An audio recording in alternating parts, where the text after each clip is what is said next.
It happened 18 years ago. A huge tornado hit the earth, bringing with it lightning. Suddenly, out of all this indecipherable chaos, a tall tower began to appear, which seemed to reach into the heavens. And along with this tower, a gate appeared on the ground. The portal demolished everything in its path. Cars, trees, and motorcycles were lying on the streets of the city, which until recently could be called peaceful. Monsters began to emerge from this endless portal. There was no end to them.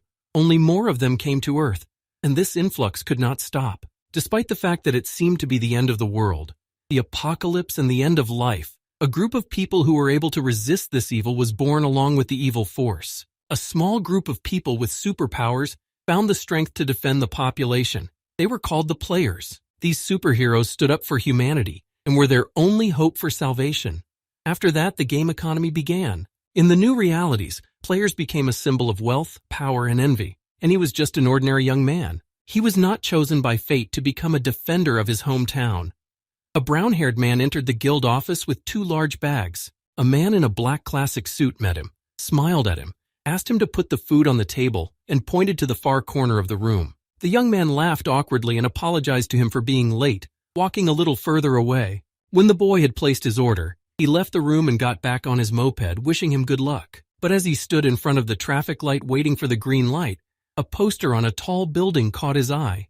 It depicted one of today's heroes. He lifted his helmet to get a better look at it. Yoo Seok-woo, another superhero born in South Korea. He was a young man with unique powers and had many fans and envy throughout his life. His unique abilities amazed everyone.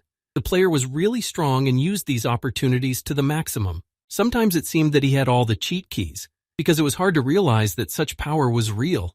Yoo Seok-woo was the most outstanding of all the superheroes. He was the one who was compared to a monster, the one who could deal with 100 monsters at once. The guy was so impressed with him that he stopped and held up all the traffic on the road, which is why he got hit. The driver of the car behind him shouted loudly that the green light had been on for a long time, but he still wasn't moving. The boy apologized when he heard an unfamiliar voice. A young man returned home in the evening, having spent the whole day trying to earn some extra money. He parked his moped near the house where he lived and noticed that the mailbox was overflowing. Without waiting, the brown-haired man ran there to get newspapers, advertisements, and letters, hoping that there would be a coveted envelope. But when he looked at what was in it, he was very disappointed. There were only bills, various loans, and medical bills. He smiled to calm himself down a bit, but it was not a happy smile at all. Still, what could he expect there? With a sigh, the guy put all the papers in a bag and went home. Opening the door, he said not very loudly that he had already arrived and was waiting for someone to come out. The next door of the room opened and a girl came out. She greeted him happily and went down the hall. The boy was surprised that she was still awake. It was already late. The sister laughed and said she was just doing her homework. Then he asked if his mother was already asleep and carefully went to her room. The young man opened the door very carefully, looking at his mother, and his sister told him that she had just fallen asleep and was sleeping much better than usual tonight. He also wanted to mention that it would be good for Mom to have a massage to help her feel better. His sister didn't say anything and soon came out to him with a cake with the number on it. She smiled and wished him a happy birthday. He was struck by the fact that she had money for the cake from somewhere. He asked if his sister had used the money he had given her to buy new clothes to buy sweets, but she immediately denied it. She replied that she had a lot of money and walked away a little, saying that if he didn't, she would eat it all herself. The girl adored the chocolate cake she was holding in her hand and had bought it from a very famous store. The young man noticed that her clothes were old and it would be better to change them, but the sister wanted to wish her beloved brother a happy birthday so much that she was ready to sacrifice it. Of course, he thanked her because she took care of him. The boy would be able to eat a delicious cake on his birthday. He agreed, but the girl said that before he could eat the cake, he should read the letter. The happy boy happily grabbed the envelope from her hands, saying that he would be happy to read it right away. He carefully opened it, pulled out the letter inside, and took it in his hands. However, instead of being delighted or even saying anything, the boy fell silent, unable to say anything.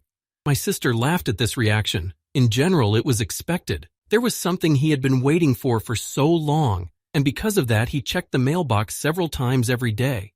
The new player's invitation was addressed to him. Tears involuntarily appeared in his eyes, and he exclaimed loudly with delight.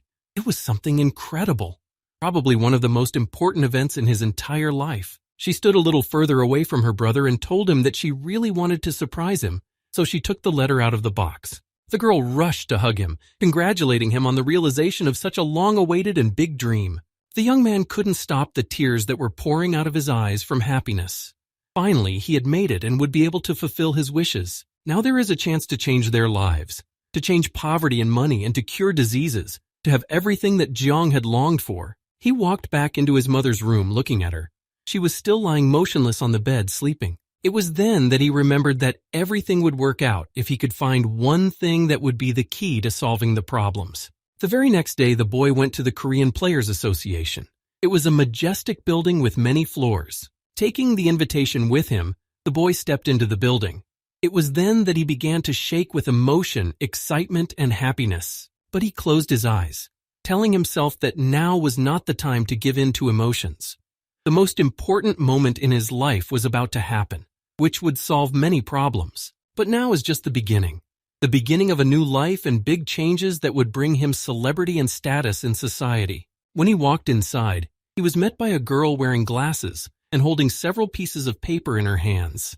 She greeted him by praising the player, Kim Gi-kyu. She came closer to him, and he thanked her awkwardly, not knowing how to react to what was about to happen. Then the girl began to tell him that if he said the phrase information window, he would see information about himself. She invited him to try it. The new player did not wait and said the phrase that the girl said, and an information window really appeared in front of him, where his name, level, and a box with unique features were written, where there were 3 question marks. The girl was so shocked when she saw it that she was speechless. Then Kim Gi-kyu himself asked what these question marks meant in the table. She was equally amazed and congratulated him on the fact that he had unique abilities. But for now, all it meant was that they were not yet apparent. It was no less a shock for the boy himself. Not only did he manage to get into the Players Association, but he also has special abilities. The girl was very happy, while Kim Gi-kyu could not stop shaking. His limbs just wouldn't obey the boy. Then she smiled and assured him that everything would be fine. His personal trainer would be here very soon to explain everything. Suddenly the girl heard the lessons behind her and turned around, thinking that the coach had already arrived, but she stopped before she could finish the sentence. Her eyes went square when she saw the player, Yu Seok-woo, standing in front of her. The boy himself was equally shocked to see the great player in front of him. He stared at him in silence, unable to contain his surprise. With a slight smile, he asked the girl if he could personally escort the new player. The young man was even more impressed by this offer. Then Yu Seok-woo replied that he had overheard their conversation and heard that the new player had unique abilities. That's what got him interested. It seemed like Kim Gi-kyu didn't believe a word he said. It all felt like the best dream in the world. The girl was thinking. In fact, according to all the rules, this is forbidden. The brown-haired man began to shake with fear again, and he could not take his eyes off his idol. Then she said that this time, she would allow them to break the rules. Her authority should have been enough to do it, so they didn't have to worry. The girl was no ordinary manager. She was a true professional with decades of experience. Then Kim Gi-kyu and Yu Seok-woo approached the portal where the entrance to the tower was located. The hero of Korea had already reacted calmly to all this, so he calmly asked the newcomer if he wanted to go inside. He was again thrown into a cold sweat by the words he heard. Yu Seok-woo assured him that there was nothing to be afraid of, so they both walked into the open gate with confidence. A goblin that was sitting somewhere near the portal on the other side instantly sensed Yu Seok-woo's presence. He was confused and realized that he had better run away right now because it wouldn't end well. The boys moved to another dimension and then saw a huge crowd of monsters. Kim Gi-kyu was shocked by this and asked if there had always been so many monsters on the ground floor. Yu Seok-woo replied just as coldly that sometimes there are overlaps over time and monsters accumulate. It was also the first time he had seen this with his own eyes. The newcomer almost died of fear, realizing that this was a big problem, that they had moved here and encountered a mountain of these creatures. But the other said that it was even better, because in this case he would be able to explain everything much faster. He asked if the boy knew about the goblin test, and Kim Gi-kyu said he had heard of it, but it had been banned long ago because it was too dangerous. That was correct. This test is aimed at players below the 10th level and was used to identify abilities. It measured the player's potential. He has to kill 100 goblins without any special skills in a certain time. The guy rushed forward, saying that the highest limit was 4 to 5 hours. The player will get a promotion if he manages to do it in that amount of time. 2 or 3 hours is already a player of the rank level, Much more prestigious and stronger, but even higher can be when a person can kill monsters in 1 hour. This happened quite rarely because few people had super high abilities. If you manage to kill all of them in an hour, then the player is considered to have a high rank of ability. All Kim Gi-kyu could manage to squeeze out was the word impressive. That was all he could manage. At the same time, Yu Seok-woo began to ruthlessly kill creatures that came across his path again. Right now, the time has come for the owner of unique abilities. The boy threw himself into the maelstrom he had created around him and continued to cut the monsters to pieces. It was so easy for him that he didn't have to make any effort. The monsters fell to pieces with each of his blows. In a few minutes he was done. He froze a few of the monsters and halved the rest. It took him very little time to defeat all the goblins he encountered on the way, and he told his apprentice to do it in minutes. Yu Seok-woo, this is why he was the superhero that everyone knew. It was also why he had unique abilities. He looked at his watch, which showed exactly seconds.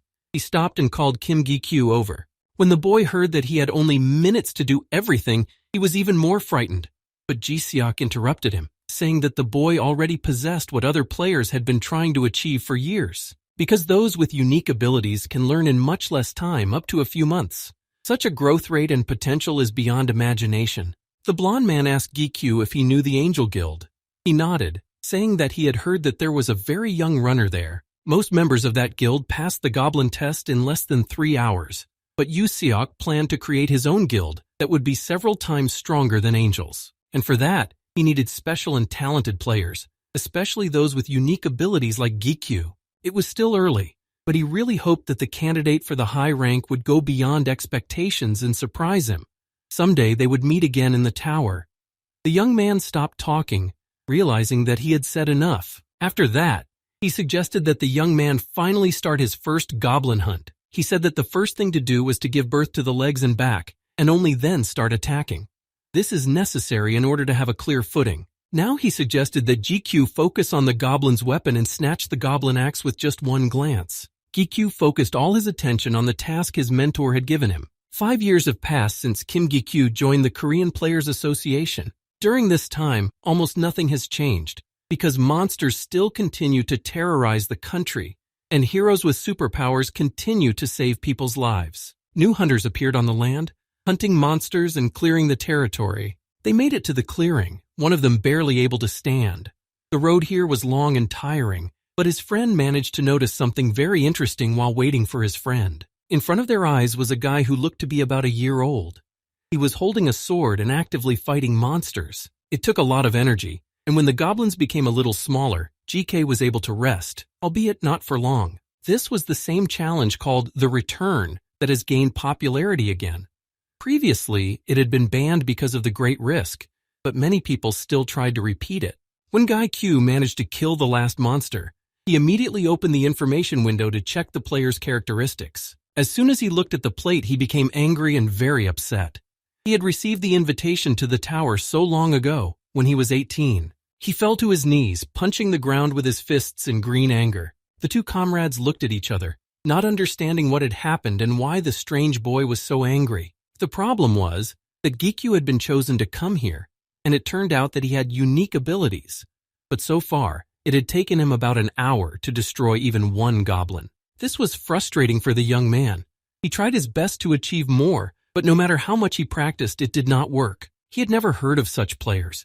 No one had ever said that it could be possible for a hero to be unable to reach a higher level or unleash his potential for so many years. The level hadn't risen since then, and the unique abilities hadn't been revealed and remained in question. Not far away, another monster was blown to pieces, about to attack the mutilated GQ. It was a good thing that he was not alone and the goblin was brought down before it could jump on its victim. The team member exhaled once again, looking at the creature's motionless body. Later, the whole group came up to GQ. The leader praised everyone, saying they had done a great job. They had done a lot of work. After that, the young man asked if everyone had improved their level, and he received only positive answers. Some of them had the impression that killing just a few monsters could significantly improve their level. GQ smiled and said that everyone did their best here, but they shouldn't relax. It is much easier to improve a low level, and the real fight will only begin later. He was about to leave and said that tomorrow the whole group would be going up to the second floor. They were to meet at the entrance. GQ walked away from his team of trainees, leaving his two friends watching him from the bushes in great surprise. They did not expect to meet such a famous player here. One of the teammates asked his friend what made Gikyu so popular.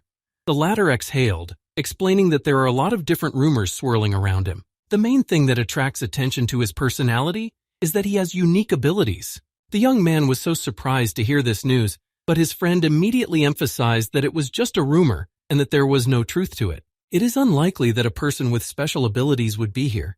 It was hard to disagree with this. And this guy had also heard that GQ was the first from the bottom of all the players. His friend couldn't stop being surprised. It was the first time he had heard that there was a ranking at the lower levels as well. Apparently, this guy was happy about it, and he kept showing GQ in a bad light, telling him that he wasn't even a ranker yet. Although 5 years have passed since he became a player, this leader among the players was almost incapable of doing anything. And he also failed to improve his level. He even got an unpleasant nickname. He was called the player who can't level up. In the meantime, GQ had already arrived at the place he always visited after he finished his work as a guide. It was a remote corner on the first floor where usually no one else goes but him. It was quiet and cozy. He was on the lower floor more often than anyone else. That's why it became his secret place. Suddenly, Hikyu turned around, hearing a noise behind the tree. There was nothing strange about it. Every time he came here, a single goblin would appear in the same place. And every day the boy had to deal with it so that he could rest. He decided that it would be better to strike before the goblin saw him. At least that would give GQ an advantage. However, he still knew that even if he managed to implement this plan, it would not be an easy hunt. If he managed to improve his levels, he would have destroyed the monster long ago in one blow. But the young man is still only at the first level. There was no other choice, so GQ took his sword and prepared to attack the creature by surprise. The goblin instantly realized this when he heard a rustling behind him and turned to the boy. It so happened that Guy did not have time to attack first, and the monster did it himself, attacking the young man with his sharp spear. In fact, the new player barely survived the monster's attack. It seemed to him that he was only getting stronger every time, even though it should have been the other way around. Now all he could do was dodge. He ran away from the goblin all over the empty meadow, almost falling every time. The monster did not stop, and he almost managed to win. GQ tried his best to hold on. He dodged and sometimes even managed to strike out on his own. However, it did him little good because he failed to hit the target. Several minutes had already passed, and the player with 5 years of experience had spent only fighting one single goblin on the first floor. But the fight was not over yet, and he had a tough fight ahead of him. Eventually, the boy returned from the portal of the Players Association. He calculated that it would take him an hour to destroy one monster. At least GQ has a crystal that he got from the defeated goblin. He can sell this crystal and earn a fortune. He went to the guides department and began to deduct the cost of the potion from the total amount. In the end, he would earn nothing, because the potion itself cost about the same. When the young man approached one of the offices, a guy immediately came out and almost hit GQ with the door. It was Theo. He noticed Hikyu in front of him and stopped in front of him. The young man asked him if he had finished the work he had recently started. Theo said that he had. The man worked late into the night. It was a stability. He was always on time. There were only a few seconds of silence, after which Theo turned away from the man and apologized. Hikyu did not understand what had happened, but he did not even have time to ask the man. He immediately walked away. Then Taechik came to the door and the young man asked him about Theo. They went into his office. Taechik was the chief manager of the conductor department. Then he spoke. In fact, the man himself had not expected Gikyu to come to see him today. He looked away from the man, saying that the guests he had to work with would be transferred to Teo's hands starting tomorrow, and that he would be escorting them himself. Hikyu was not happy about this. He asked his mentor in shock what had happened. It seemed that everything was fine, and that GQ would finally have his own group. But once again something went wrong. Taeshik was a little upset, and said that these people had heard rumors and refused to cooperate with GYU. This upset the guy even more. He didn't see the connection between the fact that he hadn't yet discovered his abilities to their fullest potential and the work of a preacher. It doesn't require any special abilities, but there was nothing you could do about it. It was the truth, though one that he did not want to hear again. The guy was haunted by this problem absolutely everywhere. All this time he wanted so badly to improve his life and achieve something new, but he was not capable of becoming better. It was an even bigger blow that the Angela Guild had already managed to reach the floor. He had heard this from the news, where it was said that the guild had announced the upcoming conquest of the 75th floor, which no one had been able to reach recently. And tomorrow morning, a ceremony is planned near the gate and Seoul to send a squad. It was going to be an incredible sight, and everywhere was talking about the players from the Angel Guild. And in a long time, they would finally have the opportunity to see a real hero. However, GQ believed that these players were just ordinary people. Even though they were now playing the role of idols, the gates could be opened anywhere and anyone could become a player. The host was excitedly waiting for the opening ceremony and sincerely believed that the Angel Guild would succeed in conquering the floor. He continued to listen to the news, but found himself thinking that all this talk was as if it were from a world that was not his own. He lowered his head, and only in the background could he hear the voice from the TV, which told the next news item. It turns out that the United States has an S-rank gate. Nowadays, the American authorities are going to make an official request for help to the Korean Association, and all participants were promised a good reward. GQ was a true player, but this world, these conversations and events were too far from him. He didn't feel complicit in these actions and everything that was happening. He pulled out a TV set which caught Teshchik's full attention. The man instantly tore his eyes away from the screen and shouted at him to turn the news back on. He was too interested to listen to all this. But still, he was distracted and took out a small white envelope, handing it to GQ. He had done a good job today and was getting paid for the day. And Teshchik wanted to talk about Theo. He may have looked cold, but in reality, he felt guilty towards GQ. So the commander asked him not to be offended by his actions. But Jared said that it was not Theo's fault and that he should apologize for it. And it was true. Theo concluded their conversation by telling the boy to come in earlier than usual tomorrow. He would have to accept his shift. However, the man suddenly remembered something and stopped the young man. Perhaps this news would cheer him up. The man said something that GQ did not believe at first. After all, the manager had said that he had received a request in his name. The man gave all the information to GQ, and the next day he met with the person who had sent the request. His name was Kim Sung-pil. They shook hands, and Sung-pil added that he had heard a lot about the guy from Seok-woo. GQ carefully asked his new friend who he was to Yoo Seok-woo, and he immediately replied that he was his cousin. In his mind, GQ thanked Seok-woo. Without him, it would have been harder for him in this difficult world of players. GQ realized that Sung-pil was the leader and suggested introducing all the team members to start with.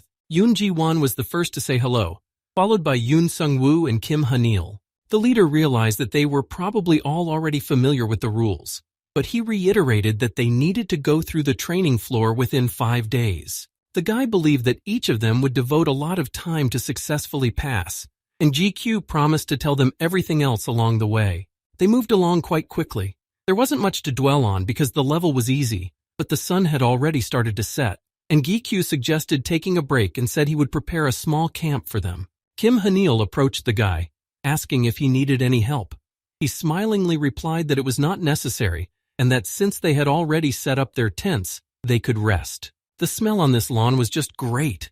GQ had prepared soup for everyone to eat, and it seemed like he was a real cook, because it was already clear that it was going to be delicious. They all gathered to eat, and Jae-won didn't miss the opportunity to tease their leader.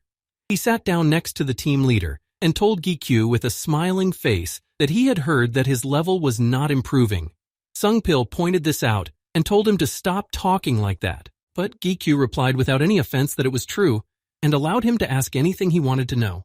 Then the group leader asked them how they felt about today's hunt and whether it was difficult. They answered that it was not as difficult as it seemed at first. There were only a few light scratches that could be quickly healed with a potion. Then the guide added that the goblins on the ground floor had very poor weapons and they moved slowly. This could be considered training for future fights.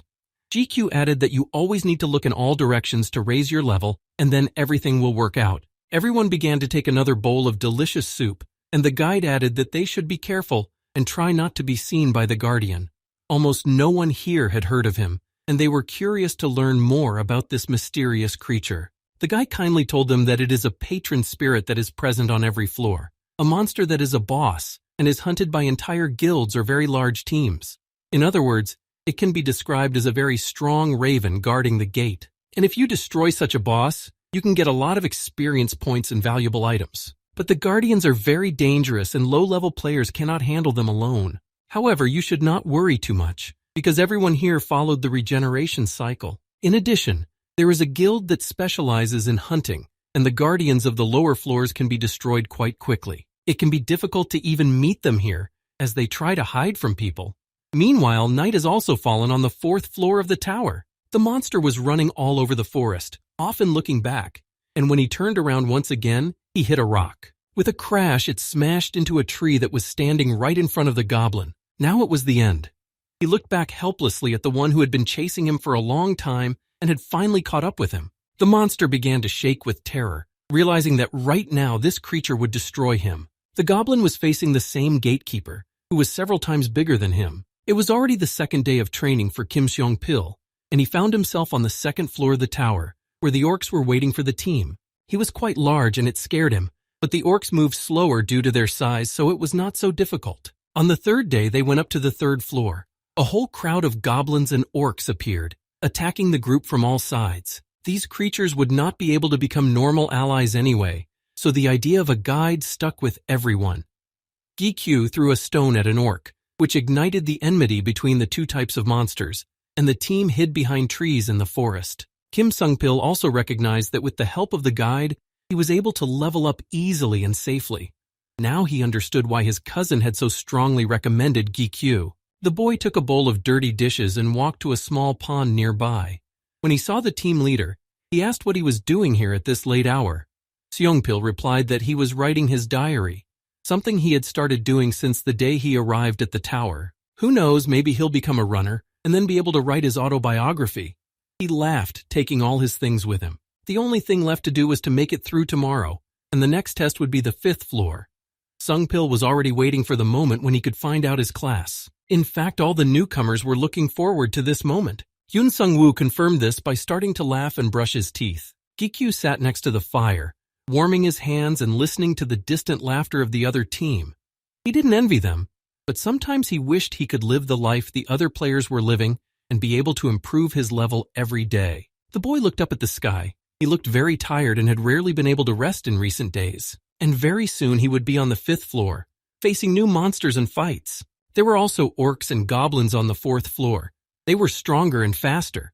However, Gi-Kyu said that the trap would be the same as yesterday. Seong-pil was the first to rush into battle as soon as he saw the monsters on the horizon. He fought against a giant orc, and only now did he feel the real difference between him and the monsters he had encountered before. Others also fought against these annoying creatures, which were growing in number on each floor. It wasn't the leader's job to fight with the rest of the team, so Gi-Kyu just stood by. On the one hand, he was glad for that, because he wouldn't have been able to help them anyway, given his abilities. The monsters were getting closer and closer, and the group was fighting relentlessly. While the boy was waiting for them to destroy the goblins and orcs, he noticed that a wind with dust was coming. This is a rather rare phenomenon that can only be found when a guardian appears, and this was not a good sign. Gi-Kyu quickly informed the team that they needed to finish the monsters quickly and take cover immediately. During his long life as a guide, Gi-Kyu realized one very important thing. He rushed to the things that everyone had left next to the tree so that the backpacks would not interfere with the fight. He grabbed all the bags and threw them over his shoulder. Now this is not a game. It requires more attention and effort because this is the only way to gain experience and survive in these places. Suddenly he heard a shout coming from the battlefield. It was Yoon Sung-woo who shouted loudly and grabbed his knee. Seong-pil and Ji-won continued to fight, trying to protect their teammate. But if they made even the slightest mistake and missed their chance to strike, this could be the last fight of their lives. Ji-won's face was covered in blood, and for a while he just stood there holding the sword in his hand, unable to wield it any further. Kim Ha-neil barely dodged the monster's paws, taking a step back in time. The goblin was about to grab her, and then Gi-Kyu realized that he had to act. He had at least some experience, and he had spent a lot of time on these floors, so he theoretically knew what to do. He had no choice, because to give up now would mean the death of the entire team. He opened the bag that contained all his belongings, along with a potion that could heal his wounds. The wind brought even more sand, and after a while it was possible to see only what was a few meters away. In addition, the boy had a very bad feeling. He tried to see something in front of him, and his eyes came across the head of a large monster. And then he saw a whole army. Next to a few orcs, Gi-Kyu noticed a giant monster, the same boss that everyone was afraid to meet. It was the one guarding the gate, and the situation was really critical.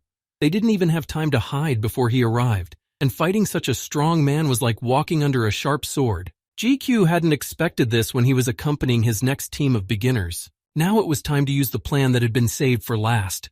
He took out a smoke grenade and walked closer to the monsters themselves. He gave the order for everyone to prepare to flee and threw it at the enemies to confuse them.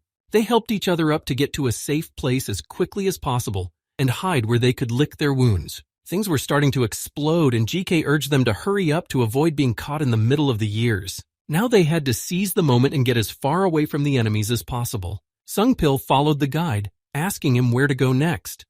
In addition to being slightly injured, he had to carry his teammate, who had taken a bigger hit from the monster. It was a good thing that GQ was already experienced and knew a place to hide. Fortunately, it was not far away. After a while, they were there. Entering the cave, they breathed a sigh of relief, and now it was time to wait out the trouble and heal the group. Jae-won asked what all this was about, frightened and helpless. In a state of shock, he understood almost nothing and froze in place. GQ told them that it was most likely the fourth-floor guardian, but he had no idea why he had appeared. On the lower floors, the guardians don't usually show themselves, let alone attack first. The preacher had suggested that they observe the situation first, and they had enough supplies to wait here. Suddenly, Seong-woo screamed loudly. Kim Hanil, who had also been hit badly, did not regain consciousness. He had already examined her and saw a large scar on her stomach. The goblin had managed to poison her, which made the situation even more difficult. But GQ assured everyone that there was nothing to worry about. With the antidote, Hanil should recover quickly and it won't cause any complications. But then disaster struck again.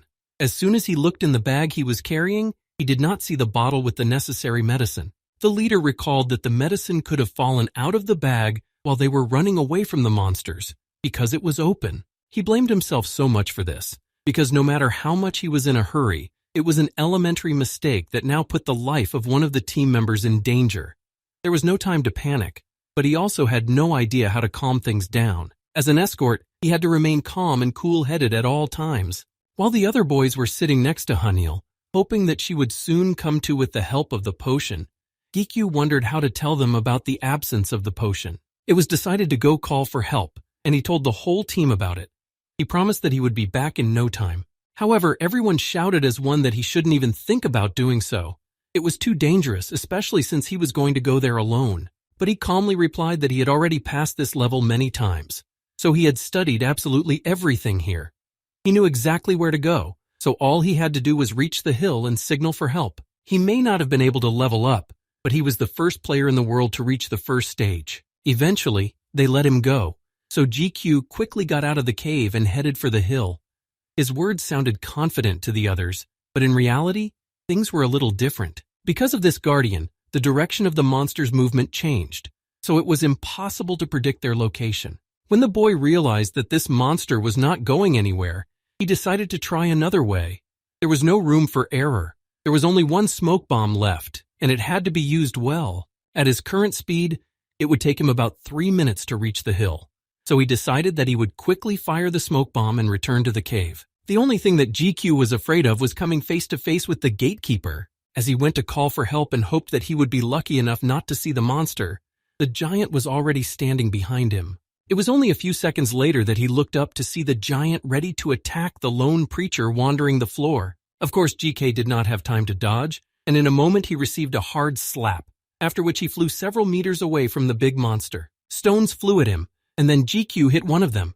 Now he is also injured and has no shelter to hide in. He had almost no strength to get up. In fact, he barely survived the fall. Raising his head slightly, the guy looked at the monster, which was slowly but surely advancing on him, watching his victim with a cruel gaze. Everything happened as if out of spite. Meeting this giant was the one thing that GQ didn't want so badly, and yet it would have been good if he had made it to the hill and back unnoticed. Now the problem was not only that Hanil was lying poisoned and unconscious, but also that GQ was in danger, and it was not clear whether he would survive. He took the gun in his hand and decided to leave immediately. His clothes were already partially torn, but he was not the type to fall into the same trap twice, so he held them up and fired. First, you need to run as far away from the guardian as possible to avoid being caught. The guide tried to calm himself, realizing that there was no one who knew this place better. After all, no one else had wandered these roads as many times as he had. There had to be some way to get out. But something appeared before his eyes that dispelled absolutely all thoughts of anything. The guy ran a few more meters by inertia and stopped in awe. He saw a gate. the portal to the 5th examination floor. He wanted to rush there and not think about anything else, but he couldn't. He was stopped by thoughts of his family waiting at home. With his first level, only death was waiting for him there. He reached the big and majestic gate, not knowing what to do next. Leaning against the same gate, the boy cried.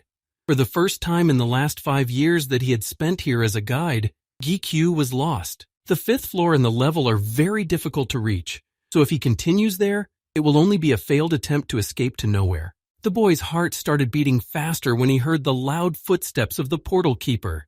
The monster was approaching, giving no other option for escape but to rush forward to the next level. Without looking back, GQ sprang into action. He was facing either possible death or certain death. The choice was still his. He was grasping at every opportunity to survive, so he took the risk to open the gate and see what challenges awaited him there. He believed that he could cross this barrier. At least he still had the opportunity to try and find out what was behind that door that had seemed unreachable for all 5 years, and had always attracted him. As soon as Guy Q opened the portal and entered it, the system notified him of his last actions and started checking the player's data. He found himself in an empty meadow.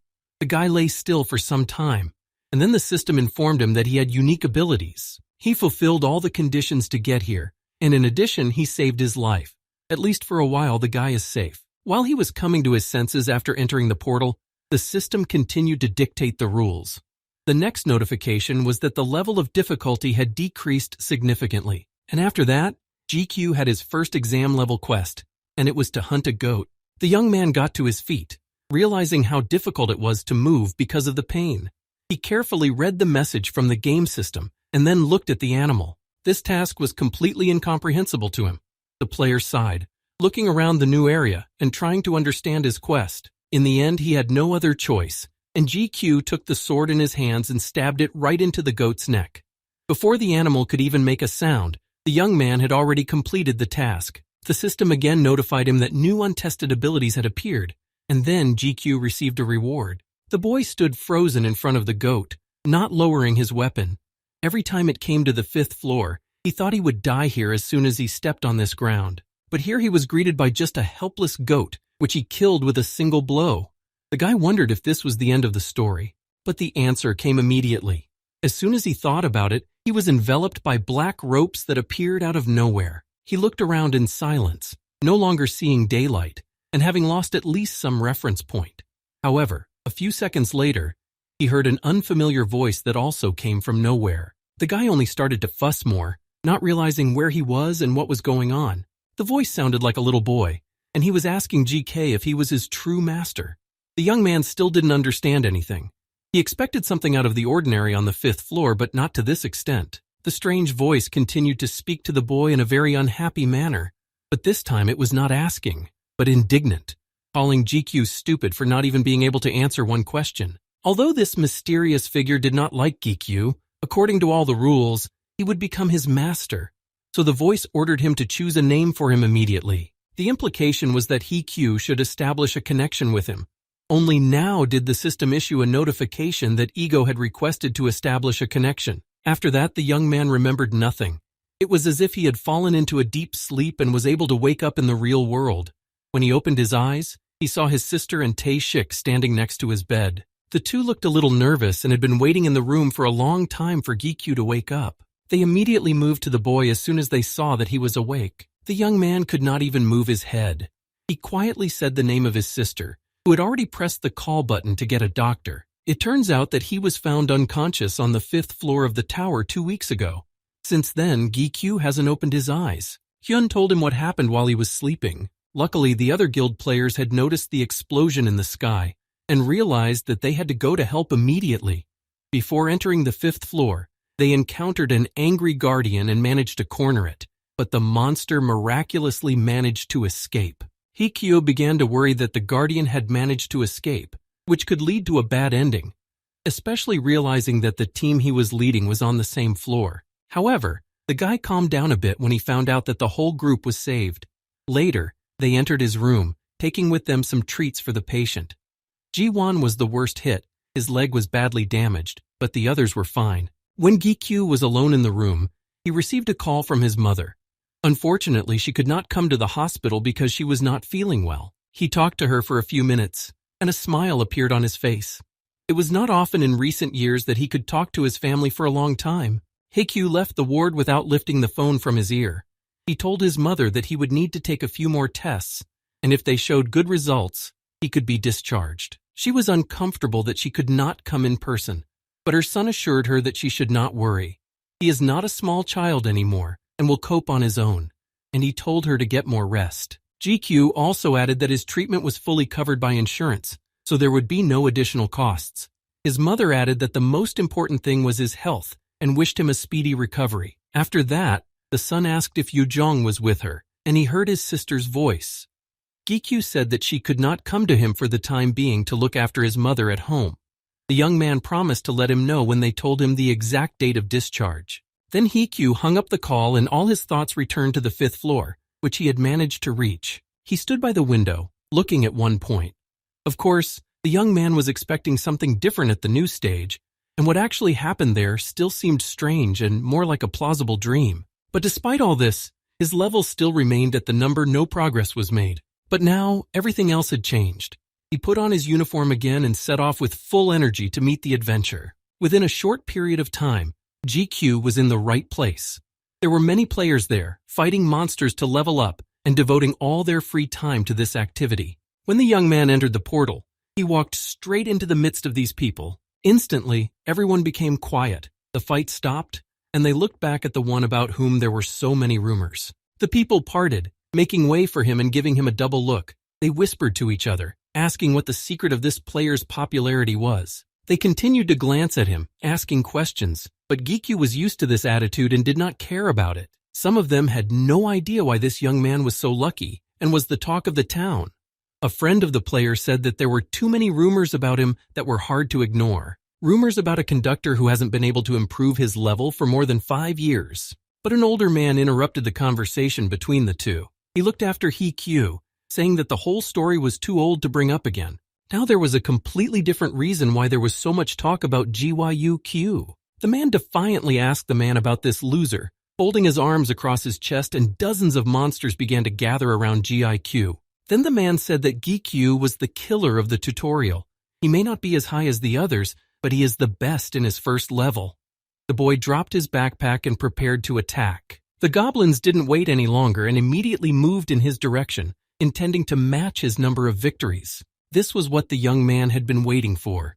He had already been through this so many times that he knew exactly what they were doing and how to deal with these idiots in a matter of minutes. He prepared to start a fight, drawing his sword, but the goblins and orcs wondered whether they should attack him. This time GQ looked and acted confident, not like the previous times. He was encouraged by the fact that he had made it this far, which meant that all was not lost and there was still something to be achieved. Taking just one step forward and coming a little closer to the monsters, he swung, and just from that move alone, they were nearly blown away. Dozens of the creatures convulsed and struggled to stay on their feet. One by one, Gichu began to destroy them.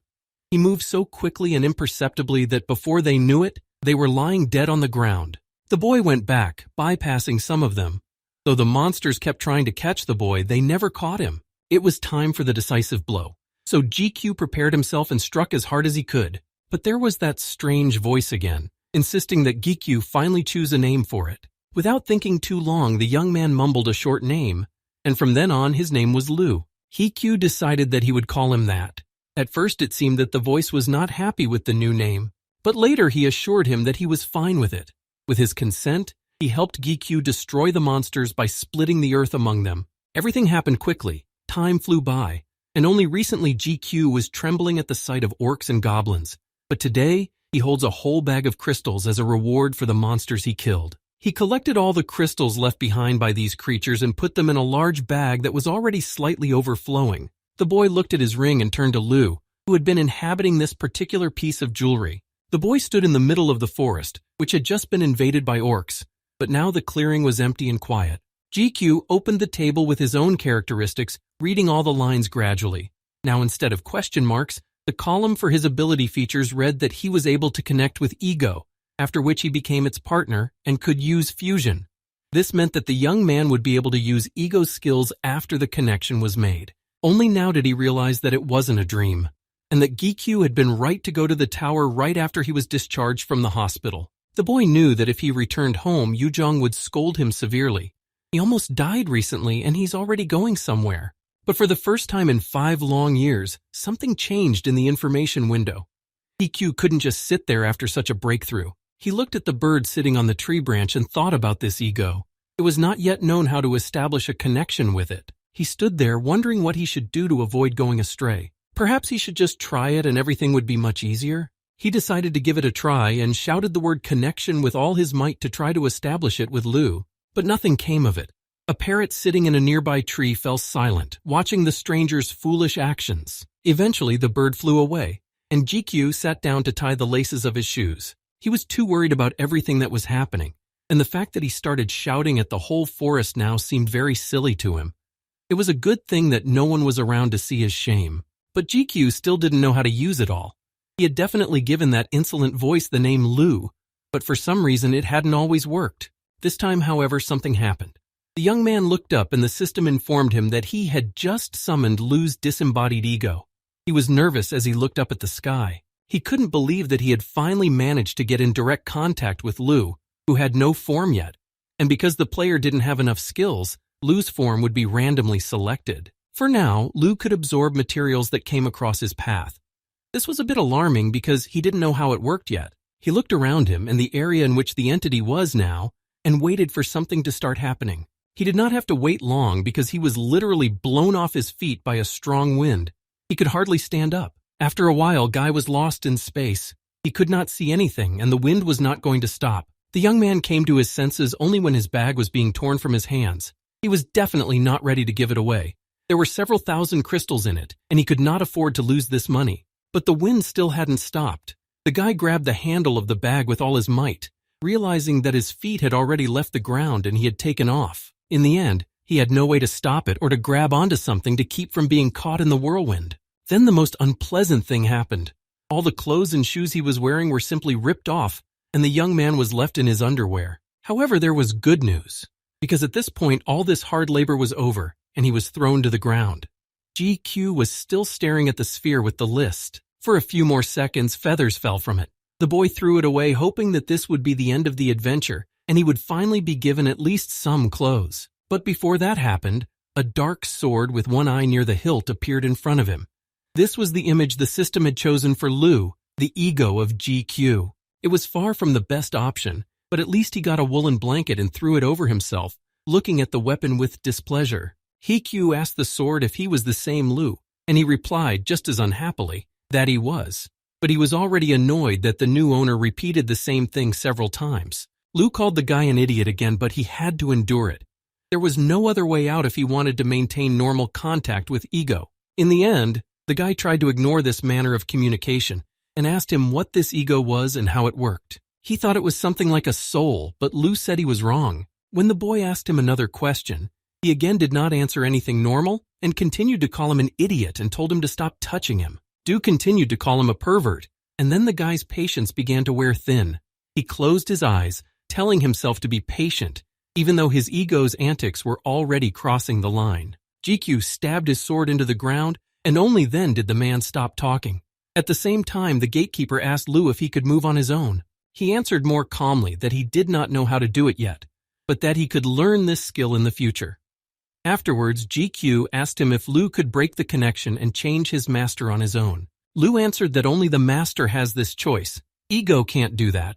And then the young man was curious to ask him a few more questions. He wanted to know if ego could harm him when he was able to move around on his own. Lu assured him that he could attack him, but if the master dies, the ego connected to him dies as well. Therefore, in practice, this simply cannot happen. This was already good news because these questions were the most worrying when evaluating Lu's behavior.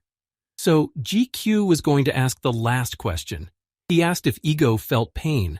Lu was a little alarmed and answered sharply with a yes. He was a perfect and full-fledged ego, and people like him can feel absolutely all emotions, and if you tune it properly, then feelings will be present. When GQ picked up the stone, Lu was nervous. He didn't understand what it was all about. At the same time, Guy said that he would teach him good behavior and smiled. Since he had often spoken ill of GK, he decided to show him that it was better to refrain from doing so. After a while, they came across the big orc again, and the young man decided to try out his new weapon. Lu's ability was that he could absorb the orc's blood after one wound and gain experience points for it. Soon the monster was defeated. If you think about it, Lu had been wandering alone for a very long time and was without his master. GQ asked if he was bored all this time.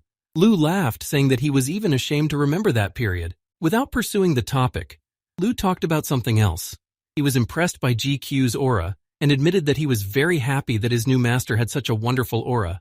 This was almost the first time Lu had ever heard such praise from a disgruntled man, so he was overjoyed. Moreover, he had already collected a full backpack of crystals and decided that this was enough for today. Lu began to behave more calmly and seemed to have more respect for the owner. He said that this place was very good. In response, EQ said that their next trip would not be to the tower but to the gate.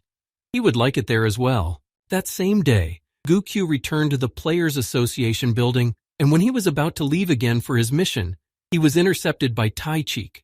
He caught him in the corridor of the building and stopped him when he heard about his intentions to go outside the gate. The man told him that 4 ranchers from America had recently died there. They thought that they were waiting for an F-rank gate, but it turned out to be a level stronger. Tai-Cheek also said that lately, rescuers have been finding more and more strange gates, and this hasn't happened in all the years. It started only a month ago. He remembered that it was around the same time that he met Lu and connected it to the new gate. But taking a glass of water, he decided not to dwell on the subject too much. After all, he had more important things to think about. Then Tai-Cheek spoke again. He added that he wasn't asking him to forget about the gate forever and never go there, but that the man wanted him to stay away from it as long as it was dangerous. The leader understood how Gikyu felt, because for the first time in all the years he had been here, he had been able to use his unique abilities. But for now, it was better to be patient. The younger man nodded his thanks to Hyun, and Hyun gave him a little extra praise, saying that he had done a great job today. Tai-Cheek smiled and spoke to him a little more quietly, calling him the tutorial killer. Gikyu looked around nervously and asked him not to be called that anymore. Never again. Later he left the building and walked on. Pure crystals, special items, and a sweet reward for passing through. The thought of this portal tempted him. There was much more money to be made there than in the tower. He remembered Hyun's words and believed that there was indeed a very high level of danger there, but Gikyu couldn't listen to him. He had a lot of credit debts, which was why he needed the money. He pulled out his phone looking at various job ads. After all, it was unlikely that he would come across that special gate, and that was what gave him confidence. After looking at just a few ads, GQ found the perfect one for him.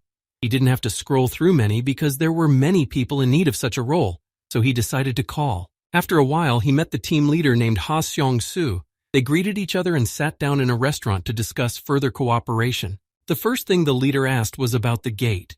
He asked if it would be the first time the boy would hunt outside of them, to which the boy answered truthfully and nodded. But Gikyu quickly added that he had always studied strategy and all that, so it shouldn't be a problem. Ha Sung-woo wasn't interested in anything else. He just handed him the contract and told him that it would contain all the achievements and fines. In general, the usual content that is written everywhere. The place where the hunt was supposed to take place was Guri.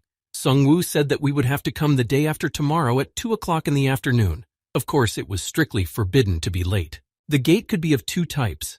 Disposable gates would disappear after you cleared them, while continuous gates allowed you to hunt again and again. Unlike the disposable gate, the continuous gate did not have such large rewards. But there was a plus, namely the well-known capture strategy. That's why most hunters chose them because of the lower risk. The end of the day and the next day passed in reflection, and the day came when it was time to leave. The leader asked if the participants had checked their weapons, and only then did they go forward. Their team consisted of 5 people. This number was standard here, because it's not that difficult at these levels. GQ noticed that everyone here was acting awkwardly. He thought that these people had also come by the announcement, just like him. But when he noticed a guy and a girl walking behind him, he realized that the two seemed to know each other already, because they were actively discussing something as if they were friends. Soon the same guy shouted louder to the whole group to stop. Now they had to wait. He said that the monsters were coming. Everyone pulled out their weapons and prepared to attack. Only soon the team was trampled by monsters that resembled zombies. Their eyes were like red lights in the dark, and their movements were sudden and unpredictable. The hunter shouted for a tank to come out in front to take the brunt of the attack and clear the road. A man with blonde hair rushed forward, protecting himself with a shield, and ran straight for the zombies. With his large shield, he quickly deflected all the monsters that approached, and all their attempts to surround him were in vain. Now it was time for the long-range shooter to come out, and the other doves, who were the Avengers, also went forward with a fervor in their eyes and a desire to kill all the monsters. The archer took aim, pointing his magic arrow straight at his enemies, and he hit the mark. One of the zombies staggered from the impact, and this deterred the others who were following him, but this only made them angrier. The monsters screamed even louder and approached the team of hunters with jerky movements. They may not have been very strong, but there were a lot of zombies, and that was their main advantage. So everyone cooperated and took their positions. One of the group members noted that now these monsters have become more resilient to blows. Previously, they could be destroyed on the first hit, but now they have become resistant to attacks. The young man missed one opponent and didn't notice how he came close to him. He didn't even have time to defend himself. But he was saved by the abilities of Guy Q, who entered the game. He instantly destroyed all the monsters that were standing next to this guy, getting in touch with Lu. Such capabilities could not but surprise the other team members. They watched their friend in awe, admiring him. In a few minutes, no monsters were visible on the horizon. The team found a safe place to rest for a while and thanked Guy Q. With his abilities, it would be much easier to get out of here alive. One guy spoke up to him, remembering that GQ said he was on a level.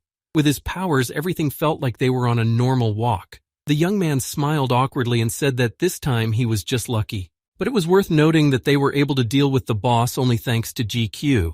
Without him, it would have taken much more time and effort. One of the participants said in all seriousness that when they finished this task, he would like to be on GQ's team. The younger one laughed again, trying to change the subject. But the blonde didn't seem to be too bothered by what he was doing, and in fact, he considered it normal. But behaving like that in front of the leader was not appropriate, in GQ's opinion. The other boy stood back and didn't pay attention to them at all. He and the girl were checking their ammunition. Today they were lucky to have such a member of the team. GQ objected and said that they shouldn't exaggerate even though he knew it was true. When the leader of the group finished checking the arrows, he approached the others and said that it was time to move forward a little bit. They all moved on, and GQ asked Lu if he was ready for the next round, but he said he didn't like zombie blood at all. Then the guy decided to cheer him up and told him that he had to wait a little bit and they would get to the boss's room. Then both participants, who had been praising the young man so much, began to whisper quietly to each other, and after the conversation, they smiled cheekily. The team passed through all the rooms quickly and without any difficulties, and soon reached the boss's room, which was framed by a tall cage. GQ thought that these iron sticks were here to restrain the monster inside. Before they went inside, the leader came out to them and was about to tell them how they would attack the gatekeeper of Talon. He started to speak, beginning to talk about who exactly this monster was, but someone abruptly interrupted him. It was the blonde man, and he told the leader very unhappily that they had checked such basic information before going on the hunt. He didn't see the point in wasting time explaining it here, but the commander insisted that they listen to him anyway. Beyond these gates, a mistake by one person could lead to the death of the entire group. However, the man was not going to listen to him, saying that he was annoyed by this behavior and that he was pretending to be someone he did not know. The girl standing next to the group leader did not like this behavior. She gritted her teeth and her eyes began to burn with anger. But when she caught his eyes on her, she calmed down. Now was not the time for that. At the same time, the commander decided to tell the story again, and GQ noticed something strange at that moment, but he didn't say anything. The plan was this. First, they would melt the iron cage with a certain solution, then enter the room, and then climb on Talon's back. But even this time, they didn't manage to finish the whole plan, because the boss appeared earlier than they expected. Then the leader quickly told them everything he didn't have time to say.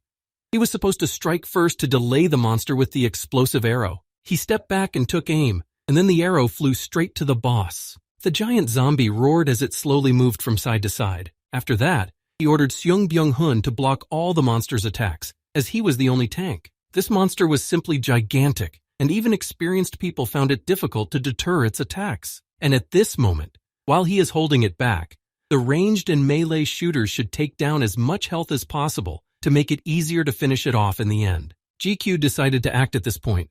Lu was ready to start, so he let him out and he started to act. And now came the most important moment. This is when the monster decides to change its tactics of attack and defense, and this is the perfect opportunity to end the fight. The monster bends down and its defense power triples.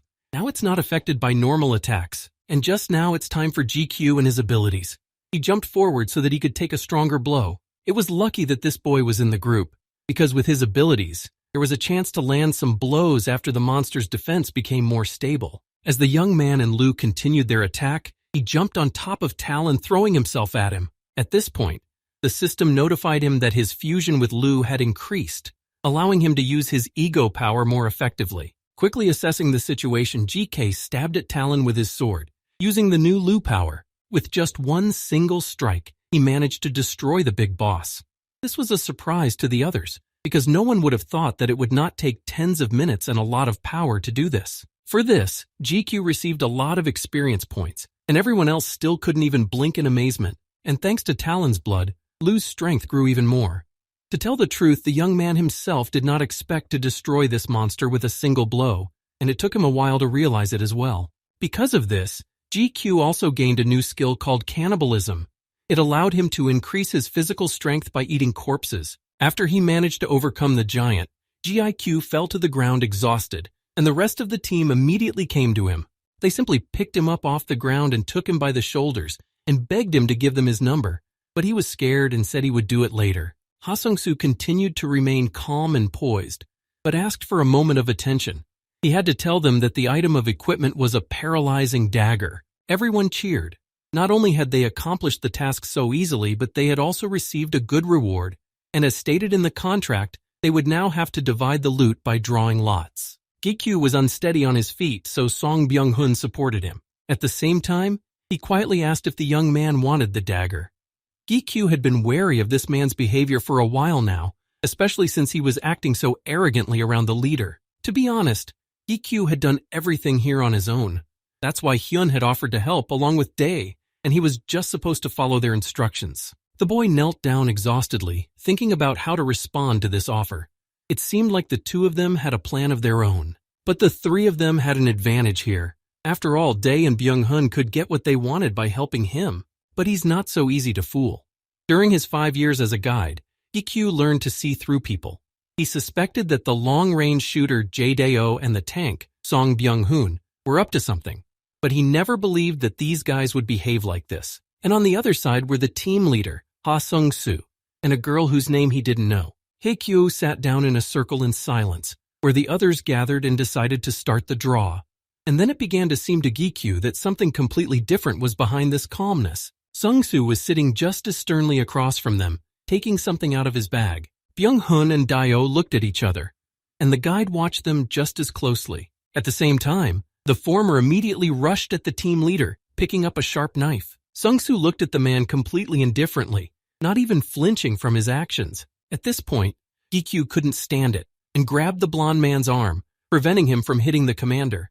He simply could not let him get hurt because it was too mean and unfair. The young man pinned him to the ground so that he couldn't move anymore and wouldn't let go.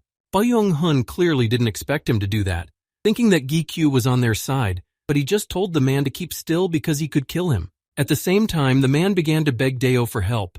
He begged him to do something, but he was too nervous and scared, so he didn't even think of trying to help.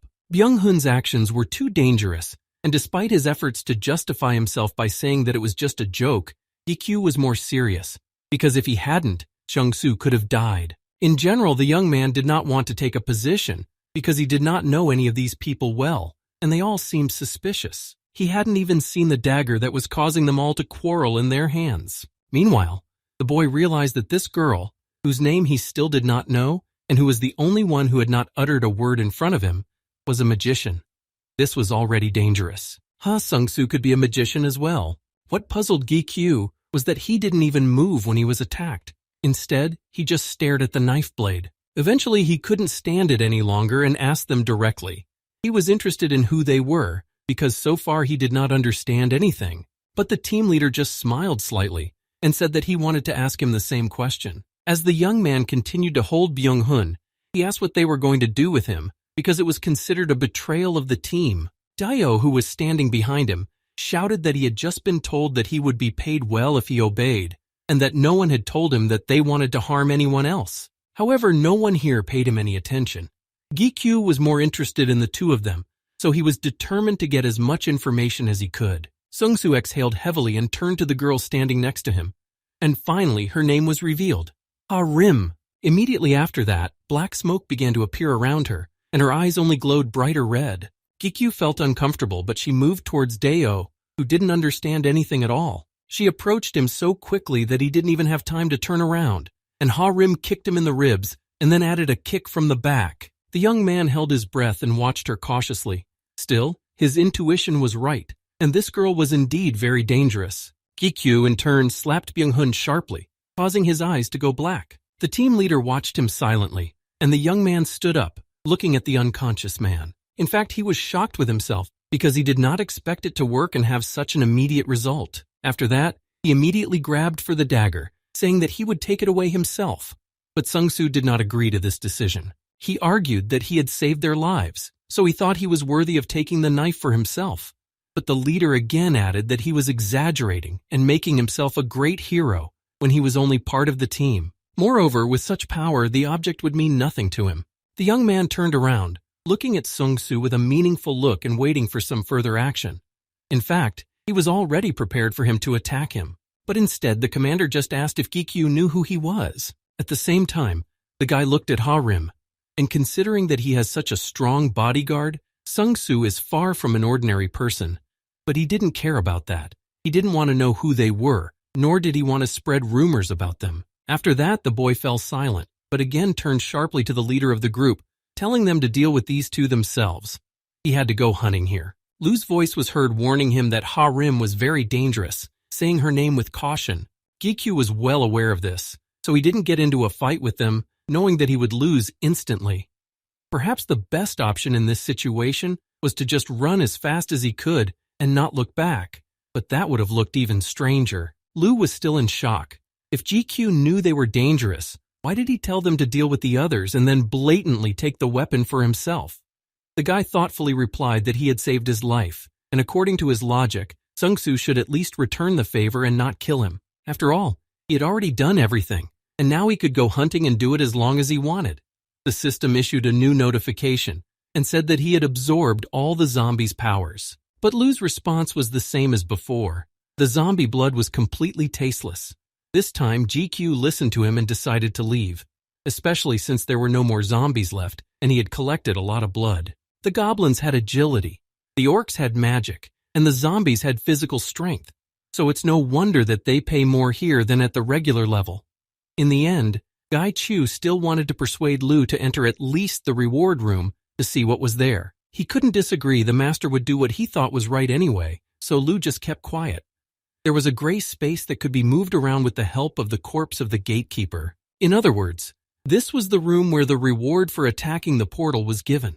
The young man was about to touch the lifeless body of the monster, but something stopped him. He turned to Ego again, saying that he had noticed something strange on the wall, and that it seemed that when they entered the room it had not been there yet. Lu confirmed that he hadn't seen it before either. Then Guy Q went to the wall, knocking on it with his fist, and realized that it was probably empty, and he was imagining things that didn't exist. However, his curiosity got the better of him, and he suggested that Lu break it, to which he agreed. The boy swung with all his might and smashed the sword against the wall. Lu screamed, but it was too late. The wall shattered into hundreds of small stones, which miraculously missed the boy. In addition to these stones, a whole cloud of dust was trying to hit him. The young man coughed, waving his hand in front of him to dispel the dust. He was trying to say something, but Q could not understand. Then Lu repeated himself, saying that he could feel another ego here. It was strange to hear that. An ego in a place like this? The boy would never have believed it. He had thought that the ego was not so common as to be in a place like this. Now he was convinced that all 5 years had been wasted while such a valuable thing was lying around. Lu started to get up again and wanted to call his master a fool, but the man quickly shut him up. He immediately shut up and suggested that Q look for it somewhere in the area. The boy again covered his face with his hands to hide from the dust that surrounded him on all sides. He had already noticed that this gate was quite old and was not sure that there was anything else to be found here. But Lu kept repeating that he could feel another ego here. After a few more minutes of searching through the dust, the guy finally found something. In front of him stood a light sword that glittered like a single star in a cloudy sky. In general, it looked like Excalibur, but it was unlikely that it was here. He wasn't sure what to do next, so he asked Lu if he should pick it up. Soon he heard familiar words as the ego asked him if he was the owner. It was the same dialogue with Lu, but unlike his dark aura, this was a completely light space. It was indeed similar to the previous meeting with Ego, but the sensations were still different. Now Gikyu was not panicking. He knew what was going on and how everything was going, so he calmly asked the ego if it was inside the sword. The young man heard an affirmative answer, and the ego said that it had been waiting for its master all along. And then the voice insisted on answering again. Gikyu immediately said that he was not his master, but he would like to become one. Gikyu gave him a name, and from now on he would be called L. He didn't hear any response to this sentence, so he just grabbed the hilt of his sword and stared at the weapon in silence, and the light space around him disappeared. The second time, everything was clearer and did not seem as scary as it had been with Lu. But this ego's character was less aggressive, which also played a role. He felt a certain peacefulness, but it was disturbed by a loud noise, after which the ceiling began to collapse. At this, Lu only had time to shout out that GQ should run away as soon as possible. L also added that he should run away immediately, to which GQ replied that he knew that himself. Eventually, the egos heard each other's voices, and even before that moment, they had felt someone else's presence, but they didn't know who they were. Lu spoke first and said that he was the great and powerful ego, but GQ quickly interrupted his respectful story and told them both to be quiet. Right now, his main concern was to get to the reward room where Guardian Talon's body was lying. He probably would have been crushed by a rock if he had been even a millisecond late, but Q was lucky again and miraculously managed to reach the room. A little more and it could have been over. The ceiling continued to collapse and the stones were flying right at the protagonist. At the same time, the system asked him if he wanted to go to the reward room, to which GQ shouted a sharp yes in confusion. Apparently this is what saved his life, because immediately afterwards he saw a bright light. Something extremely strange started to happen, but he was where he wanted to be and was safe. The strange gate disappeared, and this is unprecedented. The reason for this remained unknown. The news reported that the appearance of the strange gate and the mysterious events there caused a lot of resonance among people, and it is still unknown whether this is good or bad. However, the reward for passing through is 30 purple crystals and a guardian amulet. This is a valuable item that even ordinary people can use to treat minor illnesses and increase vitality. He knew that it wouldn't cure his mom, but it would definitely help her financially, and he wouldn't have to worry so much about paying for treatment. And besides that, he started climbing the tower again. Later on, the boy entered the 5th floor where he stayed. He knew about the development of the citadel, of course, because there were no monsters on the test floor, but this place looked more like a small town. He walked to the 5th floor, where he was found unconscious a few weeks ago. On the day he first came here, he hadn't been able to see everything, so this time he wanted to explore the area more closely. But when he first walked the streets, he immediately went to the next floor, where he encountered monsters, but they were quickly defeated. Just as quickly, he went up to the 7th floor, and there were also unpleasant guests there, who soon found themselves dead from GK's weapon. On the 8th floor, there were many players. All of them were eager to fight, and GQ didn't even notice how fast he was moving around the tower. Before, he had only been able to roam the 1st floor. He couldn't believe that he had climbed all the way up to the number. This is just the beginning, but a great achievement for GQ over the years. Just recently, he would not have dared to dream of something like this, but with the help of the 2 egos he now possessed, he could easily reach these levels. Although he realized that the levels themselves were not the most important in this whole story. If you don't give up, you will one day be able to discover your unique abilities. These were the words that Gikyu remembered from his elder. And yet Yu Seok-woo was right. Gikyu had finally managed to do something that had eluded him for several years. He glanced at the scores, where he noticed that L's level had also risen significantly. Perhaps it took a little longer to increase because of the experience points section, but with the help of the fusion, GQ truly felt that he had become stronger. The young man thought it was also because he had the demon with him. However, the sword in which the ego was trapped had lost all its magical power. He did not remember or know anything about the demon himself. Could that huge eye have been the demon? He would never know the answer, so everything was just speculation. Then Gikyu went to check his own characteristics again and realized that the stronger the ego, the more powerful he would become as a ruler. So it was decided to find a few more egos. Lu asked him if he knew where else egos could be found, and the young man confidently replied that he was going to visit one such place. Although he was tired, GQ went to the room where the auctions of various items were held that day. A lot of people were gathered in the huge hall, and a man was announcing the price on the stage. The young man was not in time for the beginning, so they had already sold a bunch of things for which the price was very high. Heikyu was sitting in the audience and asked Lu if he felt any ego here. He said that he hadn't felt anything yet. In general, this is not so surprising. Egos were not very common, and the fact that he had two so quickly was a great deal of luck. Meanwhile, the announcement was made that the last lot for the day was about to begin. A minute later, the main item of the day, called the wound bracelet, was brought to the stage, and it was the very thing that dramatically increased the speed of recovery. And at that moment, L quietly told him that he could feel the ego there. This caused a shock to GQ himself. He no longer expected it. He knew that the auction was not too easy. They were asking too much for this thing, and he didn't have any free money to spend on his whims. L was more polite, unlike Lu, who did not miss the opportunity to jab his owner again and called him a poor man. He was not happy, but he was consoled by the fact that the paralyzing dagger had been sold for almost $1 million. Lu noticed that he was sitting with a very strange expression on his face. Then GQ thought for a while and said that Lu and Ella should kiss, to which the former sharply replied that he had gone completely crazy. After a while, the young man left the store without buying anything, but then went to the supermarket. It was already dark when he received a call from Hyun.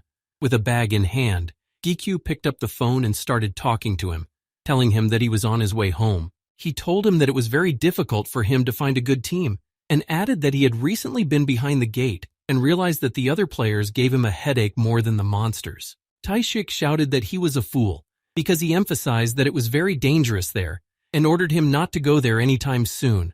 To this, GQ could only say that it was an F-rank gate. He calmed down a bit, and the young man began to talk further. Without equipment, he was still at the first level, so he couldn't get the player rank, and because of that, it was difficult to plan a strategy alone. He knew that there was no other way to do it, so now it was a matter of priority. When the light turned green for the pedestrians, he said goodbye to Hyun and crossed the street. But at the end, he added that he shouldn't forget to put up in honor of his promotion. Then Heikyu thought about it. He didn't mind climbing higher up the tower, but Lu needed blood, and it would take a long time to get there, and he might not be able to take it. Moreover, there was a good income at the gate. It was much more profitable to work there than in the tower. Eventually, the young man exhaled, and a light smile shone on his face. Somehow, everything would work out. He knew it. But first, he had to take care of some urgent business. He even managed to buy some beef.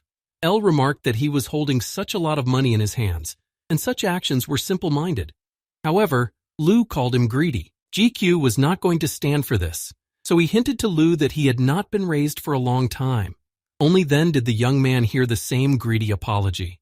Anyway, GQ wanted to make money as soon as possible and leave this place so that both he and Yujong could walk in a safer city. While he was walking to his temporary home, he saw something strange that stopped him. In the dark alleys, he saw a sphere that looked very much like a new gate. He opened his mouth in surprise and almost dropped his grocery bag on the asphalt while watching. He remembered the words that told him what to do when he saw something like this. First of all, they urged not to worry, because immediately after the gate appeared, it would not be dangerous. Therefore, it is better to just call the relevant authorities or association and stay put. It was also dangerous to enter the gate because its level was still unknown. If a player enters the portal without confirmation from the association, he or she could even go to jail for 5 years or be fined up to millions of won. And these cases of unnecessary witnesses, until the gate is confirmed by the association, you need to keep the information to yourself because disputes may arise. Therefore, you need to keep the evidence because the first person to find a new gate is given priority to attack the gate with the right to resell. Tashik learned about this situation and watched it all closely. The appearance of the portal really impressed him, and for a moment he froze as he was about to press the mouse button. And he was even more surprised when he realized that it was right next to GQ's house. Taishik continued reading, keeping his eyes on the screen and sipping his coffee. But that calmness stopped the moment Hyun read the name of GQ, who had claimed the portal. The scream heard by the other employees in Taishik's office was so loud that they immediately quieted down and turned their attention to the door. The young man himself was told by people from the association that he had to enter the portal and start attacking it within 5 days.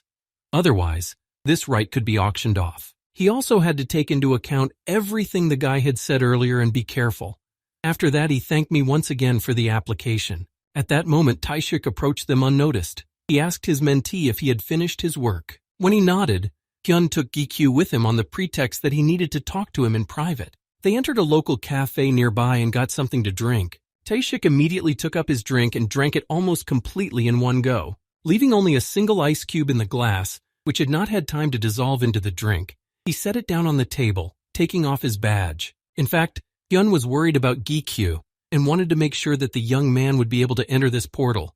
Even though it was F rank and the boy had gotten stronger, he was still worried. The man's mood was a bit of a mess, and he realized that it would be impossible to convince Gikyu not to go there, at least not alone. He was too stubborn, so Hyun simply asked what floor the boy was on in the tower. He's already on the 11th floor. Today, he had just managed to finish with the past, but his own strength level remained the same. Then Taishik thought for a while, but then said something to him about 4 days. The young man didn't understand and his expression showed it.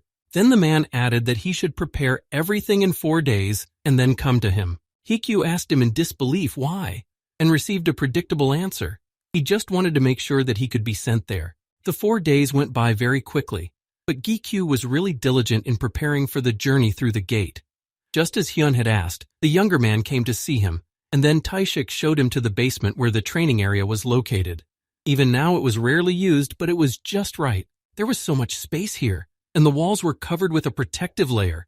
Then Gikyu realized that he had underestimated this association. Taishik watched the boy's reaction, and only after a few minutes, when he had looked around, asked him if he liked it here. At first, Gikyu didn't understand because Hyun had invited him to join the association. The man was sure that Gikyu could join not only as an employee, but as a full-fledged player. The young man thanked him but refused without hesitation. He explained that he did not want to take on these responsibilities at the moment. He reacted quite calmly, but reminded him that he would be happy to see him here at any time. Gikyu was also curious about Theo. He remembered that when Hyun became the boss, the guide department was closed, and Theo joined the Carbon Guild. His expression had even changed then, as if Theo had become a completely different person. Gikyu was happy to hear this about his friend, and decided that he should get in touch with him in the near future. After that, he decided to cut to the chase and asked Taishik if he had brought a weapon, since he said he wanted to compete. Hyun smiled slightly but also felt a little sad. Gikyu must have underestimated him, thinking he was just an office boy. He stood back and quickly made a cage-like motion with his hand that the young man could not follow. At that moment, Gikyu began to doubt that everything would end well for him. A moment later, Taishik said with the same smile that the younger man shouldn't look so superiorly at the top runner. Lu turned to his master, unable to sleep while he finally attacked. The young man was shaking when he saw Taishik standing in front of him. Junior knew that he could not defeat Hyung. He still had a lot to learn from him, but he was not going to just stand there either. First, he decided to draw his swords to defend himself. He already knew that it was not going to be easy, because Hyung was going to prepare him well for the portal. So Gikyu took Lu and L, and Taishik prepared to attack. However, at that moment the man stopped and looked at the younger man. He asked if he was well prepared for a fight with him. It was then that the young man realized that these top runners were indeed quite different. Taishik shouted at him loudly, telling him to pull himself together and not to be distracted by trifles. If you do, you'll die right out of the gate, and you won't get a second chance. Hyun was right. Once he entered the portal, everything would be different, and relying on luck alone would be completely pointless. However, he did not come here empty-handed, having at least a plan. The day after the gates opened, Gui-Chiu went to the game market in Dongdaemun. Lu was surprised to ask the owner what he needed these items for, because it was unlikely that he could find better equipment than the 2 egos. But that was not the case. The young man's defense was too weak and he wanted to find something here. He picked up the phone to wake up talking on the phone. He couldn't go out the gate like that in case he found another ego. L promised that he would let him know if he felt the presence of an ego. He thanked him and went to walk around the market to see what he could find. As Gikyu passed by several shops and tents, he noticed a nice piece of armor nearby. Deciding that this was what he needed, he went to check out the price and it shocked him. Millions of won for just a backpack.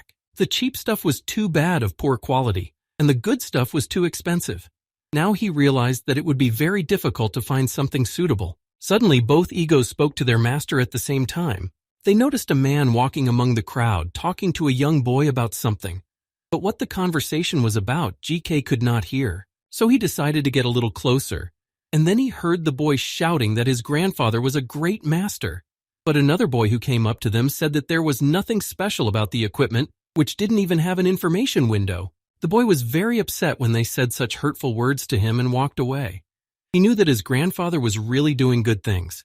These guys just said in the end that there was no point in advertising a store that was not doing well anyway. This hurt the boy even more and he almost cried, but GQ came up behind him and called him. The boy looked around, not expecting anything, but the man asked him to take him to his small shop. The boy did not really believe the words the older man was saying to him, so at first he hesitated. But realizing that this was his chance, the boy called him to follow him.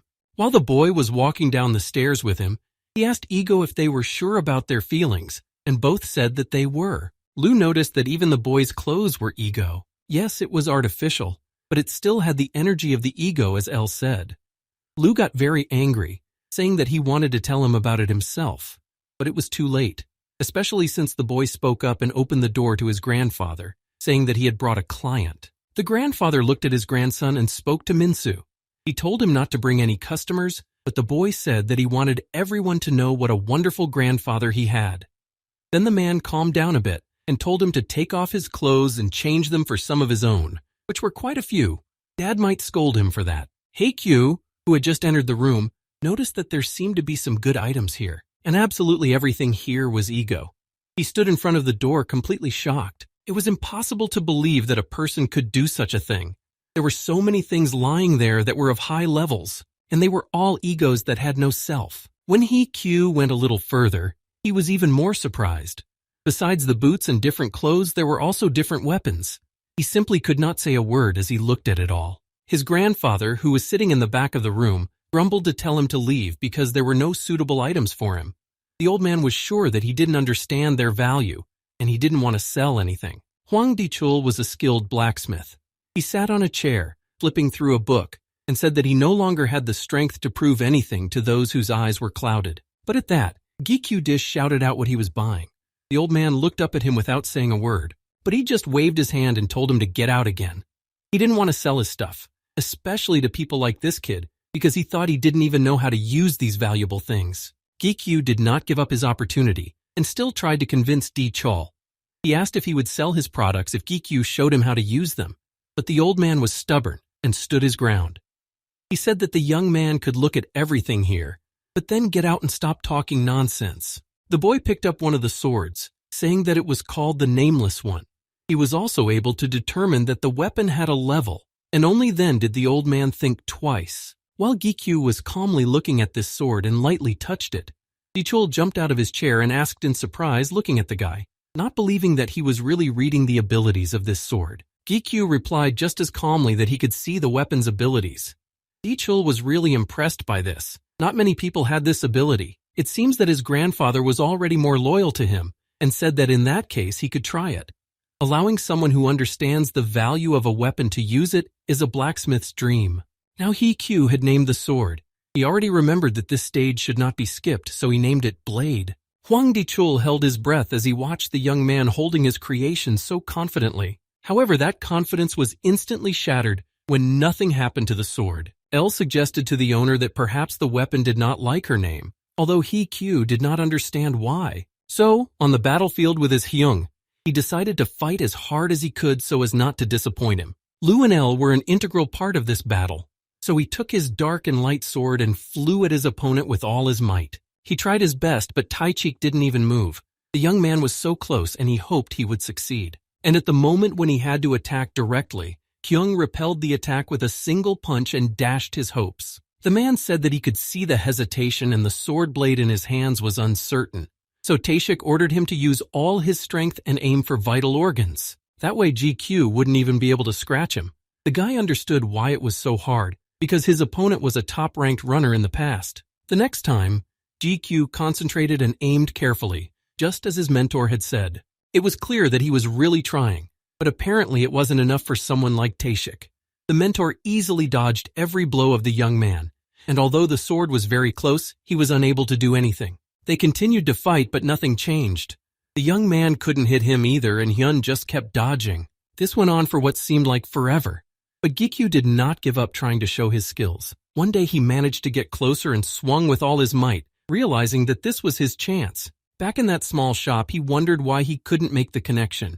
He even began to doubt that it was the ego. Lu spoke up and said that all these items were second-rate. In addition, ego is very cranky when the owner chooses a name and is picky about the owner's choice. Lu and Elle had no other choice, but this will not be the case for everyone. The guy was giving up, but decided to try one last time despite Lu's urging to give up. GQ turned to another Dichio creation and seriously said that from now on his name would be Brunhart. The guy didn't expect it, but this time it really worked, and he made a connection with an ego named Brunhart. His level, his agility and physical strength were also good, but his magical powers were still lower. However, he had a special skill called reflection. He was able to throw back the accumulated attack of his opponent. He also had skills that were inherent in ego, such as turning into an accessory and protecting its owner. Taichik was more tense at this point. He felt that his disciple's strength had increased dramatically and suddenly. However, this only resulted in Yi Chu flying into the wall due to the strong impact. The only good thing was that the walls here were not so hard, because this was a training room, and they had taken care of that. After the fight, Taishik took out a bottle with orange contents and gave it to GQ. It was a potion for internal injuries, so he told him to drink it. For some reason, the boy was smiling, even though his body hurt a little. He tried to open the bottle, but his hands were shaking so badly that he couldn't do it. He also did not understand why such an expensive medicine was in this ordinary bottle. While the young man was trying to open the drink, Hyun greeted him. After all, GQ had passed, even though he hadn't yet realized what it was. Taishik once again proudly said that GQ had passed the test. In fact, the mentor didn't think he would be able to touch him, but the man showed a few small scratches on his fingers. And it was not an accident, but a carefully thought-out plan. Taishik admitted that he had underestimated Kim Gi-kyu. Then the guy fell silent, realizing that he had just heard incredible praise from his mentor, who did not realize that he had managed to use the last minute and still get to him. Then the man said that if the gate was not cleared from today and throughout the week, the association would send its agents there. So Hyung wished the young man success in his task. But before that, he said that he was giving him not a week, but only 5 days. And if there are still monsters there during this period, he will personally come and get him out of there without any agents. Somehow uncertain, Gikyu said that this would not be necessary. But Taishik added that it would be much cheaper than paying the association's employees. They walked together to the gate where there were guards. Hyun asked if Gikyu had taken smoke bombs, potions, and food with him, and the young man nodded his head at everything. Then the man reminded him that he shouldn't relax here, even though it was an F rank. Lu spoke to the host again. This level would be similar to the one with the zombies, so it was unclear why Taishik was so worried.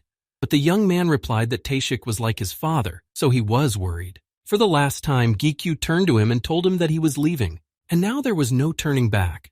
He stepped into the portal, which immediately swallowed him up. The system immediately notified him that he had entered the gate. In fact, Gikyu wished it had been the continuous gate. It would have been much better for him. Lu, as usual, asked him what was so good about it, but he immediately replied that it was a way to make more money. Ego then asked how GQ was going to determine whether it was a continuous gate or a disposable gate. But first, that it was cleared up, it was worth clearing it completely. Since it was only an F rank, it should be able to go through quickly, no matter if it's a dungeon, a maze, or something else. The main thing now is that it's not a stacked version. He needs swords anyway, so GQ picked up Lu, already feeling his aura, and went forward. And he did it just in time, because right after that a beast approached him, which he was able to kill easily with the sword. It was time to act. The young man was taking this mission seriously. It was his first time, and he wanted to show the best possible result. And right now he had the opportunity to prove that his abilities were beginning to reveal themselves. A pack of white wolves began to walk towards the boy, looking very angry. Now it was time to level up. He looked into the eyes of his many enemies and grabbed both swords in his hands harder. Lu drank the blood of the blue wolves that he killed one by one.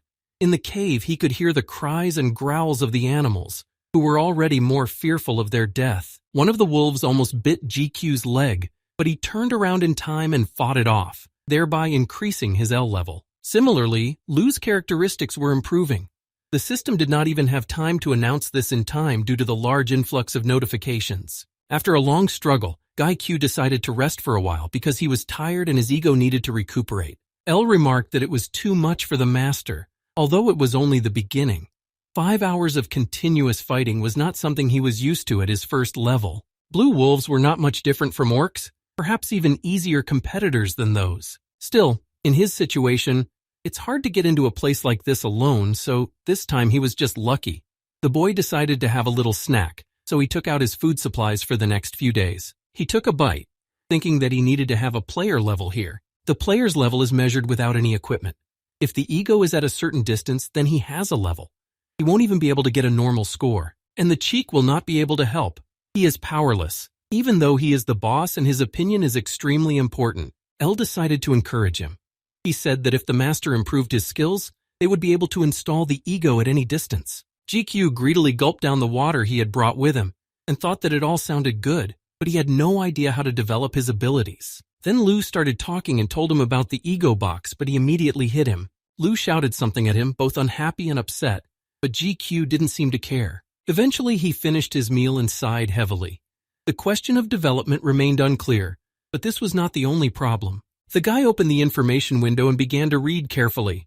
He started talking about something very strange, like eating his own kind. But it was good that Lu just stopped him, and that was the end of the topic. He had already rested enough, so it was time to move on. He picked up his backpack and stood up, moving forward. But he noticed that the backpack was already full and was barely closing. He thought about buying a bag with space expansion magic. But since he couldn't buy anything right now, he decided to drink the potion of enhancement.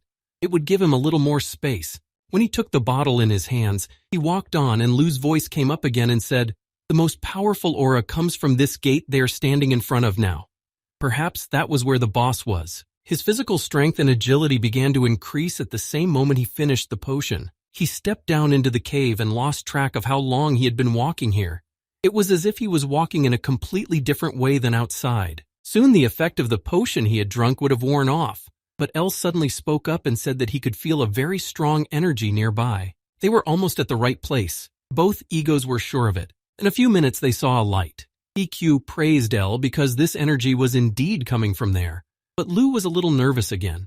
Actually, it was he who said that the young man was approaching the right place. But once again, GQ just shut him up. It was necessary to be as quiet as possible here.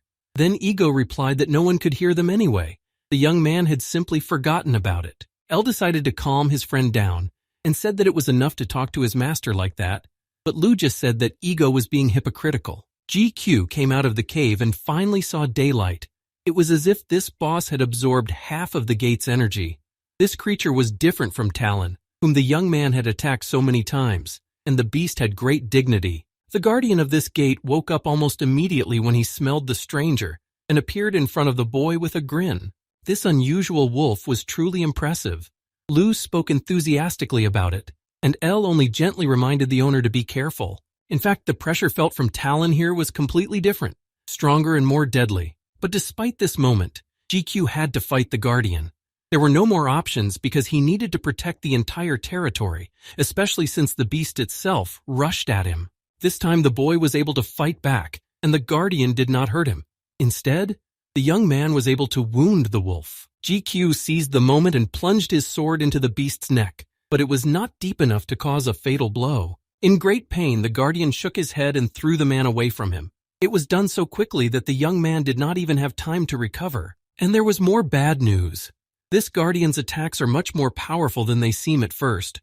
All that remained for the boy at the first level was to accumulate strength and then strike. This plan seemed great. The main thing now was to have enough dexterity and time to execute it. It was going to be a long and difficult fight with an opponent who was far above his level. And Q was already a professional in this business. He had been through many similar battles before. The Guardian was getting even more furious, but so far, EQ had managed to keep it at a sufficient distance to save his life. But the next minute, the beast started attacking again. The boy barely had time to put his sword under its jaw to avoid being killed himself. And in that moment, GQ managed to make more sword movements than he had ever managed before. His eyes were burning with the desire to destroy the enemy, and forgetting about his lack of strength and fatigue, he attacked and did so very successfully. Later, the gatekeeper was lying beside Gi Chu and could not get up. He wasn't dead yet, but he had enough strength to accompany the boy with a menacing look. Only now did the effect of the potion begin to wear off. If it hadn't been for Brunhart, he would have had to try even harder, and it was far from certain that it would have ended well. Talon could not be compared to this monster. He was much stronger, and it took longer to kill him. Exhausted, GQ exhaled and leaned on his dark sword, thanking the guardian that he had died at his hands. He managed to destroy the boss Chang Yong, and for that, the young man received experience points. They were much more than the previous boss. In addition, Lu absorbed all the blood of the beast and received a bonus to dexterity, and his ego gained an additional skill. GQ was shocked by such a huge influx of messages in the system, so he just watched it all and waited for it to end. In the end, Lu completely absorbed Chang Yong, and this beast was successfully transformed into another ego. Instead of a big wolf, there was only a crystal, and the boy tried to figure out what had happened. Lu himself did not understand anything. He had never heard of monsters turning into egos before. He already knew that he wouldn't really learn anything from them, so he decided that it would be faster to figure it out on his own. However, before doing so, EQ did ask L's opinion on the matter, but unfortunately, he didn't know anything either. L apologized for not being able to help his master in this situation. He was ashamed to admit it. Then Lu asked his master what had been bothering him the most lately. Since L appeared, the young man could have dumped him, but he had only dumped Lu, and that was really confusing. The boy seemed to let it slide and asked his own question. He was only interested in the ego that the monster had turned into, and it had to be Lu's. But he answered that he had no ego, but he tried to get some attention from his master. All this was in vain. It was as if GQ could see Lu only at those moments when he personally needed his help. Eventually, the young man decided to find out what had happened here because he knew that L definitely did not have such skills. He opened the information window again. The level was still the first and everything else hadn't changed, except that he had gotten another ego named Chang Yong. It turned out that this ego was in his inventory, but GQ still had no idea how to use it. Maybe he should just shout out the name of the skill. The protagonist remembered that it worked the first time, so he should try it with Chang Yong. However, he decided that he would do it later, or that it would become clearer over time. Right now, he needs to clear the area as quickly as possible. GQ had already tested how handy the cannibalism skill was. This ability really came in handy at some points. He also managed to get a blue crystal, which is much more expensive to sell than the usual purple ones. For such a large one, they would definitely have to give a lot, and now it was time to head to the reward room. However, the moment he was about to go there, he stopped. The boy looked around until both egos realized what was happening to the master. It was simple. You need to touch the body of the gatekeeper in order to move to the reward room. He already knew this from the last time, but the problem was that the body of the damned guardian had been eaten by Lu, and now there was no way to get there. For a moment, it seemed that the reward room in this portal was just an unattainable dream. But he had no intention of missing the opportunity to earn so much money, so he began an active search inside the gate, whose caverns are never exposed to the sun's rays. He started the next day, even though Lu did not want him to. He emphasized that they would only be wasting their time, and it would only be a waste of time. And L added that it was not too late to get out of here and ask for professional help. But GQ couldn't do that. If the same weirdness started happening again, like the last time at Guri's gate, everyone would start to suspect him. And he was worried about leaving here and then not being able to find any way to get to the prizes. In this case, a gate breaking could happen, which would hurt people. Whoever was responsible for the problem had to take responsibility for it, and GQ believed that he was responsible. So he knew that he had to solve the problem somehow, and preferably as soon as possible. Time was short, but he felt responsible for what he had done, and L praised him for it. When Lu started to say something again, he literally interrupted him. Heikyu told him to be quiet and let him concentrate. In 4 days, Hyung is supposed to come here. Of course, if Taeshik sees all of this, no one will see the worst of it, because he always comes through in any situation. Lu was really impressed with this man, especially after he had fought with him on the battlefield with Gikyu. The day passed uneventfully, as he spent all his time trying to find something, but nothing came of it. It was the 3rd day of his stay here, and even then he felt tired. He sat under a tree in the shade and decided to have a snack. Sometimes it was just impossible to be in the sun, so he looked for such places. He was already thinking that it would be better to just kill all the monsters here and be done with it. L supported him as he thought it was the best solution. Lu, of course, said it was too simple, but it at least sounded good and they didn't have much time. They went through absolutely all the caves that they had deliberately skipped before and killed the beasts one by one. A few hours later, GK and the 2 egos had killed all the blue wolves that were still in this portal. Apparently they were no longer here. After making the rounds, they could say that for sure. L once again praised his master for the excellent work he had done. They were going to collect crystals, which the young man could sell later, but he didn't know what to do next. Where to go? Taeshik would be here very soon, but there was still no reward room, and he didn't know how to explain it either. Suddenly, he had a brilliant idea. He decided to blow the cave he was standing in to smithereens. His friends shouted in unison to stop him immediately, and not to do such a stupid thing. They tried to, although the boy's very calm demeanor made it clear that he was not in the mood for their conversation. But they started talking at the same time again about how all the energy inside the gate was gathering in one place, and this place is very close to them. The boy stopped. Either out of fear or just out of surprise, he could not go on for some time. But after a few seconds, he loudly asked them where this wonderful place was. He had to go there immediately. After visiting this special place, Gikyu returned to the Players' Association, where he immediately met with Hyun. Taeshik said that if he had come out an hour or two later, he would have gone inside to rescue him. The older man was already on the yard. Next to the door they were behind was a sound barrier generator. He asked Hikyu why he had come out so late, because it seemed to him that with the abilities Hikyu had, it could have been completed in 2 days. They both stood in the shower, and Gikyu told him that he had managed to kill the guardian that very day, but that there was a small problem afterwards. Taeshik was genuinely surprised by this, because what problem could there be after killing the boss? But then the younger man explained to him that the boss's body had disappeared, which was why he couldn't enter the reward room. At this point, Hyun had nothing to say. This was the first time he had ever encountered this. A few seconds later, he heard his mentor's voice again. He asked Hikyu what he did next. The boy said that first he wanted to destroy all the monsters left in the gate. Then Taeshik realized why he had so many crystals, which the young man had rolled up in his hood.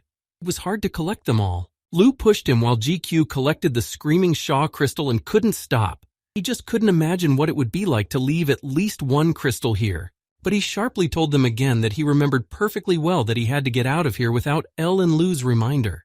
GQ had never run as fast as he did this time. He ran as fast as he could, trying to find the corridor of the cave that would lead him to the exit. He didn't even know how best to describe what he saw inside. The young man looked back in fright. It looked like different pieces of worlds, all broken and incomprehensible, and it was all in one place. If he had a choice, Hikyu would have chosen to never see anything like it. And when the young man came to a stop, a sphere bright as the morning sun appeared in his hands. He had just received a notification that he had received the ego fragment, and then the question he was probably most excited about appeared. The system asked if he wanted to go to the reward room. When Gikyu told his Hyung, he could hardly believe it, because this had never happened before, so he decided to ask him in detail. Then the boy said something that amazed his mentor even more. It could be that the gate he had entered was a solid ego. When they got out of the shower, Taeshik said that he would transfer him all the money for the crystals and the gate cleaning. Altogether, it would be about 1,000,000 won, approximately. The young man thanked him, and they went outside to be greeted by a warm sunset. It was nothing, so the man just smiled and kept walking, asking the younger man if he was going to the hospital right away. Gikyu replied that it would be good to go so that no one would worry about him when, so forgetting about his fatigue, he was going there. Taeshik offered to give him a ride. It would be faster and easier, and Gikyu would have liked that, but he was surprised when he walked to the car. The man looked at him. Looking at his shocked eyes and seeing that Gikyu was about to go back, he stopped him. Hikyu just hated the color pink, and that was the color of Taeshik's car. Taeshik was his opposite and thought the car was just beautiful, especially since it was pink. But the young man could barely get in while the older man was driving. They arrived at the hospital in a matter of minutes, and the boy immediately went to his mother's room, Lee Soo-jin. She was happy to see her son safe and sound, although she wasn't particularly happy that he had gone through that dangerous gate. She then asked Gikyu to buy a drink for Yujong so that she could finally wake up. He left Taeshik alone with his mother and left the room to visit his sister. Soo-jin looked at the young man and thanked Taeshik for taking such good care of Gikyu as soon as he disappeared from her sight. The man replied, a little embarrassed, that it wasn't hard for him at all, especially since it was Gikyu himself who was helping a lot. Yujong could barely stand up. She was so sleepy despite the fact that she had just had dinner and it wasn't too late. Her exams were coming up soon, and Gikyu had been reminding her of that lately. But her sister just turned away from him and said that she just wanted to rest for a while and then start studying again. But he added that Yujong wasn't pushing herself too hard. After all, health should come first. The girl laughed and said that in that case, she needed a guardian amulet, but the young man took such jokes too seriously. Suddenly, they heard someone's voice coming from the back of the corridor, and that voice was very interested in GQ. It was an elderly woman who was slowly approaching them with an intravenous drip. It was obvious that Yu Jong was very happy to see her, but He Q just stood there with a look of surprise on his face. She asked her why she was still awake, as her grandmother was usually in bed at this time.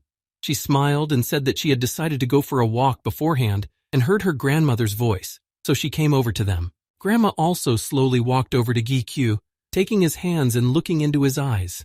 She said that Yu Jong was very well-mannered and now she understood why.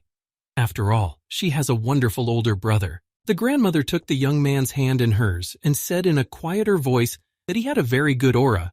He just thanked her, not taking it too seriously. Then the grandmother picked up her drip again and apologized for interrupting their conversation. And then she went on and they said goodbye.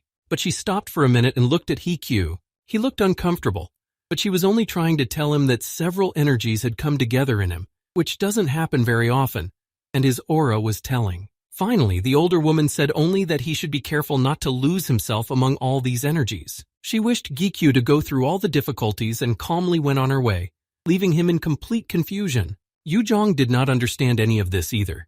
They stood in silence in the middle of the empty corridor for 2 minutes, watching his grandmother go until she turned to her room. He Q turned his gaze to his palm.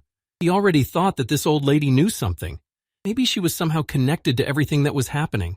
With these thoughts in mind, they went to get a drink and returned to his mother's room, after which Gi Q and his sister went to bed.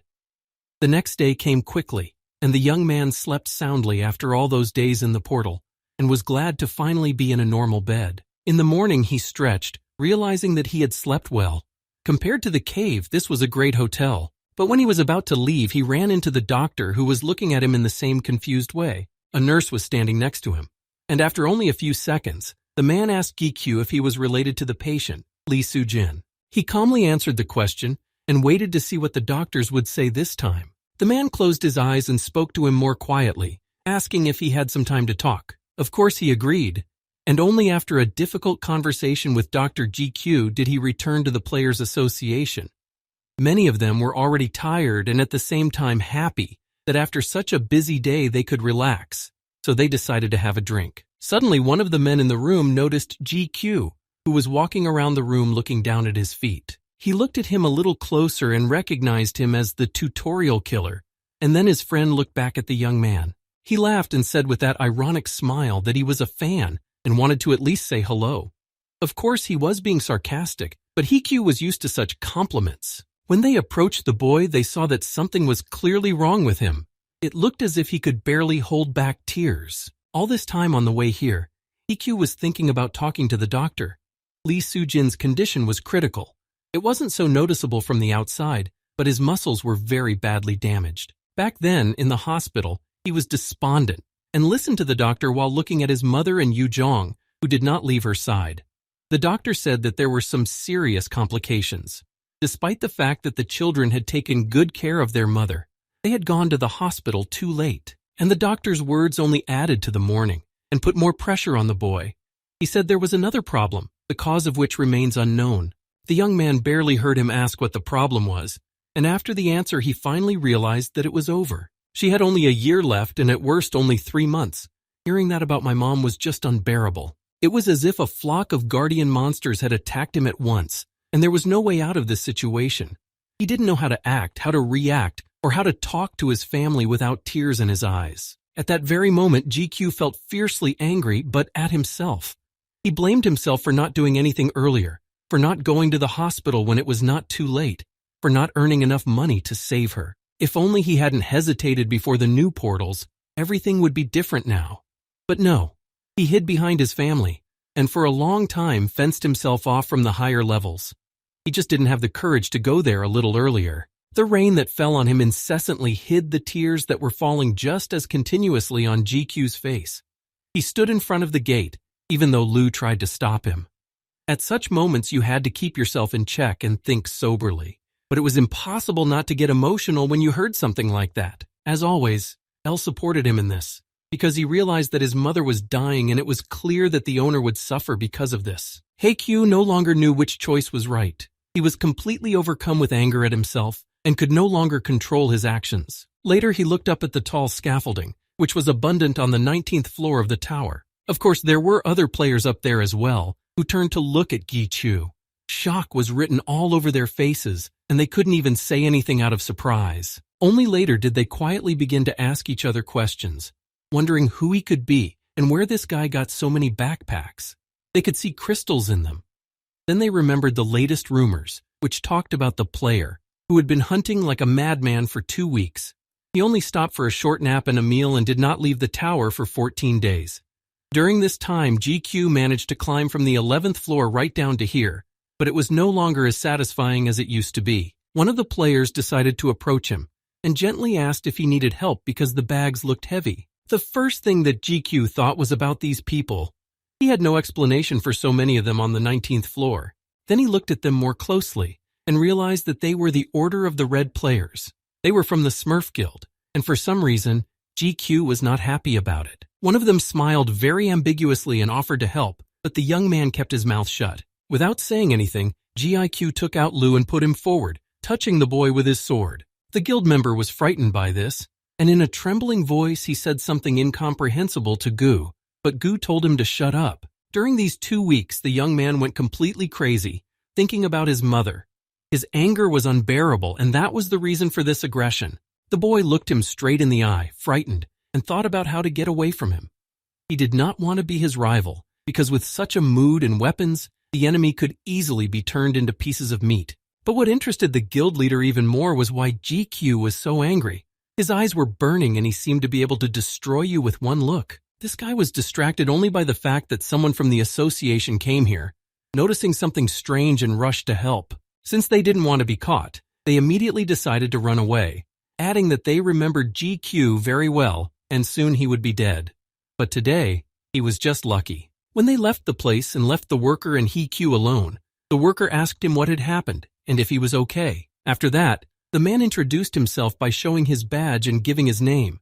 Ho Sung-hoon was a security guard on the 19th floor and asked the young man to answer his questions. Gikyu turned around and calmly replied that these players from the red team were trying to steal his personal belongings. Sung-hoon smiled and laughed slightly, saying that they were just the right size to steal. Then he changed the subject, recognizing Kim Gikyu. Although the young man resisted, he dragged him back, because they had been looking for him for several days, and ordered him to get him out of the tower and back to the association by any means necessary. He was promised a bonus for this, especially since the security guard was really trying his best at work and was not being lazy. Taishik decided that he would definitely give Song-hyun a double bonus, but now he had to talk to Gikyu, whom he hadn't seen in weeks. The young man tiredly asked his mentor what was wrong, and showed with his whole appearance that he was unhappy about being brought here. Then Hyun told him more seriously that 2 weeks in the tower was too much.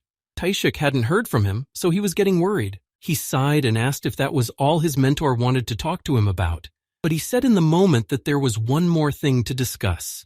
Gikyu sat there just as unhappy, but only until Hyun mentioned that there was a way to cure his mother. There was one way to cure a disease whose cause was unknown. The man asked if Gikyu had any idea what he was talking about, and perhaps the only thing that came to mind was an elixir. The elixir of panacea, which can cure any disease, but there was another problem, and Taishik knew about it as well. There were only 3 cases when this elixir was found by humans. Mark Alonso, who was the first to complete the 50 levels of the tower after its appearance, and received it as a reward for completing it. The other 2 cases were similar. It was also a reward for the players, but for completely clearing the gate. This was something that Gikyu had also heard about. Taishik noticed that he knew a lot for a simple player. The guy had just been interested in this topic more than once. If he had heard of the gate, it meant that Gikyu had already guessed what it had in common: a labyrinth gate. Such portals differed from the others in that monsters of completely different levels could wander through them. They waited for the player to pass by and then rushed at him. There was also a much stronger guardian and a bunch of other traps that complicated the path. First of all, Taishik ordered to get GQ because the 3rd labyrinth gate had appeared in the United States 2 days ago. The mentor told the young man to wash himself and go, because if Mrs. Sujin sees him like this, she will be scared. He allowed him to leave his things here. He will count everything and transfer the money to him right now. Gikyu thanked Hyun and went to the bathroom. When he left the boss's office, he exhaled a calm breath and laid down, closing his eyes. For some reason, he had been craving a cigarette all day, even though he had given up smoking. The man felt that he had already done everything he could for GQ. Later, the young man bathed and walked across the room to the exit to go on his mission. Taking his backpack with everything he needed, he met Ho Seung-hoon on the way and he stopped him to talk. The boss told him that if he wanted a double bonus, he had to be responsible to the very end.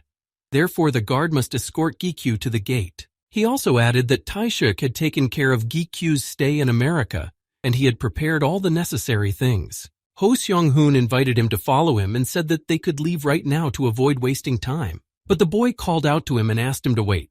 He looked back at him with a strange look on his face. At first, he wanted to go to the tower to the 20th floor, and in a short period of time they were at the base. Now Gai-chu had passed the exam, and his fusion bark had improved to rank E. All of his characteristics remained the same, except that he could use his ego skills already. He stood next to the information window and carefully read the stats. Of course, it's rare to have a new level added to a skill, and he could only use so many ego skills, but he still felt that he had much more energy than he had before. Then Ho Seung-hoon approached the player and distracted him. He looked very serious. The guard said that it usually takes about a day to clear the 20th level. The boy agreed, but stopped himself and asked why Seung-hoon was asking this so suddenly. But it wasn't too sudden. It just took Gi-kyu only 20 minutes, and it was hard not to notice. After that, the guard asked if he was ready to leave right now. He nodded and asked when their plane would be here, but the answer was that they would not be going on a plane. There was a different plan here. First, they had to go to the 5th floor of the tower, which they did. The tower was simply gigantic. It was so high and the shadows stretched so far that the end of the edge was not visible. Seung-hoon then explained that due to the separation of zones, it is very rare to see players from other countries, but it is a fact that the tower is connected to all parts of the planet Earth. Therefore, there is also a chance to meet foreigners here. For a while, Seung-hoon and Gi-kyu were on the 5th floor of the tower at the Korean Players Association branch. When they entered the elevator, the young man was genuinely surprised because he had never heard of it, and it was unclear how it worked here. The security guard explained to him that it was a special kind of artifact that works with the help of crystals. You could say that the whole room is one big artifact. This place is really very valuable and important, and only then did GQ think about how much it all costs if the entire elevator is powered by crystals. And soon the elevator arrived and they were there. As soon as the doors of the huge hall opened in front of GQ, he was fascinated by everything that was there. He could never have imagined that he would ever get here. It was a buoy of the Center for the Control of Portals between countries, and it looked so mesmerizing that he could not look away for a long time. He couldn't imagine when he would use such a portal. All he had heard was that associations of different countries managed this place. It wasn't easy, and not everyone was given this opportunity. But Oh Tae-shik was much more versatile than Gi-kyu could have imagined. When they reached one of the portals, Seung-hoon called the young man to follow him. They came to the right gate that would take him directly to America. Each portal had a guard assigned to it, whom Seung-hoon asked to step aside for a few minutes to allow them to pass. And now it was time to go to the States. These portals were considered the fastest transportation in the world. With their help, you can literally teleport to other countries, and the whole thing looked very fun. GQ kept this thought to himself, but he was not sure at all that such gates could be called transportation. But whether it was or not, the journey took only a few minutes, and Q and his attendant found themselves in Los Angeles. The city greeted them with a magnificent sunset, which drenched the entire horizon in pink and purple tones and made the sky seem fairy tale-like. Q got into the car, still deep in thought. He held some papers in his hands and immersed himself in them, not hearing what was happening outside. 3 top rankers declared their desire to participate in the capture of the gate. One of these runners was the American player Iron Shield. The second was Athena, representing Europe. And the third runner was the Korean Demon King. GQ wondered if he would be able to cope with such a task at the first level, when his competitors would be such strong players. Later on, the car parked and the driver announced that they had arrived. Here was the hell of this world, the epicenter of evil and dark forces, the third labyrinth gate, which is not for every player, but GK was ready to go there without hesitation. If this is the only way to save his mother, he must at least try. There were already other people gathered there who wanted to enter the gate. They were in a more relaxed mood and were discussing something inconsequential among themselves. But instantly, it was GQ who became the object of their interest. They saw that a Korean had come and seemed to be new here. One young man with glasses who had just gotten out of his car also looked at him and said that it was the first time he had ever seen him, but he must have been from the association. At least he thought so. However, when he examined the young man more closely, he exclaimed in surprise, His level was the first. His unique ability seemed to be there, but it was not visible, which was very strange because with such abilities he was always able to see the special abilities of other players. This was the first time this had happened to him, and after that he became even more interested in this young man. One girl who was standing next to the white-haired boy took off her glasses and said with a smile that he looked like the perfect type for her. It got even more interesting. Time passed quickly, and the trials had already begun. The first person Gikyu met was a giant spider that attacked him out of the blue. Sung-hoon was still able to help the young man, so he didn't waste any time and launched an attack with his spear. He looked very confident, and at times it seemed as if he had come here to fight for a great reward. With the speed of light, Sung-hoon hit the spider in the face, and that was the end of the fight with this mutant. The spear ended up in one of the spider's eyes, which stopped it. The spider could not continue to strike because of the pain. A few broken walls, and that was it. GQ admired the guard's excellent work. He moved so skillfully with the weapon in his hands that it could not help but attract attention. A little sad but still smiling, GQ asked if Sung-hoon had to go now. After all, it had been 15 hours. It would also take time to get back to the portals, so it was better for him to leave now. Guy thanked him because he had helped him get used to the place quickly. Sung-hoon also thanked the young man and praised GQ. His growth rate was incredible. He also offered to bring him dinner when he returned from his mission, and Sung-hoon was happy to oblige. They said goodbye and would see each other only after many days and in Korea. He said goodbye and wished him a safe journey and left. He took a lot of necessary things with him, and the first thing he did was to use a spray can to mark the areas he had already been to and cleaned up. This spray was unlimited and was used to keep you on track inside the gate. A whole week had passed since Mr. Sung-hoon's departure, and during that time he had learned to kill 3 giant spiders without much difficulty. But the fact that he was fighting only the same kind of monster indicated stagnation, which was quite disappointing. He looked for the right path, waiting for stronger monsters to appear closer to the boss room. Suddenly he noticed a ball of thread. Not knowing what it was, GK safely picked it up and examined it closely. Then he began to recall what his escort had said. Sung-hoon had said that it was the thread of Arachne, which allows you to travel directly to the gate. He couldn't get the doctor's words out of his head, which were intertwined with what Taeshik had said. Life is the most precious thing a person has, and he took this issue very seriously, and the desire to help his loved one overshadowed all other thoughts. As he was getting deeper into his thoughts, he was startled when he heard a strange and sharp sound coming from right next to him. He reflexively swung his swords and looked around, involuntarily taking a few steps back. GQ clearly heard the girl's voice and Lu confirmed it, but his ego was against him going there. It all looks too strange and there is no telling what might be waiting for him there. His master was of a different opinion and decided that even if it was a Potska, it would be good to check it out so that in the future he would know what to expect. Ignoring it could only lead to more danger later. Lu agreed that there was a logic to what GQ said. He and Elle had no choice anyway. A young lady who was chained to a tree trunk was screaming for help.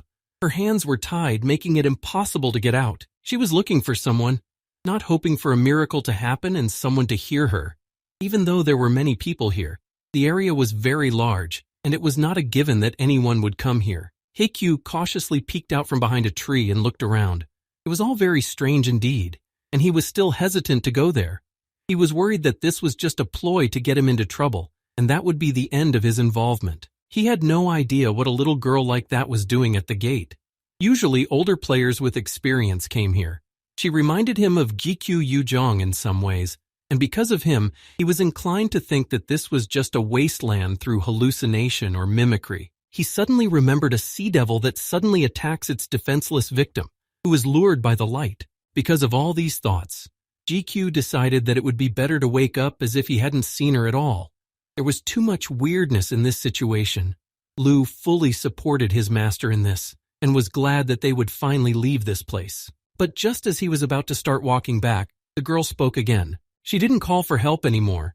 She just quietly apologized to her mother for not being able to find the money for treatment. And that was the only thing that stopped GQ. Lu could see that the situation was getting out of hand, and the boy was already doubting which way to go. But this topic was a vulnerable point for GQ. Lu began to convince the host that he was just being tricked by these words, and that he shouldn't fall for such provocations. But Lu already knew that his efforts would do nothing. If it was a trap, it was a good one. Without thinking about anything else, GQ rushed upstairs and quickly cut the net that was holding the girl. After that, both of them finally felt the ground beneath their feet. They hadn't been hiding anywhere, deciding to rest. GQ asked her what had happened, and the girl replied that she had gotten away from the team for a split second, and then he saw what happened. Her name was Jongsu Jong. She had unique abilities and could use them to enhance her skills. In general, GQ knew that a 10-year-old child could become a full-fledged player if he or she developed the necessary skills, but it was difficult for minors to join the team. However, there were not many people who had the opportunity to improve their skills, so it was worth it. But the guy still did not understand how a child could be brought to such a dangerous place. Even if she had such abilities, she could have lost her life very quickly. He decided to help her and took out a safe zone kit from his backpack. These things weren't very powerful, so they wouldn't last more than a day, but it was enough time to wait for help in a critical situation. The girl stood up abruptly, which startled Hikyu. She looked into his eyes and asked him hopefully if he could take her with him, but he immediately said no. He started to get a little nervous and said that players have to be responsible for their own lives, so he couldn't help her anymore. But she kept up with him, saying that she could be a very good assistant in the raid. She was so sincere in saying that she could help that. For a moment, Hikyu began to hesitate again. She had recently become a player, and her level was still low, and she got into the team only because she told them about her unique abilities. She had been promised a lot of money if she did well, and as he had already realized, money was very important to her in order to cure her mother. But GQ had had enough and turned away, saying that he had plans to clear the gate completely and was not going to return. He added that it would be very dangerous there, and that they would divide the reward between them, but he would not give them the panacea elixir. Sujong was very happy when the young man agreed to take her on the team, but he said that if the child was a nuisance, he would give her to another team on the way. She smiled and thanked him, and her mood immediately lifted. There was a benefit for Gikyu too, because it was much easier to spit with an assistant, and he justified everything with that, not her resemblance to Yujong or the girl's mother's tears. Lu had nothing but another harsh word to say to him. After walking a few hundred meters, Gikyu and Sujong came across another huge spider, which he had already learned to destroy quickly. The young man stepped forward and told Sujong to reinforce his abilities, which she immediately did. Her power-up worked in the moment, and now GQ's abilities became even more powerful, allowing him to destroy his opponents in seconds. Now he was able to kill several spiders at once with just a few swipes of his sword. Feeling so powerful, he kept going and attacking the spiders, cutting them to pieces. It had been 2 weeks since Sujong joined him, and he immediately felt that hunting had become much easier. On one such day, they sat down to rest and eat. GQ always treated her to his food because Sujong didn't have any of her own with her. Meanwhile, she told her that the level had risen again, and the girl was incredibly happy about it. She giggled and said that soon she would be able to catch up with him. Such a joyful moment for her was interrupted by a strange noise that Hikyu heard coming from behind the wall, behind which they were hiding. Deciding to see what it was, the young man moved away from her, and he was actually surprised when he looked out and saw it with his own eyes. He felt uneasy when he saw with his own eyes a large guild led by the American top-ranked runner Iron Shield. The Iron Guild, that's what he called it, and together with the people who were lucky enough to join it, he successfully advanced. The guy started to panic even before he caught sight of him, because if this player was at that level, he would definitely feel someone's presence nearby. And if the guild people thought that GQ was following them, they might attack, and that would be the end of him.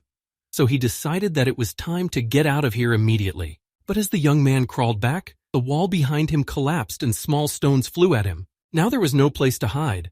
But the boy was lucky not to be killed by the Iron Shield's weapon, which stopped just a few centimeters away. After that, Guy Q ran away as fast as he could, trying to make as little noise as possible. The other members of the guild froze and asked the master why he had launched the Kaleon. For a split second, the team master doubted it himself, but seeing no one, he said that he just imagined it. Miraculously, both of them managed to get to the small cave without being noticed. Only once inside did they breathe a sigh of relief. Sujong finally looked up at him and asked why they had to run away, because they hadn't done anything wrong. Hikyu, who still couldn't breathe calmly, said only that this meeting would have ended very badly. If they had met under normal circumstances, nothing would have happened. But now they look like spies. There is a danger of a surprise attack, so this was forbidden between players. Even though such surprise attacks were rare, there was always the possibility of falling into the clutches of a large and powerful guild. Sujong drank some of the water he gave her and asked if they would run as far as possible. However, the young man said that it would be better to keep a short distance and follow them hot on their heels. Perhaps it was even for the best. The fact that their paths crossed with a strong team increased the likelihood that they were on the right track. It was only after some time that Gikyu and Sujong emerged from the cave and saw the marker when they returned to the same place they had escaped from. Now he was happy, because thanks to the Iron Guild, there were no monsters here, and they had already destroyed all the traps. All that was left was to follow them and be the first to find the boss's room to take it for himself. He was talking so enthusiastically that he didn't even realize he was talking to himself because Sujong was not around. He looked around but didn't see her anywhere. His ego was also in complete shock. The girl was following them, and at what point she broke away, Gikyu did not notice. While the young man was trying to recover and find his teammate, Lu and El simultaneously shouted at him to get out of that place immediately. But he didn't react in time, and that moment didn't give him the opportunity to escape. Now, GQ was caught in the hands of the Iron Shield. Naturally, he took him as his direct enemy, who was also spying on the team, so he behaved aggressively. The guild commander grabbed GQ by the hair and pulled him toward him. Everything that happened next was blurry, because the leader of the American group slammed his face against a stone with all his might, after which consciousness gradually left GQ. But the Iron Shield did not stop there. He continued to beat GK, who looked completely defenseless in front of him. Eventually, the young man lost consciousness and they dragged him to another place. For some time, GQ did not open his eyes, but after another slap, he woke up and looked at the people around him with distrust. The commander of the Iron Guild took the boy by the hair and pulled him back to him, trying his best to get information about who sent him to spy. And then there were difficulties. GQ did not speak English at all and did not understand a single word spoken to him. But even without that, it was clear that he had been mistaken for a spy. Now he found himself in a terrible situation. His hands were tied, and there were people around him who were ready to kill him right now. The Iron Shield continued to try to ask him about all this and promised to kill him quickly and painlessly if he answered. But GQ never spoke. When the boy heard the familiar expression about killing him, he shouted in broken English at the top of his lungs for them not to move him and asked for it several times in a row. The leader took a step back, realizing that GQ didn't understand the language. But one of the guild members reminded him that the prisoner might just be pretending. Whether that's true or not, they'll find out the rank sooner or later. No one was going to let the suspect go anyway. After that, the head called Rogers, who at the same moment approached his master. He was also recognized by Guy Q. He was the famous player whose entry into the Iron Guild was the talk of the town. An American of Korean descent, Rogers Han. Gikyu began to realize that perhaps the man had guessed that their victim was also from Korea. Since Rogers was the only one in the guild who spoke Korean, he approached Gikyu and spoke to him in the familiar language. The man did not give his name, knowing that he was quite a popular figure in Korea. He also took with him Hikyu's belongings that had fallen out of his backpack. It was the inscriptions on these things that made Rogers realize that he was Korean, but only now did he notice that they contained only expensive items. After examining the contents of the bag in his hands once again, he apologized for his rude greeting and added that their boss was not in the best of moods. Now Hikyu noticed that Rogers seemed friendly enough, and if he was here as an interpreter, they wanted to talk to Hikyu, and there would be a chance to get out. The man from the warrior group was not really aggressive, but simply asked the boy everything about the espionage to understand who was behind it and how he managed to deceive the leader in the first place. It was only after this question that GQ shouted loudly that he was not a spy and that it was some kind of mistake. He raised his tone with each sentence and added that he had come here to hunt like any other player without a guild, and he wasn't going to deceive anyone. He just decided that they were already well aware of his presence and just decided to let him go. At this point, Rogers stopped him and reached for his sword with the same smile. At that moment, Guy Q was both scared and indifferent at the same time. Everything happened so fast that he didn't have time to realize anything, and he was already standing with the dagger above him. For a moment, there was only a squeak in his head, and everything went black before his eyes. He didn't make a sound as he stared at the same spot. But when a sharp pain coursed through his body, as if he had been electrocuted, Gikyu screamed. He looked with hatred in his eyes at the friendly Rogers, who was only saying that the young man wanted to pull a fast one on him. The man also guessed that the prisoner was hunting for a rare elixir. The other men took all the contents of GQ's backpack, and they were even more interested in his sword. They knew that the weapon was unusual because there was no information window, but they also knew that the sword was too blunt and not even suitable for cutting through an orc's skin. It was all strange. The leader didn't know what to think about it anymore. After all, they would not learn anything new about this sword now. So the blonde man gave orders to keep the weapon to take to the workshop when they returned. However, compared to the sacred sword of Kallion, which belonged to the leader, this weapon is just an old piece of iron.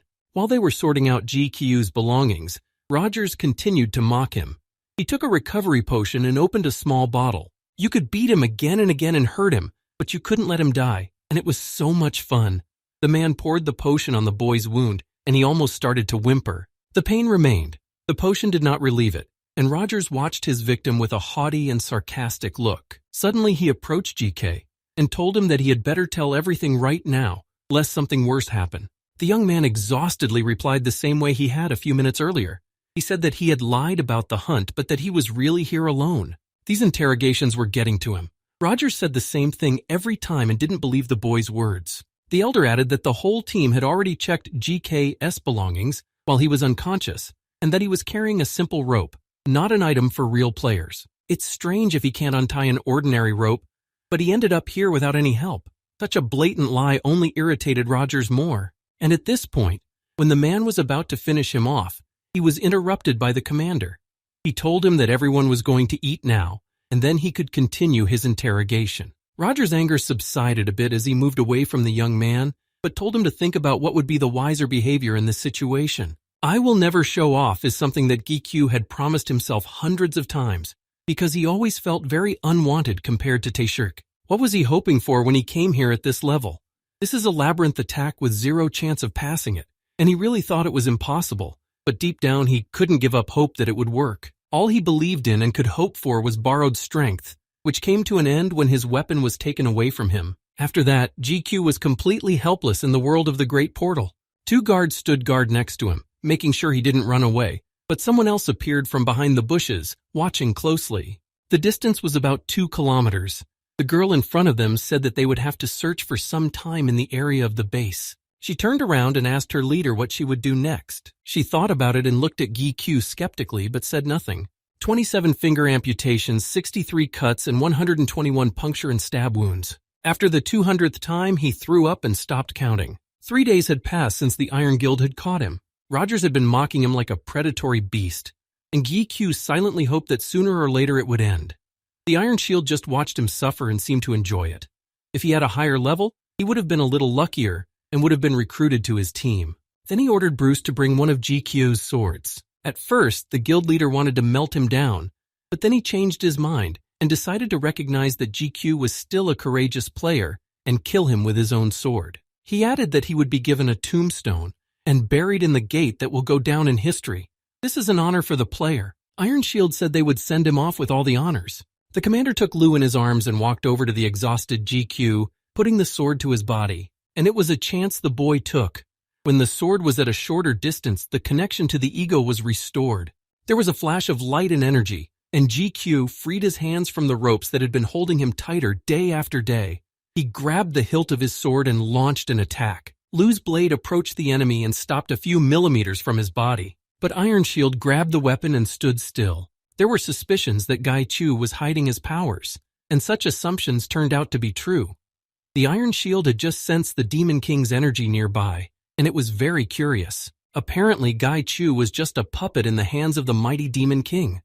Letting the guild leader's words pass through his ears, the young man told Lou to stay still. He was still wondering how the boy had managed to outmaneuver and deceive him for the second time, as it was impossible even for the same Demon King. The commander really wanted to hear the answer to this question, but all that flashed through GK's mind was that it was time to use his trump card, which he held for the worst-case scenario. And that's when Athena came into play. Suddenly an arrow flew into Iron Shield's hand. He held his breath in pain and watched in silence as blood poured onto the ground. But he recognized who it belonged to. It was Artemis's arrow, and he knew exactly who owned it. Athena showed herself only after the sudden impact. She was standing off to the side with her assistant and smiled proudly when she heard her name. She greeted her old rival, whom she had not seen for years. Then the leader of the Iron Guild destroyed the arrow and threw its fragments on the ground. This could be perceived as a declaration of war. Athena just laughed, saying that he had finally started to make more interesting jokes. But there was never a time when they didn't fight each other. Their groups always fought each other, and then the war would freeze for a short period of time, after which it would continue. Athena ran towards the iron shield to attack it again, but she was met with a worthy rebuff from the guild. The leader took his sword to defend himself and prepared to attack. A sign appeared over the entire team, symbolizing an impenetrable shield that was held together by his energy. GQ covered his face as a wave of dust hit him, and Rogers tried to get to the iron shield so as not to leave him alone with Athena. Without looking back, the leader ordered him to go back so as not to leave GQ unattended, and told him not to kill him yet. He might be useful. Once again, the fight between the Iron Shield and Athena continued, and it was going to be a hell of a show. It was the first time Gichu had ever seen two top-ranked runners fight each other. The Iron Guild commander was determined to put an end to his fierce rival. He ordered his group to prepare for battle, and everyone gathered behind him, confidently moving forward. The sound of them made me scared. They now resembled monsters from the worst nightmares. Sometimes it even seemed that this was a battle between gods, not ordinary people. Even though Rogers was sitting here with no intention of killing GQ on the orders of the commander, he could not expect anything good from him. Looking at the boy, it was enough for Rogers to stand still. His legs could barely support him, so the man did not see him as a threat. However, he had other plans for the young man. I accidentally killed him because he was already dying. These words would not be surprising when the master saw only the corpse of Guy Q. After these words, Rogers flew into the air and was never seen again. This was even more alarming because now the enemy could attack from any corner. No sound was heard except the clash of swords, and suddenly Rogers reappeared behind GQ. He could not leave the young man alive, for he had already learned of his identity. He tried his best not to lose consciousness, and when the katana of the guild rival was a centimeter away from his face, GQ did so. With all his strength, he shouted the name of the skill, mirroring. Rogers stopped at the same moment, feeling unbearable pain. Brunhart was indispensable here. With his help, GK managed to repel the raven because the ego reflected all the accumulated shock. Rogers did not understand anything when energy appeared around him, demolishing everything that was nearby. Perhaps this was the most powerful punch GK had ever thrown during the fight, which lasted more than 5 years. Rogers fell to the ground and got a bunch of scratches, and now GC stood over him with his sword, and his life depended on him. The guy was also in a terrible condition. His whole body was in pain, and he could hardly realize anything. But now to give up meant to meet death, so he desperately grabbed at any opportunity. That's when the familiar sound of the system's alert appeared. The damage Brunhart could absorb had exceeded the limit the first time. Because of this, Brunhart was instantly destroyed. Of course, he didn't want to lose his ego, but this incident saved his life. Without stopping, GK decided to finish the job and finally kill Rogers. It would be revenge and justice in his eyes. Now the Korean himself was begging GQ to wait and not kill him.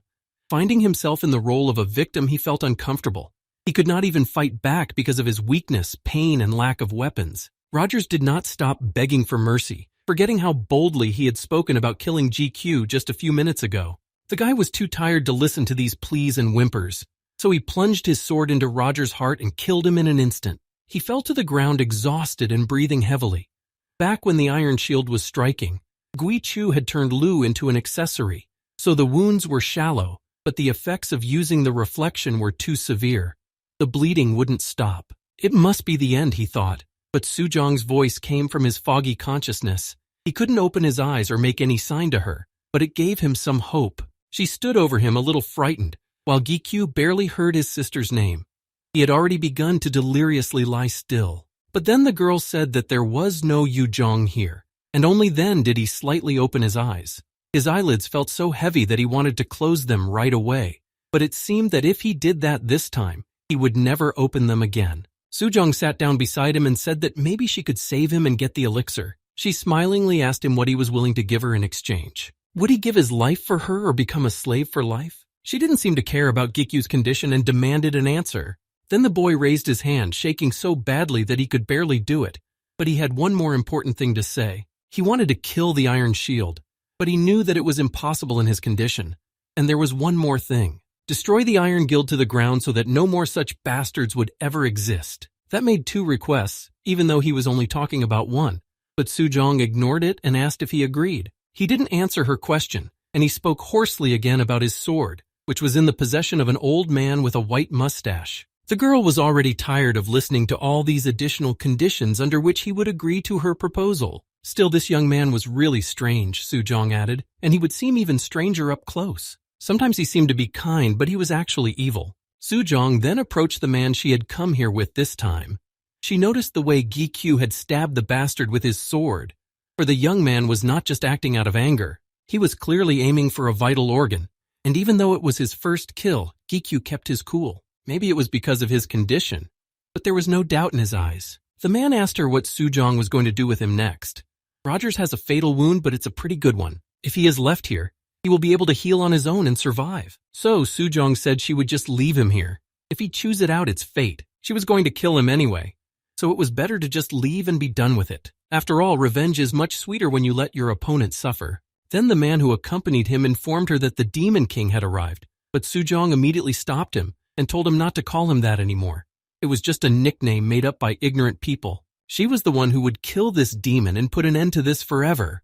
With a smile, she transformed into a grown girl with long purple hair and confidence in her eyes. And Guy still couldn't wake up. But when he started to wake up a little, he began to recall gradually all the events that had happened. His dream, which had tormented him for 5 years, a nightmare that did not allow him to sleep. But after meeting Lu Jiwayu, he never saw him again. And then he saw the well scoop, as if to save him from this strange and monotonous place. He could cross the wall, but he was still inside the well. Now even his dream was mocking him, and he, Q, felt trapped. It was true that he had been lucky enough to catch the rope from above, but he was not climbing up by his own power either. Suddenly an entity appeared behind him, and it was Lu.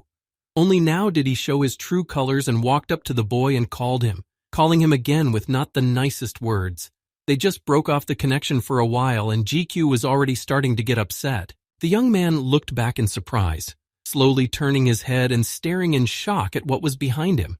Lu spoke up again and said in a stern tone that the others were no different from Gu Qiu. They also wanted to rise to the top and were going for it by all means possible.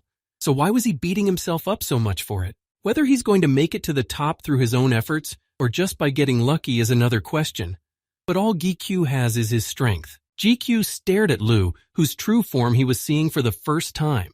It was none other than a demon, and there was something so fascinating about it that it was mesmerizing. But that wasn't all the surprises.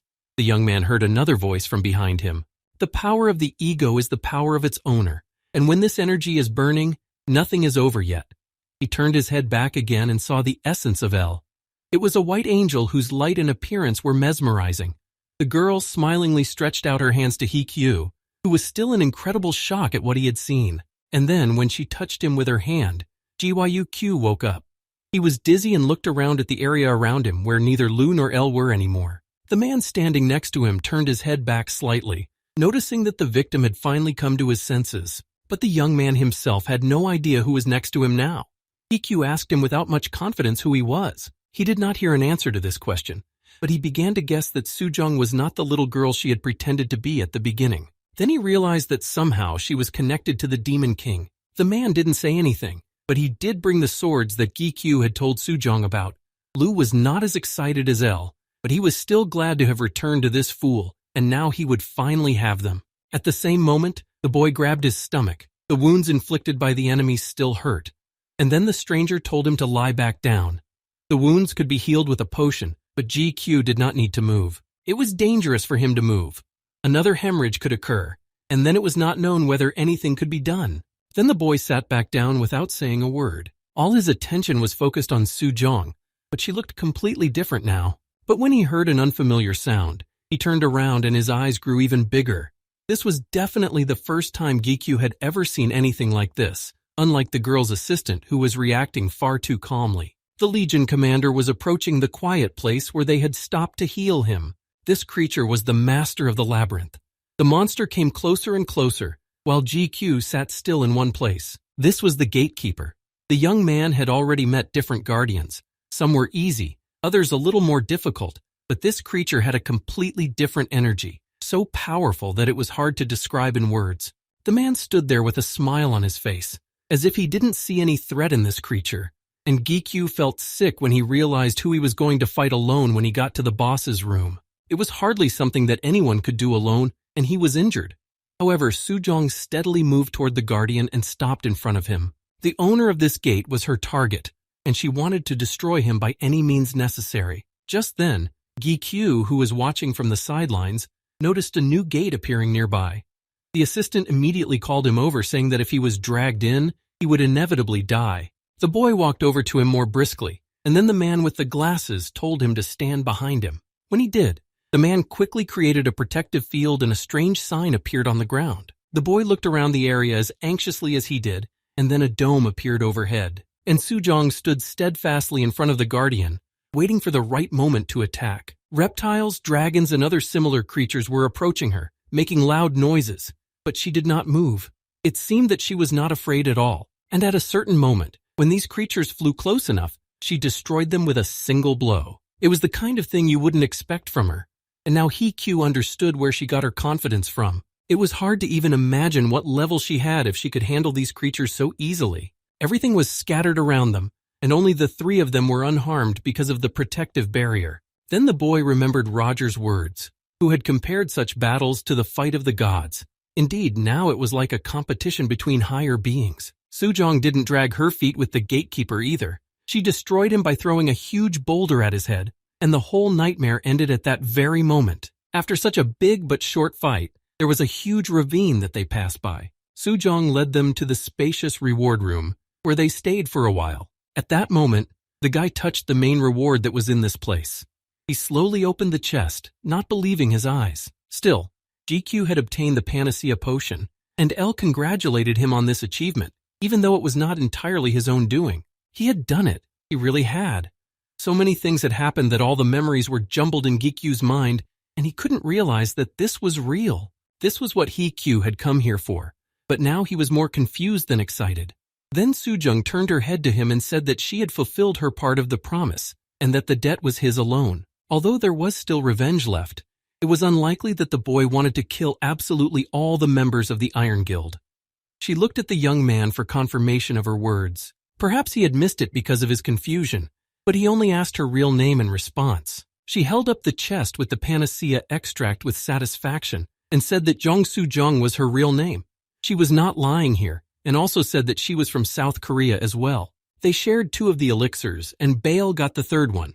It was good that it turned out that way because at first, Gikyu thought there would be only one portion of this precious potion. Unexpectedly, Sujong handed him her reward as well, saying that he could have her elixir for himself. Gikyu just looked at her hand where the bottle was and said that according to the rules, it was hers. Everyone got one, but Sujong gave the elixir to him anyway. Helping him take revenge on the Iron Guild was the deal, so she didn't want to give it up. Right now, Gai Chu's body was in a terrible state.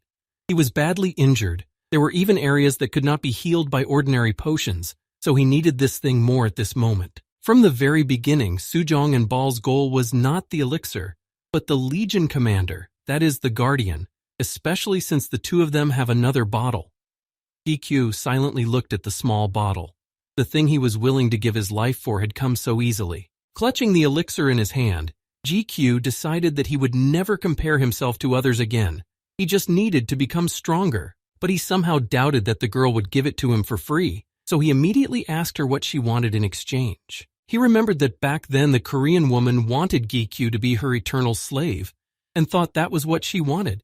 But she waved her hand and said that was not the case. Sujong seriously wanted him to become her student. She saw his potential, and he could be a great member of her team at Matzo. It was a bit of an unexpected offer, but she wasn't going to take no for an answer. After all, it was thanks to her that he stayed alive. Right now, the young man was still too weak from all the events and, of course, not ready for training. But Sujong told him to bring him back after he had completed the 1st floor. Then she would be able to take care of him fully. Gikyu was embarrassed when the girl approached him so close and abruptly, but he did not resist. Then she lightly tapped him on the head with her finger, and he felt a strange energy. Sujong explained that it was a sign of agreement between them and a way of communication, so now they would not lose each other. Right now this thing didn't have any abilities or functions, but this world only looks like we personally know it. So Sujong advised him to learn as much as he could before coming to her. She stopped talking then, but she started talking again, but changed the subject and said that there was something she wanted to know. The girl noticed that both of Gikyu's swords were quite unusual. There was still a little time left before the gate would close, so she decided to show him how to strengthen one of the swords. Gikyu looked at her at the sudden suggestion, as if to check if it was true. She smiled slightly and told him to drink the elixir first. This method is quite dangerous and requires strength to do it perfectly. While Sujin, Bal, and Gikyu managed to reach the boss's room and successfully destroyed him, the Iron Guild continued to fight Athena, but the trio went straight to the battlefield. This was the way she was talking about.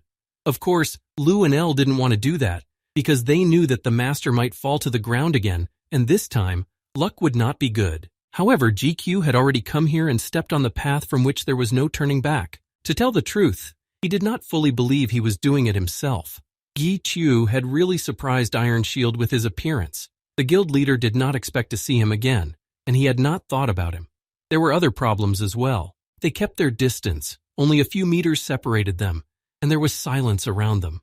All the noise had stopped, and this made the situation even more tense. GQ was worried. Sujong was more confident in him than he was. The Iron Shield had guessed about the Demon King's dark deeds, but now he was sure that they were not just guesses. He glanced at Sujong, who had destroyed the boss in an instant, and his eyes began to fill with blood from anger. But the girl only defiantly replied that the Guardian never belonged to him, and neither did the reward room. She sent GQ forward and shouted encouragingly to follow all the instructions she gave him. For a moment, it even seemed that this was not a human being at all, but the devil, ordering him to do such things. After all, if he was already here, why not try? In broken English, GQ said that he would kill him here and now. After that, the body of the Iron Shield will disappear along with the gate. Apparently, this didn't even make the guild leader angry. Rather, the words made him laugh. For a moment, it was as if the guy had been electrocuted, and he began to tremble and froze in place. He could not believe his ears that he had said such a thing to a top runner.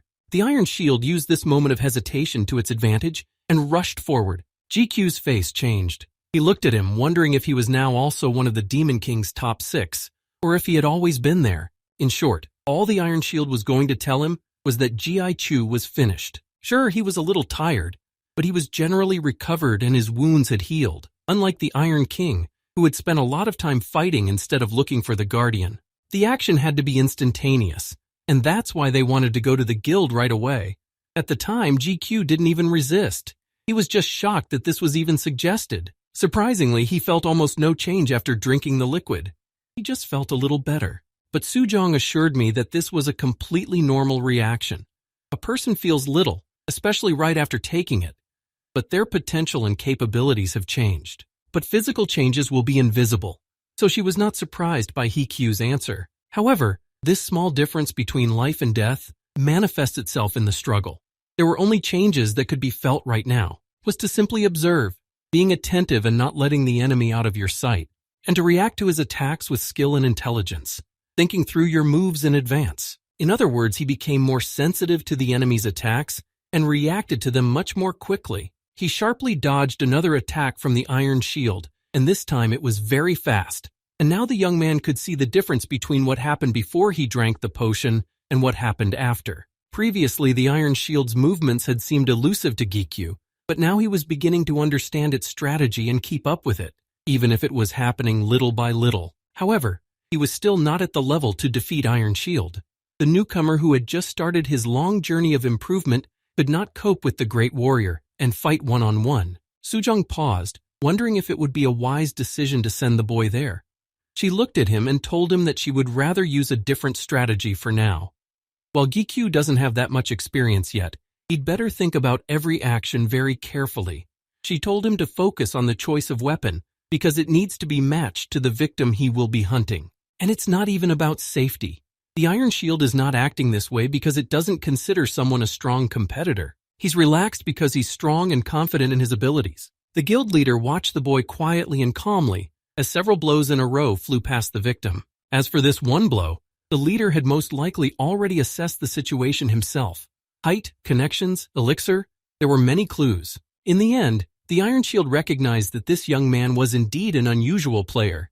He had been interested in him from the moment he had managed to deceive him, and that interest had not waned. But if he guessed what had happened, he would attack even more aggressively and violently. The time had come to activate the power of Kalion's sacred sword.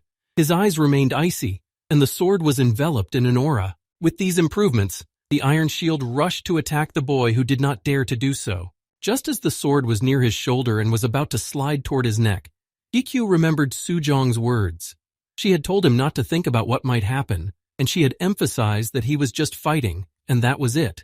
Unnecessary thoughts about anything would get in the way. That's when Gikyu decided not to put off his new abilities. He took out the L, and the master of this sword awakened his new abilities. He was simply drawing in the skills of the sacred sword Kallion. Although only a partial absorption was possible because the wielder's level was low, the Iron Shield was puzzled. As it stood there in thought, the absorption was complete. A fraction of the power of such a great player. It was certainly not enough, but it was done, especially since he couldn't concentrate on anything else now. And this attack, which had seemed completely impossible to catch before, was now quite possible for GQ to repel, and he decided to take the chance before the Iron Shield recovered from the shock of losing the power of his sword. The boy tried to increase the distance between himself and the enemy as quickly as possible and ran back. He succeeded, and when he was at the right distance, the boy looked back at his competitor, who was tiredly holding the hilt of his sword. And finally, he had to do one more thing to get rid of the one he wanted to take revenge on. Gikyu remembered what Sung Hoon had said, that with this item one could instantly exit the gate to the outside. The young man had picked up the Arhana thread and was now finally ready to end the fight. The Iron Shield closely followed the enemy's movements, but he still stood still and did not attack. The aggression had disappeared and now he was not so sure. But as the anger surged back into him, he gripped his weapon tighter and quickly moved directly toward GQ, about to deliver the fatal blow. But it was too late. The boy showed his opponent the fact, and then a whirlpool appeared around him, protecting him. But the Iron Shield continued to move towards him, realizing that he would either finish him off now or never. He swung his sword with all his might as he got closer to Gikyu, trying to catch him with the blade. But nothing happened this time. Gikyu simply disappeared from the gate, just as Sung Hoon had promised him, and Iron Shield was left with nothing. He exhaled heavily several times as he looked at the ground and chastised himself for not being able to do anything about such a weakling. Looking back, he turned his gaze to Sujong, who was still standing behind him. He angrily asked her if she was going to talk to him this time, or if they were going to start fighting again. The girl just smiled at him, and purple clouds appeared behind her. That's when he realized that he was definitely trapped and would not be able to leave this portal alive. Gikyu immediately went to the hospital to see his mother, holding in his hands the last hope for her treatment. He called Taishik and told him that he had already brought his mother home, and Sung Hoon helped him because the hospital didn't allow drinking the elixir. When the young man closed the door and went to the room with Sung Hoon, he said goodbye to Hyung and asked him to call him back when he came back to Korea. The young man thanked the older man for his help, and he said he had to go. The man left the young man's house, and then Gikyu went to his mother's house. The woman was very tired. She looked extremely sick and would probably die soon without the elixir. When she saw a silhouette in front of her, she barely opened her eyes and asked exhaustedly if it was GIQ. The young man took her hand in his and spoke to her mother gently. He asked how she was feeling and tried to speak quietly and not make too much noise. Just as hard, my mom replied that she missed him very much. They hadn't seen each other for so long since he left to conquer the 19th floor and then entered the labyrinth gate. A few tears spilled from her eyes, and she wanted to see him at least one more time before she died, so she thanked him for coming to see her. But GQ reassured her and said that there was nothing to worry about now. Everything would be fine now. She may not have believed in the magic potion herself, but he knew that her mother would soon recover. Then Sujin continued to speak. She had something to tell her son. Haikyu didn't let go of her hand, looking directly into her eyes and listening intently to the barely audible words. But when he felt her hands start to drop and she only tried to breathe in painfully, Gikyu stood up from the chair, taking the medicine in fright. He quickly opened the jar of panacea elixir and then handed it to his mother, saying that she needed to drink it. She couldn't even lift her head, so GQ gently helped her drink the contents of the bottle. But now, everything was definitely okay. Before he could finish his sentence, the young man fell to the floor next to his mother's bed. Elle was a little worried, but for Lu there was nothing strange about it. He'd been through so much in the past few days. It wasn't a sure thing that it would all end well, especially after Gikyu had gotten even more involved with her. When Lu tried to explain Ella's feelings, all he could say was that there was nothing they could do about it. They would have to accept it. Their master was going to rest anyway. While he was lying on the floor sleeping, the elixir began to take effect and Mom gradually got better. She was able to open her eyes, although she was unable to get to her feet or speak, but she was alive. This is the only thing this whole thing was started for.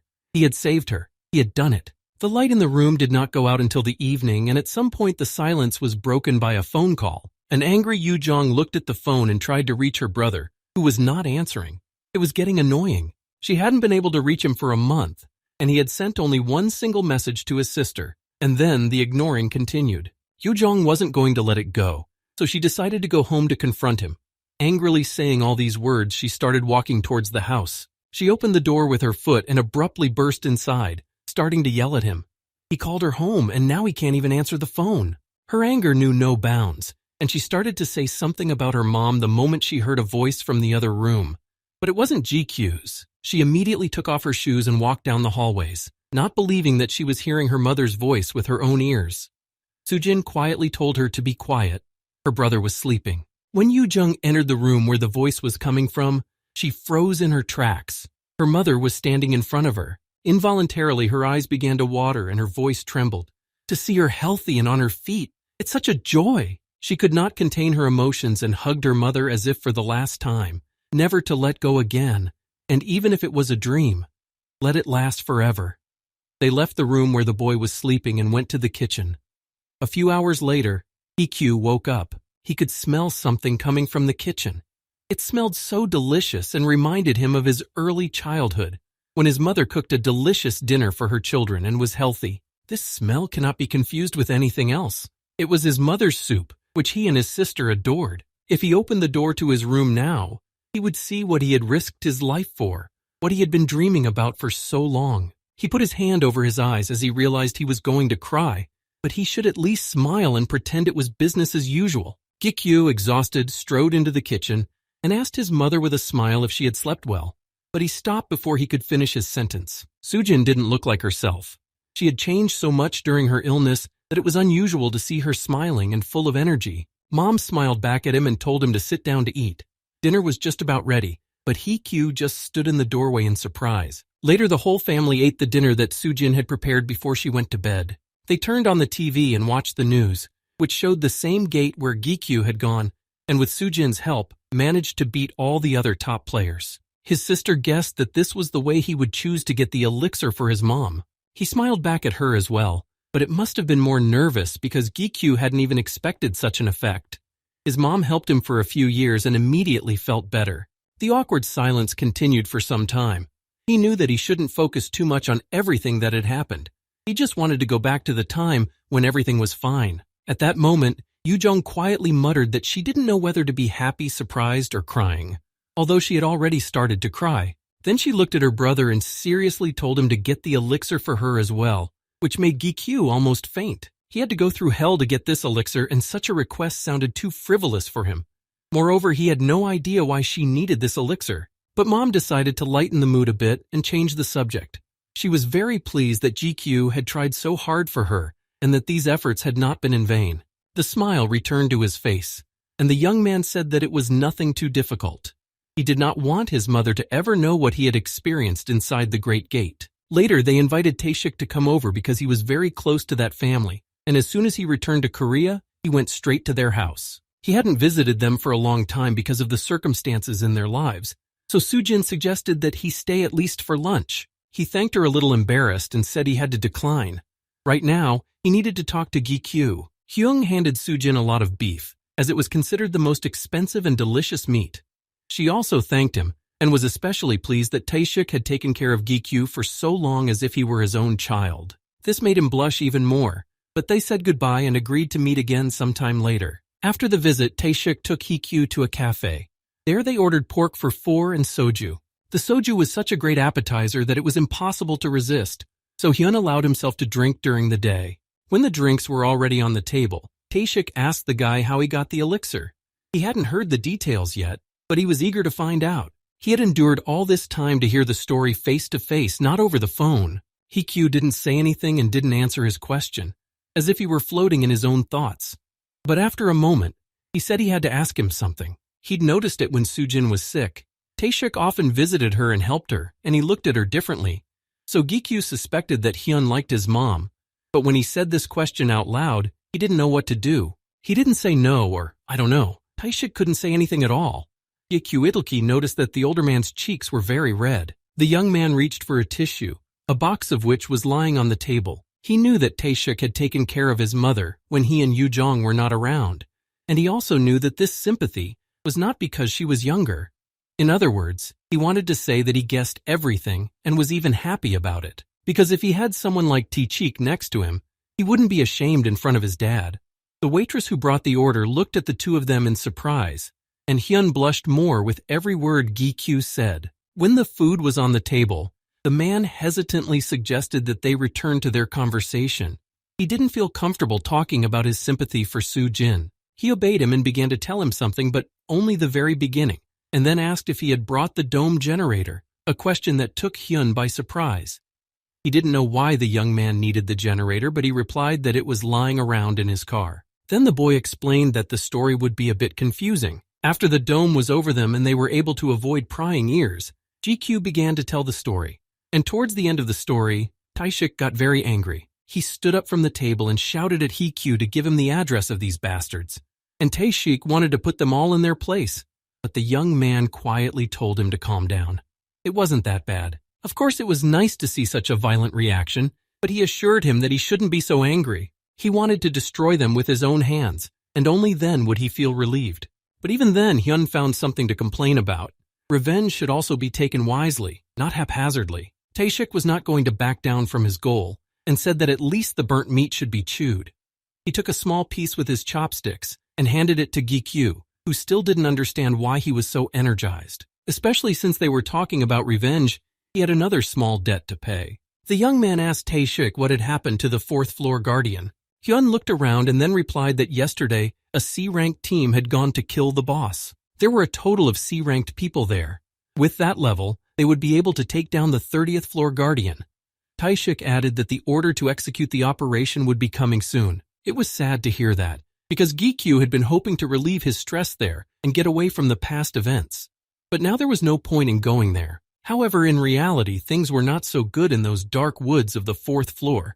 The man was running as fast as he could, wading through thorny tree branches to the exit to alert the association to the trouble. He was holding his shoulder, which was bleeding, and his arm was gone. It turned out that C-rank had failed. The squad had been completely destroyed by the Guardian, and the leader was the only survivor. However, right now behind him stood the boss of the gate, who was just waiting to tear the victim apart. The next day, Sung-hoon was back at Gi-kyu's house. The most important thing now was to check on the boy and his mom after they drank the elixir. It was necessary to go to a certain place to do this, because it is impossible to check in a regular hospital. The guard told me that the chief, T-cheek, would talk to me about it, so there was no reason to worry. Along with the elixir came another reward, the yellow crystal. And as Gi-kyu had asked, Sung-hoon gave half of its value to the chief. Although Tae-shik tried to refuse to do so to the last, because he thought it was dishonest, after the guard told him that Gi-kyu said he no longer wanted to be in his debt, Hyun pretended to give in and accepted the money. Sung-hyun looked at his tablet and calculated that if he subtracted all the money that would be used for taxes and other expenses, he would have about 1 billion won left over. As for the house where Gi-kyu would like to move with his family, Sung-hoon found several options on the banks of the Pukun River. He had paid attention to all of Gi-kyu's wishes, so he just had to choose the house he liked best. The guard held the tablet up to him again. Gi-kyu looked at him with a tired look, not saying anything. Not to say that he was against it, but he couldn't remember a time when he had asked Sung-hoon to choose a house for the family. Then he said with satisfaction that according to the new order from Chief Tae-shik, starting today, Sun-hoon would be the personal secretary of the player Kim Gi-kyu. He entered his number into the young man's phone and smiled as he handed it back. The boy took his phone in silence, wondering if he always behaved like this. As the sky fell into the warm hues of sunset over the city, they arrived in the Dondamun neighborhood and pulled their suitcases out of the trunk together. The secretary had everything ready, as Gi-kyu had asked, but he didn't know where to spend the money, so he asked the young man about it. He asked him to prepare billions of won in cash to take with him. Gi-kyu calmly explained that his armor had fallen apart and he still had debts to pay. All of this, along with the equipment, would be covered by this money. Sung-hoon was even more shocked to hear how much this equipment cost, that he had to take so much with him. And when he heard the answer, he was even more shocked. It was going to cost about 1.5 billion. He remembered the old man who had given him Brunhard and saved his life at the gate. Then he promised that after winning, he would bring him such a reward. The young man immediately went to the shop where the boy had brought him once before. The blacksmith was just doing his favorite thing. The little boy was with his grandfather this time too, He opened the door and happily informed him that a customer had arrived. The old man was not expecting any customers. He didn't like it when anyone came here at all, because he knew how disrespectful people were of guns. Sung-hoon had already gone upstairs and said he would wait for the boy there. When the young man was left with his suitcases on the first floor, he heard his grandfather's familiar voice. He looked more friendly this time, and was happy to see GK, who had changed a lot in these few months. The boy entered his office and asked him how he was doing, and if he had received the money that GYU had mentioned. The old man replied that the agent had transferred the money, and that everything was fine. But then the old man added that there was a little bit missing, to which He-kyu apologized. But the old man smiled again and said it was no big deal. Moreover, he had asked for the letter that the young man had handed over, and what was written there was more like a will. In general, the grandfather did not hope that the young man would survive these difficult gates. He was about to forgive this debt and chip in for the funeral.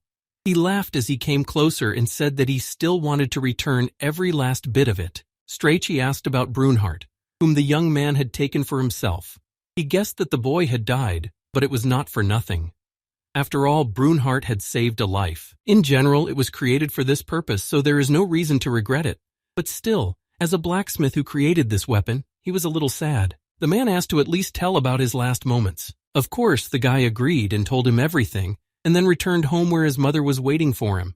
They were going to visit a place together, and Yu-jong had just woken up and immediately rushed to them asking where they were going. She wiped her eyes as she looked at them, and completely forgot about what Gi-kyu had said yesterday about the medical examination.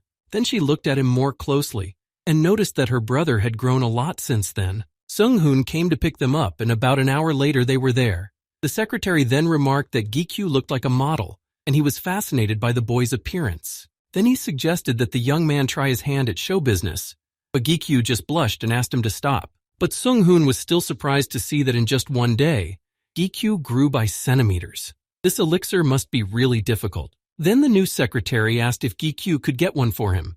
The young man laughed, remembering that his sister had said the same thing and had asked for it more than once. It's not a huge change, but it's still noticeable.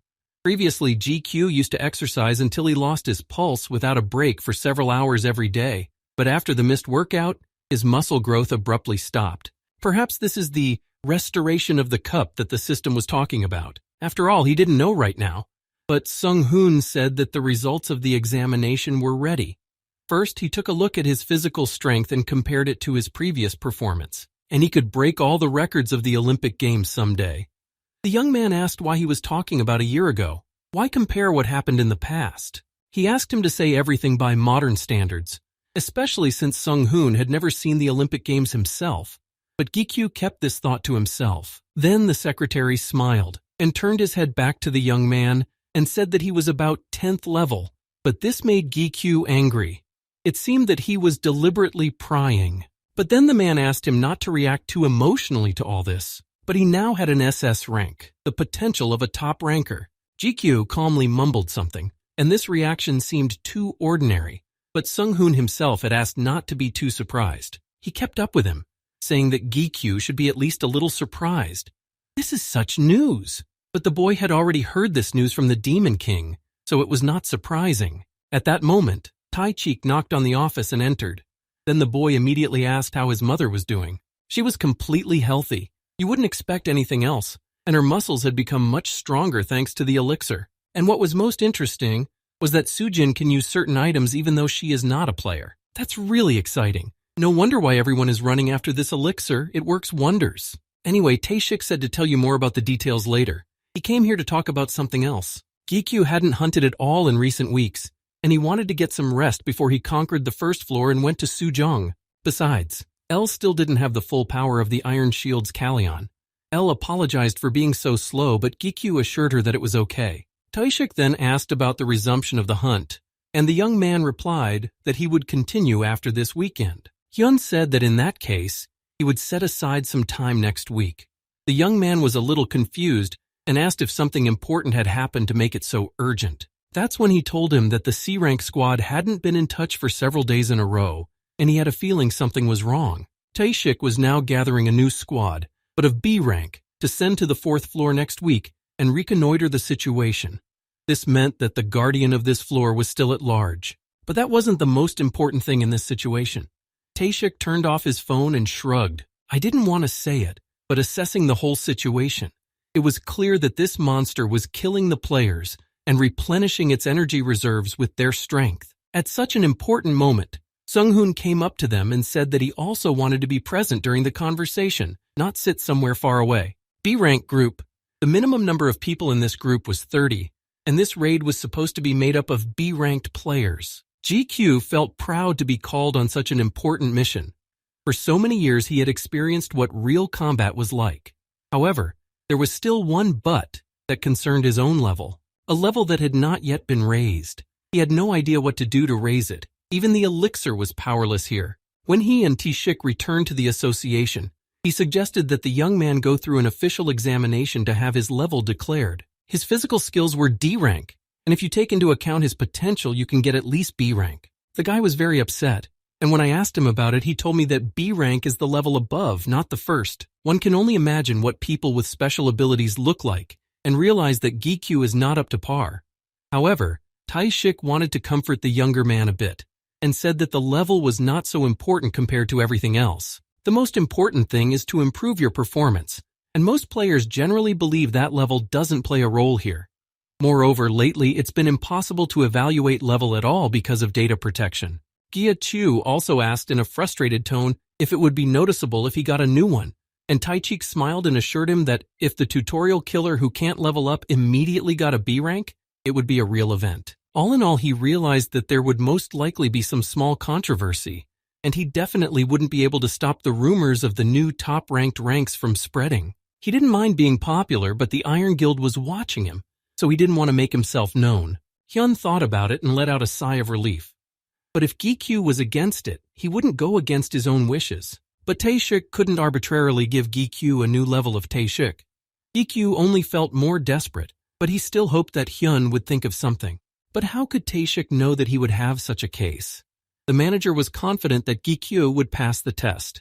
Everyone knows that level has a lot to do with attitude. But he heard encouraging words when Taeshik told him that there was a way out. He pulled out a piece of paper with a list of all the guild members who would be present on the expedition. He could join the guild on a temporary basis to join the raid, and Taeshik could introduce him to anyone who might be useful, but he wasn't so sure that would work, because it was unlikely that anyone would welcome a newcomer from the outside. And if he did sign up, and then wanted to leave right after the raid, it could have a negative impact on their reputation.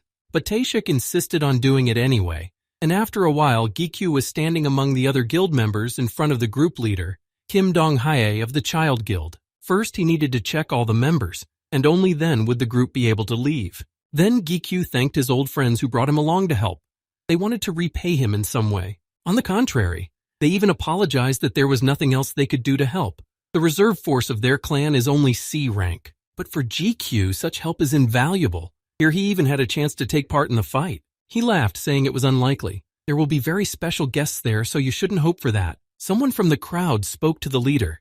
People had heard that Kim Dong-hae was going to be promoted to A rank very soon. And with that rating, the player is considered a top ranker. GQ heard this conversation while silently watching the commander. Everywhere they talked about this rank and level, and it depressed him. Still, compared to the people in the Iron Guild or the Demon King, he was far behind. But then Lu said that his master's criteria were too high. This girl, Su Jong, is unusual, and it will be extremely difficult to reach her level. Kim Hanil then approached the former guide, and noticed that he had changed somehow since the last time they met. Some of them even thought it was plastic surgery, but the leader of this guild calmed them down. GQ himself did not notice such a strong change that everyone told him about. Then Lu replied that the atmosphere had changed, and the owner was more interested in people and made a good impression on them. So the guy said it wasn't plastic surgery, and he laughed and explained that he had learned a skill on the 5th floor, so it could be an effect of that. Sung Pil envied him in a good way. I would like to have a skill like that, and the others started talking about it. For a while they just talked. Everyone else asked GQ more about this new skill, and he in turn tried to find an excuse and make up a non-existent story. And at that moment, another small guild took an interest in them, and more specifically in Gi Chu himself. GQ did not even notice their presence, and they went to the 4th floor of the tower. The leader distributed tasks to all the players, and the first to enter the game was the search group. They had to lead the others to the Guardian's trail. The others had time to rest. GQ and his team sat down a little further away from the others, waiting for further instructions. The boy looked at them all carefully. Sungpil was an archer, Hanil was a mage, Sungwoo was good with a sword, and Jaewon was a tank if he remembered correctly. After that, GQ became curious about the name of the guild. After all, it was called the Morning Star. And then Sungpil got a little angry because GQ laughed a little. Then Sungwoo decided to tell him about it himself. He said that the leader himself had come up with the name because of GQ's influence. He recalled the moment when GQ ran out of the cave to call for help. Then Sungpil noticed that there was an incredible light around the leader. And this light was like a morning star. He again said menacingly that no one should laugh. GQ smiled calmly, and they tried to move away from the topic if it made Sungpil so uncomfortable. Then Guy said that they could call him by his first name because he was no longer a guide. And since GQ was the same age as Sungwoo, that is older than the leader, Sungpil suggested calling him Hyung. They liked this idea, so they continued their conversation. But they were not left alone. Someone's voice was coming from nearby, and it seemed that these people were speaking to GQ. This guild, which had given him a wry look before they went on the raid, and now they were starting to pick on the young man here. GQ had no idea who he was, so he asked Sungpil. He quietly told him that his name was Nam Young Seok, and he was a B-ranked player from the Brother Guild. Then the boy started asking about them, because he knew nothing about this guild, although they were quite popular. They lived by the principles of natural selection and valued only strength. This group values tradition, hierarchy, and loyalty. In other words, they are boomers. They continued to stand by GK's group and did not want to leave. This guild started throwing negative words at them and making fun of them. Jaewon was the least patient of them all, and it was quite easy to piss him off.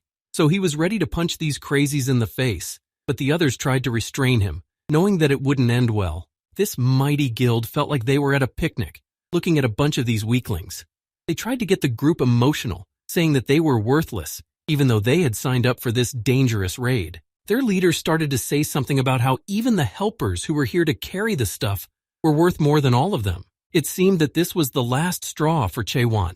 He could not take it anymore, but the others persuaded him to calm down. Seeing that they didn't react anymore, Nam Young Seok's guild got bored, so they just walked away and that was that. Sungpil felt a little uncomfortable in front of GQ. He felt guilty about the situation, so he fell silent, not knowing what to say. GQ became incredibly angry about the whole thing and clenched his fists tightly. And that's when the leader, Dong Hai, sensed that something was wrong. GQ's energy changed a lot and became negative. Ellen Lu also noticed that the owner was very angry and decided to take matters into their own hands, trying to calm him down, because it seemed like he was going to kill these people. Despite all their efforts, they were well aware that GQ was almost out of control and that there was hardly anything that could hold him back in this state. Dong Hye approached the boy, asking what happened to him. As a leader, he had to control everything. That's why he asked if there was a fight and who was involved. That's why he asked if there was a dispute and who was involved. He immediately warned that he was not going to interrogate GYUQ in detail, but he needed to know about it. As the leader of the expedition, he needed to assess the situation and name the culprits. GYU exhaled calmly and then confirmed that there had indeed been a small quarrel and that he had one request. The young man got to his feet and then looked the leader in the eye. It may have sounded strange to Dong Hye, but GQ asked for permission to fight Nam Young Seok in a duel. The best option would be to solve this problem before the battle with the Guardian began. The other members of the guild began to realize that something was going on and whispered amongst themselves, trying to figure out what exactly had happened. It wasn't that Dong Hye was against it, but he had his doubts that GQ wouldn't be able to do it. The difference between C rank and B rank is not just one stage, and the young man knew this very well. So he had an extra condition for the fight, as he was the backup force of the Morning Star. But the Brother Guild is the main group of the raid. But true combat power is much higher than any rank, right? So the guy's request was to make their guild the main guild if he won. GQ apologized for not discussing the matter with the others, but asked them to trust him. Hyunseok started laughing when he saw the boy deciding something with the leader. They had nothing to gain from it, so they weren't going to participate. But when GQ said that they would get 500 million for it, he thought about it. The young man promised such a reward for winning. It's not a bad deal, so he was sure that his Seok would agree. The other members of the Brother Guild didn't believe it at first. They thought he was cheating, but it was unlikely that GQ would cheat in front of so many witnesses. They wished GQ good luck, saying that they would win anyway, so he should prepare himself for humiliation. But Dong Hye was still bothered by this. As the commander, he needed to stop this chaos. They were here to defeat the Guardian, not to fight among themselves and prove something. But he realized that there was something special about GQ, and didn't believe that feelings were exchanged then. In the end, the leader agreed because there might not be a better opportunity to test it. So he said yes and allowed the duel to use weapons. The use of weapons or overly powerful attacks was forbidden, and if one side conceded defeat, the duel would end immediately. Everyone gathered around Gikyu and Yeonseok, except for the scouting team. Gikyu gave the swords to Seungpil, who was very worried about him, because he had only bad thoughts in his head, but the young man asked him to stand in a certain place and not move away. The boy turned to Lu, asking if this distance would be enough to keep in touch, and he replied that it was. If you take into account the growth of the bowl, the communication range will increase, but El still asked to be careful, it's a dangerous match. Yeonseok was confident in his abilities, so he let Gikyu attack first, because a quick win is too boring. He stood there as if he was walking and knew he was going to win. Well, Gikyu already knew that this man was a B rank and that he would lose to him, so the young man thought about his weaknesses. Evaluating his physique, was he a melee fighter or a tank? And one more thing, most likely Yeonseok has one hidden weapon for emergencies. After evaluating the characteristics, Gikyu decided to try a high-speed attack. He trusted his wits more than he trusted the meaningless analysis of the fight. Yeonseok didn't even move when the guy started attacking. It was obvious that he was too confident or that his counterattack skill was automatically activated. Still, there was no turning back. He was literally a few meters away from the opponent, so he decided that as soon as he used a counterattack, he needed to dodge the blow as quickly as possible and prepare to strike again. Gikyu was already very close, and Yeonseok was still standing like a steel wall in front of him. A few seconds later, the moment came when Gikyu attacked him. Perhaps the enemy was too careless and relied too much on his own strength, underestimating his opponent. But the result was the same. He was now lying on the ground. It was fast, perhaps too fast for people to realize that it was over. Only Dong Hye announced the unexpected winner with a little stutter. His team was so excited, a smile finally appeared on their faces, while the members of the Brother Guild, on the other hand, began to worry. They came up to him and asked him enthusiastically about his level and his strength, which was so strong that he even destroyed a B-ranked player in one hit. It was amazing. It was impossible to even keep track of what Gikyu was doing. It was then that Dong Hye realized that Gikyu had every chance of becoming the most important figure in this raid. All this ended in time because new news came. The search party finally returned. They looked very tired, as they ran as fast as they could to inform their men. Meanwhile, Taeshik was in the office of the president of the Players Association. He reported that they had urgently assembled a B-rank squad and sent them on an expedition. The raid started this morning. The president carefully examined everything, looking at some papers. Then he noticed something, and then he turned to his boss, Otsik. He was interested in the basement training room, the place where the portal between countries is located. He knew about Gikyu and how Taeshik treated him. And in the president's opinion, he was doing too much for a player who was not in their company. So the man demanded an explanation. Meanwhile, on the 4th floor of the tower, a fight with the boss began. The Guardian killed several people almost immediately, which made the others behave more cautiously. The player's profession was in first place in terms of mortality. Very often, they simply did not return from raids. You have to get used to it, even if you don't want to. And when there are only predators around you, in their eyes, you will always be just a prey, a victim. And you don't want to get used to that, and it's hard to do. Despite all this, they chose this path on their own and wanted to do this work. Dong Hye rushed at the Guardian first, using one of his most powerful skills, Hydro Slash. This did not destroy the monster, but it at least staggered and stopped attacking for a moment. Then he issued a new order that concerned all the participants of the raid. After that, everyone rushed into the deadly battle as one. This time, the attack tactics were very simple, and the preliminary attack of the raid leader would serve as a sign of the beginning of the operation. Dong Hye hit the monster with his strongest skill, while at the same time he tried to attract the Guardian's attention. After that, the tanks entered the battle. They acted as a wall, protection for the archers and other rangers. Stone shields were used, which were considered one of the strongest barriers. But this Guardian was so strong that all these shields were not a big problem for him. Of course, they could be used to delay the monster and repel attacks for a while, but with each passing moment it was becoming harder and harder to resist. And lastly, the carriers below D rank have to throw the explosive items over the fence, and the ranged fighters with their firearm skills will help them with this. The monster was surrounded on all sides by various explosives and arrows, and could not get closer because of the shield created. It seemed to be cornered and about to strike a powerful blow. This is a simple and effective strategy that was developed with special care after the death of the previous team. However, it was not enough for the final victory. In this raid, it is better not to show yourself to the Guardian's eyes once again, and soberly assess the situation. Take into account your strength and only then go on the attack. Behind the wall of smoke, little could be seen, but the monster's paws were making their way through the dust. Sung Pil looked at Gai Q excitedly. The situation was getting out of hand. This was to be expected, because despite all the advantages of this strategy, there was a major disadvantage. Having destroyed absolutely all the stones nearby, the monster was getting closer. The tanks were already tired from the constant attacks of the Guardian, and in their case, the team was losing, and complete chaos ensued. No matter how steady the swords of the players were, the monster's weapon was several times bigger and had more strength in its paws than in human hands. One of the Avengers fell to the ground after being struck by the Guardian. He immediately called his friend, who, fortunately, was standing nearby and managed to cover him. He quickly took a phial with a potion, asking how many minutes the fight had been going on. It seemed like it had been going on for more than half an hour, but in fact only 5 minutes had passed. And in such a short time, the soldiers began to lose strength one by one. As he drank the contents of the vial, he gradually felt better, and the courage of the leader Dong He was impressive. He decided to challenge such a giant. Some were no longer able to continue, although they held on to their last breath, and Dong He did not give up his position either. He was the closest to the Guardian, and the terrors were based on him.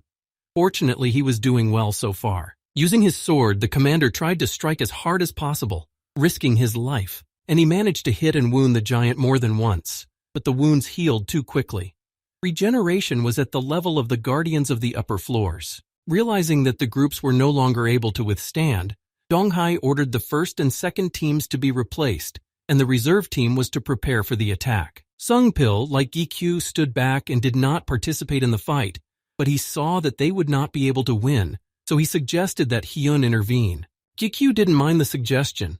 He had been waiting for such a moment because he didn't want to stand by and watch all these people suffer. So as soon as he heard his friend say that, he took both swords in his hands and walked straight toward the fourth-floor Guardian. Yunsung rushed forward when he saw where he was going and shouted at him that it was very dangerous. But the young man didn't care much. When he saw the target in front of him and held the weapon in his hands, he didn't think about the danger. He had a slight smile on his face when he realized that his guess was right. The other players were very surprised by this.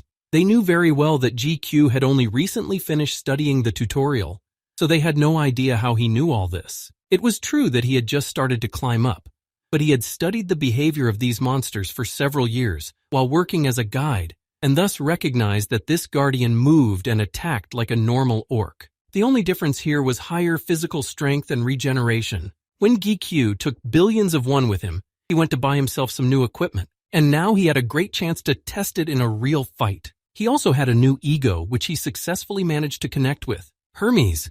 His strength and agility levels, health, and magical powers were also at an all-time high. This ego had a unique acceleration skill. This ability worked in such a way that the host's speed gradually increased over 5 minutes, and when 3 minutes passed, the owner would be able to move at maximum speed. Here, everyone had already seen that Gikyu was not an easy player after he challenged Yan Seok, but they definitely didn't think he was capable of something like this. Dong Hye shouted at him that the monster regenerates too quickly, and it would be much better to hit him once as hard as possible than to hit him weakly but continuously. In the event of a long fight, you need to protect your health. If the majority falls, it will all lead to the death of the whole team. But Dong Hye stopped, eyes wide open.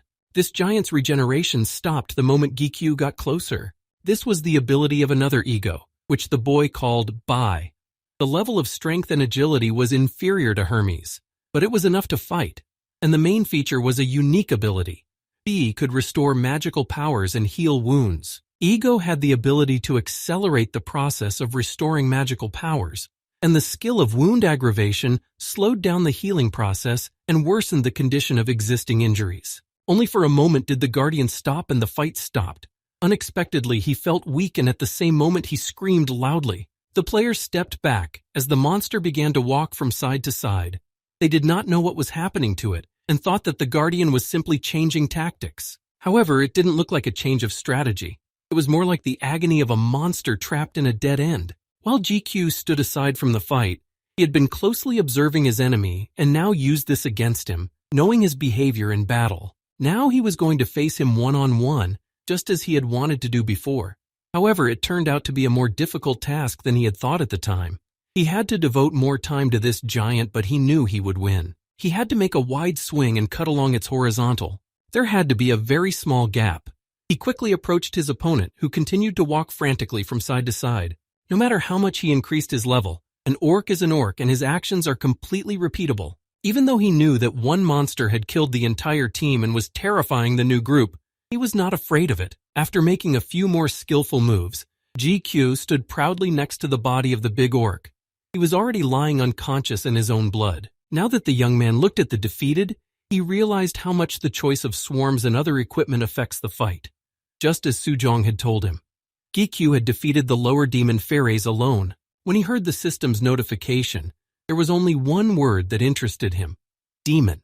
It was the first time he had ever seen one, and it was on the lower floors. But now it was clear how the fourth floor guardian had so much power. He automatically activated the cannibalism skill. Like the last time in his personal fight with the guardian of the Found Gate, the demon had turned into ego and was now to belong to him. But within seconds, the system informed him that Ferris's transformation into ego had failed. This was the only thing that was a little disappointing. However, there was good news. The parts of Fearless that remained after the failed transformation had infiltrated Lu. Donghai immediately turned around in order to take care of the wounded. Those who did not take part in the fight were ordered to put the detachment's property in order. He also told them not to weaken their positions on the borders and to be ready for battle in the near future. Only after he was sure that everyone was in place, the leader approached Kim Gi-kyu. The guy was a little nervous, thinking that he was going to be interrogated, but Donghye asked him to just talk in private while there was time. He thought that there would be questions about the sudden disappearance of the corpse, because the body of the guardian is extremely valuable in itself.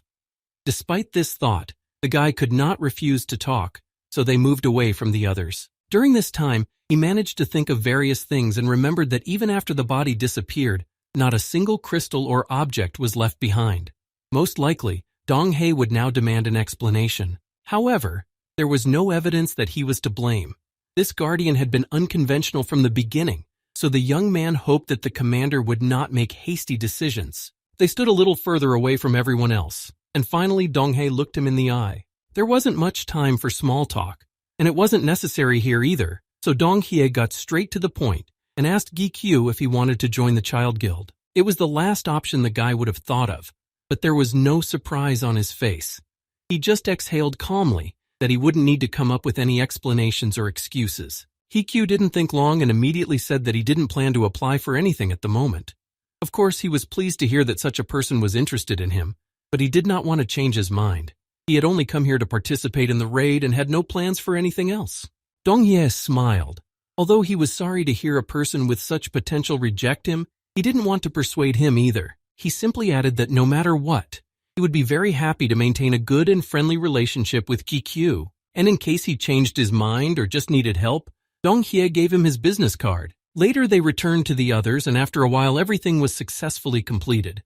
The commander praised his group, thanking everyone. The young man stood next to his friend and asked him a little awkwardly if he could ask him about a situation. He nodded, and Gi-kyu explained that he had been uncomfortable asking about it before, but he wondered why Seung-pil didn't want to join the guild that Seok-woo had created. He had enough skills and talent, and he must have good connections.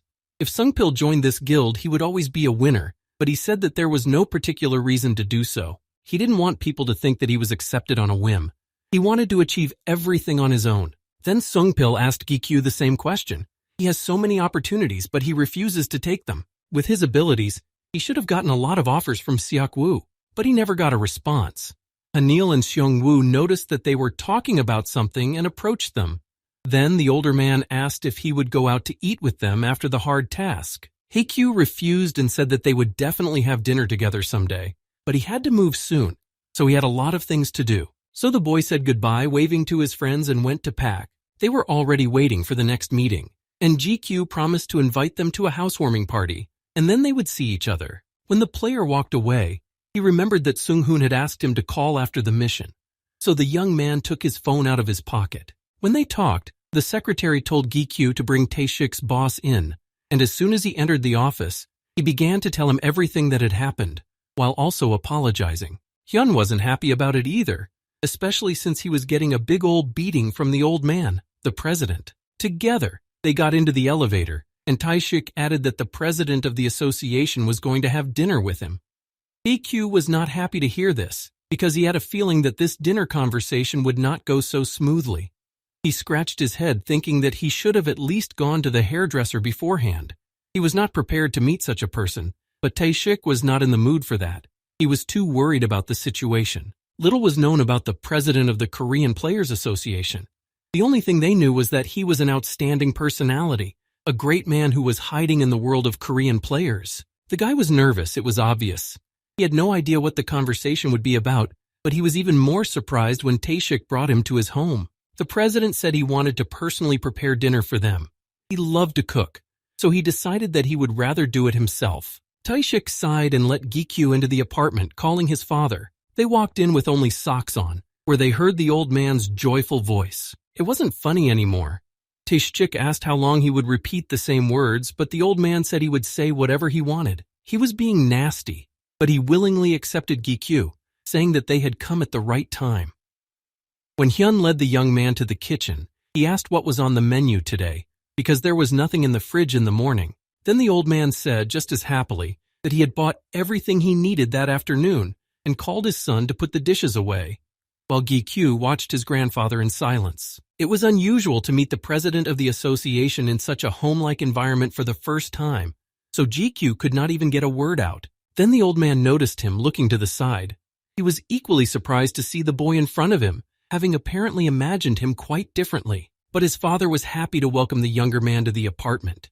He shook Gi-kyu's hand until he felt like he was going to faint right there from nerves. When the young man took his hand away, he began to say something tentatively, but the father interrupted him in mid-sentence. At that moment, the atmosphere instantly became very tense, and Gi-kyu became even more nervous. The old man introduced himself, and now his voice sounded like a monster screaming in his head. He felt this pressure because of Tae-gu's status. Not everyone can be the head of people with unique abilities, and Gi-kyu had experienced a lot of stress today. He went to shake his hand again, and Tae-shik said in a tired tone that enough was enough.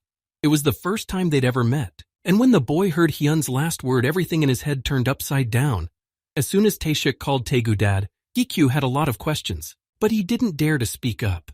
Later, they all sat down at the table where there were many dishes that looked so delicious. Tae-gu spoke up again and told them that his son had repeatedly brought up the subject of Gi-kyu, and the father knew that Tae-shik had helped the younger one a lot, using his position as a superior, and then his voice seemed to change to a more serious one. Gi-kyu felt uncomfortable when he said that Tae-shik was even too protective of him, but then Hyun couldn't stand it any longer and told his old man to eat quietly. The more so because the stress would make the guest even sicker. He could see how uncomfortable Gi-kyu was here. While they were arguing with each other, Gi-kyu decided to eat a normal meal. He was very hungry after the fight, and the smell made him even more hungry. However, after a minute or two, they both fell silent, and Tae-gu looked at Gi-kyu again, saying that he had a suggestion for him. At this point, the young man coughed, hearing such unexpected words. He could barely swallow a bite of food, and his breathing could not return to normal. Before he could recover, the president said that the association wanted to hire him, but Gi-kyu replied that he had already talked to Tae-shik about it. He didn't want to be tied down. The guild or the associations were not what he was looking for right now. But then Tae-gu cut him off, saying he didn't mean it at all, and the young man was even more surprised. In all seriousness, the president offered Tae-kyu to become a mercenary of the association because he had received more than 1 or 2 requests. A short time later, Gi-kyu left the apartment with Tae-shik. He wanted to see him off and calm him down a bit. His father may have been a bit harsh, but he did not mean to put pressure on Gu's weaknesses. On the contrary, Tae-gu wanted to say that the boy could get help from the association if he accepted the offer.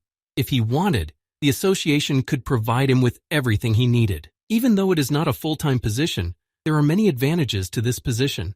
Tae-shik gave the guy a ride home, and he went up to his apartment in his thoughts. He thought seriously about what Hyun had said about the president's offer. Maybe it wasn't so bad after all. We have to move forward and not fall behind. He remembered Sung-pil's words. when he had also spoken enthusiastically about his abilities and that he should join the guild. And while Gikyu is still hovering at the first level, Seok-woo has already become the head of the Cane Guild, which can be counted on one hand in Korea. All this time he was just getting help from everywhere, and it was torturing him. He couldn't stay in debt forever after all. He would like to stand on his own 2 feet. A few years ago he heard his instructions and the once great player promised to meet again here in the tower, but with a different status. And it seems that Gikyu is ready to take the first step towards this. Meanwhile, in the meantime, battles were taking place on the higher floors of the tower. The players fought bravely, but the fight was harder than anyone could have imagined. The swordsman and the wizard fought together against the monsters, of which there were many, but they did not reach the boss. However, another beast did not keep them waiting and ambushed them. It was a huge fire monster that could easily tear them to pieces with its teeth. A few more minutes passed, and both players somehow managed to finish him off. They exhaled calmly, but were afraid that the giant would not get back on its feet. When he didn't get up, one of them slowly started to move back. Moreover, it was already dark outside. However, his colleague objected and said that it was better to catch 1 or 2 more and then they could go out. It was time to level up, so they didn't want to postpone the battle for later. But later, the two felt that it was getting cold. At first, they thought it was because it was getting dark and the sun was out, but it was all strange. In principle, it shouldn't be cold on the 26th floor. But despite the chilly weather, they kept walking. It was getting even colder, and the thin clothes they were wearing did not keep them warm at all. After wandering for a while, the team came across the foot of a hill. When they climbed up, the cold enveloped them completely. In addition, they saw something extremely strange. Seok-woo was sitting on an ice block, in which he had trapped several animals and was talking thoughtfully with his assistants. After a moment, he stood up and said it was time to go upstairs. Last weekend, Angel's Guild announced a new achievement. They had captured a floor, and the news brought them even more popularity, causing people to admire them. The leader of Angela's guild, as well as the #1 ranked runner in the world, was Lee Sung-ha, and the team also included Shin Yoon-bin, who was added to the list of top runners this March. The show prepared a chart of the best players of this week, and the host was excited to announce them. The first one is Asura, a living legend. The girl offered to learn a little more about this player. He is one of the 5 top runners, who are called the top 5, and little is known about Asura. And the same Asura they were talking about was the president of the Korean Association and Taeshik's father, so the guy had already guessed that, and those guesses turned out to be correct. Hyun confirmed it, and Gikyu only added that he was incredibly lucky to be born into such a family. But the man asked me not to tell anyone about it. It was a secret that no one should know. And that was the end of the conversation about the players. Then he picked up a small box from the table and handed it to Gikyu. Inside was a ring. The first thing that came to his mind was a marriage proposal. Gikyu jumped up, looking at Taeshik in surprise, and when Hyun heard his version of the ring, he just laughed. This ring serves as a certification of identity and is issued to all mercenaries. It gave them the same powers as the director. Hong Sung would take care of the rest, as he would become the official secretary of the player Kim Gikyu. When capturing the tower or the gate, Gikyu will now be treated as a top runner, and after completing the tasks, he will receive fees. And the items that he gets during the mission, he will be able to sell in the association without commission. And now he also has the right to refuse missions if he is not satisfied with something. So far, that was the main thing Taeshik wanted to tell him, and after hearing those words, Gikyu sat there in awe. This is just great. So many new opportunities and the ability to earn even more money. It's just a dream. And while Gikyu just accepted the offer, the Iron Guild continued to monitor everything related to this guy from their headquarters in New York. They wanted revenge. One day, someone knocked on the leader's office and then entered. The leader stood by the window, looking thoughtfully at the night city. Rogers had managed to survive Gikyu's fatal wound. Today, he walked confidently and continued to take part in the guild's battles. And now he came to the leader to discuss something. He coughed, attracting Iron Shield's attention, and only then did he briefly ask what he wanted. Rogers immediately stated his request. He asked to be sent to South Korea to take revenge on the man who had nearly thrown him into the abyss of hell. Rogers was ready to do anything to repay GQ in the same coin. To his own surprise, the leader agreed at that very moment. In fact, Rogers thought it would take longer to persuade him. Iron Shield still hadn't turned to him, and coldly said that they were opening a branch office in Korea, and if Rogers wanted it so badly, the leader wouldn't mind rewarding him with the status of head of that branch office. He didn't care if he wanted to take revenge on GQ. The Iron Shield gave him the freedom to do whatever he wanted. The commander also said that he would give him the Nain, and Rogers was no less impressed by this than by Iron Shield's previous intentions. The Nain was a sacred sword, and with it one could open up many new horizons. So Rogers was incredibly happy to hear this offer. He began to bow, thanking the head of the guild. This was the best thing that could have happened, and now he would definitely get his revenge. Iron Shield wanted Rogers to become his personal bargaining chip, a key figure for revenge, and he also brought up the subject of the Demon King. The next time they met, the Iron Shield vowed to tear the creature apart. As the head promised, he gave the sacred sword to Nain Rogers. At the same time, Agi Q was riding in Sung Hoon's car, looking at the specifications. He read that the wielder of a weapon like the Kallion could deflect a blow that would also be dealt by a sacred sword, could also absorb all lower-level sacred swords, and the Kallion blocked all attacks that could be deadly. And yet, after absorbing this sword, his strength increased significantly. Gikyu continued to sit in the front passenger seat and carefully studied the readings, asking Ego if they knew anything else about sacred swords. Elle apologized, saying that she didn't remember everything, even though she had been awakened. He mentioned Chang Yong's ego, which he got at the gate, and that Gikyu hadn't figured out how to use the fragments yet, and he didn't know what to do with the parts of Fairies. He asked Lu if anything had changed since he had absorbed Ferris, because there should have been at least something new. Sung Hoon noticed the boy's worried look and decided to lighten the mood a bit. The secretary noticed that Gikyu had changed his hairstyle, and when he heard himself addressed, he momentarily looked away from Ego and said, smiling slightly, that he had decided to tidy up his hair a bit. Lu then quietly expressed his assumption to his master, saying that Sung Hoon could hear them. At least it seemed so, but he knew that no one could hear Ego's except their master.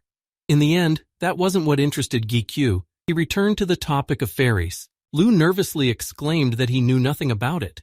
The answer didn't cheer him up, because he was already hoping that he could at least somehow use him in the next fight. With a sigh, the boy spoke to his secretary and asked him about the place they were going to, because he didn't even know the name. Sung Hoon replied that they were heading to the special Yosu Gate.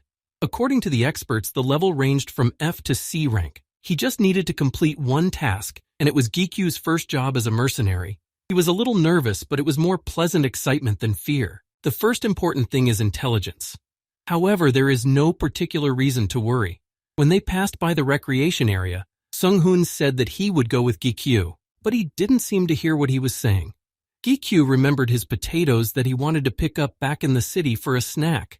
He had no idea how he had gotten on the international highway so quickly. Now Gikyu was worried about his potatoes more than his mission, and Sung Hoon began to tell him that the association gave all mercenaries code names, hence the Demon King and Asura. Gikyu didn't even know that this was a rule, but the secretary said that at this morning's meeting, they decided on a code name for the newcomer, Gikyu.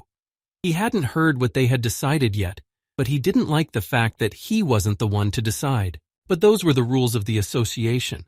So Sung Hoon kept the intrigue alive for a while and said that the code name for Gikyu was Early Star. He'd heard it somewhere before. It was an unexpected coincidence, and he thought that if Sung Pil and the others found out about it, they would probably be happy. And when he looked back at the secretary, he noticed that he was smiling, trying to hold back his laughter. Finally, they arrived at the right portal. A hungry GQ got out of the car and saw several people guarding the gate. It was good that he was given a snack before the mission, but while he was eating quietly, someone approached him, addressing him by his code name. It was the head of the Players Association in Yosu City. His name was Jong In-chul, and he also greeted him, but he was a little embarrassed to say that he didn't need to bow, even though it was a common sign of respect for a person. He looked a little embarrassed at In-chul and asked him to call him by his first name if he had the opportunity. Early Star was unusual to hear. As they walked to the gate, the leader said that the gate had been spotted 4 days ago and that it was a special gate that had only recently become known, so no one had entered it. And so far, everything was going according to plan, because the first step was to scout the portal. Sung Hoon asked In-chul what was going on with the military forces. In-chul replied that they could provide a B-rank unit if help was needed, and that would be enough. He also added that all the necessary equipment was ready, and that as soon as Gikyu was ready, he could go right in. But while the two of them were talking, EQ decided it was time to go inside. They ran to him as soon as they saw it and tried to stop the guy who was going to go in just like that. It's good that they succeeded, and the guy was still standing a meter away from the gate. Since it was a special portal, It was too dangerous to approach and get too close without equipment, so it was understandable why Sung-hoon and In-chul were so worried. He asked Lu and El if it was indeed the same unique gate, and heard a firm yes from both of them. Apparently, because he got too close, the gate broke open. Chaos ensued, and those standing nearby rushed to call the head office. They had to ask for help from the nearest guilds, otherwise it would end badly. There was still time, so they could wait for the professionals to deal with the problem. But GQ continued to take steps forward. This was indeed the special gate that Ego had told him about. The system requested a connection. He reached out to the screen about to click on it, and didn't care about the mess that was going on around him. While the guy was still standing next to the portal, others nervously asked if the head office had called back. They kept their distance from Hee-Kyu, trying to bring him back, but he didn't even hear them. This gate was special because it was the Ego. During the battle with Changyung, Gi-Kyu had already realized that this was possible, but he hadn't believed that he was seeing it in front of him. Since he didn't pay attention to the cries of the others, Sung-hoon decided to take matters into his own hands and rushed to save him. The secretary abruptly grabbed him and pulled him back. Gi-Kyu blushed with surprise and intimacy, looking into Sung-hoon's eyes as he walked away with him. The others watched them closely, distracted even by the guild's call. A few minutes later, Gi-Kyu and his secretary walked into the temporary office. They sat down opposite each other, with Sung-hoon looking at him with a slight sarcastic smile. First he's going to break down the gates, and then what? Start controlling monsters? Gi-Kyu scratched his head nervously, saying that he hadn't even thought it would happen. Anyway, Sung-hoon wondered how it had happened, and what he had done to the gate to make it malfunction. Only later, when the representatives of the neighboring guilds arrived, did the gate return to normal. But still no one knew what had happened. The secretary demanded an explanation, looking more stern, but GQ had little to say. This was the first time this had happened to him, and there was only speculation that it might have been caused by his unique abilities. The secretary didn't know exactly what special abilities the boy had, and it was awkward to ask. He decided to find out later, but for now, he just gave Hee-Kyu a strange thing. It was a rather simple mask made of ordinary paper. He didn't understand what it was for, so he just looked at it for a while. Now there were not just a few people at the gate, but a whole crowd that helped stop the chaos. There were signs that the gate was breaking, so they urgently gathered the players and put them outside. Soon the reporters will be here, and there will be more people ... It was not good to hear that, especially since this was Gi-Kyu's first task, and he had successfully failed it. Now Song-hoon has explained what the mask is for. If Gi-Kyu doesn't want to be the hero of the news about this gate, then he should at least wear the mask in front of people. 3 more hours passed, and finally the meeting ended, and it was decided that Gi-Kyu would enter the gate alone. Of course, there were a few objections, but the association decided to help him and convinced him that it would be better. If he was already so praised, then he needed to prove his status and become the best mercenary. Even though Sung-hoon was angry with him, he was still worried about whether the young man would be able to cope alone in this portal. Gi-Kyu was also not sure that everything would go as he wanted, so he asked his secretary to wait nearby, even though it was all about his unique abilities. Once inside, GQ pressed the button to connect. This time nothing strange happened and the gate behaved normally. Later, HK found himself in a dark forest, where he tried to see at least something, but his mask was in the way. When he decided to take it off, GQ thought about what had happened. Since the gate is the ego, it would be logical to give it a name, and that would be the end of it. But it's not an easy ego, so the way it was with Lu and El wouldn't work. Lu said unhappily that now they looked like some cheap version of them. The young man didn't know exactly, but he assumed that he just needed to master the ego, just in a different way. Then Lu remarked that it would be better to take everything apart first, if the owner was not sure what to do. By the way, Jikyo noticed that he was completely uncomfortable here. This was the first time he had felt this way since entering the gate, and so he decided that it would be better to clear the dungeon as soon as possible for his mental health. To begin with, he decided to go to the place where the most powerful magical power was felt. But as soon as he started to follow the trail of energy, he heard Lu's voice again. He said that it was not necessary now, and then GQ stopped. Looking around, he noticed the inhabitants of this dungeon.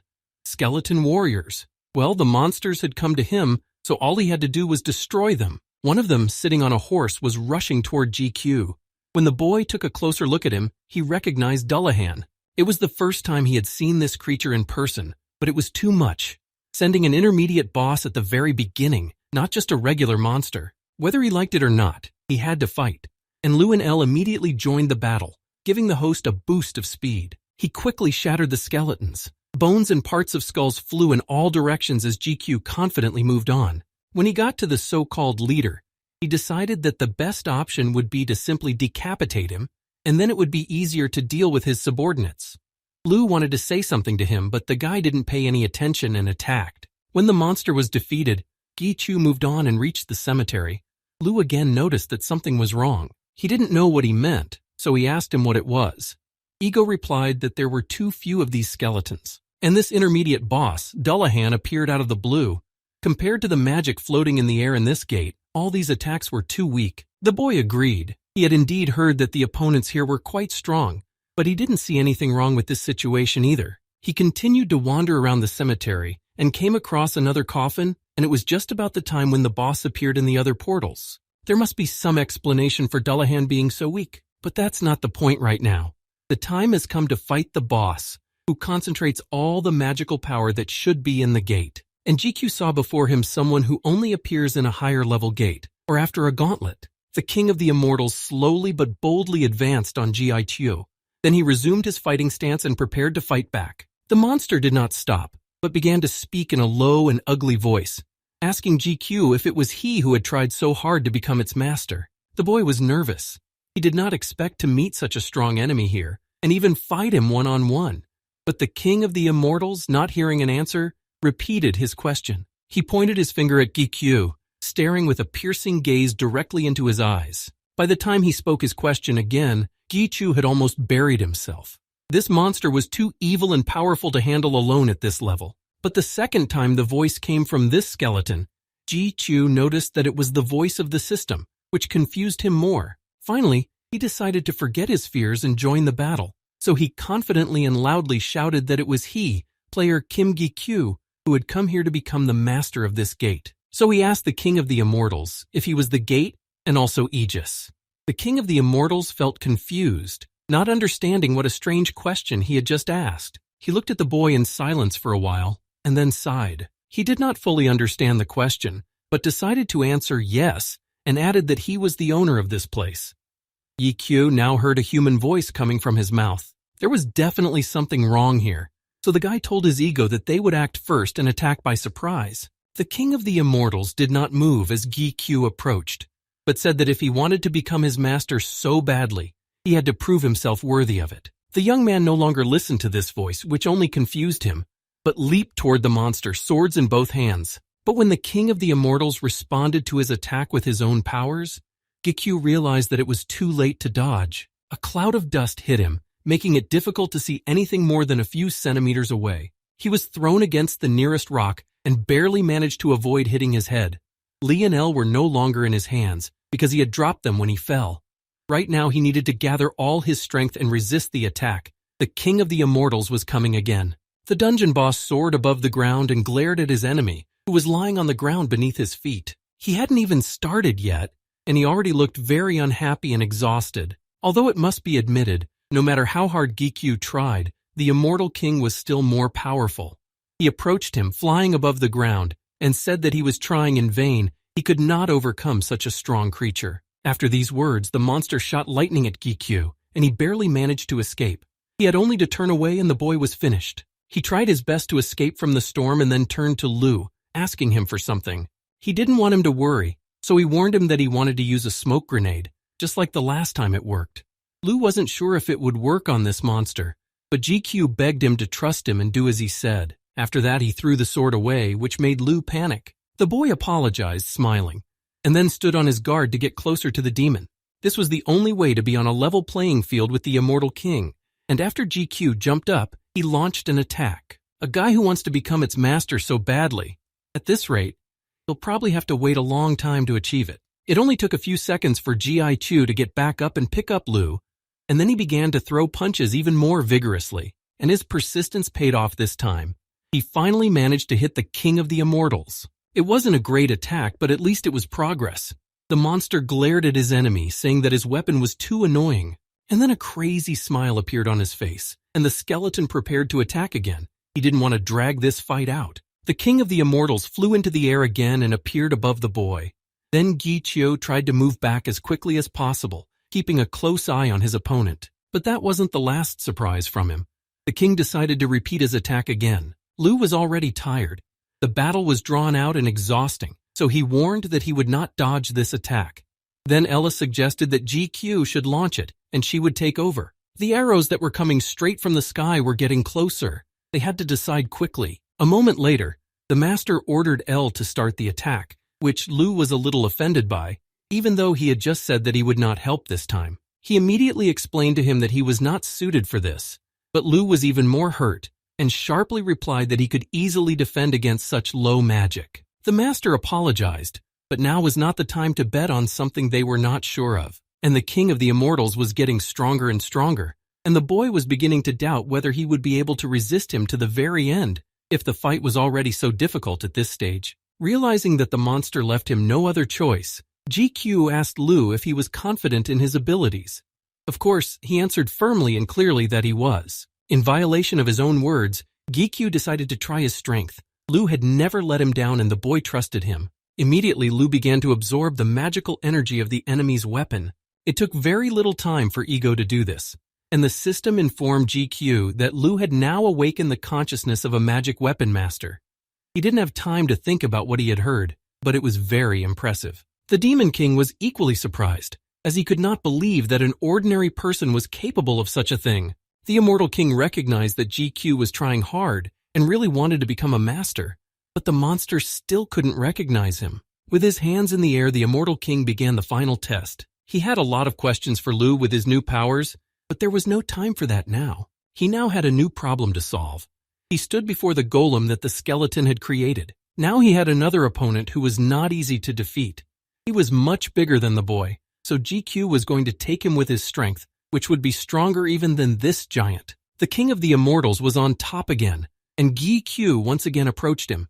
Being so close, he decided to try to strike. But when he was still at a certain distance, he asked the monster if he had now proved his power to become his master. In the end, the king of the immortals gave in and banished GQ as his master, seeing in his eyes confidence, courage, and perseverance. Only now the ego in the form of the gate accepted the connection with him, and GQ had to choose a name. He couldn't forget about the golem behind him, which kept attacking. Dodging its attacks, GQ tried to think of a new name. Suddenly, around Lu, he saw his red lightning bolts, which appeared only during the fight. The boy looked at Ego in confusion, not knowing what was happening to him. Lu began to attack the golem spontaneously, shouting that it was him. He did it all by himself and was able to win. GQ began to worry, but Ego's attacks did not stop. So many times he had heard his master say, "Shut up," when Lu wanted to help. And today was the last straw when his master told him directly that he was not suitable for this fight. This strong desire to prove that he was worthy, that he was strong, led to this reaction. He couldn't just watch the enemy's sword become stronger than himself. Lu began to laugh out loud like a madman, and his attacks became even stronger. Even though Guy Q tried to get through to him, he could not stop it. Only later did everything fall into place, and Lu finally heard the words of his master, who asked in surprise what had just happened. But Lu could hardly answer now. He himself did not understand much. Then El added that Lu himself didn't know how it had happened, or what exactly was driving him. El wanted to say something else, but Ego said quietly that no one should say anything about it now. Lu only said that he needed to rest because he had a bad headache. EQ didn't start questioning him right away, but the pile of questions only grew larger. He decided that he would talk to Ego about it later, and Lu just thanked him for his understanding.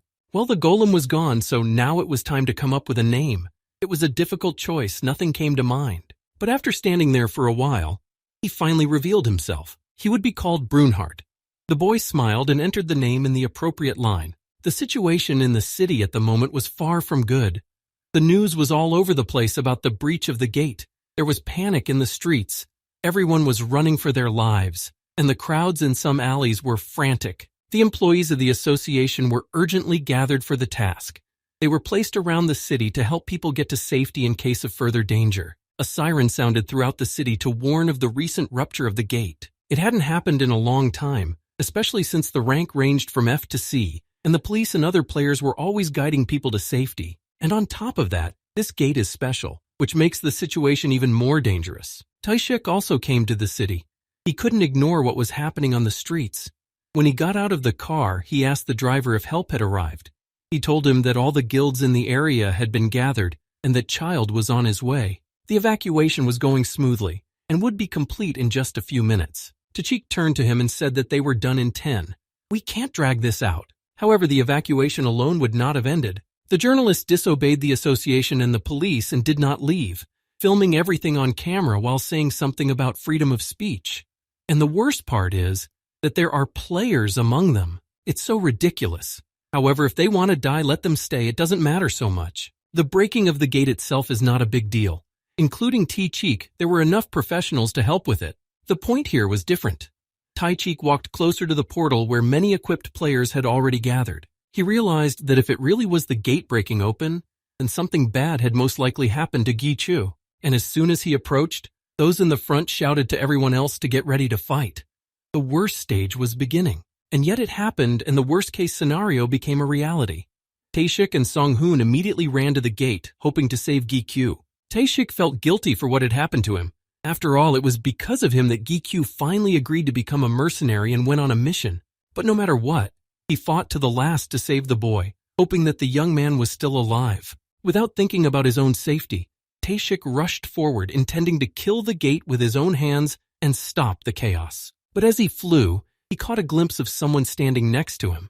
The voice sounded familiar, and he thought he had lost his mind. The man fell to the ground from such a surprise and hurt his back as he looked at the masked stranger. He shook his head, not understanding what was happening around him. Everyone was bustling around. There were more people than when he had entered. A moment later, he heard footsteps. It was reporters and journalists approaching, who just wanted him to take off his mask and show his face. They started taking pictures of GYUQ and asking for a short interview for their special report. After these requests, someone started to persuade the others and asked about the ring on Gyu's finger. He had to pass by more than one curious face on his way.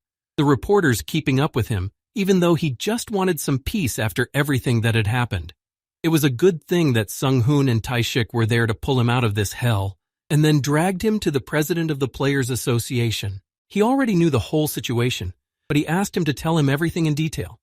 After a long story, Daegu realized why Gichu had become stronger so quickly. Sung-hoon very carefully asked if he could listen to the whole conversation, since it was about unique abilities. Then Taeshik assured him that he trusted him, and that's why they brought the secretary along. If they hadn't trusted him, they wouldn't have given him the position in the first place. Later, they returned to the conversation, and Hyun asked what happened after the connection with the gate was established. To be honest, this was the first time this had happened to Gichu, so he didn't really understand. Now the system is in the stabilizing state, and it doesn't answer calls. And after the gate closed, Gichu had the feeling that he had lost something. Taeshik took some food, asking about Lu's ego. He knew that he was out of it for layers, but he wondered if he was okay. Goikyu said that Lu continued to be silent, but the guy continued to use his skills, so there must be no problem. Tegu was also impressed. The one who can own the goal. That's probably the headline when the world finds out about this, and then everything will be turned upside down. Of course, Hyun-kyu doesn't have to worry about being filmed by reporters today. Hyun's father told him that the association takes certain precautions, and he will do everything to keep it a secret for now. The boy thanked him, and all he needed now was to calmly step away from everything and finally try to talk to Lu so that he could tell him about the new powers and what had happened to him back at the gate. Suddenly, GQ stood up and apologized. He had received a call, so he had to leave. It was his sister. When he walked a little further, he answered her call and immediately said that he was in the middle of an important conversation, so he would call her later. And Daegu continued to eat his dish, thinking it was a little too salty. But Yu Jong just kept talking, saying that he was on TV right now, and at that moment GQ started to worry. Yes, he had a mask on his face, but looking at his ring and small chain, it was immediately clear that he was her brother. Then she asked him what that strange mask had been on his face all this time. While he was talking, a notification came to Taeshik and her father at the same time, and given that, the message could have been from the association. Yu Jong read the news headline, which said that a small hero had stopped the portal from breaking. She enthusiastically continued to talk to him while GQ stood in a stupor. She immediately asked if she could brag to her friends, although she already knew that he would answer a categorical no to such a request. But GQ didn't answer. When Taeshik looked at his phone, he read the title of the article that Yu Jong had just said and realized that everything was now lost. The news was spreading so fast that it would be impossible to stop it. People were calling him a hero for stopping a natural disaster single-handedly and believed that this was the birth of a new top runner. Sujong also heard about GQ at that time and was sincerely happy to hear people talking about him. Bail noticed that she looked very happy. She looked up from her phone and said that she had a very good student. We mostly followed those who had already retired. They collect materials related to the tower, the gate, and the players from these people. Taishik blamed himself again for not being able to control the whole situation and for letting something that should have remained between them get out.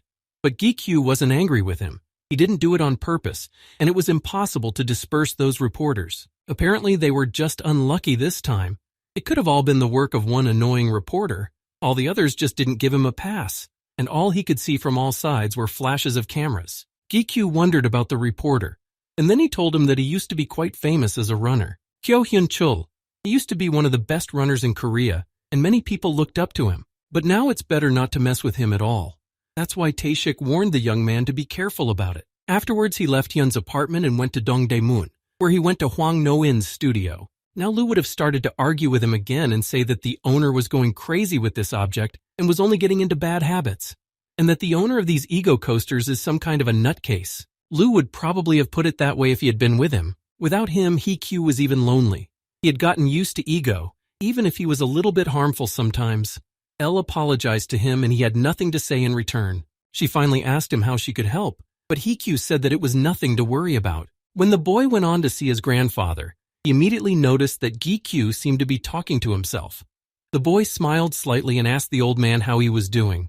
The old man was in a good mood and immediately told him that he had seen an article about the boy. Now he is famous. His egos B and Hermes, which he recently got, helped GK in many ways, so the old man offered to pay for such advertising.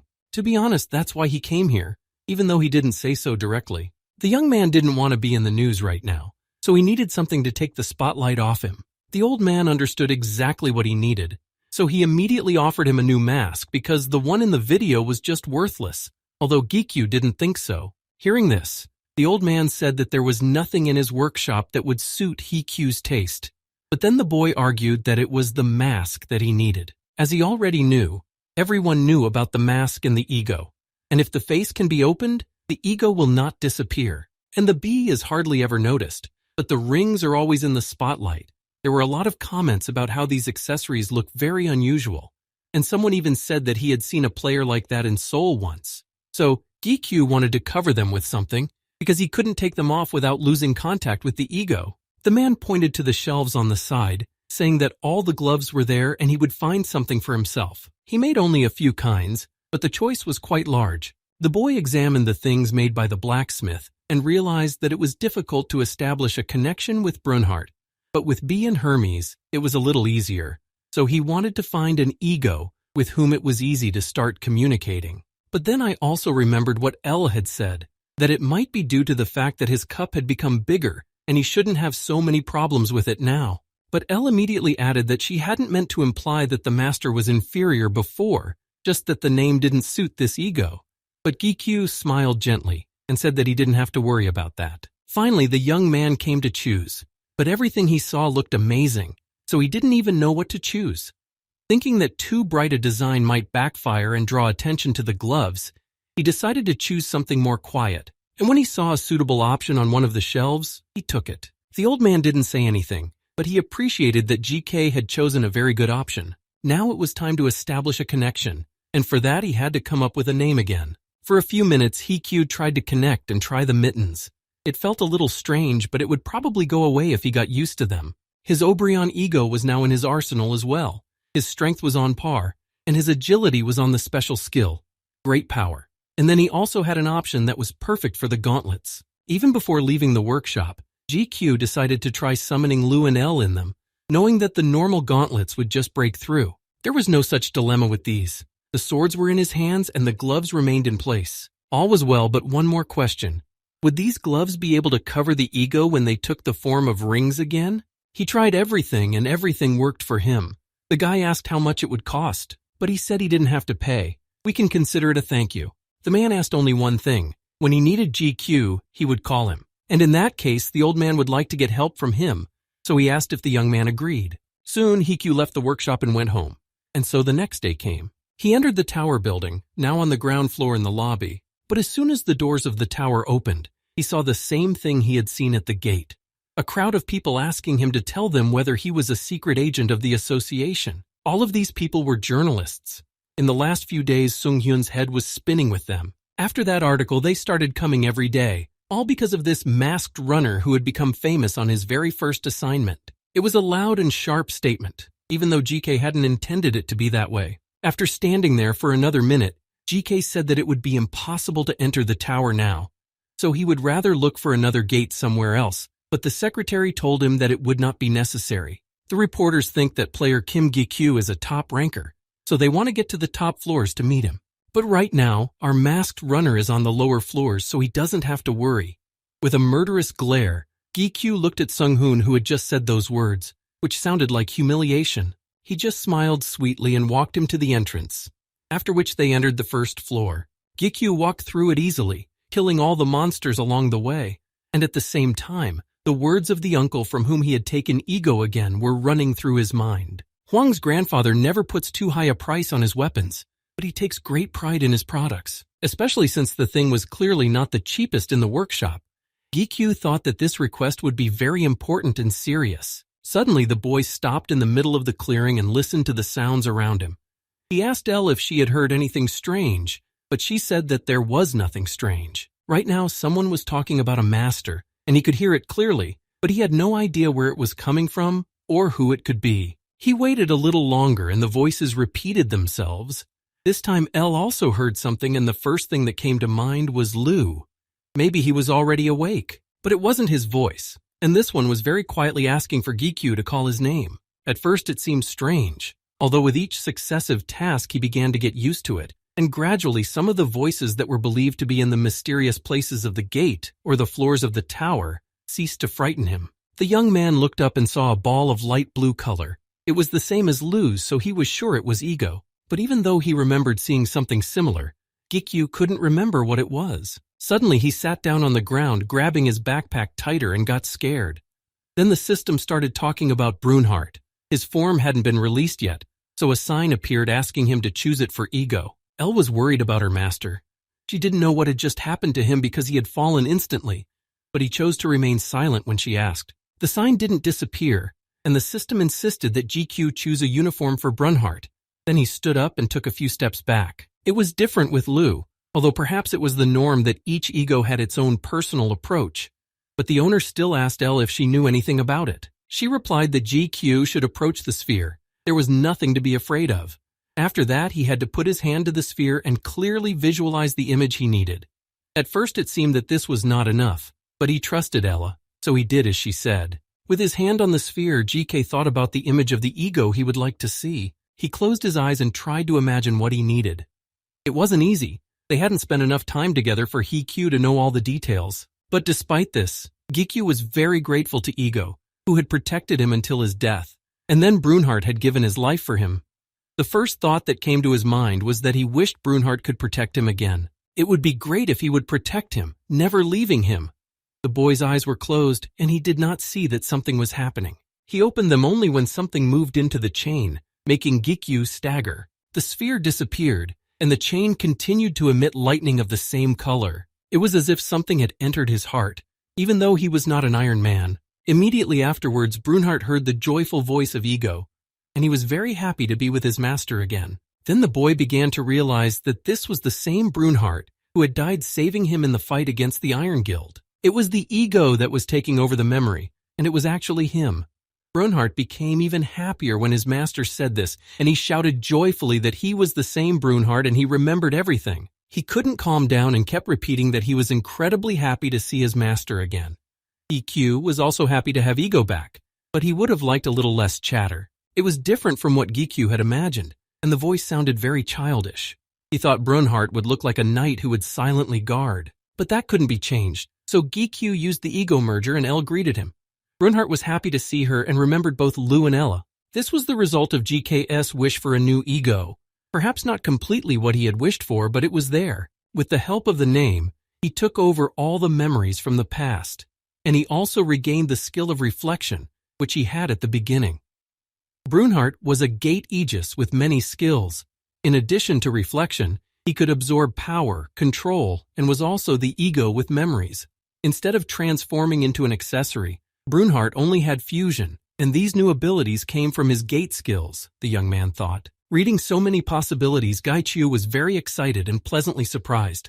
This is incredible. One could only imagine how much easier it would be to fight now. Deciding that it would be better to try out his abilities right now, GK used one of his skills, Discovery, and for a whole week he climbed the tower and assessed the state of the ego, starting with Brunhart. First, he learned the new skills of opening and closing, that is, the ability to open and close the gate. But he could not enter such portals alone, and the monsters inside did not obey his orders when GK was without this ego. This was a useful opportunity that he took advantage of all the time, and when he entered the gate, he immediately destroyed the first enemies that came from all directions. At first he had doubts about these abilities, but now he recognized that it was quite handy.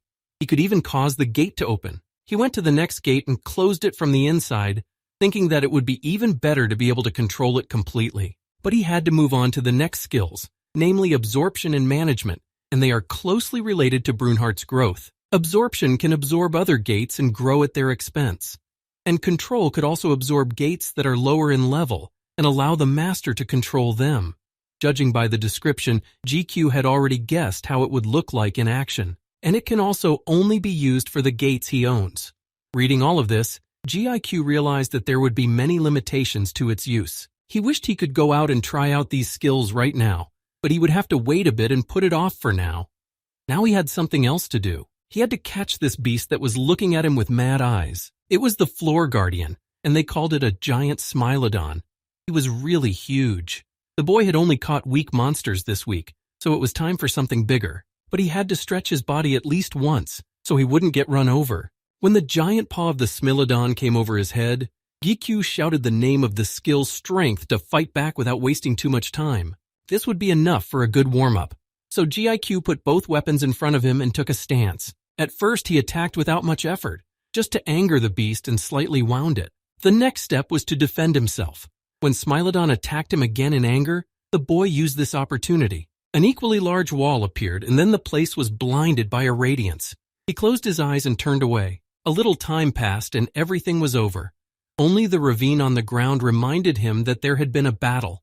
GQ was already used to fighting guardians because they all had a very similar build, and he was even comfortable fighting them. The animal's body was now lying next to the ravine, and the enhanced reflection skill had kicked in. He calmly walked closer to go to the reward room. Brunhart asked him in a happy tone if his master was proud of him, hoping to receive praise. It was hardly praise, but at least he had fed him, and Brunhart was as happy as a child who had been given candy. A reward appeared next to Smilodon's body when the boy touched it with his sword. There was now a single green criminal lying in that spot.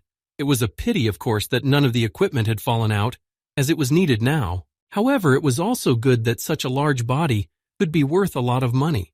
Now he wondered if the association's staff would be able to clean it up themselves if they were informed of the situation.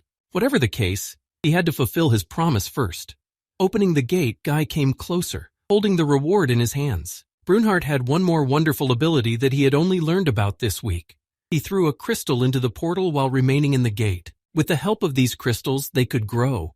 So after throwing the stone in, he closed the portal.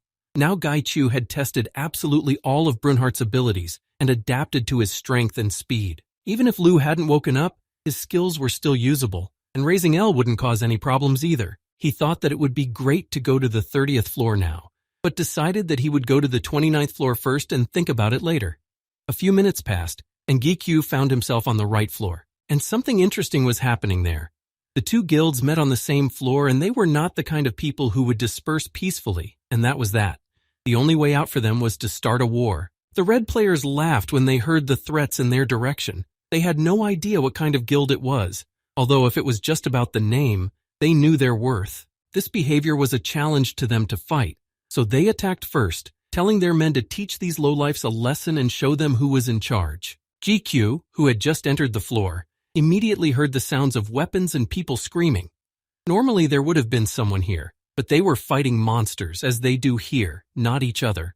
Brunhart offered to go down and see what was going on, but GQ said that a noble man had no business getting involved in such matters. Both sides were fighting and the red players were winning so far. The members of the Cane Guild suffered from their blows, receiving one wound after another. But the leader of the enemy team somehow didn't care about such losers.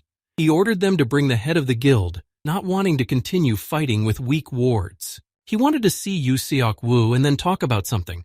But suddenly a figure appeared behind him, approaching him extremely quickly. Gi-kyu was interested in this conversation after the fight, and when he heard the sounds of fighting, he was finally convinced that there was some kind of enemy guild or just a group of players wandering around. It was a kind of revenge, although he hadn't mentioned the Smurf team yet. He pinned the impudent man to the ground, asking who he wanted to see there. GQ hit him pretty hard and he couldn't even answer properly. Then the young man's anger began to subside and he realized that he needed to calm down. Besides, this behavior was not typical of him at all. Only now did he remember that he had seen this face before. It was some time ago in the tower, back when he had reached the 19th floor and collected a bunch of crystals, and then he had been dragged back down by Sung-hoon. But he was confused that the Smurf Guild was doing this to the Cane Guild. Why were they even picking on them? One of the guys who was standing in front and saw the leader being pounded into the ground started shouting at the others to move and do something to defend themselves. He was alone, and there were many of them, so it would be easy to win. But there was only one thought in his head. He needed to calm down. The player continued to sit on the ground, holding the neck of the guild bastard, while the other members launched an attack, attacking from the back. Seeing this, Gi-kyu rushed back.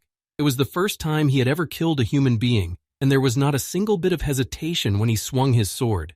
This was the first victim to die at his hands. The feeling when the sword goes through human flesh ... It, unrivaled. Your heart starts to beat faster, feeling satisfied. He could not deny himself and not allow himself to feel this sensation again, so he continued to kill, cutting the bodies of the other players in half. Ella got a lot of blood on her. Lou might have said something against it, but now she was the only one who could talk to him, and she didn't like the blood on the blades. He cut a few more members of the team, and only then did he feel calm and peaceful. After this incident, a mid-level leader of the Cane Guild approached GQ. His name was Dobon-gu, and he expressed his gratitude to Gu-chu from the bottom of his heart and from all the other members. He looked at the hero who had saved their group with admiration in his eyes and said that Yu Seok-woo had told him a lot about him. Head Kane had said more than once that there was a player, Kim Gi-kyu, whom he would like to have joined his guild, but the guy was very different from what Seok-woo had said about him. Dobon-gu had heard that Gi-kyu was quite weak and loyal, so he was even worried about him. But now he saw a bloodthirsty killer who had killed several people in cold blood with a wild smile on his face. His smooth sword strokes and strength were as good as the head of the Cane Guild. Then GQ asked Bong-gu what happened to the Smurf Guild. He had known before that they were hunting down Yu Seok-woo, but he didn't know the details. Member Kane didn't even know where to start this conversation. Yu Seok-woo is not the type of person who makes enemies easily. He is not a person who is conflicted. The lucky survivors of the Smurf Guild were sitting on the ground, tied up with a strong rope, and they were going to be interrogated, so something would have to come out during that, and then they would all have to be killed. The Cane Guild was even ready to use torture, even though they didn't like it at all, despite the fact that the association allowed such actions. GQ remembered the time when he had also participated in a raid on the Guardian. Strangely, he couldn't control his emotions then. He felt good about it, but he thought it was the effects of the Iron Guild's torture. And then he was stressed after his injuries. However, now that Bong-gu is talking about torture, GQ also has no sympathy or questions about the decision. Maybe it's because they're criminals? Although it might not have been the effects of the trauma in the first place. Perhaps it was something else. But why then it was not possible to control GQ's anger? He did not understand. Such incidents hadn't happened all this time. Only recently did they start happening to him. But this was not the most important thing for him either. He was more interested in what had just happened. He was so satisfied when he killed people, and other people's blood stained his swords, and he liked it. He stood behind a tree, apologizing to Elle and Brunhart for having just made them worry. But then he added that they shouldn't worry too much about it. They were enemies, criminals, and they should be treated as such. Moreover, he had saved innocents.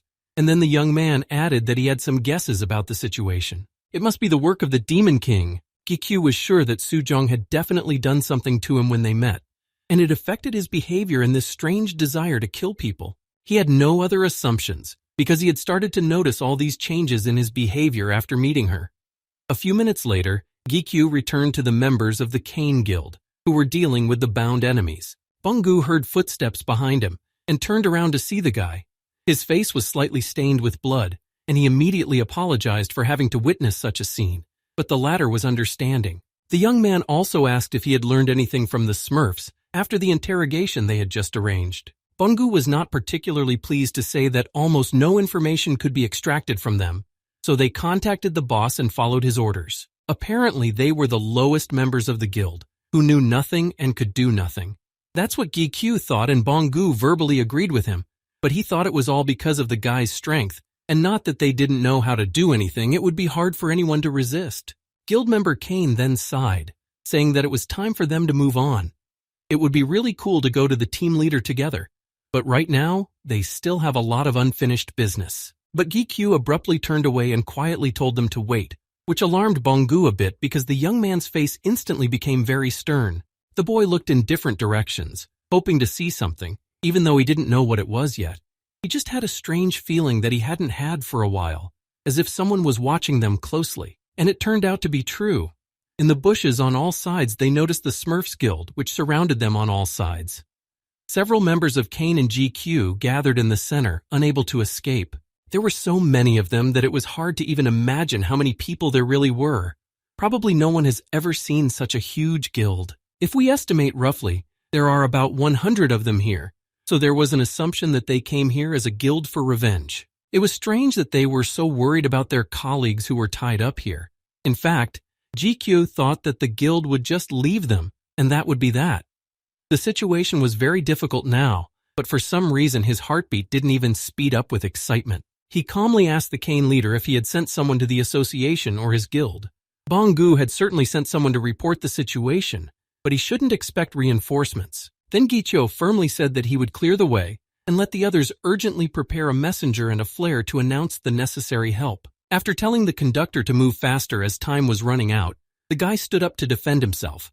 The desire to do so flared up in his eyes again, though it came as suddenly as the last time he had anticipated the battle. At one point, GQ began to attack. He didn't hesitate and immediately rushed into the crowd to kill as many people as possible. Later, the boy jumped up, leaving the members of the Smurf Guild in the dark, as they still did not understand where this powerful wave of energy came from. When they finally found Gaiku, they began to watch him, but the young man ran away so quickly that they did not have time to catch his eyes, looking around in fear. The red players only saw the enemy run into the woods from the corner of their eyes and ordered him to be killed, because he would not stand up to this crowd alone. The Kane Guild also did not stand aside and began to attack.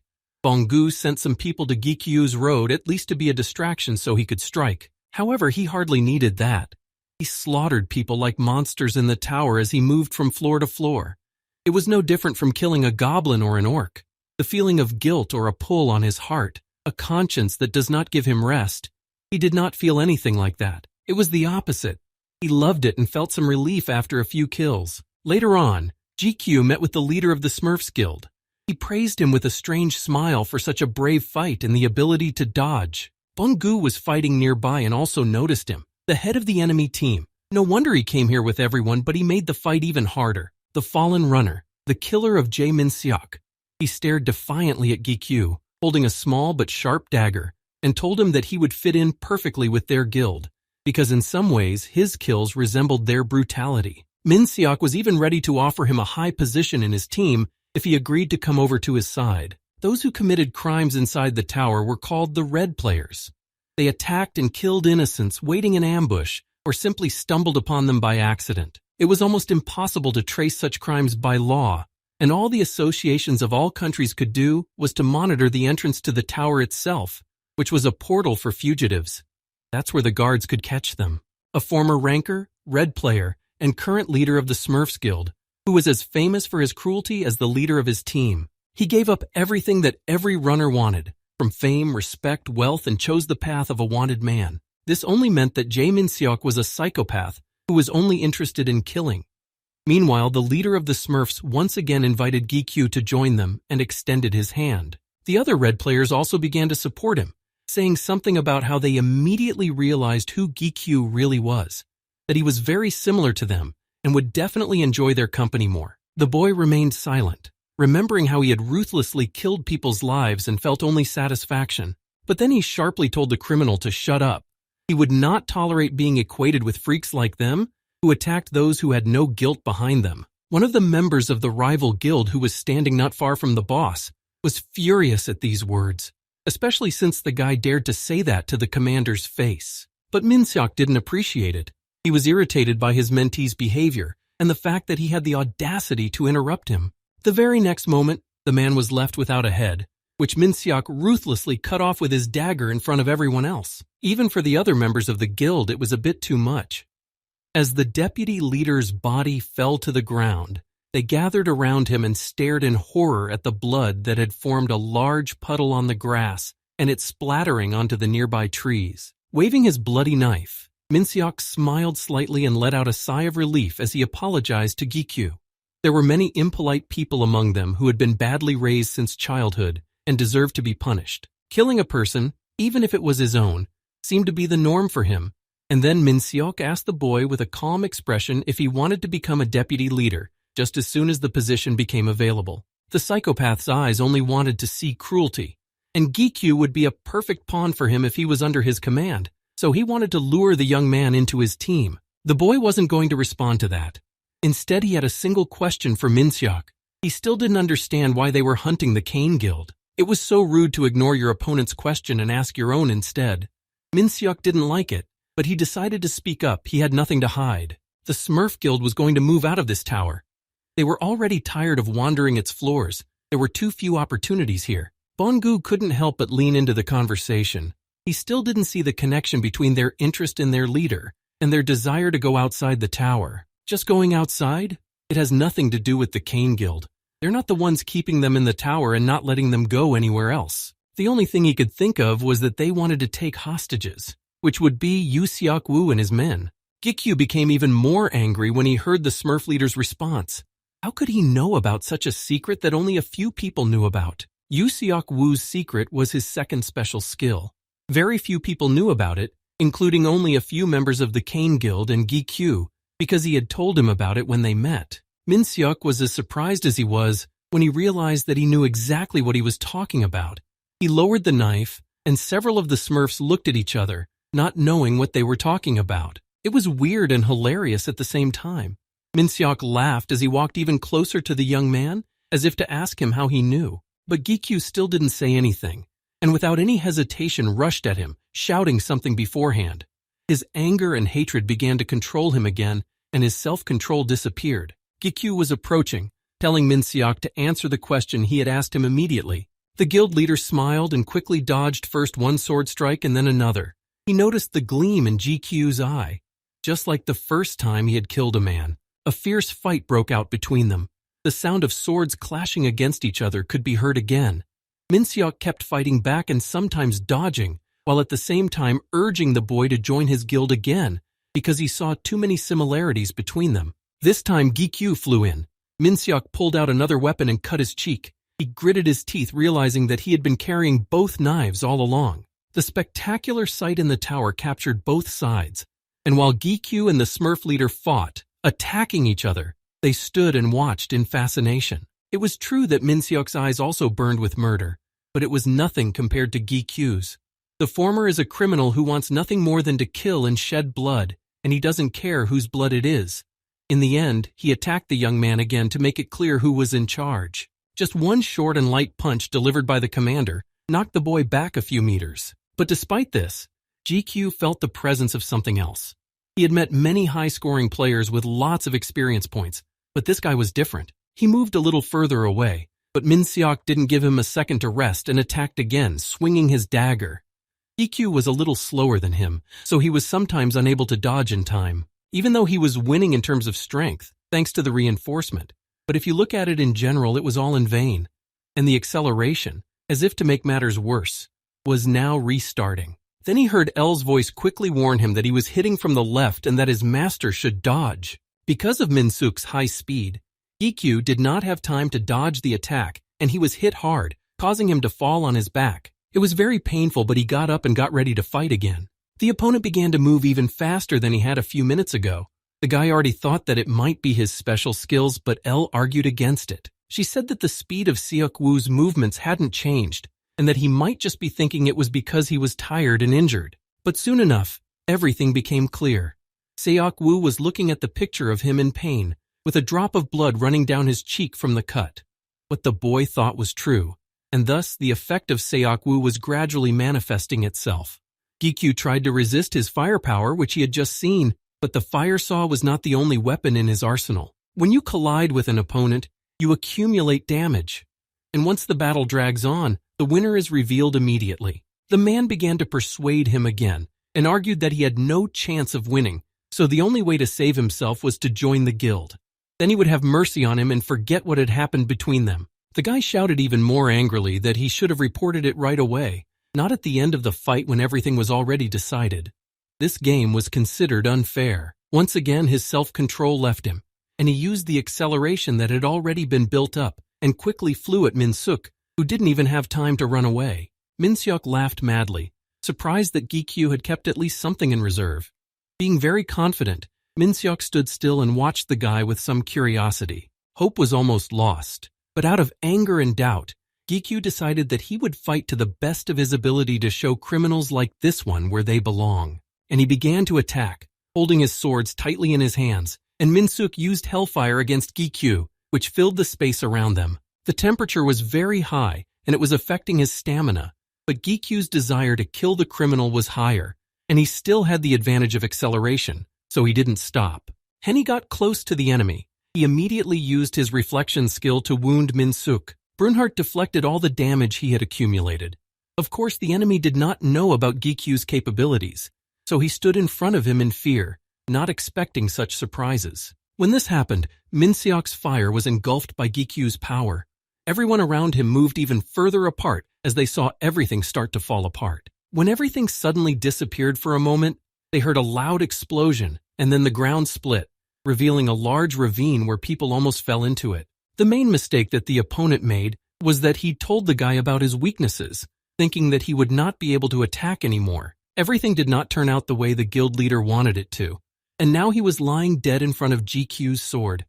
The cannibalism skill was automatically activated again. The guy slowly began to lower the weapon, but kept his eyes on the dead runner. Then the sword power was activated again, and after that, GQ felt very weak, especially in his legs, which began to wobble and he could barely stand. Still, Min-seok seemed to be a strong competitor. No wonder, because he is a runner and has a lot of experience, and together with his great strength, he is almost impossible to overcome. It was hard, but GQ emerged victorious again. But his legs were still shaking, and he realized that he couldn't show this weakness now, because there were still many members of the Smurf Guild to be destroyed. For a moment, there was even a flicker of hope that they would decide to retreat, because the leader was killed. But when GQ heard the entire guild approaching him from behind, he doubted it. He had only vaguely heard their conversations and was already expecting the worst. He looked around timidly, though he tried not to show his uncertainty and weakness. The deputy leader had also been killed, so all the high positions were now vacant. One man who had a scar on his right temple smiled slightly, a smile that also resembled a madman's, but he kept looking at GQ, saying that now whoever killed those degenerates could become the new commander. The others saw fit to kill him to avenge their leader. Brunhart excitedly began to say that it was better to run away from here right now. Elle also wanted to convince her master to run away, but he took a fighting stance and prepared to fight back while the guild members argued about the new leader. GQ has good unique abilities, so it's beneficial for them to have such a leader. In order to accumulate enough power, you must first obtain it, just like in the Harrion maze. And the higher the power is, the greater the force of the recoil. But the body was just broken. He was too weak to repeat such manipulations again. He would need 10 minutes of rest or at least a few to catch his breath. The man with the scar on his temple still considered Gaiakyu to be a judgmental replacement for the old leader. He had all the makings, so why not? He had such a dark aura, and he wasn't even a red player, and it was really interesting to find out who was hiding behind the mask of a regular player. But then they came to the conclusion that none of that mattered, neither the unique abilities nor the energy he radiated. A second later, the entire Smurf Guild rushed towards one GQ. It was extremely easy to finish him off at this point, because the guy was very weak now and one hit would be enough to finish him off. The end was about to come. He was standing alone in front of a crowd of mad killers who were about to tear him to pieces. But in an instant, everything changed. Instead of embarrassment, a smile appeared on his face. Now he was standing in front of the red players, all of whom were walled up in bed. Every single one of them was trapped, just a meter away from his target. The boy calmly lowered his swords and turned his gaze to his savior, who had managed to stop the opponents at the last moment. Yu Seok-woo stood on the hill nearby and smiled to greet his old friend. It had been so long since they had seen each other, but they remembered each other well. Seok-woo had once promised that they would meet on the floors of the tower, and 5 years had passed since then, but it had finally happened. Bong-gu was excited as soon as he saw the commander, and those who managed to be free now became even more frightened when they heard the name of the head of the Cane Guild. Seok-woo would like to talk to Gi-kyu now. It's been so long since they've seen each other, but it's not the best time for that. He has a few more things to do that can't wait. Turning to his enemies, Seok-woo used snowstorm and wind to destroy everyone who wasn't caught in the ice block and was blown to the ground by his blows. While the energy was working, he started to count how many people were here, but stopped when he realized that the crowd was large. Too many, in fact. Once again, Seok-woo turned to Gi-kyu and told him to wait 3 minutes and then he would come back to him. He jumped up and took out 2 ice daggers, then began to attack the defenseless opponents. His blows went through all the members of the enemy team. The attack was so strong that a single touch could knock them down. Gi-kyu still admired him. From the very beginning, when Seok-woo became a player, Gi-kyu wanted to be like him, to fight and improve, and his idol hadn't changed, only become much stronger and more confident in his weapon. But something in him had changed. The boy recalled their first meeting, when he was scared because he saw so many monsters in front of him, and Seok-woo easily defeated them all. Perhaps it was partly his fault that Gi-kyu was at this level here now. However, now it seemed that Seok-woo was not as far away from him as he was then. The guy had trained so much and his efforts were not in vain, so he was following him with confident steps. When the player had a little rest, he decided that it was also time to join the fight and show Seok-woo what he was capable of. So he hurried up and started throwing punches. He had said it would take at least 3 minutes to destroy all of those freaks, but now it only took 1. After the fight, Yu Seok-woo walked up to his old friend and praised him with a smile. Gi-kyu has changed a lot since the first time we met, even exceeding all expectations. After this remark, he asked what happened to his eyes, but Gi-kyu didn't understand what was wrong with them at all. He didn't notice anything. Gyu's eyes were yellow and now his left eye was purple. First it was a burning sensation and now the color of his eyes is changing. The guy didn't say anything because he didn't have any good answer to that. But this time he was sure that it was the work of the Demon King, both the change in behavior and the purple color of the eyes. There was simply no other explanation for these strange behaviors. Gi-kyu wasn't going to talk about Sujong. He knew how it could turn out, so he decided to think that it was all because of this new skill. Seok-woo sat down next to him, and he hoped that he wouldn't have to come up with such a lie anymore. In the end, it wasn't just his appearance that changed. Commander Kane had heard that the young man had gotten stronger, but he didn't think he had improved his own abilities that much. Sungpil spoke, of course, but he had very serious doubts about these stories, and he couldn't imagine that the masked ranker was sitting next to him right now. Haekyu was more interested in how Sungpil knew about all this, and why he would be talking to Seok-woo. The guy had forgotten that they were cousins for a while. In fact, from one photo, one could tell who this mysterious runner was. Haekyu sighed. It was a lot of trouble because the news about the gate breaking and the mysterious hero with the mask on his face was spreading so fast, and every day a new article about it was added. The young man laughed, saying that at least he wore a mask and not everyone could recognize him. But how Seok-woo could withstand all this fame, Gi-kyu didn't know at all. However, it was probably just a difference of character. The young man asked if reporters were still roaming around the association to expose him, but the guild leader replied that they had already switched to another topic, and it was at least a little calmer. Meanwhile, the mages were treating the wounded after the fight. Gi-kyu didn't know anything about anything else, because he hadn't left the tower all the time, so he wanted to know what was going on in the world. Seok-woo started laughing again. How many days did he have to stay inside to not know all this? But he took one more look at Haekyu's confused face and decided to tell him. It was the first time the EBA president showed his face to the media, although he had previously refused to do so and said it would never happen. At a time like this, when so much attention was being drawn to GYU, he decided to do it to cover for him. Daegu also felt guilty that he hadn't been able to stop the news from coming out, so he decided to do at least what he could now. Well, we don't have to worry about the debt now.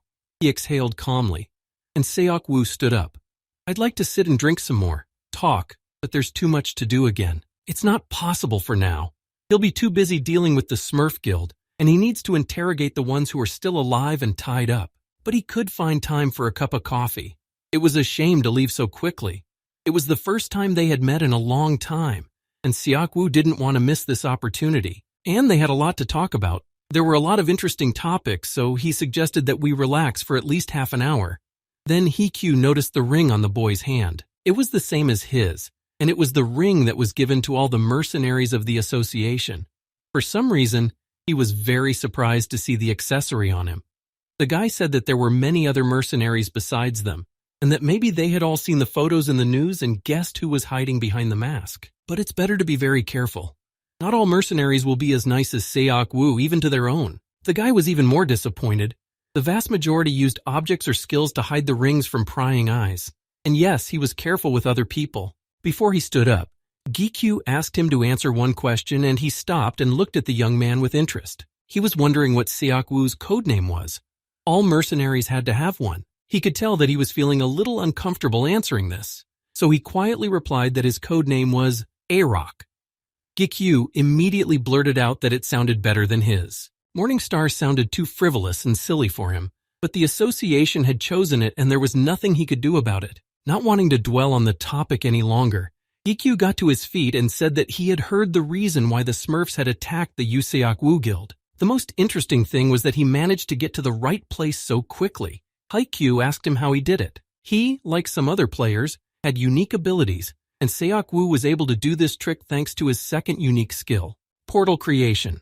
This was the name of his ability, which few people knew about. This skill was completely independent of the tower. It was so unique that no one had ever heard of it before Siak-woo's appearance, and the news of this ability shook not only Korea but the whole world. Gi-kyu thought about it and realized that Siak-woo had somehow managed to hide his second special ability as well. Then he wondered how he managed to keep this ability a secret from most of his teammates, and how the Smurfs found out about the skill. But it was a long story. Very soon the players would finish their work at the scene of the last events, and there would be no time left at all. So Siak-woo suggested that they leave first and then continue the conversation. Gi-kyu was a little surprised, because he thought that the head of the guild should put everything in order. But what could be more important than talking to an eyewitness? It was all part of his duties. Naturally, he was excited about this, so he asked if he could pick the place, because Gi-kyu knew a very good cafe. Siak-woo agreed and followed him. When they finally got out of the tower and arrived at the cafe, as Hee-kyu called it, they were greeted by an irritated Tae-shik. They both sat down in front of the Hyung, and Siak-woo greeted them, but after that, Tae-shik continued to be angry. He was especially angry when Gi-kyu said that this was the only place where he could use soundproofing for free, and Hyun said that he would take away his crystals for that. However, when Tae-shik let go of his anger and stopped acting like a stern boss, he noticed Gi-kyu's eyes and asked what happened to them. Since Siak-woo was sitting next to him, Gi-kyu couldn't say anything else, so he said the same thing, that it was because of the new skill, but he hoped it would go away soon. Hyun quickly forgot about the topic and started talking about the Smurf Guild. He had heard that it had been completely destroyed, even though it had only happened a few hours ago. But the news had already reached here, and then he added that they must have something to ask, since they had come to him right away, so he prepared to listen carefully. But they didn't want anything of the sort. All they wanted was to be able to use the soundproofing, so they came to the office. No matter what Tae-shik had said earlier, he couldn't deny them this. So they moved on to the issue that GQ had mentioned back in the tower, namely the Smurfs learning about portal creation. It happened a few months ago, when Siak-woo had to fight several guild leaders at once, and there was no other way to win but to use this unique ability in front of them. And as if to make matters worse, one of those whom the Smurfs later caught was there. They're greedy for blood and for any information about other players, so they most likely extracted everything they needed from him either by threatening him or using torture. Tae-shik was listening to the story while drinking coffee and noticed that there were too many problems after such an accident.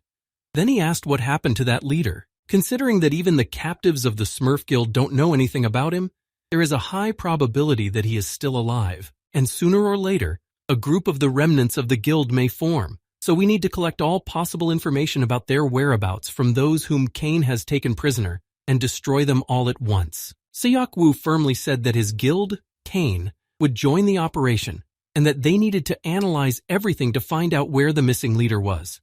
Also, we can't let any more rumors spread. The conversation had been quite long, and the Cane Guild's men should have already dealt with the prisoners. So he looked at his watch and said he had to go to them. Taishik let him go, and Gikyu stayed with him for the time being. Seok-woo could tell that he was trying his best to show that he was feeling normal, even though he wasn't. He was all over the place because of the Smurfs, and this ridiculous situation where he had to reveal his powers. And he was very hurt for his guild, because they had suffered so much from their rivals. The commander treated each member as if they were still a member of his family. When Seok-woo was no longer visible on the horizon, Taishik asked him how he was feeling now, because they had talked about the fight itself. Gikyu was fine. He'd drunk a potion back at the tower, and the healer had healed him. But that wasn't exactly what Hyun meant. He wanted to know if he was mentally okay because this was the first time Gikyu had ever killed a man. But it wasn't the first time he'd ever killed a person. If you think about it, he was ready to kill Rogers then. The boy looked away, starting to get a little nervous as he remembered the situation. They were going to die anyway, so there was no reason to regret it. He really was fine. Gikyu admitted that he felt joy and relief at killing the man. Hyun patted him on the head, saying that none of this was important. It doesn't matter how much the blood of others stains your hands, but there are many people with black souls in their business. The main thing is whether he can control it or whether the anger will swallow him whole. The guy started to worry. He closed his eyes and wondered if he would be able to control himself in such a case at least once, because all these times he could not restrain himself and was eager to fulfill his bloodthirsty desire. Putting all these thoughts aside, Gikyu looked at Hyun and said that he had no gift for expressing himself well at all. He was even offended, thinking that he had just looked very cool from the outside. That day, all he wanted to do was rest, so Gikyu went home and fell on his bed to sleep. The next morning, he came back to the 29th floor, to the same place where the fight had taken place yesterday. There was still frost on the leaves of the plants and he felt cool. He walked a few more meters and found something on the ground. Looking at it, he thought about Seok-woo, and now he was curious about his level. But giving up, he looked back. Yesterday, he injured more than a few dozen people here. It was hard to believe something like that. He said he wasn't embarrassed at all, but he couldn't really get the whole story out of his head. He couldn't say that it shocked him too much, but he was surprised that he didn't feel shocked, and his eye hadn't changed and was still purple. He thought that he had changed quite a bit himself, or that he had just been like that before. He still hadn't gotten out of his head what Taishik had said when he said that the most important thing was to control the urge to kill, not how many times he had to do it. Now he stood in front of the gate leading to the 30th floor, but all these thoughts still lingered in his mind. He had already been to the examination floor 3 times. It was on the 5th, 10th, and 20th floors, and the first test was a goat hunt. The second test was an orc hunt. It was a little more difficult, but nothing critical, and to pass the third test, he had to defeat a minotaur. Along with various decreasing levels of difficulty, there were some simple tasks. It was like that until now, but now that he had reached such a high level, he could forget about the word easy. GQ wasn't worried about fighting 100 people who brutally kill. He wasn't worried about having to fight a strong runner like Min Seok. But when he entered this portal, his hands started to shake. The first thought was that his body was just giving him some signals that it was better not to go there, that something bad was waiting for him. The player should never ignore his premonition, and his feelings and intuition became even sharper after he drank the panacea potion. It was also uncomfortable that Lu was still silent. At such a moment, he would have at least spoken up. But remembering what his doubts had led to last time, GQ decided that he wouldn't be afraid this time. "We need to go in and check." Elle confidently said that she would go anywhere with her master, and Brunhart repeated these words, adding that the master was the best. In the previous tests, the reward was just an increase in skills. Who knows, maybe this time they will give something different and much better. Thinking about the possibility of finding something important here, GQ stopped doubting and opened the door. Now he was in the 4th examination field, and there were special conditions and rules to follow. This was where he would be eligible. They had said something about a special test on the 30th floor, so he should definitely expect something different. Here he was, met by a strong wind and a sandstorm, and through it the boy saw the castle, deciding that this was his landmark. He tried to shield his face from the sand that got into his eyes and obscured the road, making it difficult to walk. But when the storm subsided a little, he saw something truly terrifying.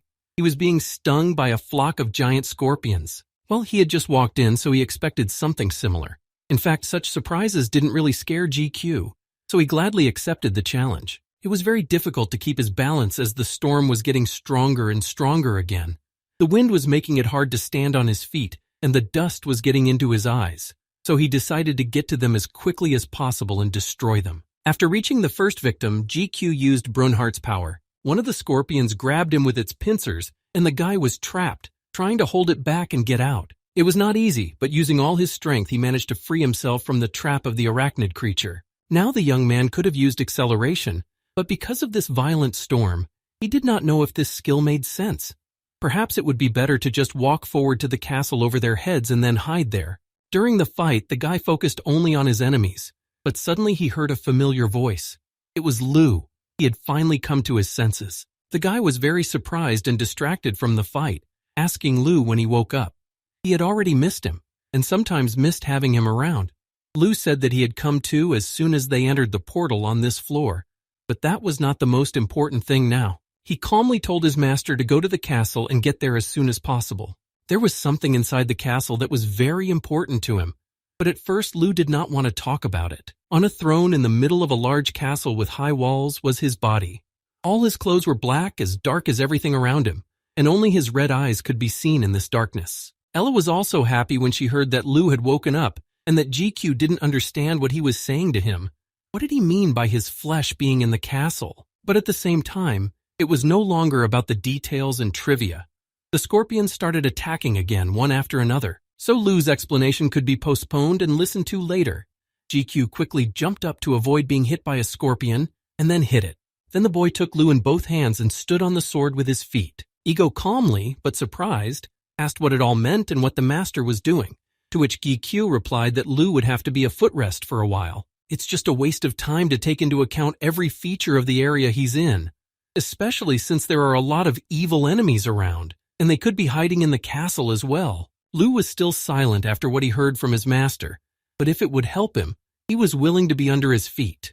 Q jumped up with all his might, pushing off his sword, and wanted to try to reach the castle in one jump. On the way, the boy apologized to Brunhart because they wouldn't be able to collect all those crystals now.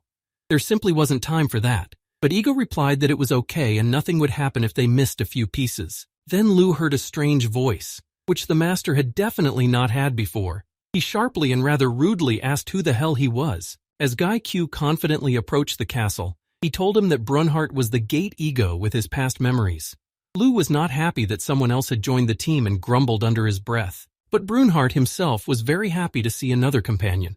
He happily greeted him and said that he would treat him with respect as a senior because he had arrived earlier. Lou liked this attitude better, but he proudly told him to do as he pleased, and GQ noticed that Brunhart still liked him. The scorpions were approaching them, so the dark sword ordered GQ to not slow down and run quickly inside, but the boy stopped in front of the door with confusion in his eyes. Only after a few seconds did he move forward again, because Lou had already shouted to him that it could be over now, and the young man entered the castle, where there was almost nothing but a throne and knights. These knights were gigantic, but they stood still against the wall. It seemed that this was the boss's room, because both the color and the size were right for it. Then Lou started to speak. Just as quietly and just as calmly, he told them that his body was behind that door. Now the boss himself could feel that when he opened the door, he would be greeted by something special. There was definitely something behind that door, something radiating an extraordinarily strong energy. He was not sure that it would be something pleasant and good, rather the opposite. The guy felt some kind of anxiety being here. There was silence and nothing but the echo of his voice, but at that moment everything changed. The knight who was standing next to the door swung at the boy, and stones began to fall from the ceiling. The knight on the other side also began to attack, and Hikyu was almost trapped between the two of them. Still, the nightmare began before he entered the closed door. He backed away from them as the stones grew larger and larger, and then the golems kept coming. On the one hand, it was kind of fun. He was excited and wanted to prove that he could do it and get out of here, even though it was completely unexpected that these creatures had been put to guard the boss's door. They were too much trouble. Instead of opening the door, which was difficult to open because it was much heavier than it looked at first, the young man had to fight them off and watch for attacks. They attacked quite skillfully, and it was immediately apparent that GQ had moved to higher levels. Then he thought about entering the room right now without destroying the guards. But he immediately rejected the idea, because he didn't know what was waiting for him inside, so he couldn't leave the enemy behind. especially since they are still strong. In the end, it was better to look for weaknesses and deal with them now, and then enter the middle. Since he didn't know where their weaknesses were, he decided to check everything and started with their heads. Jumping up, he was in the right place. But not everything went according to his plan right away. As soon as GQ stood on his helmet, the knight almost knocked it off. And when he began to smear his head, GQ could not resist and flew down. In addition to that, he was hurt badly. His body was shaking slightly from such a powerful attack, and his punch, in which he had put all his strength, was completely weak for the knight, not even managing to hit him. Even the wound healing technique did not work on these blocks of stone, because the weight classes were too different to compete with them. It was necessary to find some other way and do it as quickly as possible before they destroyed the entire castle. The knights were slowly but surely approaching GQ from both sides. Then Brunhart shouted for the master to step aside. The boy stood a little further away, trying to find a way to destroy them. For a while, Guiqiu stood silently in place, watching the actions of these giants. Then Lu and El spoke up as well. Lu thought about it for a while and suggested that the master use the knight's own strength against them and use the reinforcements to attack more powerfully. Guiqiu listened to him and waited for the giant to decide to strike. And when he found the right moment, he reflected the attack with a reflection and amplified it, directing it towards the monster. Lu said in a monotone that the owner was not that bad at fighting, to which Guiqiu smiled, saying that he was just perfect, having been rolling around on the ground a lot lately. Now GQ decided that now was the best time to talk to Lu and have him explain what he meant by "my flesh is there." Lu said that the body behind the closed door was the flesh he had when he was alive. This confused Hiqiu even more. He also immediately added that he was very strong. No one could see anything like him in their dreams. The guy sighed, saying that they would talk about Lu's shamelessness later. The owner only asked if Lu had lost his power after turning into ego, and he replied that it was just a body. He had taken over all the power, but it was only a shell. The soul is here, along with the character and abilities, and there is only that which held it all back in life. Behind the door is the flesh, which is held only by the memories of the body, the past. And as for the human body, it is not quite complete. After hearing these stories, GQ didn't look particularly happy, realizing that the fight might not be easy, but he had restored his strength with the help of a potion, so the buff was charged to the maximum. With such preparation, it should be much easier to defeat this monster. He looked inside very carefully, trying to see something in the darkness. But before he could see who was speaking, he heard a low voice echoing off the castle walls and passing through the empty room. This aura that is felt from him is too powerful to be an inferior shell, as Lu says. Such energy was rarely seen even from strong players. It was even a little scary when the body without a soul got to its feet. What kind of person must Lu have been in his past life if this was happening now? GQ gritted his teeth as he stood there, trying not to let on that he was gradually becoming terrified. He had only known Lu as Ego, and he had seen his true form in his dream before he lost consciousness. But what stood in front of him was even more frightening. He stepped down from his throne, walking down the low stairs, and laughed lightly, saying that the name was too funny and sounded ridiculous for someone like him. But it wasn't his real name. So far, nothing had happened.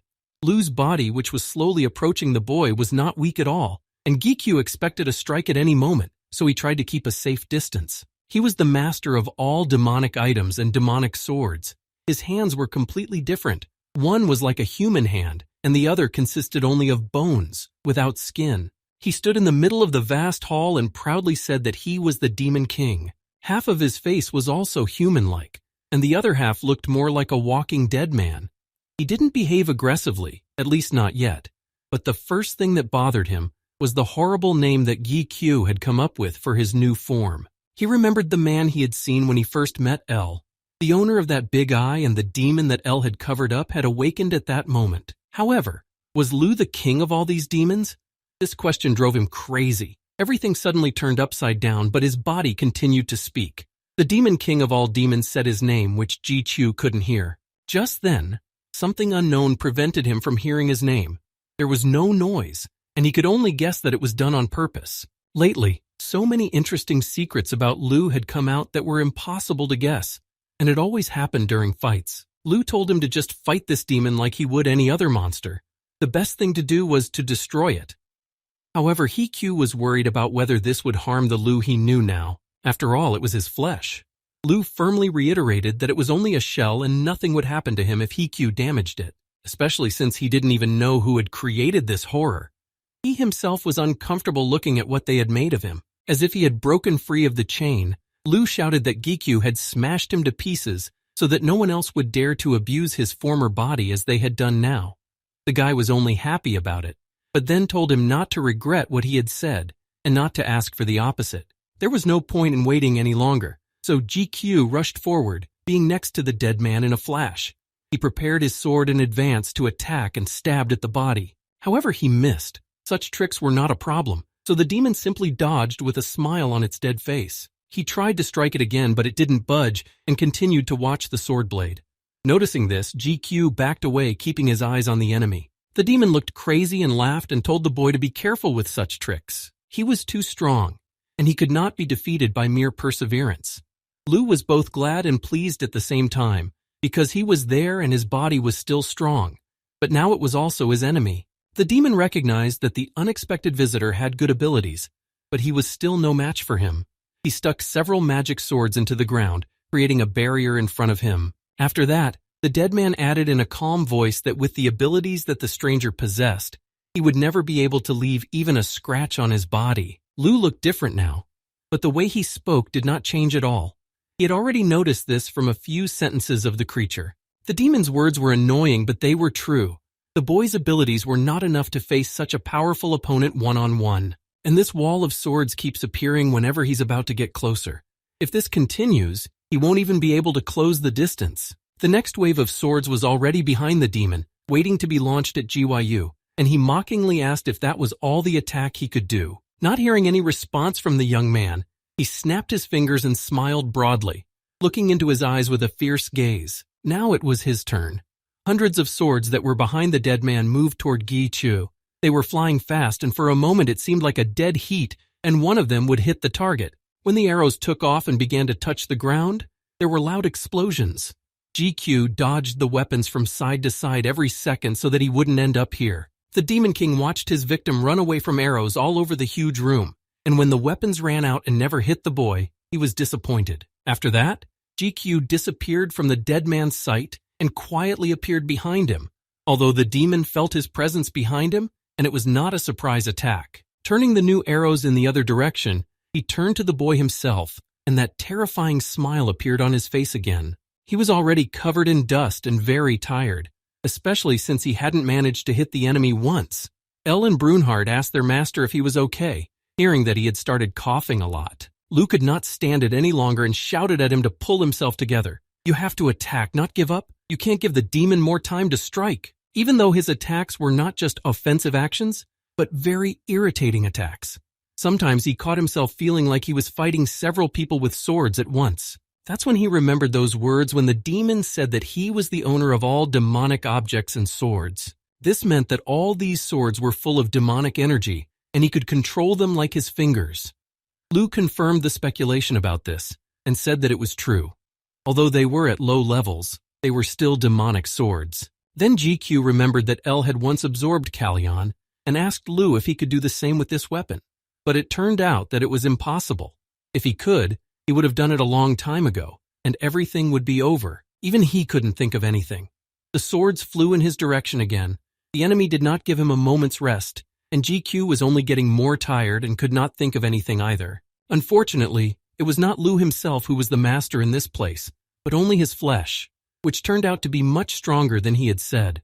The guy was almost on the ground, fighting off the enemy's weapons, which were getting closer and closer to his face. A little more time passed, but these minutes felt like several days. He was exhausted and barely able to dodge, so Lu said that perhaps he could give his master power, because this place was special. GQ did not understand anything at all. There was no time to think about anything else, but Lu told him to stall for time, and then he would figure out how to give him power. It sounded like some kind of hell. It was almost unreal to stall for time when there was such a cruel and strong monster on the other side. In spite of the pain in his body and fatigue, EQ continued to hold his swords and fight fiercely, as if it were the last time he would ever do so. It was harder with every stroke, and the demon's sword seemed like endless torment, from which he miraculously managed to escape every time they came close. The dead man noticed that the guy who was his competitor was quite interesting. He fought so bravely, even though he knew it was a battle to the death. GQ still didn't pay attention to his words. He only hoped to hear Lu tell him to finish, and he would be able to concentrate to give him some power. But it took a little more time. It was already the last straw. He was running out of strength and could not replenish it because the attacks were continuous. The boy sighed again and moved off, and soon used the reflection to deflect the opponent's arrows away from him, while he mentally begged Lu to do it faster. Imagine Gikyu's surprise when one of his attacks worked and he was caught on his sword closer to the ceiling, but he was too early to rejoice. At first, the swords did indeed fly in the opposite direction, but just a moment later they returned to the young man. It seems that he slowly began to give up. He had no more strength to hold on, and Lu was still silent. However, Gichu heard a system alert saying that the magic sensitivity was significantly increased, and the assimilation was reaching C rank. The swords were already very close, and he was confused for a moment, not knowing what to do. However, this time everything went well and the swords flew by. Gichu even managed to make a joke and told Lu to try harder next time, because he could die. Now Ego's master could use his abilities even more effectively, although this confusion still hadn't left him. But the next wave of arrows turned to their master and flew towards him. The demon was very surprised by what had just happened. He looked up at the weapon in shock, not understanding where this guy had gotten such strength from. He had gained a new skill. The system had notified him, and then he read that Lu had taught him how to die, and now the guy could control it. His eyes turned red just like Lu's. It happened because of the power transfer. The demon still could not recover after seeing such power in front of him, and most importantly, that an ordinary person now possessed this power. He could not realize that this was real. The power of death was his power, and the demon had not tried to fight against it on his own. He became angry, exclaiming that it belonged to him, and they were on his own territory. The demon made the rules here, not his guests, but with such a power it was hard to argue about it. This had angered the dead man so much that he was now ready to tear Gyu into little pieces with his swords. But it was Guqi who struck first. Suddenly Brunhart spoke up anxiously and hopefully asking his master if all this meant that he had won. These words, they seemed to make the demon despair, and after an active battle he suddenly stopped. For some time the demon did not turn around at all, but just as suddenly he turned around, holding a large sword in his hands and raised the weapon over the head of the guest of his castle. The King of Death considered him a pitiful man who allowed himself to be taken away from the powerful demon by his own powers. This strike was able to shatter a huge number of demonic weapons at once, but even after a direct blow from death, the enemy still had the strength to fight. Even though it was a simple shell, it was strong from the beginning. Lu was telling the truth, but the guy nervously told him to stop praising himself. It was better to try this technique again now. But it wasn't that easy. This second time would be the last time because they were in a special place and the master's body couldn't take it anymore. But it was only necessary this one time. He wouldn't need to do it again if he made the right move. GQ was ready to take the risk, although only he was sure of his own success. Although the demon had been hit hard, he was still standing on his own 2 feet holding his sword. He hadn't learned anything in his opinion and was only driven by the desire to get his way, and he had forgotten about thinking about strategy. The boy continued to ignore his words and quickly closed the distance between them, getting very close. But he immediately almost got hit in the head with a sword. No matter how hard a flea tries, it will still be a flea. So it was with him. Now there was nothing left but to surrender to him. Despite the severe blow, the demon was confident in his own abilities, so he told Gikyu to think about whether it would be a good idea to fight death any further. But the boy kept on fighting. Surrendering to the enemy was the last thing he wanted to do in his life. And when the demon turned his gaze to the stranger's hands, he noticed that the sword in his right hand had disappeared. Indeed, Lu was no longer next to his master, and now he was next to his own body. Lu fulfilled the part of the plan that Gaichu had instructed him to do, and the demon began to disappear, all accompanied by his screaming. The boy stayed away, watching his nightmare slowly disappear and the scream fade away, leaving only an echo.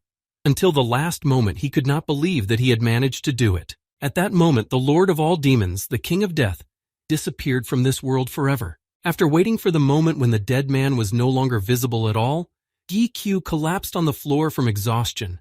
El was very worried, trying to wake him up. He couldn't just die after winning such an important battle. It just wasn't fair, but he lay there motionless, his sword out of his hands. While El and Brunhart had already managed to bury him, GQ smiled and said that he was just tired. He was not going to die. The master had been controlling such a large force without restriction from the beginning. There was too much return to stay on his feet. It was good that he still had enough strength to get the potion he always carried with him and drink it. Meanwhile, another notification came that GQ had successfully passed a special exam and was rewarded with the same reward. The potion began to work instantly, and the young man stood up to read what the reward was. It was called a perfect sweep. In addition to this reward, the boy received another one. It was an additional one, but it interested him no less than the main one. After these words were announced by the system, he found himself in another place, and it took him a while to realize that he was in the reward room. Immediately, he received the connection and assignment skills, and then the level of the fusion skill also improved significantly. To view his improved performance, Ji Qiu eagerly opened the information window. The levels still dropped in numbers, but the number of egos he possessed was always increasing. He also gained fragments of ego for himself. The merger skill allows you to use experience points. The ability that Lu had given him hadn't disappeared, and Gikyu still had the ability to control death. But he also had the ability to merge egos and take them for himself. So many new things had happened, and this ability to merge and appropriate it was the most impressive. This means that if you combine El and Lu, you get Luel or Ella. Lu thought that he had gone completely crazy, probably hit his head hard during the fight and was now inventing something. Ella couldn't just keep quiet either. Then Hikyu laughed, saying that he was just joking. In short, they would have to put the skill to work one day, and then they would see how useful it was. Right now, there was no way to test it anyway. I wanted to open the chest with the rewards, even two, one of gold and the other of diamonds. He was very pleased with the pimples. In fact, he expected less. The diamond chest was more appealing because it was on the same level as the one from which GQ had gotten the panacea elixir last time. But the gold one wasn't bad either. He decided to save the diamond chest for later, and now he wanted to see what was in the gold one. When the boy opened the lid, he realized that he had seen something similar somewhere before.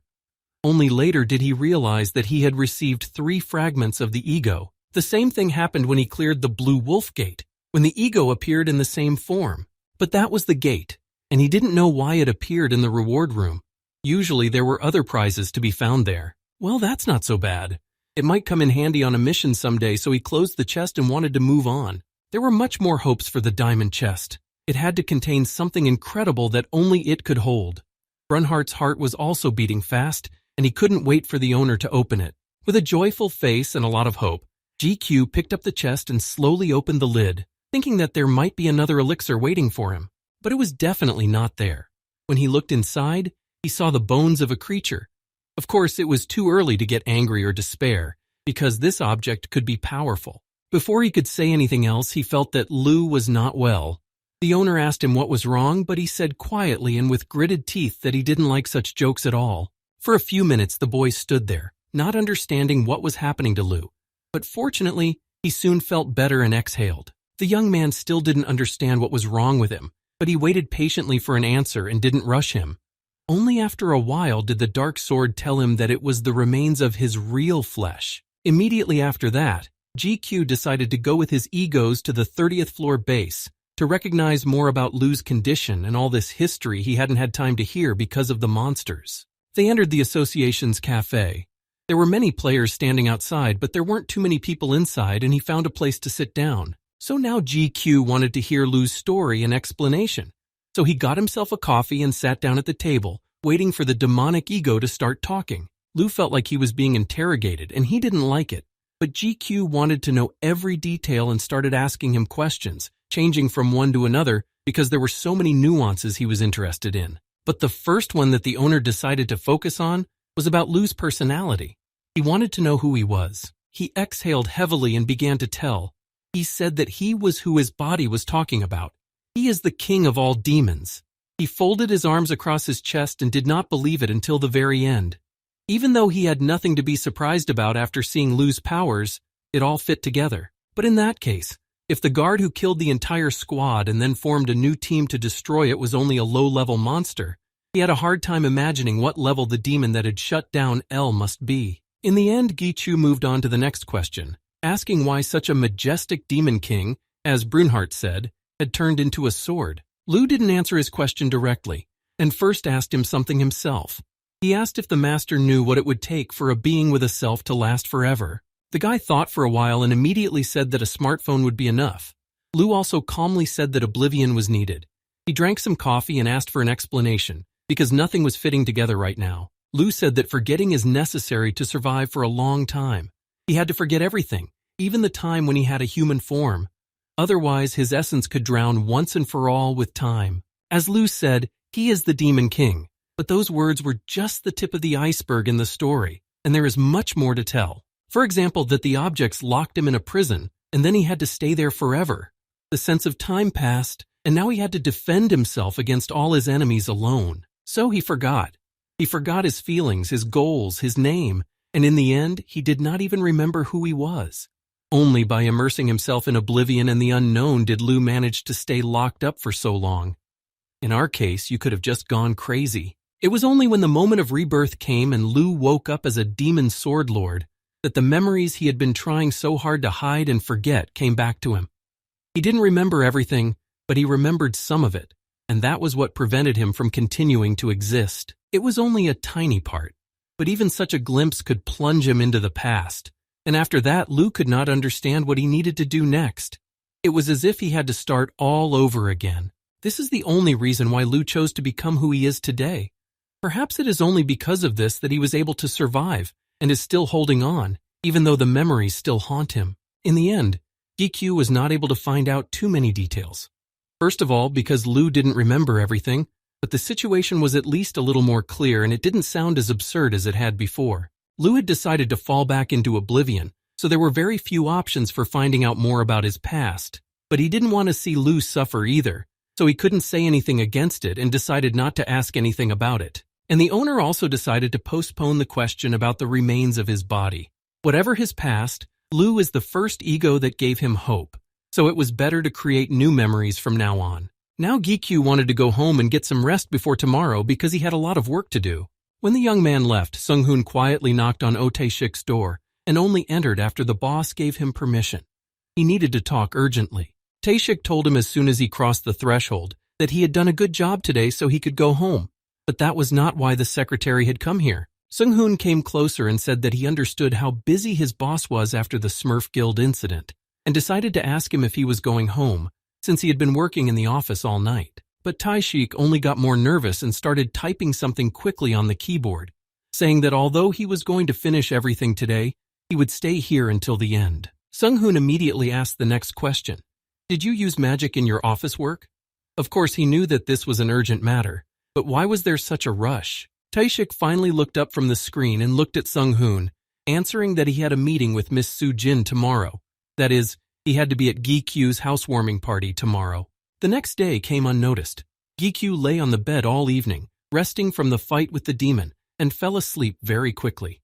In the afternoon, the guests were supposed to arrive, so he got dressed and went to meet them. Brunhart started greeting everyone, not knowing that no one could hear him. He was too talkative to keep quiet in front of new people.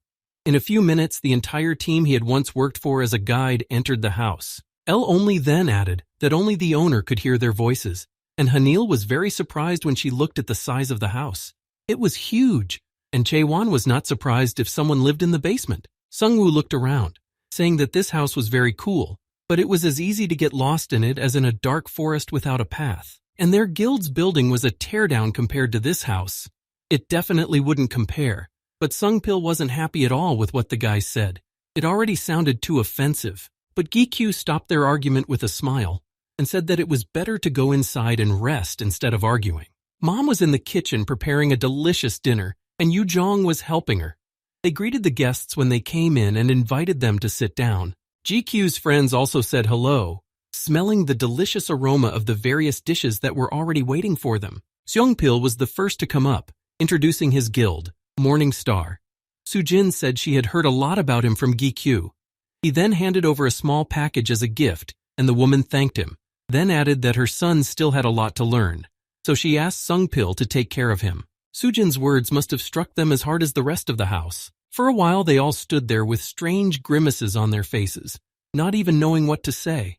And when Soo-jin looked down in surprise and asked if everything was okay, Sungpil tried to string together a few words. Mom looked so young that at first they thought she was Gikyu's older sister. She smiled and thanked them for the compliment. Sujin then said that she would finish the rest of the cooking and let the guests take their seats. Meanwhile, Yujong went to her brother and quietly asked him if Seokwoo was coming to visit them today. Her brother squinted his eyes a little and asked her with a smile why she cared so much. Did she really miss Seokwoo that much? But Yujong only replied that her friend was a fan of his, and she wanted to ask for his autograph to make her happy. Gikyu thought about it and said that he's been very busy lately, so he couldn't make it. But if she was good, his brother would try to get her an autograph. Yujong giggled and suggested that Gikyu finally take off his mask and become famous, and she could sell his autographs to her friends. He just brushed the idea aside, as if fame scared him. My brother didn't want to talk about it anymore, so he said he had to go out for a while to meet some more guests. Yujong looked at him with a grudging smile and went to help her mother. When he opened the door, he greeted Taeshik and Sung-hoon, who were already waiting for him. Actually, Gikyu hadn't expected them so soon because he knew Hyung was busy, but his business was over faster than he thought. Then Sung-hoon spoke up and apologized awkwardly, saying that he had been so busy the last few days that he hadn't even had time to prepare a gift, which made him feel very uncomfortable. But the guy reassured him and told him not to worry. The secretary helped him find this house, so he had already invested a lot. Taeshik immediately asked if he could also not give anything, although it sounded rather strange, given that Hyun had bought all the furniture for the new house. Even though the old furniture was in good condition, so he didn't have to buy anything new. It was a matter of principle for Taeshik. Then Gikyu teased him, asking if Hyun had bought all this stuff with the hope of moving here in the future. He couldn't let it go, knowing that Taeshik liked his mom. Sunghyun was the only one who was out of the loop, and he looked at his boss, who was already blushing like a tomato and trying to make excuses. He asked him, a little worried, what was wrong, but Taeshik said tensely that he didn't need to know. As soon as Hyun entered the house, he ran to Sujin to give her a gift. She wasn't expecting anything like this, because Taeshik had already invested in the furniture, but he couldn't come to her empty-handed on such a holiday. Gikyu was even a little offended because he hadn't prepared a gift for him. Then they sat down at the table, savoring the food. When the plates were empty, the guests thanked him for the incredible dinner. Gikyu decided to clear the dishes from the table, and Sungpil wanted to help, but he said that the guests needed to rest, so he could do it himself. And Chaewon kept Sung-hoon for a while, curious to know about his work as a secretary. While they were talking, Gikyu was carrying dishes, but Hyun came up behind him and asked him to wait. He wanted to go out for a minute to talk, so he said he would come back as soon as he had the tray of dirty dishes. However, Taeshik again detained him and said that it would not take long and that he needed to talk as soon as possible. He had no choice but to go with him, so he called out to his mom that he would be out for a while and he and Yujong could go rest. I was curious to know what happened to Taeshik that made him need to be alone. Hyun looked at Gikyu and remained silent for a few more seconds, wondering where to start. The fact was that it would be officially announced soon, but it was better for the boy to know about it in advance. He listened to him carefully, expecting any turn of events, but what he heard struck him incredibly hard. The Iron Guild was going to open a branch in Korea. Of course, the association opposed it, but the Angela Guild intervened. Apparently, there were some agreements between them. The Angela Guild could not be ignored even in the association, because the name of the first guild in the world had a lot of weight for everyone. The association tried, but it was expected that nothing would come of it. That's why they had to reveal the identity of the old man, the president of the association. Taeshik didn't say anything more about it, just added that he would clean up the mess for now, and that Gikyu should get over it and come back later. It's better not to show up in front of your family like this. Gikyu didn't hear anything Hyun said anymore. Anger was overwhelming him in the moment. He clenched his fists tightly, trying to control himself, and Lou and Elle seemed to suspect something when they saw this behavior. In 3 months, Rogers was to arrive in Korea. Every day he thought about taking revenge on this lowlife who almost took his life. No matter how strong GQ is now with his new powers and potions, Rogers has a sword given to him by He, so this child's strength is no match for the power of his weapon. Rogers kept the sword in a separate closet, hiding it from the others. Guests left in the evening, thanking him again for the dinner. He tried not to let on that something had happened, but the thought of establishing a branch of the Iron Guild in Korea was on his mind. There are still 3 months to go, and he has to fight Rogers Han. Gikyu had already mentally prepared himself for a tough fight, but the chance for revenge came even faster than he had imagined, so it took his breath away. He wanted to prepare as best he could to finish him off. The guy entered the basement. It was spacious, and he had intended to use it as a training room from the very beginning. It was just perfect for that. Lu asked if it bothered Q that the entrance to this basement was outside the house, and he almost immediately replied that it didn't matter. Right now, he was going to practice opening the gate, and he couldn't let the monsters enter the house in case something unexpected happened. Q did not think that his secretary would be able to find a house so suitable for his preferences, but Sung-hoon managed it. Then the young man sat down on the only chair in the basement and thought. It was only a branch, but it could be assumed that these people were on the same level as Kane, which was one of the top 10 guilds in the country, and 3 months was not that long. Evaluating all this, GQ decided that first he needed to make sure of his own position, and to do that, he needed to know absolutely everything about his new power. So the first thing to do was to take up the newly acquired skills he had learned on the 30th floor, fusion and assignment. The boy knew nothing about it, to the point where he had no idea how to start using it. The young man decided to try using the merge tutorial to figure out how to operate it. Afterwards, the system asked him to select the main ego. GQ thought again about who to choose first, and when he chose Lu, lightning began to appear from the ring. He almost fell out of his chair in fright, thinking that something had already gone wrong. In just a few seconds, a huge beast resembling a white wolf began to form in front of GQ. He still sat there, afraid to move, but the merger was successful, and Ego Lu now became Fengliu. For better or worse, it all turned out to be just a fantasy, and an idea of what a fusion skill should look like. Lu said unhappily that his master was only doing such tricks with him, and it was actually annoying because he never did that to others. But the guy apologized, saying that it was just a joke and nothing more. Not having even the slightest idea of how this process should actually work, the young man decided that he would not rush. It would hardly lead to anything good. Merging Lu, L, and Brunhart would be a very dangerous move because all three of them have consciousness. And combining Aubryon, B, and Hermes would also not be the best choice because they are the main helpers during the fight. So the only option left is to use Jaemin Seok's remaining ego, or Chang Yon's, which he hasn't dealt with yet. When Gikyu was about to come to his senses, Brunhart began to ask that the owner let him try it. Brunhart was curious to try his hand and help his favorite master. The boy asked if he was sure because he could not be responsible for the result, because he did not know how everything worked.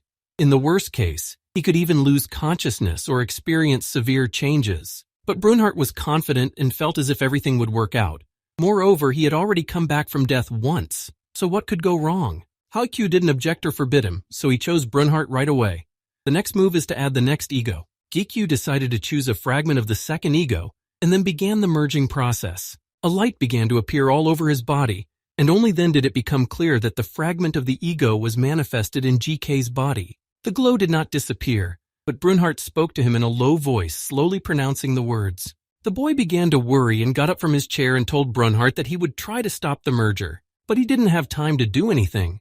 The system immediately transferred him to the gate, and the process could not be stopped. After a bright light that filled the space around him, GQ found himself in a portal, and it was the same gate he had entered the last time and fought the immortal king. Only now the merger of Brunhart and the ego fragment was successfully completed, but the system added that this part of the other ego could affect him. How exactly it would affect Brunhart, the host also did not know, but Lu drew his attention to something that was a little further away, and perhaps the answer could be found there. In the center of the cemetery was the same coffin from which the Lich had come out last time, and which GQ had managed to take possession of after a hard struggle. But as he approached the coffin, it became clear that there was no gatekeeper. But now Gikyu could create a new one with the part of his ego he had. The names of several monsters came to mind, but GQ still wasn't sure he wanted to choose one. At least he didn't want to. Zombie goblin, night skeleton, ghoul, and so on. Most of these creatures are evil spirits, and most likely they reflect the nature of this gate. He paused, thinking about whom to choose. Previously, the owner of the portal was a high-class creature, strong and seemingly invincible. But then again, it's a lich. They're all pretty powerful. So Gikyu decided not to change anything and choose a lich as well. After he chose it, a spirit appeared from the coffin, and the announcement said that the boy had used all the ego fragments he had. Now the gate would be controlled by the lich again. The king of the immortals got up from the coffin, heading for his new master. After that, he knelt down in front of GQ, greeting his master. The boy stood steadfastly, but every second he expected to be attacked. The player noticed that it was a very strange feeling when the opponent you are fighting to the death bows down before you. But from now on, the lich becomes the guardian of the gate and is fully responsible for it. For the boy, this meant that the demon would be able to control the monsters inside the gate and obey his orders. But things were a little different in reality. This was also surprising, because Gikyu knew for a fact that the gatekeeper had the power to control all the creatures that lived in the area. Leech raised his hand, telling the boy to wait a bit. He was silent, and the demon began to show him something. As soon as the demon raised his hand, a sign appeared in front of the young man's face, showing the current level of the gate. He was still too young to be able to control all the monsters here, and if he or GQ killed these creatures in the portal, his level would increase, and accordingly, he would be able to summon more monsters. The boy listened to him carefully. Of course, it wasn't exactly what he expected, but it wasn't the worst option either. It turns out that monsters need to be made to obey him, and the more he destroys, the better. All in all, there was nothing complicated about it. He had already cleared the gate, so he just had to do it again. Lu also prepared himself for the fight, but he told the owner to still be careful and not to relax, because after the change of manager, these monsters might become stronger. In response, he just smiled. Even if they were stronger, he hadn't come here empty-handed, and his skills had also increased. Meanwhile, his family had been unable to reach Gikyu for the third day in a row. Taishik was also worried, but he tried to reassure the others and said that Gikyu could sometimes spend several weeks in the tower, but his mother added that he always left at least one message for them, and now he was gone. Sujin was beginning to think that something had happened to him, and Taishik was still reassuring her, but a little embarrassed. Sung Hoon was talking to Yu Jong at the time, and she told him that the basement was the last place Gikyu went. The secretary then asked if she or her mother had ever gone inside. The girl replied that her brother had forbidden them to even look into the basement, so they hadn't gone in. Sung Hoon knew what the boy was using the place for, so he decided to go in with Taishik. Once inside, they didn't see anything strange. It was an ordinary basement, and there were no clues to find out anything. It even sounds absurd that a person could disappear in this place. Of course, there could be an exception, and right now they saw it with their own eyes. The gate appeared in front of them. The fact that the portal had appeared in the middle of the room had alarmed them a little, but now they had a clue where GQ had disappeared to. Involuntarily, they both stepped away from the portal, peering inside. There was something different about them. The magic power was very different from all the other gates they had encountered before. They could feel that there was someone behind this gate who was radiating this powerful and strange energy. After Taichik stepped forward again, GQ appeared from the portal. When he came out, he immediately thought that he had gotten very hungry while he was there, and Sung Hoon and the boss had moved away again and were about to run away. GQ was so tired that he didn't immediately see the Zion and his secretary, but when he looked up, he asked them what they were doing here. The gate had already closed, and the two still couldn't get a few words together and stared at the bewildered GQ in silence. They didn't even answer his questions. They just started asking their own, which were many. They were especially interested in this magical power that had changed so much. But at the same time, they asked about the gate and how long he had spent there. They were so impatient that they had already taken to shouting and told Gaikyu to answer them immediately. The young man smiled slightly and asked them to take turns speaking because he could not hear what the elders were saying over the noise. But he immediately added that he had wanted to contact them, so they had come here at the right time. Gikyu had one request for the Hyung. Taishik was so angry that he took him by the ear, angrily asking what kind of request he had come up with. He needed to hear an explanation for all of this first. Realizing that Hyun would not let go, the young man began to tell him, but briefly. He said that last time he had managed to establish a connection with the gate, and that's why he went inside to try to control it. The last phrase struck Taishik and Song Hoon the most. They couldn't hear it clearly, but the guy was saying something about controlling the gate. Finally, Hyun let go of his ear and walked away. But what Gikyu said meant that he could now control the monsters of this portal and stop them at will, and his gaze was sharper than a sword's edge. It turns out that it's the same as stopping the natural disasters that hit the whole world a few years ago. The silence continued for a very long time, but finally Taishik said something and asked if anyone else knew about it besides the two of them. The boy looked displeased, but said that no one else knew about it.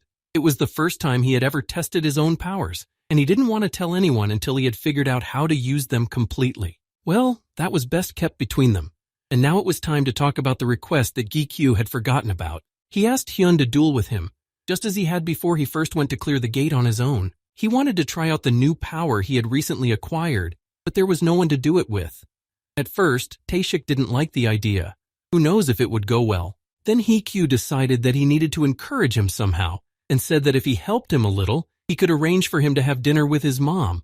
Of course, as soon as Taishik heard this offer, all doubts and obstacles disappeared, and he agreed. Sung-hoon interrupted them, saying that they could arrange everything else later. Now Gikyu had to visit his family. They were very worried because they hadn't been able to get through for 3 days. It took all 3 days with short breaks to raise the control level to the 100th. The crystals made the gate stronger, so it took longer than he had planned. It was hard, but when he remembered that all this would become his power, it became easy again. And he named the portal manager, Licha GQ, in honor of Brunhart. Now his name is Hart, although at first he thought of naming him Bruno. But all 3 of them rejected the idea. It was all too much, and Lou was absolutely against it. Later, the young man came out of the basement and met with his family. They looked very worried, but when they saw that he was okay, they gradually calmed down. He spent the whole day resting and preparing for the training session with Taishik that was scheduled for the next day. They were already in the basement of the association, which was set aside for training. Gikyu was grateful for the help, but Hyun kept emphasizing that Gikyu shouldn't forget his promise. Taishik took off his jacket and told the boy to put everything aside and start by releasing the magic. It was unexpected, but he didn't want to say anything against it. The release of magic was the release of all the magical energy that a person has, and it was necessary to make sure that not a drop of it remained. With the increase in level, not only the amount of magic increases, but also the ability to hide it from enemies. Therefore, this technique was a very powerful move if the player really has strong energy. In this case, the magical power that he received in himself simply cascades out onto his opponents. Means that yesterday he didn't feel like he was dreaming and his magical abilities really increased. Well, Taichi couldn't pass it up. This time, he decided that he would fight like a real enemy and not hold back his powers. Soon the two began to fight, and the whole office noticed as the coffee cup on their desk began to rock from side to side from the strong vibration. Of course, some of the employees didn't notice because they were so busy. When he was distracted, he listened to the objects around him, and then said that it could be because the director had recently gone to the Thornfield. Not surprisingly, even through such strong walls, you could feel that something was happening. They fought with full force. No one spared anyone. Another office worker overheard their conversation and said that it probably had nothing to do with that.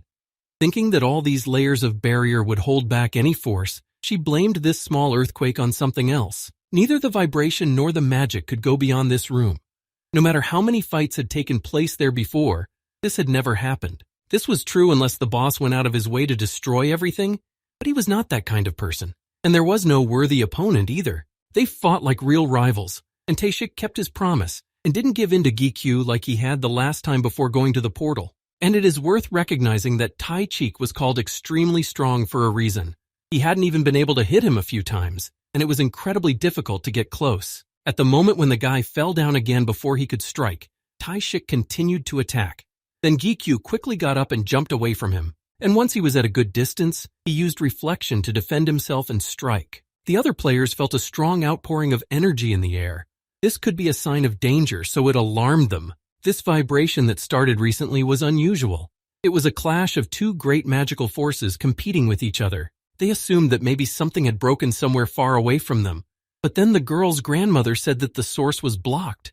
But it was somewhere nearby and even closer than they could imagine. And both players have the level of higher rankers at least. The fight continued. Neither of them was going to leave the battlefield and give up. And if you looked at this fight from the outside, you would surely think that they were real enemies. When Gikyu prepared to attack again, Elle admonished him, saying that he shouldn't overexert himself now. Brunhart added that the opponent was too strong and that victory, if it came, would be very difficult. He didn't mind all the scars he had received and said he was fine. It was only now that the difference between his previous strength and his current strength was clearly visible. The guy clearly felt that the attacks had become more powerful. But Taichik was also so strong that he could break through Jichu's gloves. Even though he managed to hit him with a reflection, and the wound healing with B's help also worked, Hyun's movements and actions didn't change after that. Lu confirmed this. Mostly people died after such blows, but this one was calmly standing on his feet, and this person would definitely not die. So Gikyu decided to attack even harder. As the young man rushed forward, he realized that Taishik had anticipated his movement. And it was not difficult, because Gikyu's actions were simple. After all, Taishik was a former runner codenamed Behemoth. With his legendary weapon, he could once kill a crowd of monsters in just a few minutes. and passing the tower or clearing the gate was never impossible. Gathering the last of his remaining strength, GQ ordered Lu to put all his energy into the next strike, and he was a little worried. At times, it might have seemed as if Ji Chu was ready to kill his opponent. His power was a little weaker now than on the 30th floor, but he should have enough strength to do what his master asked. The vibrations on the walls continued, and the workers were beginning to worry about whether everything was okay, so Sung-hoon decided to calm them down a bit. He gently peeked into the basement, barely opening the door. When the secretary looked around the room, he saw Tae-shik lying on the floor, barely able to speak. GQ was also lying on the floor on the other side, and the whole basement was full of cracks, as if there had been a great war and a confrontation between two elements. Tired, they asked Sung-hoon to bring 1 bottle of elixir each, so he left the basement again. A few minutes later, the secretary returned with 2 portions of the potion and handed them to the boss and GQ, but no matter how much Tae-shik poured the elixir on the wound, it did not heal. Apparently, this was because of the wound he had learned to heal. Sung-hoon sat next to him and once again asked him to explain what had happened. What could have happened to bring the training room to such a state? Tae-shik started to explain, but he didn't even know where to begin. It was as if a nuclear bomb had been tested here. Finally, Gikyu stood up and asked Hyun about his strength. I wanted to hear what he thought about it. Of course, Tae-shik knew that Gikyu was a strong opponent, but with a bearded smile he said that he was still far from him. Since the guy had suddenly gained so much power, his movements and use of it were still primitive, so it was easy for Hyun to predict his next move. 100 weak enemies may seem like easy prey, but if you meet a really strong opponent, you will lose your frivolity immediately. The first thing you need to do is understand your opponent, and the second thing you need to do is not let your opponent understand you. With this technique, you can win and put to the ground even someone who is superior in strength. After listening to Tae-shik, Lu added that the master was not yet that good with the double sword. But it was impossible to learn this technique anywhere but in real combat. It takes practice, a lot of practice. Strength without good technique will only produce half the power, and you won't be able to finish first. Nevertheless, GQ managed to catch Tae-shik's weapon at some point. He was able to leave a scratch on the legendary weapon, for which there is no such thing as wear and tear, even though the guy did not have perfect technique. If he could fully master this power and learn to control it, he would be a player who would be hard to find an equal. Thinking about it, Tae-shik praised his student and said that right now it was better to apply. He didn't explain where and why, so the boy looked at him with curiosity and confusion in his eyes, waiting for further explanations. But what was there to be confused about? He was talking about applying for the title of runner. At this time, the workers had already arrived to repair the basement, and Gi-kyu and Hyung were discussing his proposal. If we talk about applying, it means that everyone will know the runner by sight, but they agreed that there would be no publicity. That's true, but Gi-kyu didn't have to worry about revealing his identity. Sung-hoon was just arranging something on the phone as the 3 of them walked down the corridors of the building. First and foremost, Gi-kyu was a mercenary, and protecting the identity of mercenaries was a priority for the association. This was not supposed to happen here, but he was still worried. Too much attention to his person, and when everyone would know his face, it even sounded scary to him. Then Tae-shik finally gave up and said that there was a possibility, like in the case of the masked runner who saved the world from disaster. But these are isolated situations. Hyun tried to convince Gi-kyu to apply, and he did a good job today. Sung-hoon was just finishing up the conversation and told him to send all the bills for the basement repairs to Chief Oh Tae-shik. He added that even if the Iron Guild was still watching him, he had become strong enough to be able to defend himself if attacked. Gi-kyu's face began to blush and he turned away, saying that he understood what Tae-shik was saying. His ego, as well as Sung-hoon and Hyung, were bothering him with the fact that he was starting to feel embarrassed, not understanding why. He brushed it off and moved away from them again, but the question kept nagging at him. Is this title really so important that it's worth taking the risks he tried to minimize every time? Now it was enough to be an ordinary mercenary and continue working. Hyun didn't want to pursue this topic any further. He had to finish the basement, and more importantly, he needed to rest. So he passed the buck to Sung-hoon and told him that he had told the young man everything in detail. However, he told him to go home quickly as well. After such a fight, you need a good night's sleep. Later, Gi-kyu and his secretary got into the car, and on the way home, he told them that if they agreed to become a rancher, they would get 2 main advantages. First, he would have a greater opportunity to influence the association, and access to information in the archives would also be wider. and the powers that he could use only through the secretary and the chief would be transferred to him, and GYU would be able to decide everything directly. However, he did not understand what exactly would change. He had heard that mercenaries had the same rights as bosses and high-ranking officers. Sung-hoon explained that this was true, but it was about working at a specific facility, and administrative matters were a little different. Besides, there was something more important than more authority. Everything the secretary had said before was secondary. Rankers and senior rankers are titles that are awarded not only within Korea, but also in associations around the world. Mercenaries have influence within the country, but rankers have power that is recognized absolutely everywhere. The offer sounded very lucrative, so Sung-hoon tried to convince him, telling him about all the advantages. This is a really good status, considering the international influence. In hearing this, Gikyu thought about it more seriously. Although it all sounded a bit too voluminous and large for a start, the secretary just laughed and said that he was confident in the boy's abilities and that he would definitely make it on the international stage one day. However, he was not influenced by this. Such deceptions, he thought, would not convince him. But Ella added that she believed in the owner and his success. Well, if they want to convince him, then maybe it's not such a bad idea. It didn't take long for Gikyu to be persuaded, and he said that he was ready to try out for the role of runner, even though he didn't think it was that important to him, because it was just a runner. Sung-hoon was naturally shocked to hear this phrase.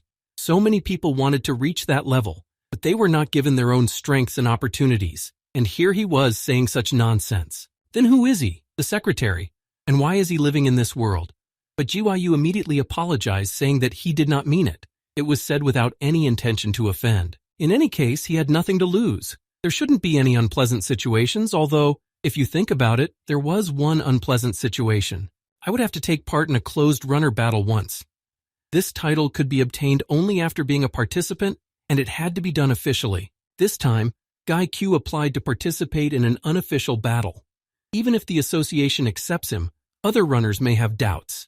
He would have to fight one of the 3 runners. Gikyu thought that he would have to fight a high-level player, but Sung-hoon reassured him that this was unlikely to happen. It's just a formality for the newcomers. You could compare these runners to those who had just started on this path and went to the tower floor. The monsters there were much stronger, and it only became harder to survive with so many powerful rivals roaming around. This is where Yu Bing was now. The girl and her team had come across a dinosaur-like creature and now had a new mission, to defeat the boss. Les Drake's skin is quite dense, and it will be difficult to pierce it with a sword, even a strong one, but the monster has less sensitive eyesight and hearing, so it was necessary to use different tactics than fighting face-to-face. It is better to climb on his head and attack from there, because there he will definitely not be able to get to the player immediately. And while Drake will try to strike, it is better to attack his eyes, which will be much more effective. She was confident in her plan, so she executed it precisely, and she had a plan B in case something happened that was not part of the original plan. If she couldn't hit the eyes, then hunting him down could be made easier by hitting the inside of his knees, which are also very vulnerable compared to other parts of the body. Yu Bing quickly ran forward, going for the monster. She attacked it over and over again, hiding from it below to make it harder to catch. This is where agility, intelligence, and strength are important to deliver a powerful blow. She breathed out a sigh of relief as Drake fell to the ground covered in blood. Shin Yu Bin, the leader of the Kachim Guild. When she had dealt with the monster on her own, the other guildmates came over to her, looking at the body and then at her, but saying nothing. There were no words to express their admiration for their leader. She was incredible and impressed them only more with each step forward. Only after some time did they start shouting out their compliments, saying that she was just a great team leader, asking her to show them again how to win in minutes. But Yu Bing said that next time it would be their turn to fight. When the whole group entered the room, the girl's grandmother asked her if she wanted to pass the business on to someone else. But Yu Bing said that she was doing it because she loved it. Her late father used to say that guiding future players brings more joy than raising the level. Her father talked a lot about the guide who helped him when he was a beginner. Yu Bing picked up her phone, checking the news, and only now saw that there was going to be a private runner fight. She turned to her grandmother and asked what it was, because she had only heard of a regular runner's fight. Her grandmother told her that it was a formal fight for those players who had already been accepted into the association. This made her angry, because it was a free-for-all, and such a runner not only didn't teach the younger players anything new, but also took away their chance to prove themselves. Yu Bing didn't want to let him get such an honorary title so easily, and she hoped in her mind that this opponent would at least resemble the one her father had told her about. He looked pretty good on the face. She could even say that he was handsome. There would be several people watching the closed battle. The head of the Players Association would be there as well. The boss O Tai Shik and the runner Yu Seok Woo will also be there. Gikyu reviewed the information about this runner battle and who would be sitting as judges. They were all familiar people to him, especially since he was on good terms with all of them. He also felt that it was unfair, because it is logical to assume that he would be treated more loyally because of this. Perhaps the association should have been honest in choosing such people and not let them in on a whim. But Sung Hyun wasn't sure if his panic was understandable. It was better to just use the advantages he had and be done with it, especially since each of the judges is not the kind of person who will look past their fingers and evaluate abilities only according to their preferences. So it's only fair. In addition, the guy has long since reached the level of a high ranker, so it's better for his opponent to be worried like that. And Gikyu definitely has nothing to worry about. Then he remembered his opponent for this fight. The young man hadn't looked at who he would be competing against yet. Opening his secretary's tablet, Gikyu decided to see who he would be facing on the battlefield. This guild was made up of girls only, and the runner-up Shin Yoon Bin was the head of Team Kachim. He stared at the photo as he zoomed in and was silent for a moment. It seemed like he'd seen her somewhere before, but he couldn't remember where. Sung Hyun sighed, telling him that phrases like that didn't work anymore, but he just shrugged and said that he didn't mean it at all. But she's a runner. Everyone knows her face, so it was not surprising that he knew her face because of some news story, for example. Then came the day when they went to the battle. It was supposed to take place in the basement of the association, which by this time had already been repaired. Sun Hyun announced the start of the fight, explaining the rules once again.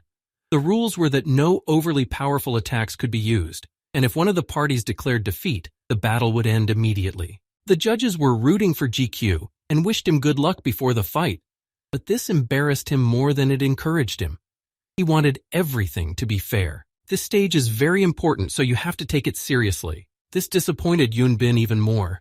Her thoughts that GQ had gotten here through his connections were confirmed, and she couldn't admit it so easily. If he wasn't strong enough, she was prepared to file a formal complaint. Well, now it was on, and the runners' fight was on. They both fought with their swords, and after the second the start was announced, they faced each other in the middle of the field, staring into each other's eyes like animals. Yunbing was an experienced player, and her technique was not easy either. She quickly moved behind GQ to attack. Of course, because Gi Chu was concentrating on technique, his speed and strength were not at such a high level. Lu had to admit that he had a very good opponent. Yunbin's movements were clear and confident. It only took a moment for her to be next to him again and start attacking with deftness. Gikyu barely managed to fight back to keep her from hitting him, but so far he was holding on. But her attack blocks were very confident and sharp, which kept the guy from getting closer. She dodged well while the young man tried to catch up with her, keeping an eye on her next moves. Lu was always telling his master what to do. He said that it would be better not to block her blows directly, but to simply dodge them. By this time, Taeshik was already getting worried. Hyun was telling Gikyu to fight, but he was just practicing his moves now. Seok Woo was getting bored, as Yoon Bin was attacking him from all sides, and he was focused on something else entirely. But he had to admit the two of them were moving well. Yoon Bin's skeptical attitude towards him began to change a little. She realized that the opponent was strong. Perhaps she had jumped to conclusions, even though he had come here through his friends. This fact still annoyed her, but no matter how accurately she calculated her punches and how hard she tried to attack, she could not get to the guy. This made her even more excited, because a fight with a strong player was even more exciting. She hated weak competitors. Of course, Yoon Bin didn't want to use her skills whenever possible, but this time she would have to. A moment passed and Gikyu stopped seeing her sword. It was a skill that caused hallucinations. Lu also said that he couldn't hold back any longer, so it was time for the final blows. It was time to finish. He used the acceleration and then rushed forward. Suddenly, he appeared right in front of her face, which surprised her, giving GIQ a few seconds to strike. He didn't miss it and attacked her with his sword, causing her to stumble. Her sword slipped out of her hands and flew backwards, and now Yoon Bin stood in front of her opponent, unarmed. It was hard and very unpleasant to admit defeat, but she lost. Kim Gi-kyu was the winner, and as a result of the victory, he was awarded ranked player status without additional matches. She jumped to conclusions and lost in such a disgrace. It hit her too hard. Yoon Bin couldn't even raise her head to look at the judges and her opponent. But it was Gi-kyu who spoke up. He held out his hand to her and thanked her for the good match, and it was nice to see her again. She looked at him in surprise. Yunbin didn't remember him, so she asked him in confusion how he knew her. Then he spoke her father's name, Shin Hyun-chul. This made her eyes even more surprised. Then the guy told her that he used to be a guide and had spent a long time doing this. He had once had to guide Jong-chul, and when he was alive, he talked a lot about his daughter. GQ saw her only once at his funeral. At first he doubted that it was her, but when he saw her in person, he recognized her immediately. She was still a schoolgirl then, and now she is a strong player in the Korean Association. Then Yunbin remembered what her father had said about GQ. He had said that the guide he was working with could not improve his level, but he still helped others to go higher, which deserved respect. And right after that, she remembered her thoughts about GQ, that he was only here because of his friends, that he wasn't strong enough and was taking away the chance for other young players to discover their abilities, that she would do everything she could to stop him from moving on. At the time, she wanted to believe that her opponent would be at least a little bit like the guide her father had talked about, but she could not have imagined that he would be that guide. Now she felt ashamed of her thoughts and her overly skeptical attitude. She shook his hand, covering her face. Then Tae-shik smiled, congratulating Gae-kyu on her official status as a runner. This is a big event in every player's life. Taegu also congratulated him and emphasized that they would have to meet separately from everyone else soon to discuss the details. And Seok-woo hurried to his guild, which he had to leave for a while. Only Seok-woo and Yunbin were left with him. Skurator approached the boy, asking him to sign some papers. GQ went to the secretary and took the papers and pen in his hands. He showed him where to sign. When he was almost done, he heard Yunbin's voice. He turned around, listening to her. The girl handed him a phone and asked for his phone number, turning her face away from GK. The young man didn't refuse and quickly finished the paperwork and approached her. Sung-hoon turned away to avoid laughing at the expression on the boy's face. GQ was sometimes so shy. A short time later, the boy came out of the basement and entered the elevator. He didn't feel like going to the tower today. He was too tired, so it would be better to just talk to Tae-shik. After the elevator doors opened, he went to the boss's office and knocked. A little time passed, but no one answered. Then GK pushed the handle and the door was open. Without hesitation, he entered. It was dark in the office, and at first he didn't see anything, thinking that Hyung had gone out and was not here. However, when he looked in the far corners of the room, he saw Dae-hyun there. He was sitting on the floor holding his stomach. GQ ran to him, leaving the door open. When he got there, he saw blood on Tae-shik's face. Worried, he asked what had happened, helping Hyun to his feet. There was no idea who it could be. It was a rare occurrence in the association. Hyuk-kyu asked if it was poison or if he had been beaten, and only then did Hyun slowly get up. The man was having a hard time speaking, but he could barely hear himself say something about the head of the association. GQ immediately pulled out his phone, realizing that he meant to call Taegu. But then Tae-chik stopped him again and took a deep breath. After that, he heard the words that shocked him even more than the picture he was seeing. It was his father who did this to Hyun. Finally, the man sat down at the table and drank the potion. He felt better, but he was still extremely angry with his old man. He even thought he would sue him one day. Of course, it all sounded strange because how could such an old man beat someone who had withstood more than one fatal blow on his own? And he had reflected the reflection. The biggest question remained. Why did he beat Tae-chik? When the boy asked this question, Hyun jumped out of his chair. The old man had been telling him to go on a blind date all along, and he hadn't been able to keep up. He replied that he would only be with the person he truly loved, and the guy immediately started punching him. It was something like a marriage of convenience. And in the end, the world of the rich is very different, as GQ said, but Hyun asked me not to call him that again.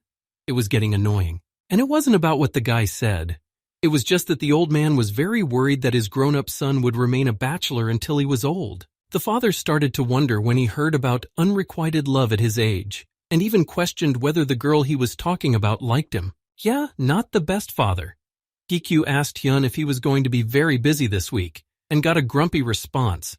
His boss had been working so hard lately that he didn't have time for anything, and now he thought that GQ was just teasing him. Of course, that wasn't the case. And that's not why the guy came here. The thing is, since the Iron Guild's announcement, GQ has been worried about his family and their safety. Since GQ is now the main target of the Iron Guild, he realized that his family was also in danger, so he needed someone to accompany his mother when she went to the store or just down the street. Tae-shik got up and said that he was not busy at all, and that he had so much time that he didn't even have anything to do. The association was working just fine without him, so he could take time off. and if that didn't work out, he would get his old boss to give him permission. GQ agreed very quietly. Tae-shik now resembled an evil monster more than a human being. In that case, the boy asked him to take care of his mom.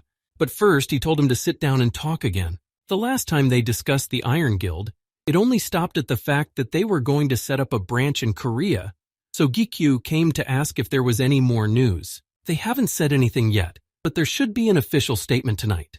Almost all the formalities have already been completed, and the guild's premises have been finalized. It turns out that there is no going back, but the International Association had to react to this appeal somehow. But to begin with, they no longer have the right to deny anything unless there is a big scandal around. But in general, they cannot interfere in the affairs of other associations. And the main problem was with the Angela Guild, which supported the Iron Shield, the first guild in the world to support the opening of a branch of the Iron Guild out of the blue. At the moment, all we could find out was that they only participated in certain institutions and then withdrew from these affairs. But there was something else that worried me more. The conversation and sudden support between two guilds that had never been close or even at odds with each other. Where did all this come from? The Iron Shield and Lee Xiong-ho. So far, we could only assume that there was a big conflict between the two leaders. And now they have come to an agreement. Now GYUQ had a choice, to do what he had planned before or to walk away from the case, to take revenge on those who had once mocked him and nearly ended his life, or simply to defend himself when they attacked again. He couldn't say that now was the best time to take revenge, but he couldn't advise against it either. There is a very high risk in both cases. You have to weigh all the steps and decisions you take. It puts so much pressure on me morally. Why did it have to happen at such a time? At a time when there are already so many problems. It was in Korea, and Rogers Han was appointed as the head. All the puzzles were only adding up to a worse picture. Even when Jikyo left the gate, he had many suspicions that the Iron Guild would start hunting him. And now there was confirmation of this, so a fight would not be avoided. With 3 short months to go before the branch opened, he would be able to eliminate all of these risks one by one. There was a lot of news about their team, and everyone was following the updates, but the Iron Guild remained silent. The word guild sounded very close and evoked warm and friendly feelings, but in reality, it was an armed group of people whose intentions could remain unknown. There were even some people who were happy about the founding of the Iron Guild, thinking that it would reduce the risks of the gate breaking. And there were others who were against letting foreign troops into their territories. Sung-hoon had already been standing next to the boy for a couple of minutes, and Gikyu was silently looking at his phone. Then the secretary came closer to ask him what he was looking at instead of moving on. When the young man put the phone back in his pocket, he looked around and examined the area. In fact, he had his doubts about whether they were in the right place. This was the place where Hikyu had agreed to meet him. Lou thought the place was quite nice, although Brunhart's taste was very strange. It was a city that had been dead for a long time. It had been destroyed after the gate was ripped open. Why he chose to meet here he didn't know, but there was no point in arguing. Sung-hoon checked the address again and said that everything was exactly as it should be, but the employee was late. There was nothing to be done. He would have to wait. It's Gikyu who needs it after all. When they both heard the sound of the car, they both realized that the meeting would finally take place. The guy got out of the vehicle and stood on the edge of one of the ruined buildings. He looked down silently at GK and his secretary. Eventually, he jumped down and walked towards them, quietly apologizing for being late, although his voice didn't indicate that he cared about the meeting at all. Paparazzi's player. He was a former runner named Ko Hyun-chul. It was this guy who called on his behalf. Of course, the whole idea was a risk, because Tae-shik had warned me that it was better not to have anything to do with this person. His first impression of Hyun-chul wasn't particularly good, but now his ability to obtain information was extremely important. But what this young man had said earlier was a little disturbing. Gikyu wanted to meet with player Ko Hyun-chul in person, but the guy with the glasses said that he would only negotiate through him. Gikyu insisted on meeting in person anyway. It was a very important matter and he could guarantee safety, so he asked again to meet with him. But it was simply not possible. Hyun-chul always did things through his assistant, not one-on-one, and his assistant has the right to refuse or accept an offer. He reassured her that they didn't have to worry. It's all safe, and if the request is approved, everything will go to Hyun-chul personally. Sung-hoon whispered in Gikyu's ear that it was too dangerous. If information about his plan leaked out, things would get really bad, but he decided to speak up if it was the only option. And besides that, he had a backup plan in case something went wrong. At first, the guy named the amount he was willing to pay to have his request approved. It's a lot of money, He's willing to pay 5 billion won, and that's the down payment. And if we manage to get the information he needs, he will pay another 10. This is a really substantial amount which aroused suspicion. Naturally, the assistant was interested in the offer, so he asked what the agreement between them would be. GQ immediately said that he needed information about the Iron Guild and the Angel Guild, because there was a possibility that they were negotiating and that such support from the latter had begun after the announcement of the opening of a branch in South Korea. The main task is to find out what kind of deal it was. After hearing these words, the guy representing Jongchul was no longer so sure that it was worth taking on such a task. These were the words of a madman. Without thinking about it for another minute, he refused the job. Whatever the reward, he didn't want to risk his own life. Pushing off the ground, he said that this would remain between them and no one would know about it. But he was unable to reach the roof of the building. EQ grabbed his leg and held him tight. He had already started it, so he shouldn't think that after this he would be let off the hook. He had come here on his own accord, but he would not be able to leave without a fight. The guy started to pull away and tried to take off again, but nothing worked. GQ smiled and told him to come down immediately, and if he wanted to live, he should take off his mask and stop pretending right now. The man was visibly worried and trying to escape again. With all his strength, he pulled the guy down into the dirt and he fell on his back. A pile of dust from the abandoned city rose above him. He finally let go of this guy who had caused him a lot of trouble last time and left him with very doubtful feelings. He'd better sort things out like this now, before there's a revenge fight. The guy's glasses flew off and broke, and he got to his feet, angrily saying that after what GQ had done, it was impossible to just stand still and act calm. This meant that he was definitely Ko Hyun-cheol's runner. These words confirmed his character. This was starting to piss GQ off. It was ridiculous to pretend like that after being caught. After all, everything could be checked right now, and everyone would just be convinced that he was lying when they found out the truth. The day before they went to this meeting, Lu had a full awakening in his body as a master of magic. At that time, the young man was training and was in the basement of his house, but the message piqued his interest, so he sat down to investigate. So much had already happened that he even forgot some moments and, as it turned out, when Lu woke up, he had not fully revealed all his abilities. The player reread everything that was written in the characteristics, and then closed the screen and asked Lu if anything had changed in him. He replied that the demon's eye training that the master possessed should be revealed more. Demonic objects refer to anything that belongs to the devilish world. This was the first time that GQ had ever heard of this demon eye, so he asked Lu to explain in more detail, and it turned out that by this term, Ego was talking about his left eye. For the first time, the young man heard that it had something to do with the devil. He was confused, especially since he had only just learned this now, even though he had spent a lot of time in this form. He immediately rebuked Lu and said that he hadn't said anything to him all this time, even though GQ hadn't asked. Why talk about it when Lu himself was not fully convinced of it? The magic eye was not so easy for a person to get, and he had no idea what that girl Soo-jong who was on the devil's side had done.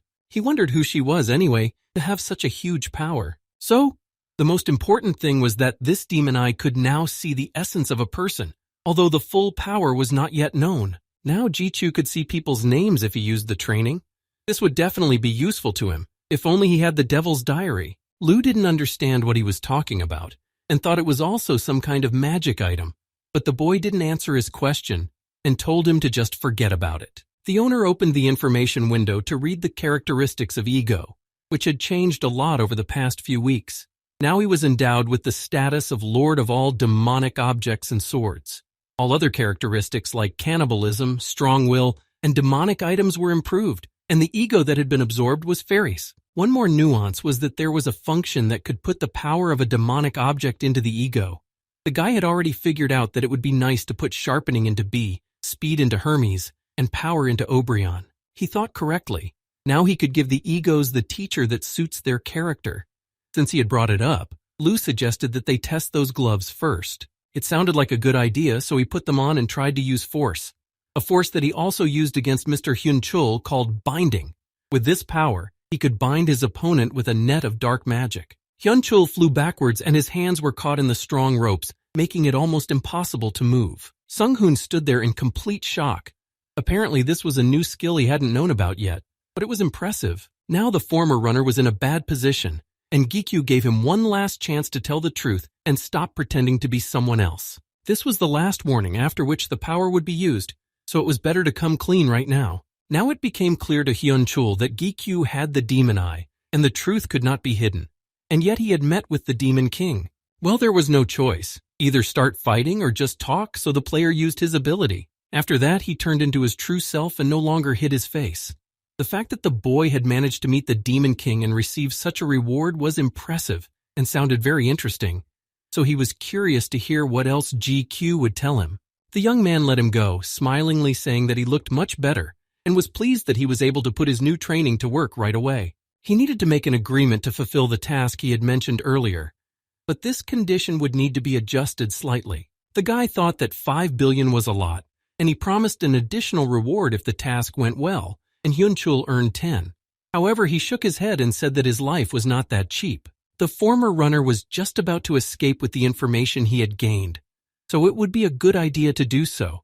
But Hyun-chul thought differently, and such statements made him laugh, especially since he was now talking to the masked hero. Gi-kyu tried to control himself and asked him sternly what he wanted to get to agree to such conditions. He said it was simple. He also needed information, and after that, a fair exchange would be made. Hyun-chul wanted to know about the new ranger's relationship with the Demon King and the power of the demon eye. Gi-kyu was already expecting to hear something more important, and what he said sounded too simple. But the man assured him that it would be enough. Apparently, the young man simply did not realize that this was such valuable information. It wasn't hard for Gi-kyu to explain, so he said that he was a disciple of the Demon King, and with this demon eye, he could see the essence of people. It sounded more like the truth. After Gi-kyu revealed his identity, there could be no doubt. Hyun-chul stood up. He had heard what he wanted to hear, so he was ready to accept the task from Gi-kyu. The smoke around him grew thicker and thicker, and finally he said that he would contact the boy when he got some information. After that, he disappeared. The conversation turned out to be shorter and easier than I had initially thought. It was strange that Hyun-chul didn't doubt the boy's words, but he might have a special skill. Sung-hoon also noticed that everything was easier and faster, but it wasn't over yet. They had to go to the next point. Gi-kyu returned to the association and began to climb upstairs himself. He entered the office of President Tae-gu and sat down at the table and began to tell him what he had come for. The president had already heard about the situation from his son, so it was not big news. He wasn't going to forbid revenge, but he couldn't help. Even though Gi-kyu was a mercenary, the only thing he could do was to turn a blind eye and let him go ahead with his plan. And that's only because their interests coincide. The affair with the branch and the association brings a lot of problems, but GQ would not call it exactly revenge, but rather a preemptive attack. He was 100% sure that the guild would start hunting him down, so if Tae-gu just stood silently by, GQ would be grateful to him. He also had one more request, even though it was very awkward and embarrassing to ask for something again. He needed complete control of the information and evacuation of all the residents within the radius of the Iron Guild branch. And he also needed to minimize the possibility of other guilds getting in. It sounded like a big idea, so GQ asked the president if it was possible to do it. But it was hardly a good idea to take out the entire branch in the center of Seoul. Still, the Iron Guild is one of the top 10 strongest, not just a few people with weapons and average skills. The association is not omnipotent either. Such control will be very difficult to organize and involve many professionals in the operation. This will be possible if there is another breach of the gate. Although it is very dangerous, it seemed that GQ was ready to take the risk again. Now the young player's words sounded like he could cause the gap himself. When the young man replied that he had no such intentions, the president exhaled a calm breath. GQ has tried to do this with the gate many times before, but has never succeeded. In general, no one can do this. But there was a way out of the situation. You could just do something like tearing it open. If Tae-gu could, he would have wanted to take this training away from GQ, even for his own good. It's dangerous for him and for the people around him. In the end, there is very little time left to fulfill such global plans, so it is necessary to act urgently. The guy entrusted Ko Hyun-chul with the investigation of some dubious issues, and also received at least a small but helpful assistance from the association. Lou still thought that the Devil's Diary that the owner was talking about was a magical object, so he asked if he would go look for it, to which GQ replied that he would not, unfortunately. He had already thought that Lou had forgotten about the situation. Right now he needed something else. Even if it wasn't to control the gate, it meant that his powers were still not enough for something more. Brunhart was disappointed, thinking that he was completely useless. But that's not what his master meant. Brunhart did help a lot. It's just that the gate becomes stronger when it absorbs crystals, but its power doesn't stop there. Right now, Gaikyu's opponent is a guild that is among the top 10 strongest. Even if he himself managed to become more resilient and stronger, he would definitely not be able to deal with them all alone. He knew where to go for advice and help, so he went to his office. He found his office overflowing with papers. He had sent all the workers home, but he was still sitting among the piles of papers, not even visible behind them. Heikyu walked forward, about to ask for advice. He needed strength to be able to fight many opponents at once, and he hoped that Hyun would find a way out here. But so far, he was too busy. Everyone probably knows that Yu Seok-woo is extremely busy, but he greeted his friend with a smile. He took off his glasses and said that Gikyu could ask whatever he wanted, but he needed to find an ally. This was the first time Seok-woo had heard the whole situation in detail, even if it wasn't the best story. He listened carefully to Heikyu and then asked how his friend was going to proceed. His Cane Guild owed him a great debt, so Seok-woo was happy to accommodate any request from Gikyu. He was pleased to hear that, but this case, it's too much of a risk. Anyone who participates in the fight is putting themselves in danger. So the guy didn't come here as a friend, he wanted to make a deal. He explained that if the Iron Guild branch disappeared, there would be a lot of benefits that would flow through the entire association to the Cane Guild. But that's obvious. First, there was one important arrangement to discuss. The only request that GQ made was that if the Cane Guild asked him to do something, he would certainly do it, no matter what it was. Liu wouldn't have been the same if he hadn't interjected his few words about the owner becoming so arrogant by offering himself as a condition of the contract. Seok-woo admired him. This boy had cowered at the sight of goblins only yesterday, and now he had earned the title of High Ranker and challenged himself to take on the Iron Guild. The offer was very tempting, although Seok-woo would have helped him even without it, so he asked what exactly their task would be. When he had heard all he needed to know, he stood up. Seok-woo couldn't make such a difficult decision alone without consulting the guild, but he was confident that it wouldn't be difficult to convince his men to agree. Even though they were friends, this was now an official agreement between the guild leader and the runner. Still, it sounded kind of funny, especially when Seok-woo once again called Gikyu Early Star. It was only a matter of days before D-Day, the opening of the branch where Rogers would become the head. Only later did the boy make an appointment. The secretary drove him to the gate and the young man went inside, but he said approximately how long it would take him to get out, but he was already late. Sung-hoon was already waiting for him with another man, and the secretary nervously checked the clock, hoping that Gikyu would be back any minute. He also looked at his watch and didn't understand Sung-hoon's worries at all. It hadn't even been an hour since Gikyu had gone through the portal. But his experience wasn't anything strange. This was a B-rank gate after all, and the mantras there were much stronger than those at the lower levels. At this point, Gikyu was already standing there covered in blood, tired, but continuing the work he had come to do. Ella praised him for his diligence. Liu also said that the master did a good job this time, and Brunhart said with some disgust that the monster's blood was too sticky. Finally, Gai Chu walked out of the gate. Sung-hoon breathed a sigh of relief to see him alive, but the man standing next to him had questions. Even for an entire guild, it took several days to clear out, so it was hard to believe that the boy had entered by himself. The secretary praised the new runner, asking at the same time if he was going to sell the crystals this time.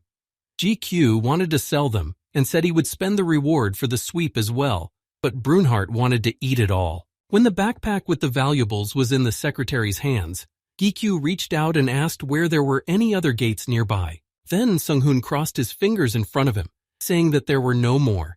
0. He had gone through them all. GQ had managed to clear out absolutely all the gates that existed in the association, so there were no more portals on the Korean peninsula. The young player hadn't even noticed. Brunhart was sad again, realizing that if there were no gates, there would be no crystals for him to eat. He ate these crystals all the time, but there was always not enough. Well, since there was nothing else to do here, GQ decided that he should go home and take a shower at least. After he changed his clothes and showered, he immediately went outside to meet Sung-hoon. Together they walked to the Han River's riverside area. Taking a beer with them, they both sat down on a park bench and began discussing the Iron Guild. This topic came up several times a day. The 2 months needed to be used for training, and GQ wanted more crystals, but he wasn't ready to go abroad to get them. The only way to get them here in Korea was to go to the tower again. He didn't want to go to other countries for many reasons, one of them being that he hadn't fully mastered his new powers yet. He thought the time would fly by while he was busy with various tasks and preparations for the attack on the branch office. Sung-hyun fully supported him and did not rush him, saying that everything would work out. He picked up some snacks to eat and asked if that person had mentioned another meeting today. And what if he suddenly appeared from behind? That was the last time, and the next 3 times as well. And it's the same as it is now.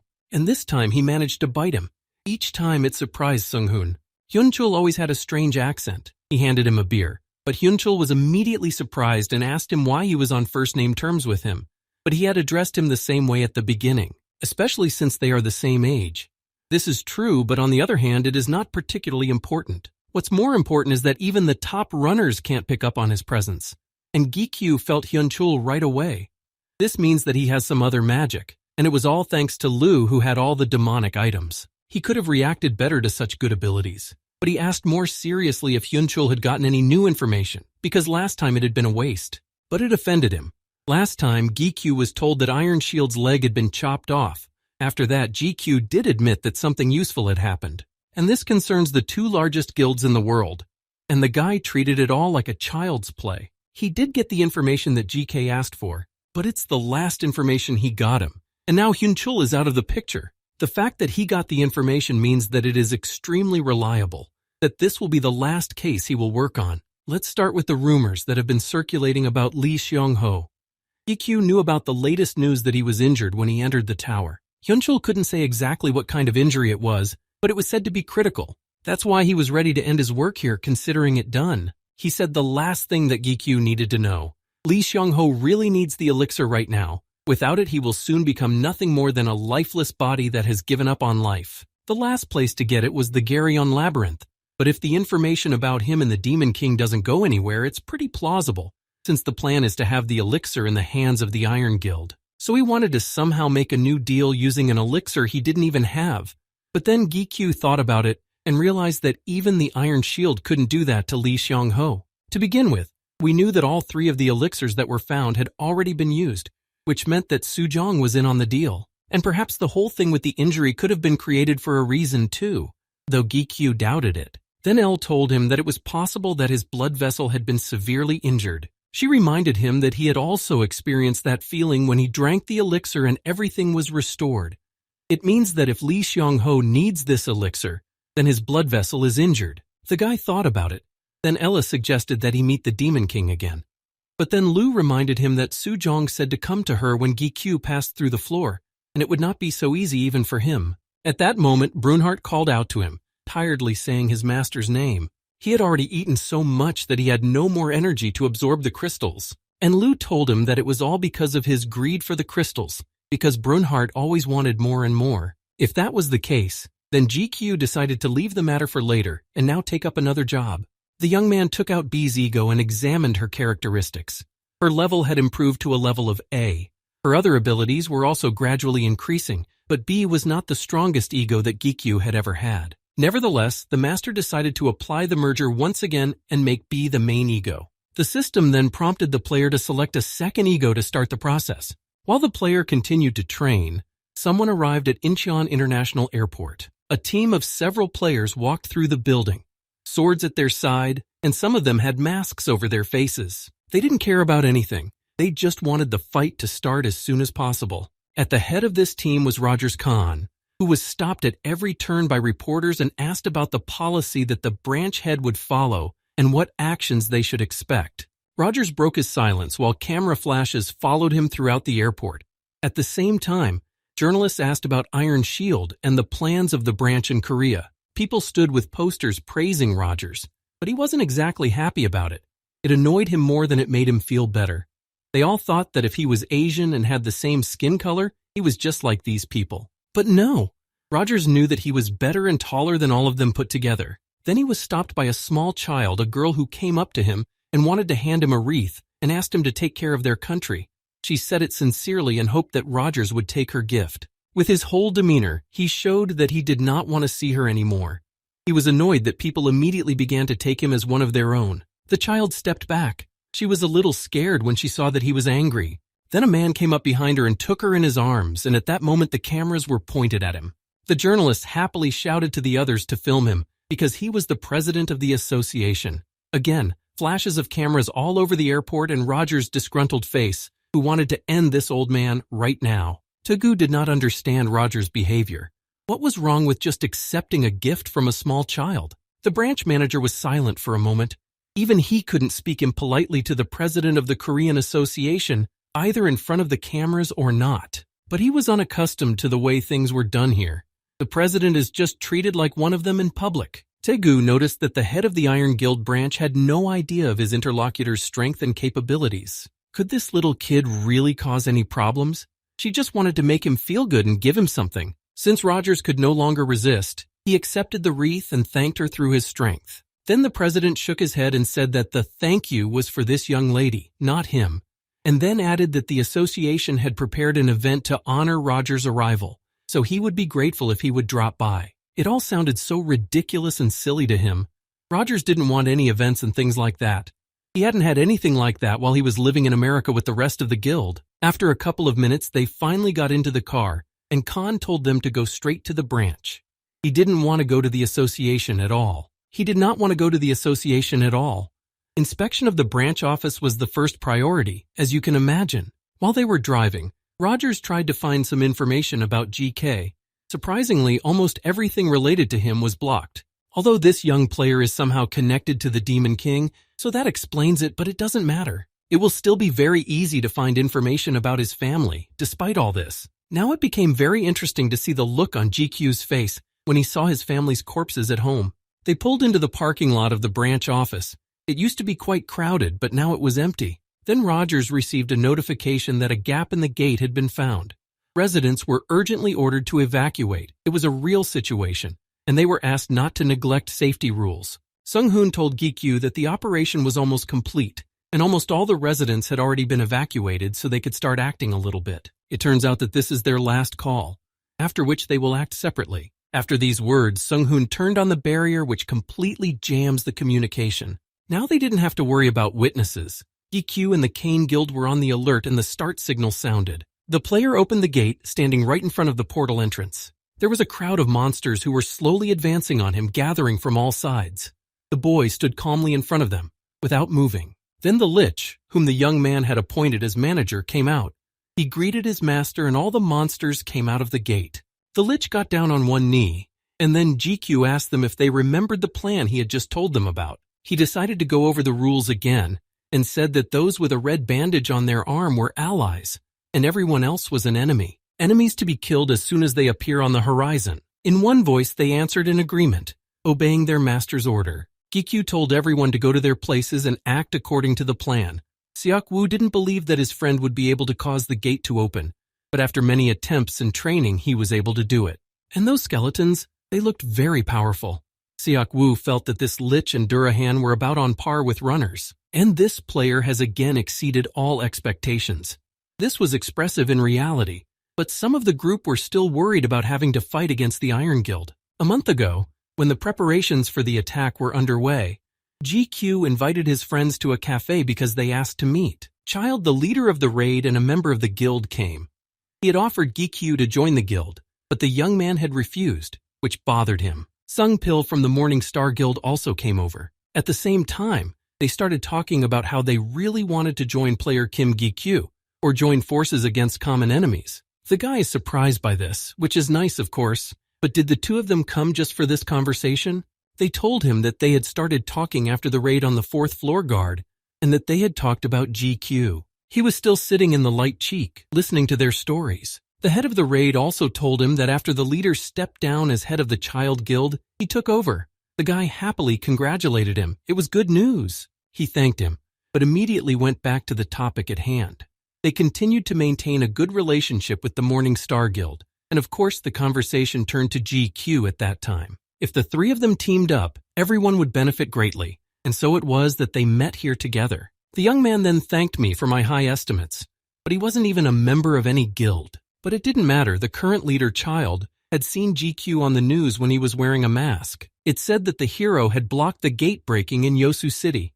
He was a little depressed by this news because he realized that all the people who knew him in person recognized him in his mask. However, the others were delighted, and the leader thought that GQ would one day become a great player, so a good relationship with him would definitely not hurt. The guy put his cup on the table.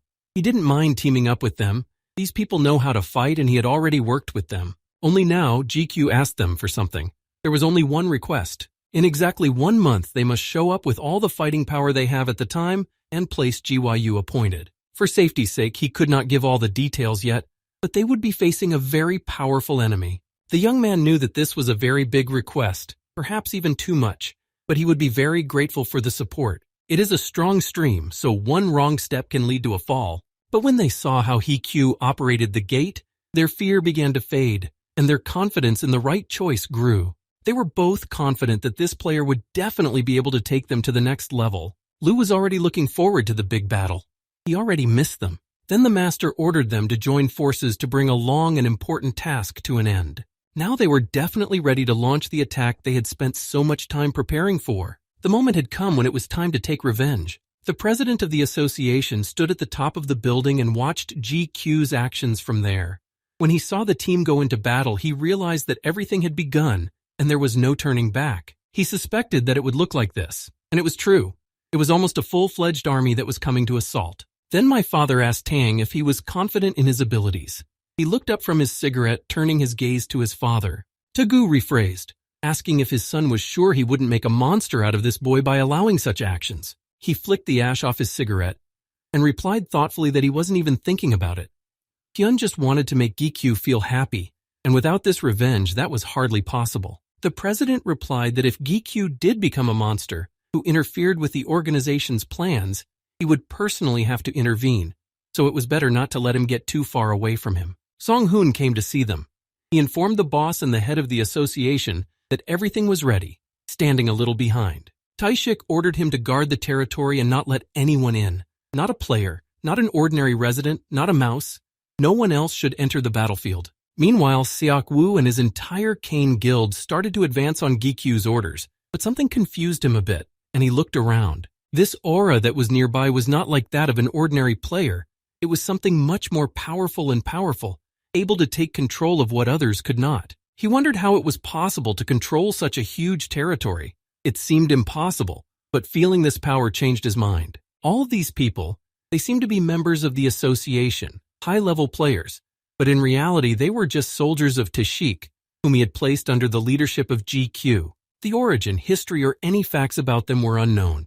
It is an organization to protect and defend the people of South Korea and all of humanity. Seok-woo was really thinking, and one of his wards noticed. It was good that he managed to be there in time to warn him about the enemies who were a few steps away. There were several members of the Iron Guild standing in front of him, and they seemed to be fully prepared to defend themselves. They might not be as many as one might imagine, but these people are really strong, and they don't know about their enemies' plans. So attacking them by surprise would be much more profitable and effective than just going straight at them and attacking them head-on. Seok-woo quickly came up with a plan. He calmly and smilingly approached the enemy, saying his name and introducing the guild. The guy said that they came here as reinforcements because of the gate breach. However, the man standing in front of the entire group wasn't even going to listen to him. He simply swung at Seok-woo and he narrowly dodged, stepping back. Yeah, this wasn't what he was expecting. And attacking by surprise wasn't going to work anymore, so he'd have to do something different. Seok-woo had been hit after all. A few drops of blood spilled from his cheek as he continued to dodge the sword. Using his skills, Seok-woo created a barrier of ice to block his opponent's path, but the next moment, shards flew at him. This man was not interested in reinforcements or breaking the gate. From the very beginning, Rogers had ordered to destroy anyone who would interfere with their plans. Better to fight? There should be more fun with these players than by breaking the portal and disqualifying him. He was the commander of the second group of Iron Guild troops that had been redeployed to Korea. Meanwhile, Brunhart was already eager to join the battle, and he kept asking GQ how the new powers he had gained were working. He ate so many crystals and became much stronger. The young man smiled for a moment and thanked Brunhart. He really helped a lot and always tried his best. GQ mounted the beast he had created with the help of the ego merger. And now the battle was about to begin. Among all the raids or any battles, this was the biggest one for him. Rogers Han, head of the Korean branch office. The commander of the first team was Child Monty. The players took to the battlefield with their opponents. The leader of the second team was Rhodes, and the third team was Carlin. All of them were ready to lead their group into battle to fulfill the order of their leader. It was raining heavily, and the fight that had taken so much effort and time was about to begin. GQ approached the opponents, his weapon at the ready. We must not allow all three teams to unite with each other. This was the main task for him now, because if they were all together, victory would be far away. The young man trained very hard and developed several new abilities, which he actively developed and used immediately. He learned that he could turn heat into water. He rushed forward. He knew that they outnumbered their enemies, but it was too early to make too many comforting predictions. In a sense, the team he had managed to assemble could be called an impromptu alliance, and the three separate groups of enemies were one guild. If the competitors managed to unite, they would be at a disadvantage. So the fight began. Everyone was in their places and launched an attack. The guard, who was all armored, grumbled something. How terrible Korea was in welcoming its honored guests in the first days of the visit. The Morning Star Guild had taken over the first team, and for some reason, they wanted to be the last to be at odds with Chalmers. Even with ordinary guild members, it would not be easy to deal with. There was no way to come to the rescue either, so guild leader Child just hoped that this player Kim Gi-kyu would show up here soon. At that moment, Childmonte began to attack. They raised their shields, but his blows were incredibly strong, and they barely managed to stay on their feet. For the head of the first team, it was like fighting insects. They were so weak that he was shocked that these people were going to defeat the Iron Guild with such strength. If you want to defeat them, you need to bring a runner here at least. Chilmont was too overconfident, and his inattention did not allow him to react in time to Gi Chu, who approached from behind. The boy rushed at him, attacking him with both swords at once, until Chalmont could not understand what was happening. In the end, he was unable to do anything. GK killed him in the moment and activated the cannibalism skill, which started to transform Childmonte into ego, but almost immediately the system gave a notification that it failed. It wasn't the first time this had happened, so Gikyu knew there was nothing to worry about, although he was surprised that it happened again. Then the fragments of the killed player were absorbed. L distracted him, saying that it was better to concentrate on something else now, because that was not the most important thing right now. There are still many enemies behind him that need to be put down. Gikyu approached Chaewon and the others, asking if they were okay after the commander's attack. Of course, he said. Zohyun was a little late and Chalmette had already managed to wound him, but otherwise everything was fine. Seeing that these words were not so true, the guy opened a portal and took something out. Gikyu handed Jaewon a potion while he stared at his hand in the portal where the potion had just come from. Everyone else continued to fight, but froze when they saw Gikyu. Suddenly it became very dark. Guild leader Child looked up, then his pupils closed and his heart began to tremble. The wolf was right above the man's head.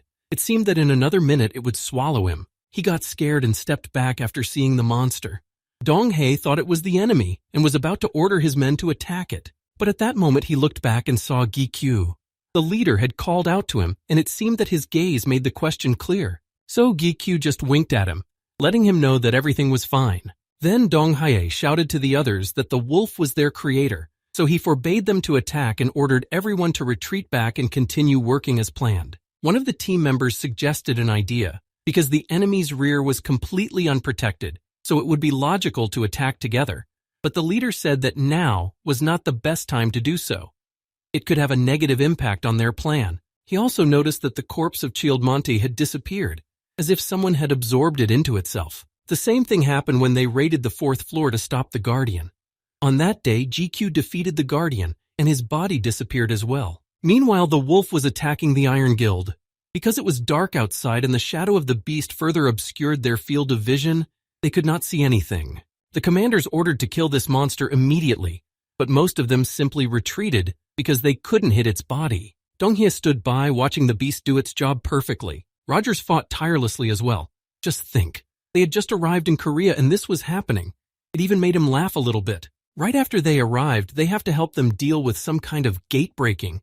It's just ridiculous and absurd. Can't the Korean players handle it on their own? It's just a wild country, and the local runners seem to him to be weak if they can't handle such a simple task. At this time, the gatekeeper, Lich, was already there. He had found the enemies who, according to his master's order, had to be tied up. He could not disobey him, so he got down to business. Rogers was the biggest problem here. His strength was at a high level, but it was not the #1 issue. It was his weapon, which was considered legendary and, accordingly, extremely strong. This sword is not easy and can easily cut an opponent to pieces, But when Roger's Khan was on the ground, he looked up because he felt a strong energy from above. It was Lich, and he used his arrows to stop the enemy. It may have looked big, but for such a player, such stunts are like child's play and nothing more. It's so hopeless on their part. You can't underestimate the power of 9, which is one of the most powerful. Then Rogers turned to Carlene, saying that he would do it alone and let her help the other team. She continued to fight, exclaiming to the captain that this was hardly a good idea and that they probably didn't need it at all. But he insisted. Rogers said that it was only during the battle that he realized that these monsters do not behave like most other similar creatures. They have different attack tactics. The early Star Guilds stuck together. They continued to fight, but they noticed a strange green color in the sky. This could mean that the Iron Guild had arrived. This would not end well. Gikyu was now next to Donghae, and they had also seen this green color, but they were not in a hurry to draw conclusions about it. The runners were fighting on a different level. After talking to him, Gikyu asked Lu and Ella what the green light in the sky was. There was a strong aura coming from it, and he felt this energy almost immediately. Then both egos confirmed his guess. It was the sacred sword that once held the iron shield. The boy thought again, continuing to question the egos about it. There were different auras coming from this weapon, but the energy was incredibly strong. In a moment, Brunhart began to shout loudly. He said that absolutely all the skeletons were destroyed. This happened much faster than GQ had planned. He knew perfectly well that these monsters would not last long. It was just a maneuver to distract the opponent and gradually exhaust him. But it turned out that they were even stronger. Because of this, they had to move faster. So GQ called B to him and ordered him to move forward. The runner gathered all the other participants in the fight around him and said that he would help the other team because where they compete is the most hellish. He told the rest of them to treat the sick and sort out their equipment and then join them immediately. Everyone had enough problems because of this gap. The other guilds got together when they couldn't get to the portal. They could not have imagined that the association would behave in this way and block the entrances to the epicenter of events. This is simply unacceptable. The portal was ruptured in the Yoksan area, and they are not allowed to go there. Besides, they are responsible for this area. And then the Hephaestus Guild, whose commander was Jiang Manchul, finally decided that they would not remain silent in this situation. The Korean Association has never allowed itself to be so arbitrary before. It's all very strange. The head of the Blue Dragon Guild, Jae Chang-yong, also saw something strange in this. And it was also strange that the seat of the head of the Kane Guild was empty today. They didn't know where he was at all, and didn't realize that the guy was participating in this battle. Team leader Do Yoon decided to summarize the results. They all listened to each other's opinions on the matter, so Kim Do-hyun said that there was still the leader of the 10 Guilds Union to listen to. He turned around and listened attentively to his words, which would be the decisive factor in the decision. Gi-chu and the assembled group continued to fight. He asked his ego if he knew what was happening to Durahan and Hart. Brunhart instantly replied that they were actively fighting. They had eaten so many crystals that they were unstoppable. At least there was some good news. Even if it was only them, someone still remained at the positions. But on the other hand, the armed team they were dealing with was almost gone. Of course, the two strongest had absorbed a lot of crystals, but it would still be difficult to deal with everyone. It turns out that the Kane Guild is now competing with two teams at once, so they need to hurry to them for reinforcements. Meanwhile, the association was still dealing with the breach of the gate. The guilds that were supposed to be patrolling the area could not calm down because they were not allowed to enter the territory. Tae Shik had warned Gi Q earlier that they would put up a strong barrier, but it wouldn't last long either. Besides, such a pleasure is expensive. Even if they manage to convince the other guilds, they will only be able to close the entrances for 3 hours at most. Hyun immediately set the guy up so that he could get everything done in the 3 hours. Yes, it's not easy, but they are hardly capable of more. By now, a lot of time had passed. The president of the association continued to watch the proceedings from the high balcony. He exhaled heavily and said something about 1 hour. Toksik did not understand what his father was talking about and asked what it was supposed to mean. To this, the head replied that in 1 hour he would open the barrier. Even if Gikyu and all the teams don't have time to finish, he has to do it. Of course, his son was against it. Tae-shik had fought so hard to get the other guilds to grant him this right, and to just give up, especially since this was not what they had agreed on when they discussed the plan. At this point, Tae-chik was ready to do anything to prevent what his father was talking about from happening. Then Taegu told his son that this was the maximum they could give the teams. They couldn't go any further, So if they couldn't finish the fight by then, it would be over. T-Cheeks flew into a rage. Angela's guild is protesting, let them. They were not expected to do anything else after all the statements about the Iron Guild they had begun to support. But if the president of the association also gets involved and doesn't help, they will simply fall. His father briefly told him that Lee Seong-ho was coming here. He wasn't sure yet, but he felt a similar aura. He did not turn to his son, but simply told him to bring Grigory here. We need to get ready. There is another hard battle to come. There were many wounded in the pouring rain. They were lying under the water that poured from the sky and washed away the blood that was constantly flowing from numerous wounds from the enemy's swords. The deputy commander of the guild approached them, and the man immediately asked if they were okay and if their wounds were serious. Everything was very bad, and a premonition told us that it would not get better now, especially since it was hard with this team and now we had help. All this will be a difficult path to victory, but it was definitely even harder for the guild leader. Seok-woo was currently fighting the two team leaders alone, and he was losing because he was in a stalemate. As soon as Seok-woo was in this position, the two of them started attacking him even harder to finally finish him off. Rhodes said to Carlene with a crazy look that he had to finish this opponent himself. He didn't want to give up such a prize to someone else, but she wasn't about to hand over the victim to someone else right away. How many times had Rhodes gone to fight him one-on-one and lost without her, because then Seok-woo was on his level? For a moment, Seok-woo's mind flashed with the hope that the quarrels would distract them, and he would be able to escape or attack accurately. But despite the conflict, the two acted in concert, and thought first and foremost about defeating the enemy together, not about their disputes. There was no other way out. Perhaps it was a mistake, but now he used his ice power to protect himself from both opponents. He decided to take on Carlene first, because she was more of a nuisance, moved quickly and attacked hard. So Seok-woo concentrated his efforts on her. She had no specific skills, but that speed and reflexes were a big problem. Carlene anticipated his actions in advance, so taking advantage of the environment would not work with her. He could have handled both her and Rhodes one-on-one. The problem is that they're here together, and they're squeezing him from both sides. And once again, Seok-woo is trapped. This ice shield was almost useless, so Rhodes could easily saw it apart. He was getting tired of it because it was getting boring. Carlene noticed that he was being very careless when he stepped on Seok-woo. But why should he be so worried and careful if Rhodes' special skill is regeneration? All these light blows had no effect on him at all, so he could go ahead and attack. Seok-woo realized that the greater the distance between them, the greater the difference in physical strength. He now regretted that he hadn't been able to attack Rhodes with a fatal blow from the beginning, but now he had to analyze more profitable actions. If we look at both of them, Rhodes has less fighting power than Carlene, and he acts as a tank so that she can use her skills to their fullest potential. We need to separate them at least briefly to be able to hit these two. Meanwhile, they stood off to the side, and Carlene had already managed to cut off his finger more than 10 times today, but the regeneration was extremely fast. After playing with him for a while, Carlene looked up at the sky, feeling that something was approaching.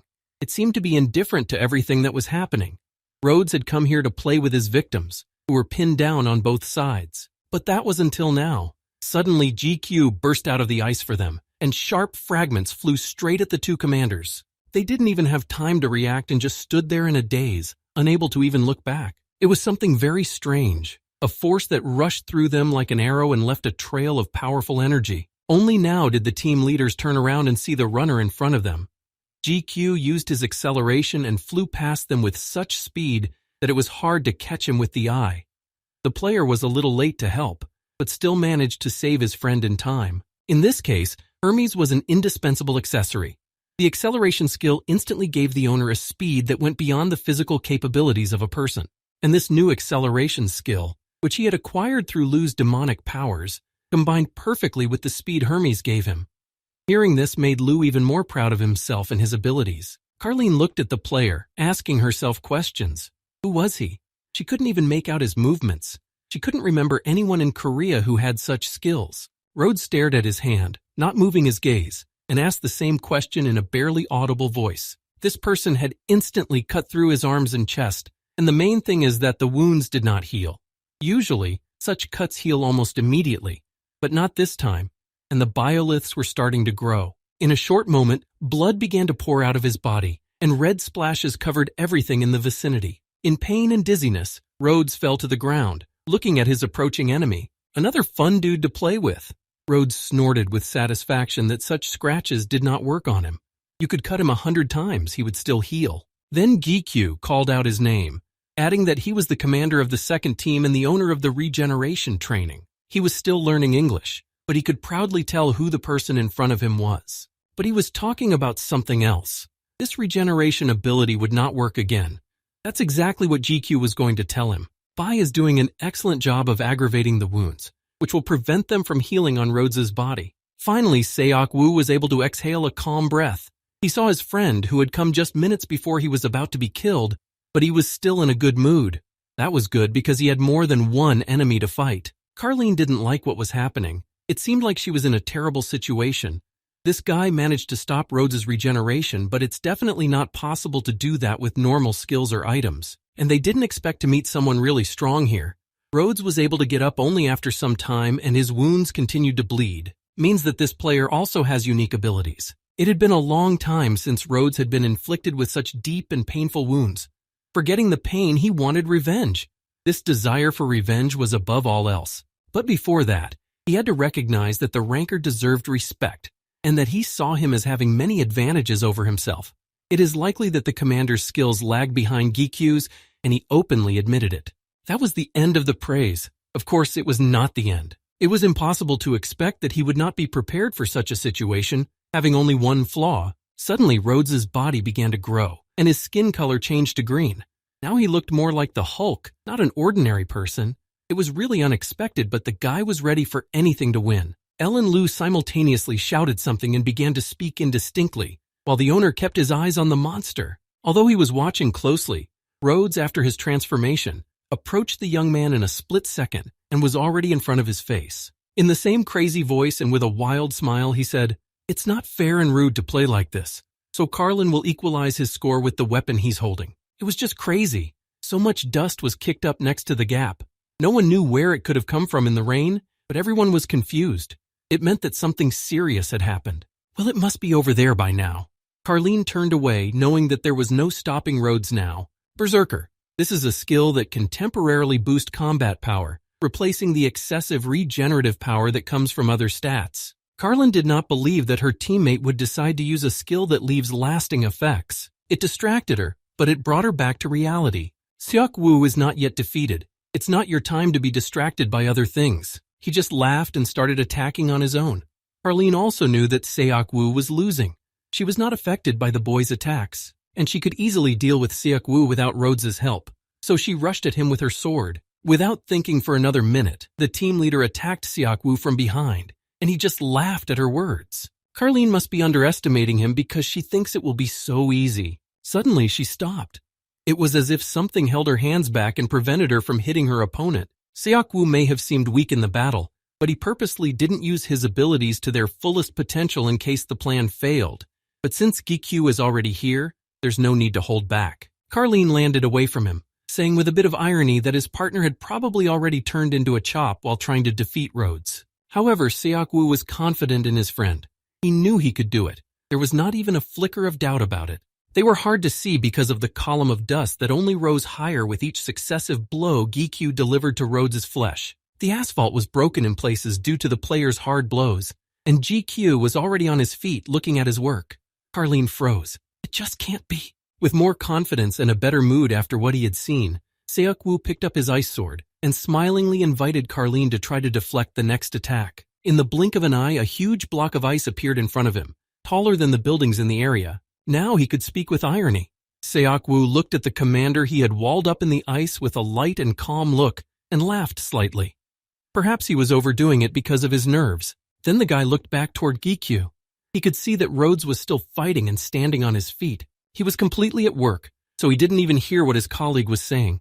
Within a minute, he managed to knock the monster to the ground. He stuck both swords into its back. But now there was one problem. He couldn't get them out no matter how hard he tried. The boy thought he was done with this idiot, but suddenly he heard that horrible and annoying voice again. Rhodes laughed. This young man was really funny. He had already thought that there was no one else worthy in this country, except for Su Zhong, the Demon King, and Li Xiongho. But what a surprise. There is someone interesting here after all. It turns out that there are even two of them here. This is just a great catch. Rhodes was not embarrassed, but only more excited.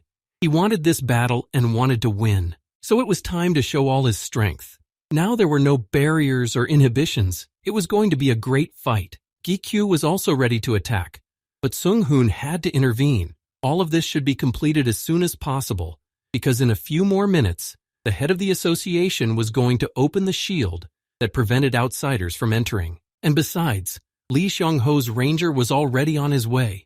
A few more minutes and he would be there, so there was no other way out than to fight with everything and give it their all. First of all, he was met by Tae-shik and the president of the association. They tried to give at least a little more time to finish the fight because the rucker was already there and demanded an explanation of the situation. Lee Seong-ho came with several assistants, and he was very concerned that outsiders were not allowed to enter the barrier. If so, then something very interesting must be happening inside that they are trying to hide, right? GQ was immediately distracted when he heard the name, and Rhodes didn't like the fact that someone else was trying to interfere with their duel. It was very bad timing. And all this happened at the most interesting place, when he was about to finish off that annoying runner who was causing so much trouble. It was as if he was furious and shouted loudly at Sung-hoon to get out of the way and then rushed over to him. The secretary was not expecting this. He took a step back, but he wasn't going to back down. They needed to get their act together and fight back before any prying eyes got here. But the guy used this moment, when Rhodes forgot about GQ, to his advantage. He used Lu's skills and tied up the monster. The player then called out to Sung-hoon and told him to run away from here immediately while there was still at least some time. All hell was about to break loose here. The young man said that he would make it quickly and return. In addition, the association tried not to interfere in the fight as much as possible. However, the secretary did not want to stand by. He immediately ran to the Cane Guild and decided to help them with the others. These skills that GQ possessed, they were quite unusual, and now it was starting to piss Rhodes off. He broke free from the grip of death and approached the boy again. Now they were free of all interference and could pick up where they left off. Rhodes took his sword, about to deliver the main blow. It was going to be a real fight, and now they had to finally determine who was stronger, and he wanted to prove once again that this status belonged to the Iron Guild. But when Rhodes walked a little further, he didn't find GQ in the pile of dust. There was no one there at all, and it puzzled him. Of course, it was a shame to have to stop him in the middle of the action, but he didn't have time to play with people like him. The guy was behind him and jumped the traffic light. Now you need to finish as soon as possible. So there was no way to accelerate before the crown jewel. As the rain began to fall harder, Lee Seong-ho asked the president again about the situation in a calm and even-tempered voice, although his appearance and intentions did not indicate that he was truly calm and going to resolve the situation peacefully. He was not going to back down either, so he tried to get information from the heads of the organization. There were a lot of guards behind both sides, and the association was going to keep them out of the battle by any means necessary. And he could hear the president's order to call Grigory. In his eyes, it looked as if they were going to block everything so tightly that they were calling him and his team to war. Taegu tried to somehow calm down this growing conflict, so he simply said that it was a simple misunderstanding. The association had already asked for consent to participate in the battle, and everyone here came here voluntarily. But in Lee Seong-ho's opinion, it was more like a bossy order than a request for help, meaning that everything was voluntary and forced. And especially this terrible attitude towards the head of Hephaestus, whose premises are inside this barrier. It's tantamount to demanding that we move to another city, isn't it? He turned away with a grudging look, folding his arms across his chest. And Seong-ho had only come here to block the gate from breaking open and prevent a terrible chaos. And after another refusal, he began to suspect even more that something was happening behind the closed portal that no one should know about except the people chosen by the association. However, the president still stood his ground. All of this was just unfounded slander and conjecture, and they had put up the barrier only to avoid unnecessary damage. Besides, they didn't want to send unnecessary reinforcements to those who were fighting inside and risking their lives. Seong-ho could still see what had happened before, but he would not let these words slip away. He had just been called unnecessary help by the team. This caused great indignation among them all. No one wanted to be humiliated like that. But then suddenly, Seong-ho's anger turned back to a calm tone and a slight smile, but ominous. And then he said they could go inside by force without any authorization. He gave the president a choice. Either Daegu let him inside the barrier, or there would be a fight. Taegu became irritated and said nervously that if Sun Ho wanted this fight so badly, it would indeed happen right now. The other representatives of the association were agitated by this statement, but could not argue. In this regard, only Taishuk fully supported him. He raised his weapon and his eyes lit up. It was enough for him just to stand in front of them to make them tremble. This was the weapon that all the players feared, knowing its power. However, Do-hyun was all for trying this idea and getting even with them. The best of the best were gathered here, so he was confident of victory. But Sung-ho suggested something else. He said he could go there alone. No one else would be with him. He smiled, telling Mr. Asura to be calm. What he feared would not happen. No one but Sung-ho will know what's going on behind the barrier, and he also said he'll take their side. At this time, Gikyu was just finishing up his fight with Rhodes. He often used Lu's powers because they were the strongest. Ego's dark abilities always came in handy, so the master used elemental darkness. This skill allowed him to turn his body into darkness. Now Rhodes was truly afraid. He did not like what was happening before his eyes. The guy said one word to tie Rhodes up, and immediately dark ropes appeared behind him. They immediately grabbed the opponent, binding his flesh, but Rhodes kept laughing, thinking that all these tricks would not work on him. However, he began to think differently when he realized that he could not untie them. The ropes were too strong and would not let him go. Then, when the young man used the skill Elemental Darkness, he thought about the fact that the victim does not know what to expect from this blow. At first, it seems that it will only change the appearance and cause scars. But in fact, it was the additional effect that appeared afterwards that was most important. It amplified magical powers that had similar meanings. Rhodes was already looking nervous. The nets did not let go of his body, but on the contrary squeezed it even tighter, and then GQ pulled him along. In a very short moment, Rhodes was gone. The system immediately tried to turn him into an ego, but again, like several previous times, nothing came of it. Finally, EQ was able to rest for at least a minute. He had been saving this technique for last and didn't want to use it because it was too taxing on his whole body. But in this situation, there was nothing he could do. But Lu said that if the master rested too long, all his suffering here would be for nothing. Looking down, the boy realized that everyone had already been dealt with there, because he could only see the Kane and Sunhun Guild. He was pleased to see progress, so he asked Brunhart what happened to Durahan and Hart, and he immediately told him that they were still holding on and defending themselves. Realizing that the next step was to go to them, GK asked Brunhart for the location. It was necessary to go a little further. The boy quickly found himself in place, and the dark power that Sujong and Lu had given him made itself felt every time.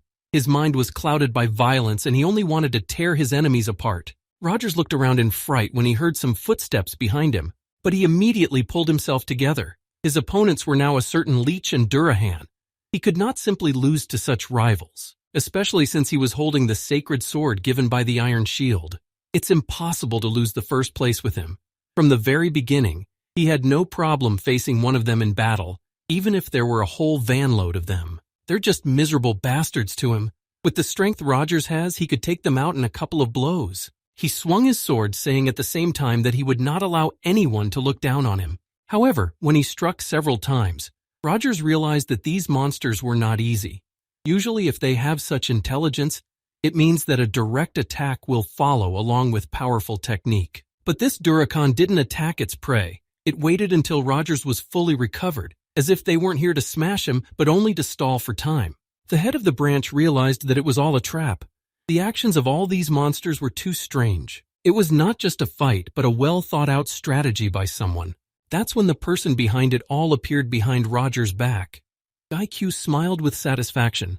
It had been so long since he had seen an opponent who wanted revenge. He didn't recognize the guy's voice and turned back again, looking around in fright. It was only when Han looked at the player's face that he recognized Ranker Kim Gi-kyu, who had almost taken his life once before. The ranker he had been thinking about taking revenge on ever since the fight at the Labyrinth Gate. Now this long-awaited moment has come when he can make this wish come true. All that was left was to win and not succumb to its power. GK remained calm and slowly approached his opponent, while Rogers recalled his mentor's words. He had emphasized that this sword should be handled with care. The Iron Shield had warned him before putting the weapon in his hands and sending him to fight a strong opponent that GQ's weapon was not easy. The commander said that this sword could absorb the power of other sacred swords. For Rogers, these words sounded like salvation. He remembered these words in time and realized that this chance should not be missed, and now he had the opportunity to take revenge in the best possible way. GQ could see from his opponent's actions that he was well aware of the weapon he was dealing with. Rogers began to behave more cautiously. The Iron Guild had guessed about the sword's capabilities, so he had to try to finish them off in this situation. Hart and Durahan approached the guy. They were able to hold out for a long time until the master was near and he praised them both. But they knelt down again, saying that it was just their job and they were honored to follow their master's orders. Then GQ told them that they could go to rest now. He did not want to lose such warriors, so he sent them to a safer place. And Rogers was still worried about the power of his weapon. Apparently this sword was so strong that it could cause the gates to burst open. Although no, something else is more important now. The branch leader moved away from him as GQ concentrated on him again. Rogers was now more interested in the fact that his opponent had managed to become so strong and agile in a short period of time. When they first met, GQ was just beginning his journey of improvement, and so when the guy almost managed to kill him, the current branch head decided it was time to act as quickly as possible to prevent him from preparing for battle. But the plan failed. Now GQ had one opponent he had already fought once, so he just had to do what he had planned and that was it. That would be the end of hell. For him, it was more like a game, even though he was taking this competition between them very seriously. Seok-woo and Sung-hoon were already by his side in case something went wrong, ready to defend him at any moment. It seemed that GQ didn't even notice their adventure. It was as if he was in another world, too caught up in the confrontation. Now Rogers could not boast of confidence. Knowing what kind of weapon his opponent was holding in his hand, his movements became cautious, and he couldn't fight at full strength without thinking about the words of the Iron Shield. Each step flooded GQ's body and it felt even better.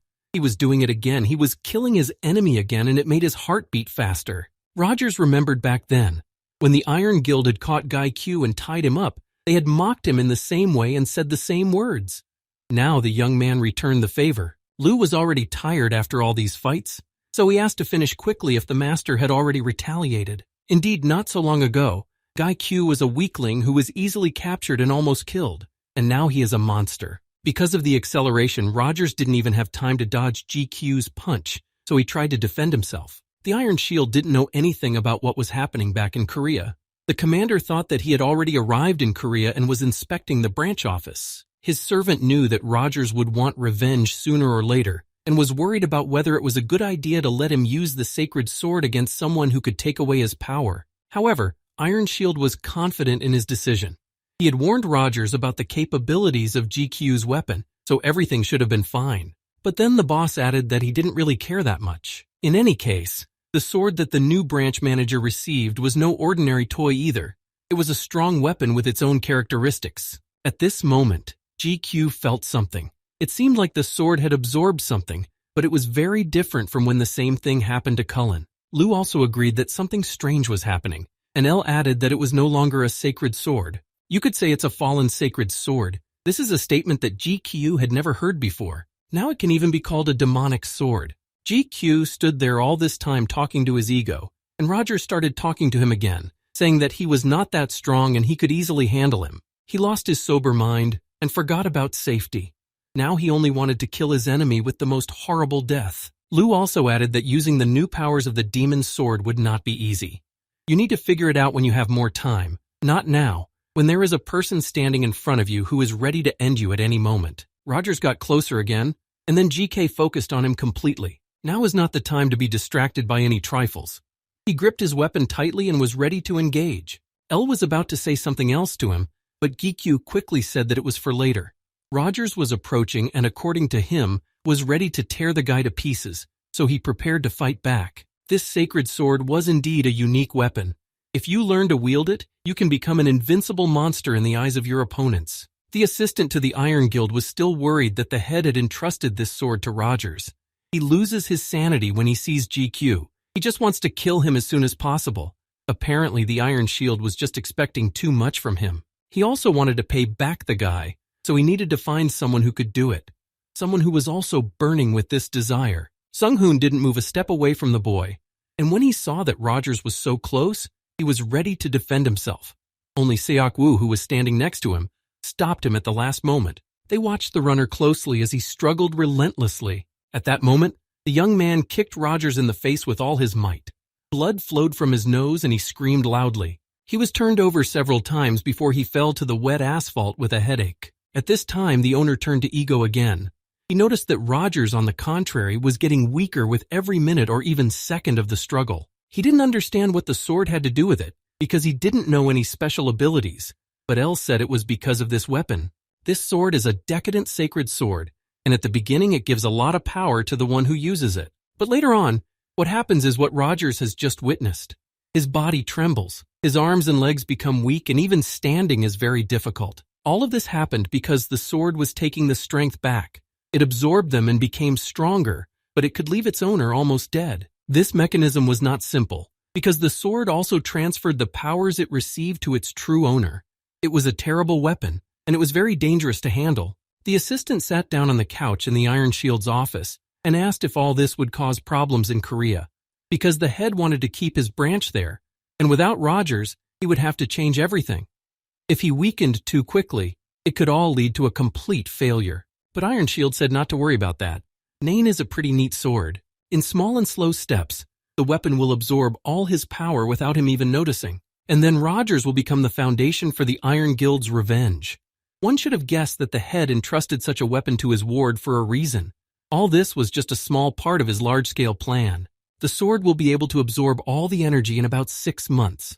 This will happen gradually, and eventually Rogers will be completely exhausted. Of course, there were nuances. If you overreact and use absolutely all of Nine's power, the process will go much faster and death can occur instantly. But the mentor was sure that this would not happen in Korea. Meanwhile, Rogers was almost exhausted.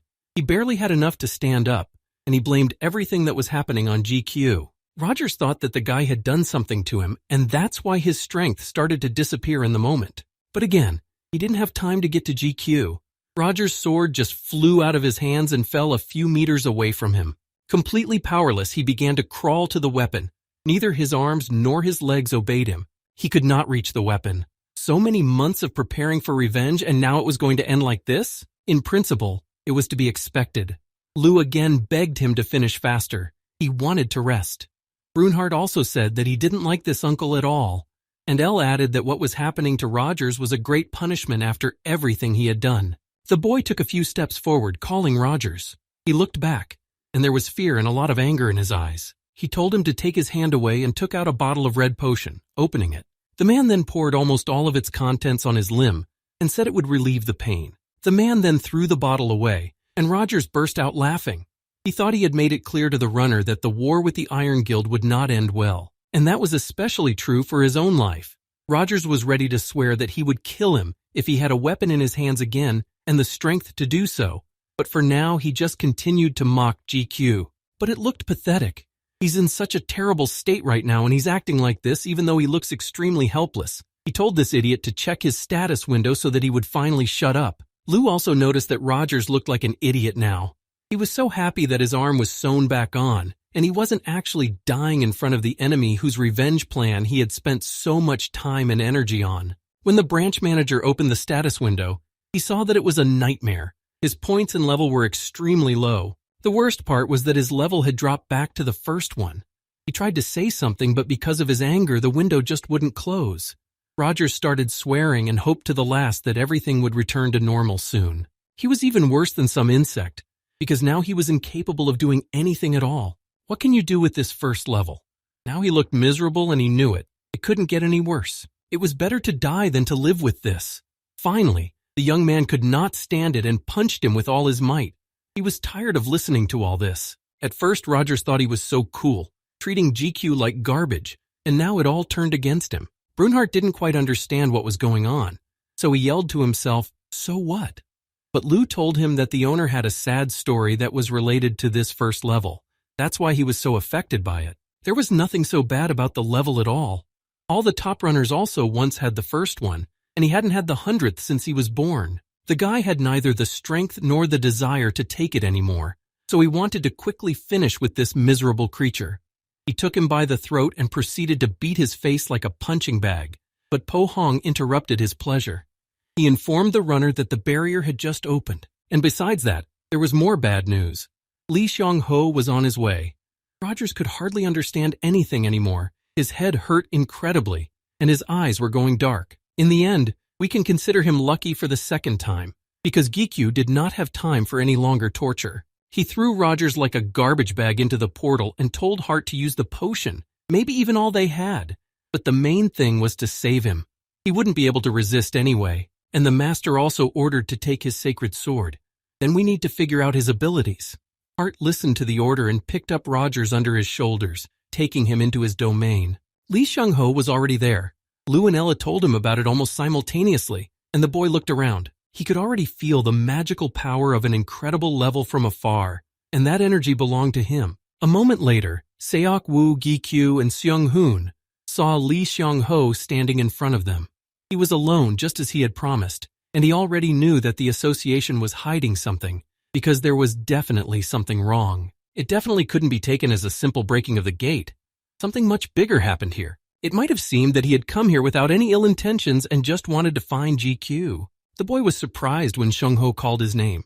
He couldn't be proud of it, but GQ was on the roster of his guild, Angela. But they didn't know anything about what was going on here. The association had taken good care of it, and Sung Ho wanted to hear the story from the runner himself. But at that moment, Sung Hoon came up to him and introduced himself, saying that he worked for the association and was the player's secretary. He said that he was very sorry that all the members of the Iron Guild had died during the operation to destroy the Gate Rift, but that was the circumstances. But Seung Ho laughed, treating the whole thing as a funny joke. All in all, there was nothing wrong with it. He immediately realized that they were behind it. But there was one thing. He didn't know if they were aware of it, but the Angela Guild had a treaty with the Iron Guild. They had promised to arrange a meeting for the leader with the person who had what he needed. GQ already knew that person was him, and the thing he needed was the elixir. Now this person is right in front of Seung Ho. We can assume that they have fulfilled the terms of the contract. Angela's leader ordered him to show his true form if he didn't want to see his successor torn to pieces. The boy froze in place, not fully understanding Seung Ho's order. It all sounded very strange, but what happened next was even stranger. In the midst of all this chaos, a portal began to appear, and someone's voice was heard saying that this behavior of a lowly man, who considers himself an apostle of the gods, is simply pathetic. He plays such a dirty game and calls himself a saint. When the portal was fully opened, Sujong came out. Such a long-awaited meeting with a student. But it looks like it's not going to work. In fact, Seokwoo and Sung Hoon were frightened when they started to see the Demon King with their own eyes. Sujong and Bail walked over to Gi-kyu. They also noticed that the boy's friends were standing there staring at them in awe. She was so close, but Gi-kyu didn't feel her presence like he did with the other high runners. It was as if the energy was blocked for everyone around them. If she was an enemy, he would have a hard time right now. This was already a completely different level than Kyo Hyun-chul. Sujong was even a little disappointed. The reaction was not very good and she wanted to make a surprise. But that's another issue. We can discuss it later when everything else is settled. She spoke to Seung Ho, who needed the elixir. Well, that was understandable. But the chalice is very dirty indeed. But they weren't in such a close relationship that she could just give him the elixir he needed. Seung Ho offered to make a deal, but she cut him off short, saying she didn't want to hear about it, especially since the elixir wouldn't be able to cleanse his cup anyway.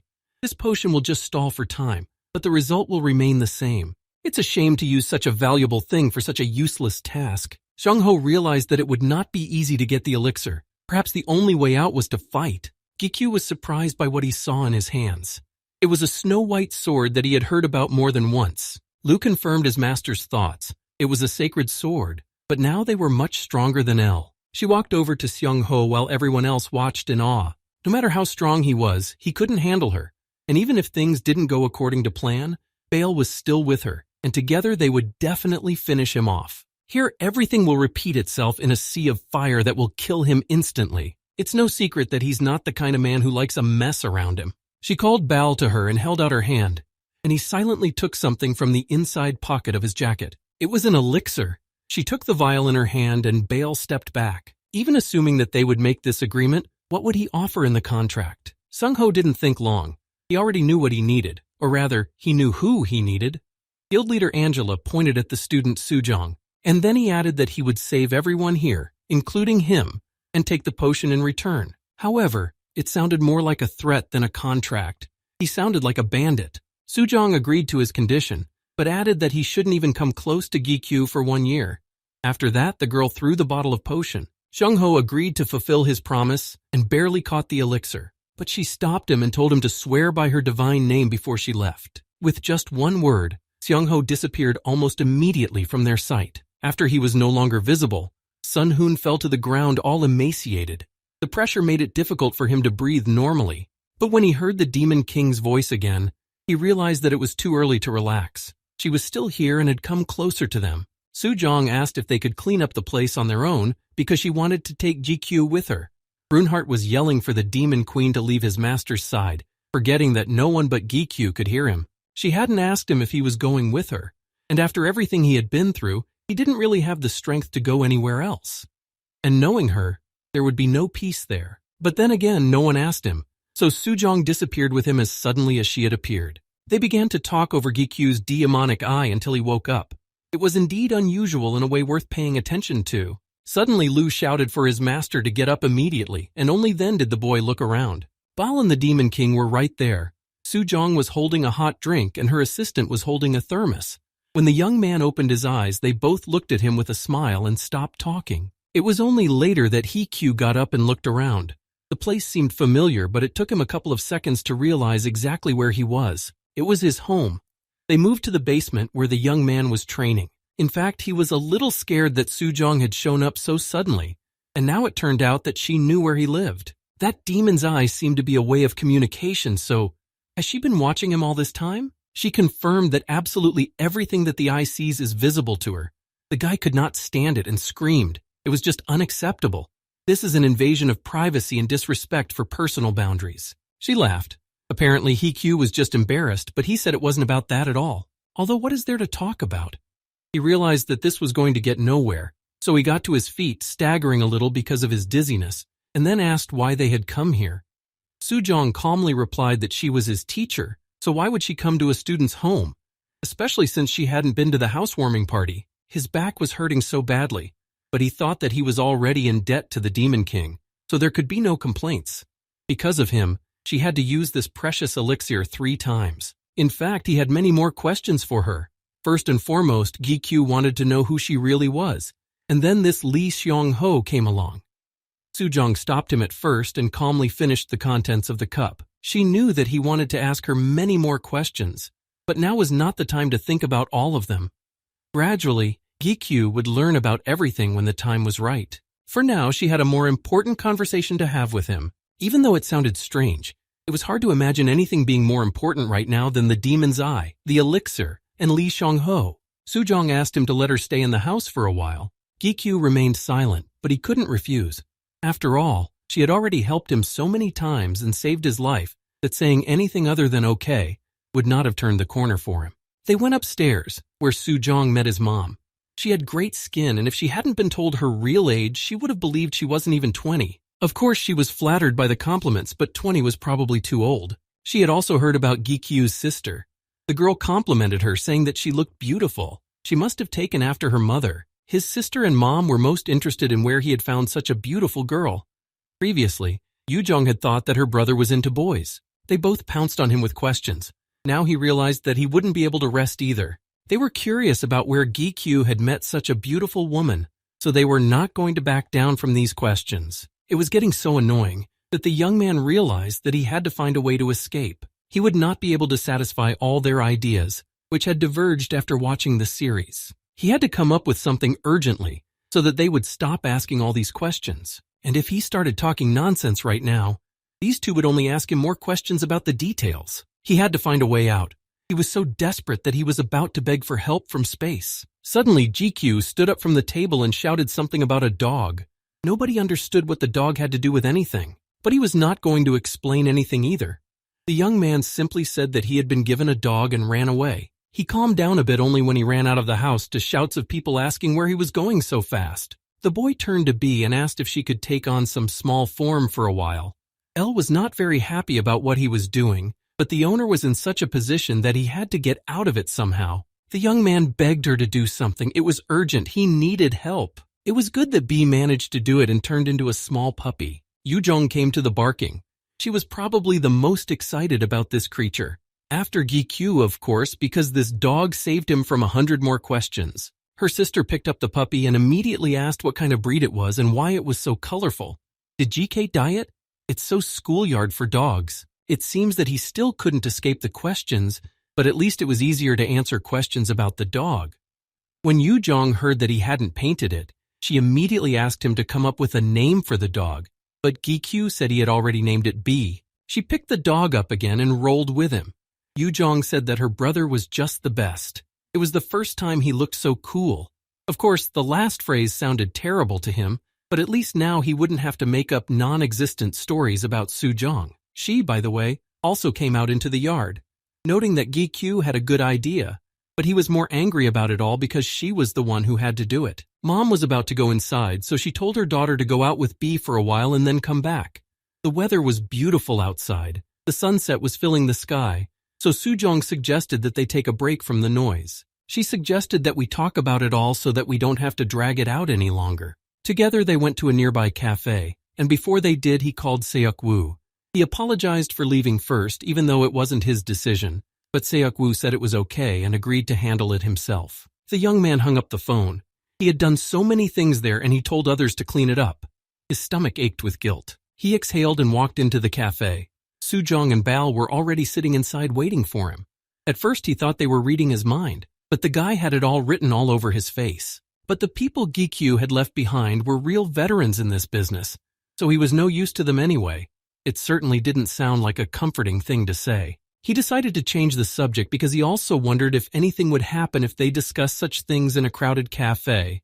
It would be better to go to the association's premises, where they could have soundproofing. However, the Demon Queen replied that there was no need to fly over. Bal's barrier is much better than some cheap plugs. People not only don't hear them, they don't see anyone. That's why this shield is much more reliable. Not everyone can possess such abilities. Not everyone will be able to install a similar barrier. So now it was the long-awaited time for answers to all the questions. She took a sip of her drink and asked him where he wanted to start. The guy thought about it. There were so many things he wanted to know, so many things that needed explanation. But ever since their current meeting, he had been feeling uncomfortable.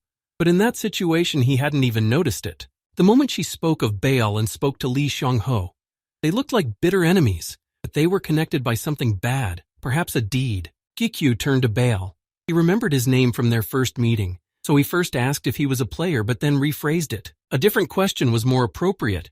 Is he even a person? That's where the runner decided to start. After all, he has good intuition. Sujong replied that it was better to ask his sword than them. Lu immediately spoke up and said that he hadn't told them about it before because he didn't remember well. But Baal was a demon, and one of the most cruel and powerful demons at that. A long time ago the story began. Suddenly, Baal rose up and fell to his knees before the great lord of all demons. Sujong continued to sit quietly, taking some food to eat. She remembered that this sword, that is, the ego, was called Lu. He replied that it was correct, but there was no limit to Gikyu's surprise. This was the first time she had ever heard the voice of ego heard by someone other than himself. It's strange, but she could hear Lu's voice perfectly, as well as L's voice and the little boy who was embedded in his heart. Lu said that there was nothing strange about it. She's a high-level demon king, so hearing the voices of the egos is quite normal. That means they can become thoughts after all. Gikyu could no longer contain his emotions in surprise, but Sujong kept saying that no one can read thoughts. He had just wanted to tell her that, so she heard it. And even she couldn't read his mind when he was calm. Lu confirmed that it was true. The guy had already sat back powerlessly and held his head. He asked them to say one thing at a time, not all at once. It was hard for him to take in so much information at once. Well, the student turned out to be a little unreasonable. For the first time, Lu agreed with someone 100%, but Ellen Brunhart started to defend their master and said that there was no need to insult him, and he was not stupid at all, but very good and smart. But Sujong agreed to explain things a little more slowly. First, there seemed to be some misunderstanding. When Baal knelt down, he was not showing respect to Lu. It was to his master. And with every word the girl said, Gikyu was more and more surprised. Now it seemed to him that he knew nothing at all about the two of them. He was even more surprised when Lu said that Baal was one of the idiots who had betrayed him. Strangely, Sujong seemed to be listening with some pride. Baal was one of those who led the demon rebellion to imprison their king. To him, Lu was the one who had once been the king, so he showed respect to the one who had become the king's master. Lu still hated him, and even sitting next to him was unpleasant, but he tried to keep his cool and not get too nervous. Well, all of that was in the past, so the Demon Queen suggested that we get back to what's happening now. This is more important than remembering all those moments. GQ also wanted to talk about the Year of the Demon. It had been bothering him since he started noticing strange behavior and a desire to kill, so Sujong decided to tell him more about it. Her student had a lot of questions, and Lu would hardly be able to answer absolutely everything because he had only recently been reborn and did not remember anything. But Sujong was really curious about how Gikyu managed to upgrade this demon eye. She sat quietly across from him and asked him about it. Before he could give any answer, she added that this eye was a demon's mark and that it could not be possessed by anyone. The guy was very confused. He had thought all this time that it was Sujong who had given him the demon eye, but now it turned out that it was completely different, even though Lu had said earlier that it was impossible to give a person such a gift. Then the question arose, what is it and how did he get it? He even began to doubt the power of this eye and whether he should have accepted it at all. Sujong smiled again. She said that she had doubted whether her student would be able to manifest the abilities of this demon eye, but that she had seen him over the years and had become convinced that he was worthy of it. Lu even added that perhaps GQ was a descendant of Yeoman or someone similar, but the young man did not understand who Lu was talking about, especially since his mom was an ordinary person. His mom, yes, but then Lu asked about the boy's dad, and only then did he become quiet as if remembering something he had long ago forgotten.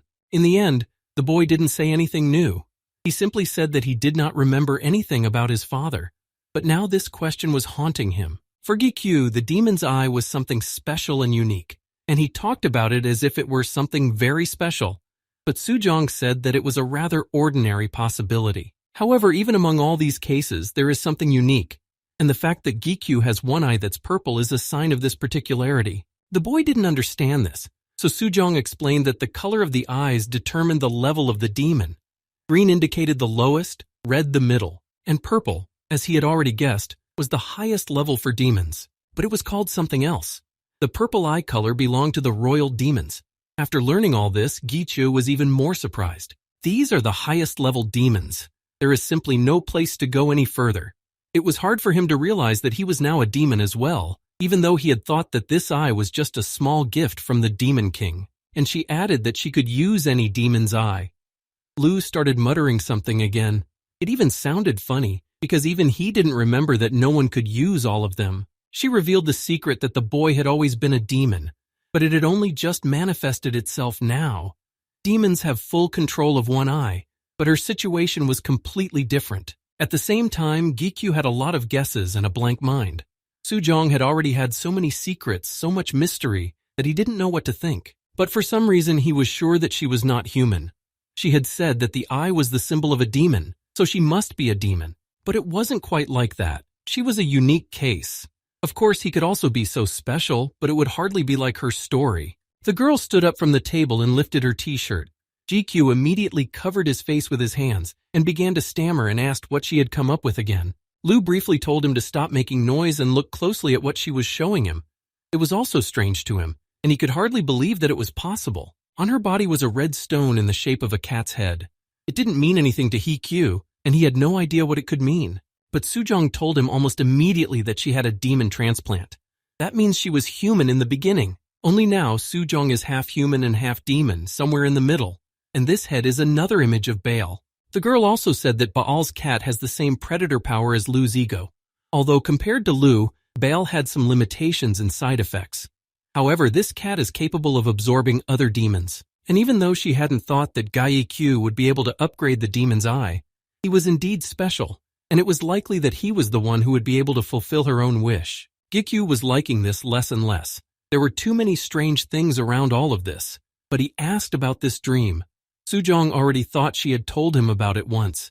It had to do with why she was called the Demon King. A memorial was erected next to the Iron Guild branch in Korea to commemorate the victims.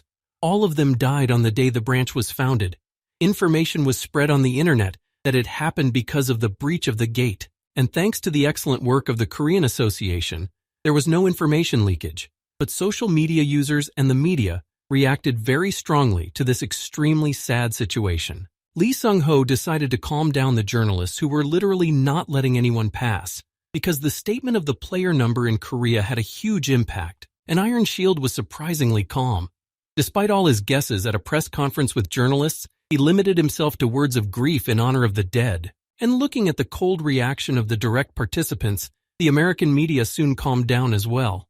This was the end of the incident, which left only a residue of small conflicts and disputes. One of the following days, Gikyu and Seokwoo visited the site where the bodies of those who had died as a result of the incident lay, despite the fact that the whole team had not struck too hard, and there were few civilian casualties. Each soul of the dead was a heavy burden on their hearts. Only later did the boy go home, while L, Lu, and Brunhart tried to reassure him that it was not GYUQ's fault. The idea to strike had started with him, and he had warned about the evacuation, but the choice to leave the place was up to the people. Only now did the boy come home, where he immediately saw his mentor sitting on the couch chewing on something. She had a whole bowl of something delicious in her hands. When Sujong saw her student, she smiled slightly and continued eating. EQ was starting to get a little worried, because it seemed like she was going to stay here forever. The girl started to answer him something, but he didn't understand any of it, so he asked her to finish her meal first, and then talk to him. When she finally ate it, she said in human language that she had nothing to do but stay here. She had to sleep somewhere. But then a counter question arose, because how did the girl live before she came here? In the end, on the day they met in the cafe to talk, the boy had not heard the full story and still had many things unexplained. He didn't have the right to know the whole truth yet, and he would only be able to tell everything after he had made it to the 50th floor. When he took off his jacket, he immediately asked where his sister and mother were, because the house was completely quiet. Sujong replied that they had recently gone to a restaurant, and Hippo had gone with them. Taishik had been visiting them a lot lately. Even though he was busy, he always had time to visit Sujin. How he managed to do all this was beyond the younger man's comprehension. Gikyu was on the other floor while he was changing, but he instantly remembered the demon's eye and put his shirt back on. The young man quickly went downstairs to Sujong. Shouting, he asked her if she was also seeing everything that the eye was seeing, to which she just smiled slyly and said that he had a pretty good figure. Her answer made it clear that she could see everything perfectly. He was starting to panic, so Hikyu asked her to do something. He couldn't even go to the bathroom properly because of all this, but the girl managed to calm him down a bit and said that she didn't look at it herself at such moments. She immediately added so that there would be no misunderstanding that she was not doing it out of her own free will. It was the only way to deal with the situation, while avoiding contact with him as much as possible. Hikyu was still in a bad mood. The fact that he was always under someone's gaze did not suit him at all. Moreover, he didn't need all this now, so the student still asked him to do something. She was silent for a while, and then asked him if it was really necessary and if he would regret it later. The boy was even more surprised, because what could he regret in this case? Who would want to be watched all the time? Sujong stood up and walked over to him. The thing is, to break this connection, you need to take away all the energy that fills it. It is quite easy to get the energy, but it is not easy to destroy it, especially since the eye of Damon had awakened in him. It took a lot of sacrifice to get rid of its influence. The next moment she kissed him unexpectedly. Perhaps it would be too mild to say that the player was shocked by what the girl did. In a matter of seconds, he pulled away from her and asked her what she was doing. Elle was also watching in shock, not even having anything to say. It was strange to have such a violent reaction to a simple kiss, and Sujong wondered why he was acting like this. Was this the first time he'd ever done this? When he didn't say anything, she was finally convinced that it was indeed his first kiss, which surprised her. In short, it was none of her business. So she simply told him that the transmission of the vision had been cancelled. Very soon his pupils would be the same as before. Gikyu didn't lose the demon eye.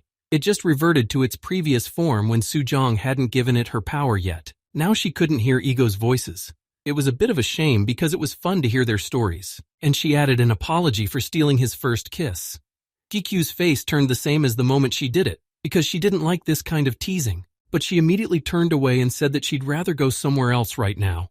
The guy was still standing there asking where she was going. His mentor called him to follow her, saying that Bal had prepared something very interesting for them in the basement, so they should go down there. Hikyu could not disobey her, so he just followed her. They entered the basement where the demon was already waiting for her, but after he looked around, he doubted whether it was really his house. The basement was much larger than it had been before. It was only after Elle explained that it was just magic, or rather a barrier that could increase space, that the player calmed down a bit. And there was also a shock barrier. Now they can jump here without any problems, as Sujong said. However, he didn't understand why they should jump. On the one hand, Gikyu was used to strange statements and misunderstandings, but he still asked what she meant. He sighed and asked why he should jump here if the basement was designed for normal runner training. At that moment, however, Sujong smiled and replied with the same sincerity that there should be no reason for a student and teacher to duel. She turned to the boy and confidently told him to attack first. Lu wanted to intervene again, but his master again put him at ease because she already knew exactly what words to say. She couldn't really teach him much right now. It would have been different if Gi Chu had already passed the test of the 8th floor. The Demon Queen picked up her dark sword and waited for the first strike. This is the floor where the second-class change takes place, and for those with unique abilities, it is a special floor. It's where absolutely all of the player's unique skills should be strengthened, or another special ability can be gained, so runners are looking forward to this moment, and so is his friend.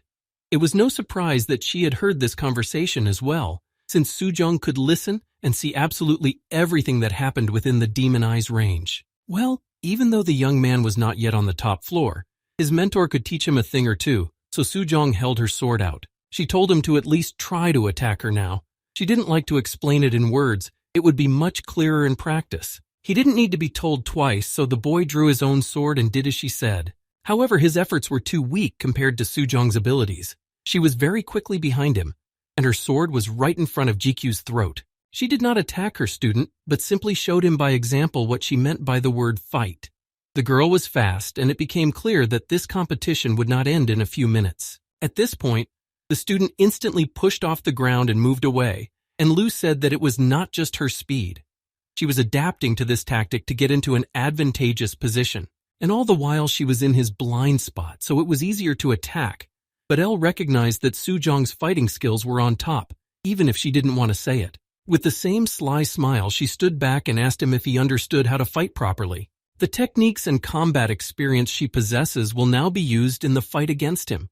Perhaps this is the best way to teach everything Sujong knows. Gikyu had never felt so terrible in a situation like this. The only thing that saved him was that she was his mentor, not his real enemy, and it was impossible to keep track of her. She and Lee Seong-ho have a mutual dislike for each other that will not allow them to be near each other. If they meet in battle, it is obvious that neither of them will be able to remain completely intact.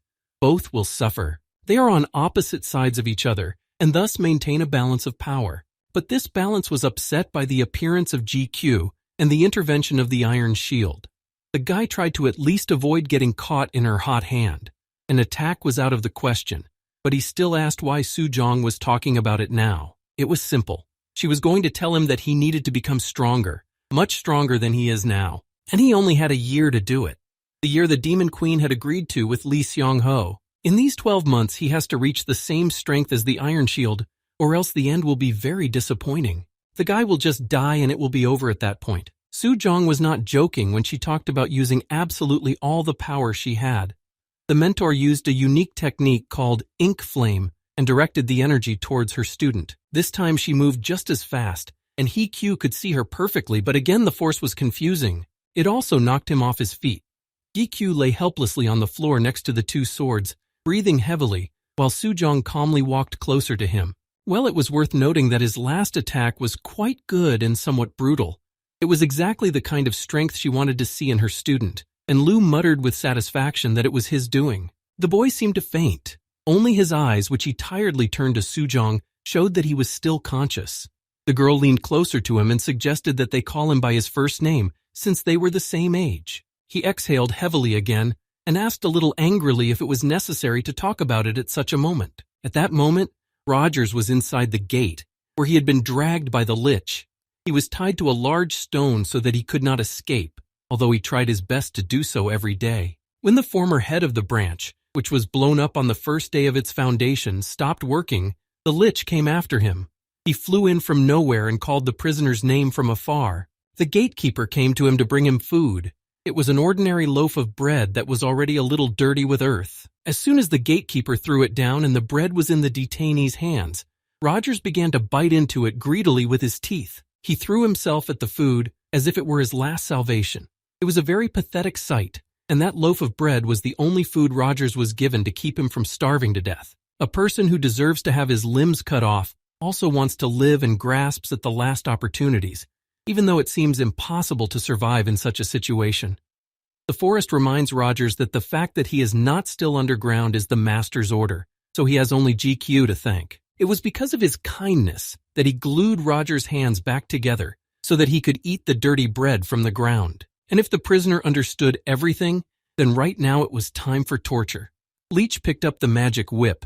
Mockery, especially of someone like Rogers, was a lot of fun. The skeleton hit Rogers' back, which was already covered with scars, with all his might.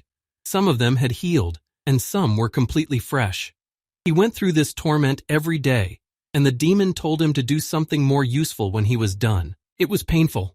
Hearing the whip cut through the air and then hit his back became a daily punishment that he awaited with fear, but his eyes still flashed with a thirst for revenge. But now his target number was his former mentor, Iron Shield. Leech moved away a bit, but continued to watch Rogers. His anger was now directed in a completely different direction. His enemy was also GQ's enemy, and the head of the Iron Guild would hardly expect betrayal from his own man. Instead of being quick to end his revenge, GQ would use Rogers for his next mission and take revenge on the Iron Shield. As expected of a great master, the Lich did not even dare to measure his vessel of wisdom. The master had already made Rogers build the same structure that was on the sheet of paper. For some reason, Lich was sure that there was a deeper meaning to this, but he did not know it. GQ soon entered the gate and watched Rogers from a distance. In fact, the prisoner was quite good at building, although Lou did not know why his master had ordered him to do so. When asked, the young man replied that it was simply to make Rogers suffer longer. He hid behind a tree so that he would not be seen and then moved away. Mr. Bell was standing there. The boy rarely spoke to him. The demon was not a talker, but this time he said that the boy could address him simply by name. He had every right to do so. Apparently he was a little confused by this because GQ was completely silent for a moment, but then he said Ball's name more quietly. There was a large pentagram in front of the demon. It was unfolding on a clearing empty of flowers and trees. The boy came up behind him, looking at his work. Even though he had spent a lot of time with him and Sujong, GQ still had a strange feeling that he was with two demons. Brunhart really liked the way the pattern looked. It shone so brightly. The boy stood silently behind Bale.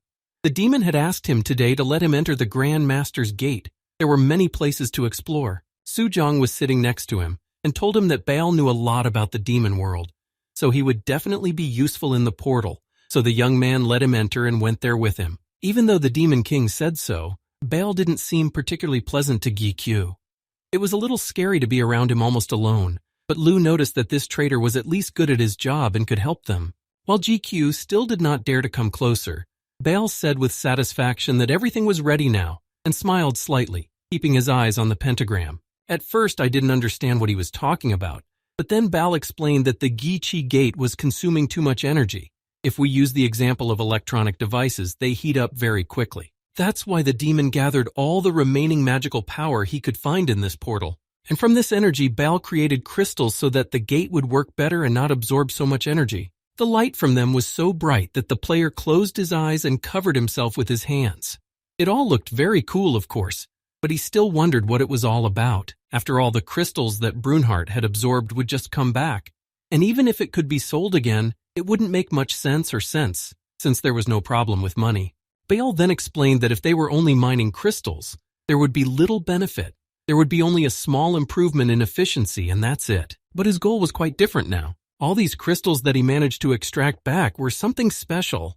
They are the material for various magical items. It works like a fuel, and depending on the magical power that lies within them, the crystals can change their color. This crystal in his hand was definitely a magical item, but where it should be used was still a mystery. It was very strange, but Elle did not feel any presence of magical power, and Brunhart added that this transparent crystal seemed completely empty. Bell only then explained that the value of this crystal was due to its rarity.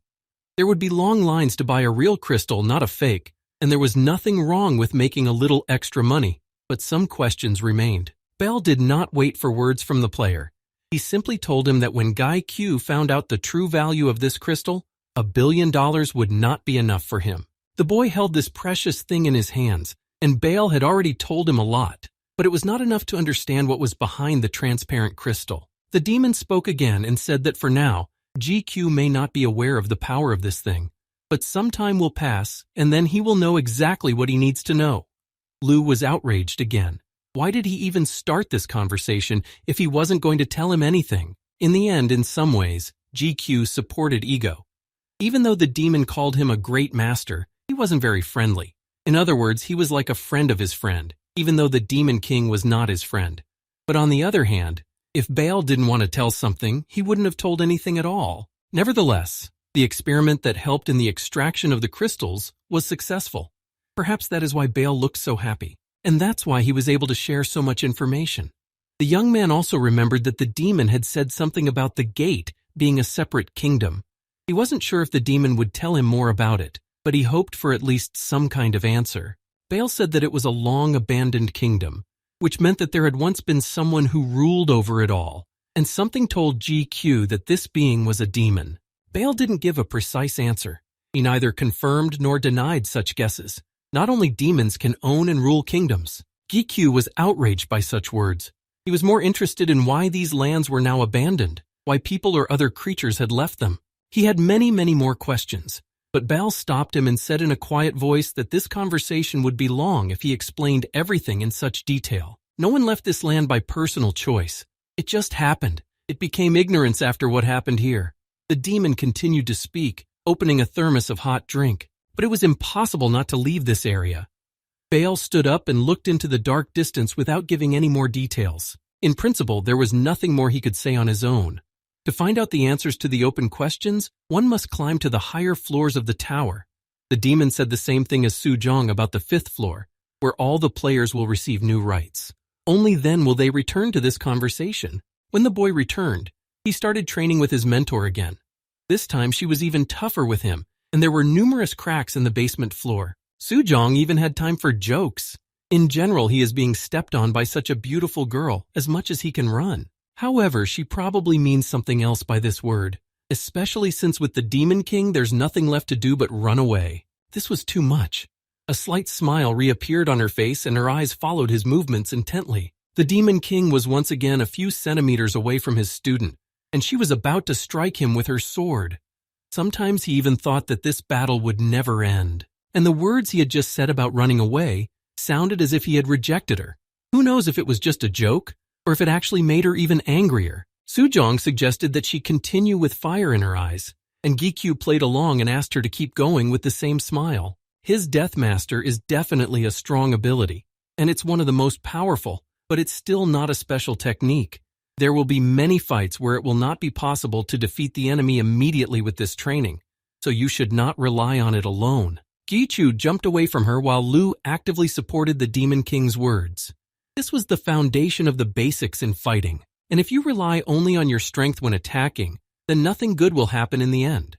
The player must be confident in every step, from and to, and the tactics he used most of the time will work with the Iron Shield. The mere mention of that bastard made the blood in his veins boil. He held a fierce anger towards him and kept thinking that the long-awaited day of revenge would come one day. The moment the girl said those two words, the level of assimilation increased. The boy looked around in confusion.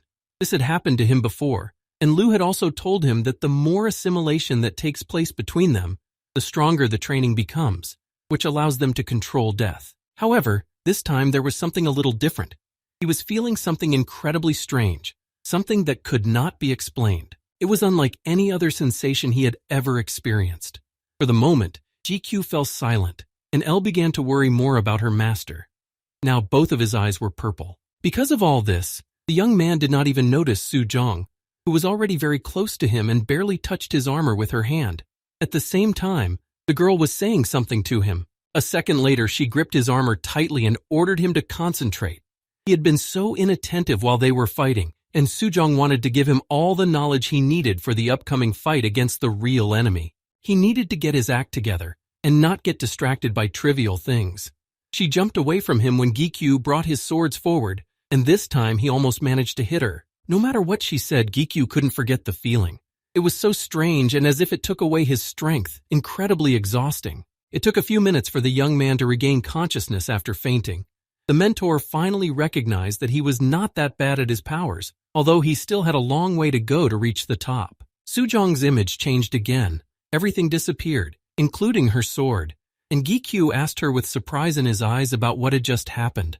The girl calmly replied that her student had almost lost his mind just now. She spoke seriously at the same time, but you could hear her curiosity. Perhaps the feeling of a person who is almost swallowed up by total darkness is difficult to convey in simple words. This expression didn't seem serious to him. It sounded like a statement from a child of 15 at most. The girl laughed without paying any more attention to it and accurately described his condition. It was a moment that filled him with pleasure, and it was impossible to refuse it, and at the same time he could feel that he was above others. She explained that this is what magic is. That is why demons are so dependent on it. But that was not what interested the boy. When he sat down on the floor, he looked at Sujong with a shocked look and asked her a little uncertainly who these people were. The girl explained that they were a player who owned 100 special swords. In his arsenal, he had the sacred sword Kallion of the Iron Shield and the sword of Rogers Khan.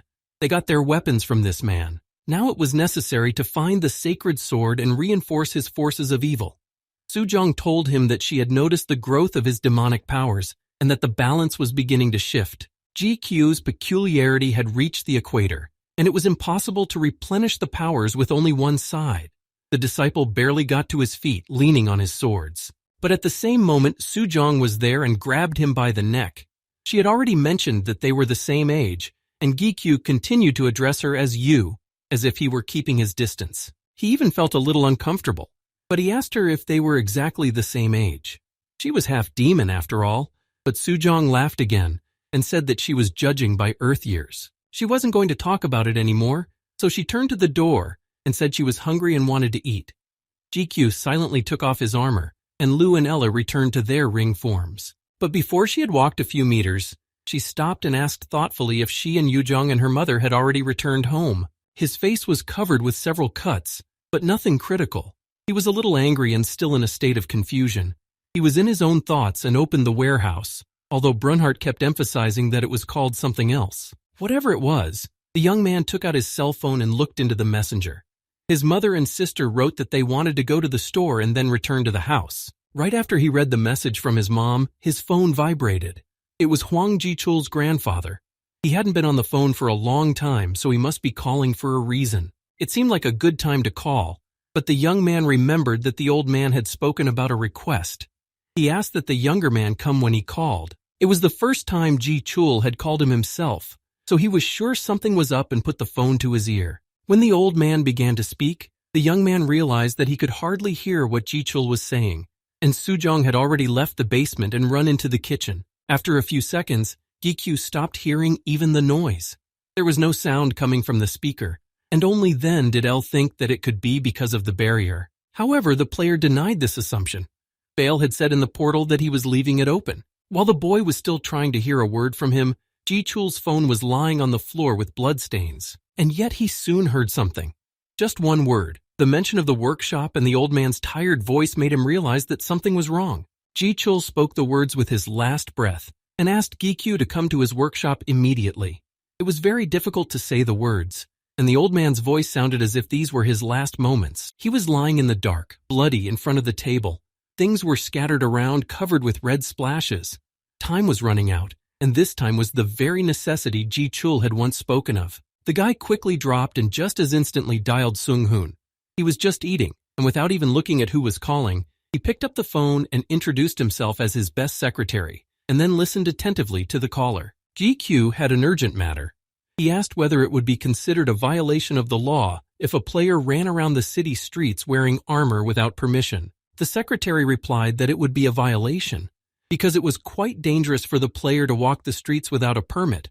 Only then did Sung-hoon ask why he was asking about it at all. Gikyu briefly described the situation and said that he needed to go to a place right now, so he asked if mercenaries had at least a few privileges.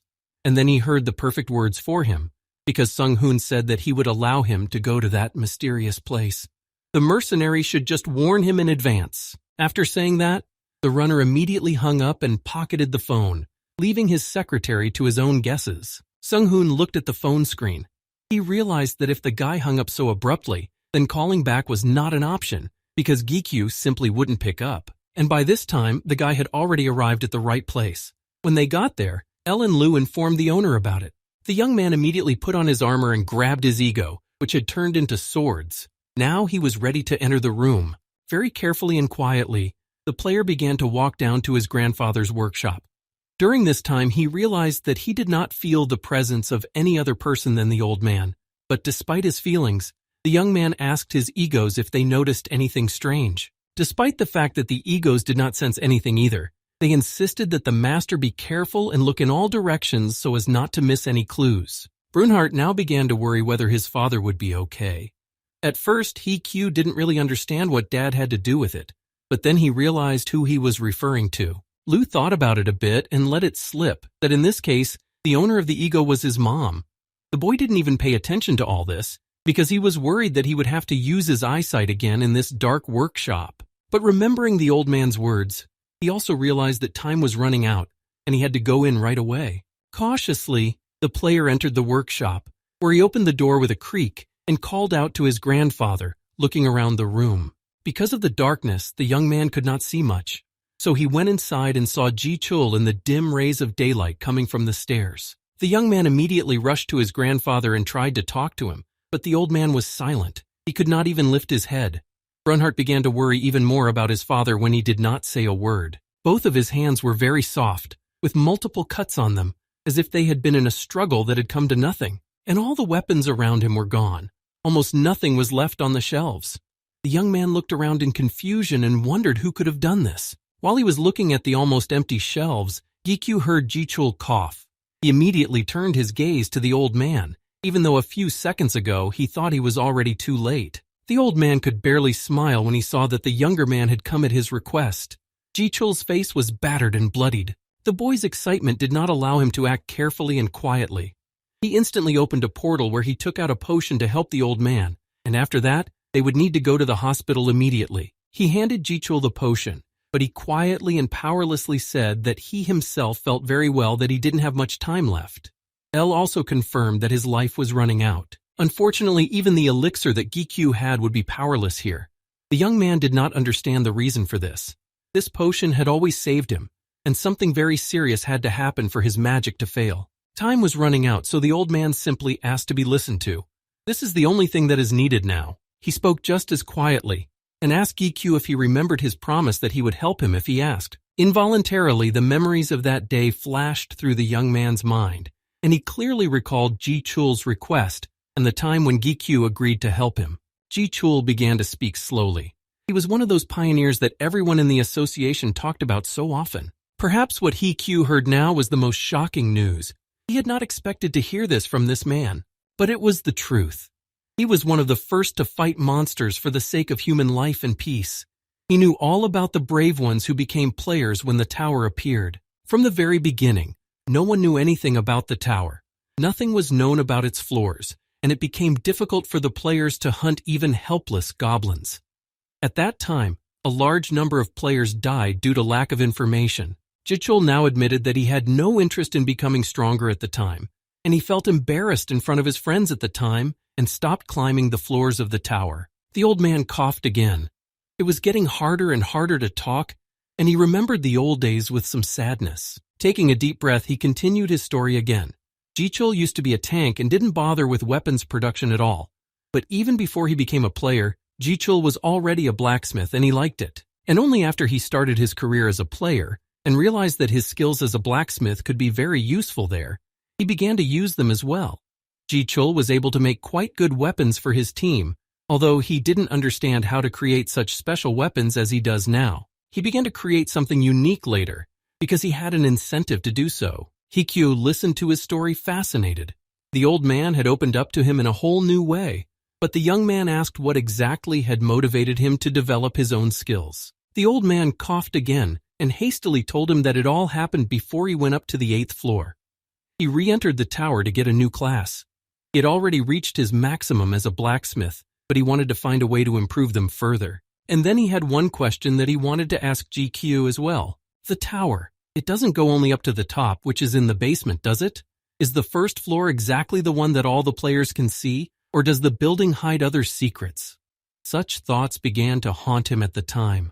And when these questions kept nagging at him, he decided that he would find what he was thinking about and had to spend several years to find the dungeons of the tower. In the end, he wandered around the first floor in circles and looked in every corner to see if he could miss a clue that would lead him to the right place. Ji-chul had to go through the same locations many times, fight monsters, and even go into corners that no one else had ever looked into. Perhaps no one else knows the first floor better than he does, but eventually, These tireless efforts began to bear fruit.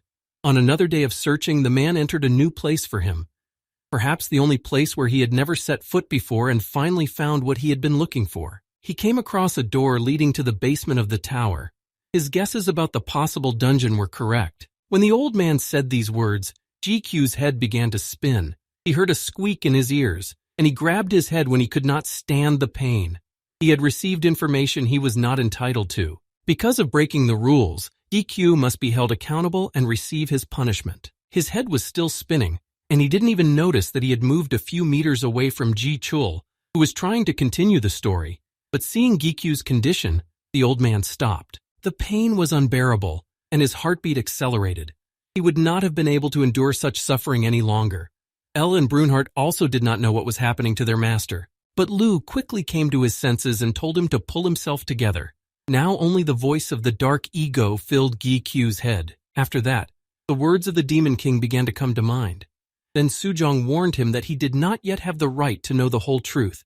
It would only appear after he had passed the first floor. Bale also emphasized this floor, and said that after that, the player would receive a new achievement. Then he also promised to return to the conversation they had started. Unable to resist, the guy fell to the ground. His body was tense. This pain seemed impossible to endure. But now the young man understood what the demons were talking about. Ji Chul didn't know about such rules, so he safely told the boy about it. But he began to realize that something was wrong. As soon as the young man said that he was okay, he asked the man to continue. He still could not stand up, and licking was difficult. Still, EQ felt something terrible. It was as if someone was inside his brain. But he didn't know if he would ever have another chance to hear what Ji Chul was saying. The old man's voice sounded very calm, even though he was on the verge of life and death. But he realized that there was nowhere else to run and nothing to hide from. He just wanted to pass on this knowledge to someone worthy of it. The tower's dungeon was not as fantastic a place as young Ji Chul's imagination had portrayed it. There was a land that burned with an eternal flame. It was just a desert and nothing else. Definitely not the best place to walk around. GQ began to notice that something bad was happening to Lu. The ring also began to glow red, so the owner turned his attention to it. Lu already had an idea what was going on, but he told him to listen to the old man first. He didn't have much time. So Ji Chul wandered around the barren land for a long time, hoping to find something special. But there was nothing unique there. Everything he saw was more like an endless gate with no end in sight. When the man realized that there was nothing ahead, he decided to go back along the same road. But at that moment, something else was waiting for him. As soon as Ji Chul turned around, his eyes fell on an unknown creature. Behind him stood a giant monster, staring at the victim who had lost his way on the roads of the fiery desert with furious eyes. This creature was millions of times stronger than the monsters the players had encountered on the floors of the tower. Not even the guardians or the creatures on the higher floors could match it. Of course, young Ji Chul was not prepared for such a battle. Among the pioneers, he was also one of the strongest players. He was respected by people, and beginners looked up to him. But the moment Ji Chul found himself facing such a powerful monster, his strength and courage disappeared, and he stood there in a daze. At that moment, he prepared himself to die, because he realized that he was not ready for such a battle. But there was hope. There was a girl standing behind him, her hair like fire in the blazing desert. Ji Chul didn't say a name, so He-Kyu, who was feeling a little better, asked who he was talking about. The old man replied that he was talking about his wife. Their first meeting had been very vivid and memorable for both of them. The guy was still holding his head, trying to catch every word Ji Chul said, and then asked about his wife. If she was in the tower, it must mean that she was also a player. But Grandpa had already said the last word very quietly. He wanted to add something else, but he just didn't have time. A moment later, his body was lying on the floor next to the table where he had happily met He-Kyu earlier. He fell to his knees, not knowing what to do next. Gi-Kyu walked closer to the old man and tried to bring him back to consciousness. But Ellie interrupted the conversation and said that life had almost left his body. Still, with the last of his strength, Ji Chul opened his eyes and barely moved his lips, telling the young man to take what was in his pocket. He tried to stand up, but his muscles were already very weak, so he simply said that it was a map. It was a map of the first floor, showing the place that led to the dungeons of the tower. Ji Chul hoped that the younger man would continue his work, and then he called out the name Minsu. However, immediately afterwards, the old man coughed again, but he didn't stop trying to get up. He really didn't want to die like that. He could not leave Minsu now. Brunhart then shouted very loudly and hurriedly reminded Gikyu that he had the ability to turn a person into an ego. He had experience with turning monsters into ego, but this was the first time he had heard what Brunhart had said. It was painful to say goodbye to his father, so he kept hoping that the master would be able to save his life at least in this way. Elle immediately warned him that there was no guarantee that they would be able to do this, and even if they did, it was not known whether they would be able to revive him completely. At the same time, Lu supported Brunhart. The old man was dying anyway, so no one would be worse off if GQ tried to do something. The guy listened to his ego and turned to his grandfather. There is something he needs to tell him. There was no time to go into great detail, but the boy said that there was still a way to save him, and he would do everything in his power to do so. However, his consent was required. The guy said that for this experiment it was necessary to take his life once. The probability of success was 0.1%, maybe even lower. This did not give me much hope, but my grandfather asked me to do everything I could if this method did exist. He was ready to do anything not to die now. But before that, the old man asked one more question. He asked if the young man knew why he had asked to come to the workshop. Without waiting for an answer, Ji Chul replied that he would not have invited someone he did not trust. These words meant a lot to Gi Kyu. After these words, the young man gathered his thoughts and picked up a sword. He warned him that it would hurt a little, and he would have to be patient, but he believed that it was worth it. In the end, Ji Chul just asked to save Min Su. Regardless of whether or not he could be brought back to life, he was gone after that sentence. The cannibalism skill was activated. The moment he had been waiting for came very quickly, and Gi Kyu immediately rushed to read the text in the table and found little comfort there. Ji Chul could not be turned into ego, so only a fragment remained. Lu encouraged his host, saying that the fragment was not a complete failure, and Elle added that she thought they would find a way to save it. Brunhart also wanted to believe that he could help his father, but Gi Kyu couldn't help but think that he was the one who ended Ji Chul's life. Although it was better than nothing at all, at least he had tried to do something. He asked Darksword if he knew anything about the old man's story. During the conversation, Lu remembered something, but he doubted whether he should tell his master about it. He thought that if he did, Gi Chu would be punished again. It sounded strange. Was the information he knew really worth such torment and torture? But Lu decided to tell him anyway. He wasn't sure exactly why it happened. Perhaps it was the demon's eye or Gi Kyu's psyche, which had withstood such shocks so far. But no one would have been surprised if death had been the proper punishment for what he had heard. Only now it became clear that everything was so serious. Apparently the old man hadn't even thought that this could happen, or it was such an important conversation that he had prepared for this. Well, Lu decided that he would share the safe information with his host. He didn't want to see him convulsing on the floor again, so he told him what the old man had told him about another world. There are so many of them that it would be a very difficult task to count them all. Already in the empty workshop, the young man got to his feet and looked back at the door. Lu, meanwhile, said that he would tell the rest of the story another time, so as not to make things worse. Meanwhile, on the ground floor of the tower, in a place where other players hardly ever went, it was also quite noisy. A creature wearing a white hooded robe loudly informed everyone that the door would open after the ceremony was over. It was after this that the gods would appear and punish the whole ungrateful world, and their apostle would become the king of all the gods. The other members of the cult began to shout just as loudly for the apostle to give them a sacrifice quickly. They were waiting for the gods to appear and coronate them. The apostle said absolutely nothing to this and stood next to the coffin with a serious expression, as if he were dissatisfied with something. Apparently all the members of this sect are unaware of what will actually happen when the seal is removed from the door. The assistant did not know what exactly would happen after that. He did not answer his question either. The apostle simply said that everything was fine and put his hand on the coffin. It was time to begin the ceremony, so he walked closer to the coffin. At this point, Ji Kyo began to feel very anxious about Min Su. He had no idea where the boy was, and he could not help but fulfill the old man's last request. He immediately went to the first floor of the tower. It seemed that he had never run as fast as this time. He took with him a map of the area where the door leading to the dungeon was marked. For some reason, Lu wasn't as sure about it, but his master didn't have time to hesitate, so he confidently moved to the marked spot.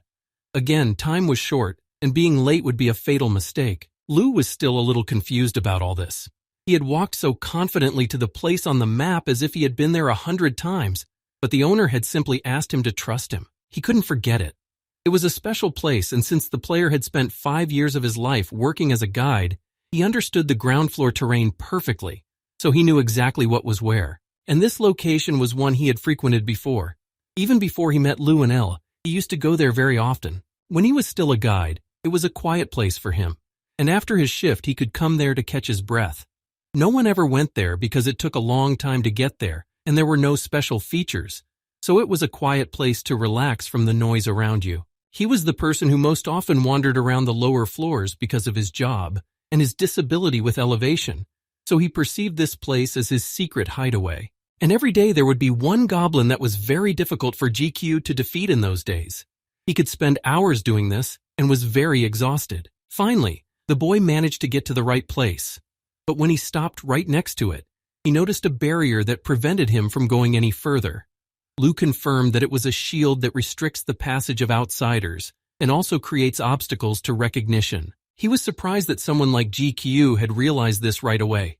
Although, perhaps it was just the effect of the demon eye. These words struck a chord with GQ, and suddenly an idea came to him. He went to the pain settings and was going to turn them off while Lou tried to get through to him not to do anything stupid. Well, they were in place, but it was unlikely that if he just slammed his fist into this wall, the barrier would just crack. It would not be easy to get in. Lou knew and told the owner that usually for such barriers, they used keys to get inside. And it turned out that the small hammer that was also in Jichul's pocket, along with the map, was the key. It was good that the guy took it with him and didn't throw it away on the way. In the end, it turned out that this was exactly what was needed to get inside, and it was easy to get in. Meanwhile, the whole cult was already kneeling before their apostle. He in turn remained close to the coffin with the seal on it. Perhaps if they had moved a little faster, nothing like this would have happened. But at that moment, an explosion was heard behind the apostle. Several cult members were injured, and some were killed by a single blow. GQ immediately prepared to attack and stood in combat readiness, holding his swords. He had one question for them. Where is Minsu? Those who still had the opportunity quickly ran away from the stranger, while others remained on the ground and hardly moved. While the only noise around him was the noise of these strangers trying to get away, GQ could feel the boy's aura, and it was coming from the coffin. On the way, GYU managed to interrogate the guards to find out at least something about what was happening, and he managed to get some information. The first thing he learned was that all these people belonged to the Carbon Guild, and their goals sounded quite scary. After hearing what one of the guards said, the boy moved forward even faster. Their goal is to sacrifice Minsu, who is a descendant of the Watcher, and when they succeed, the door to another world will open. The name of the guild seemed quite familiar to him.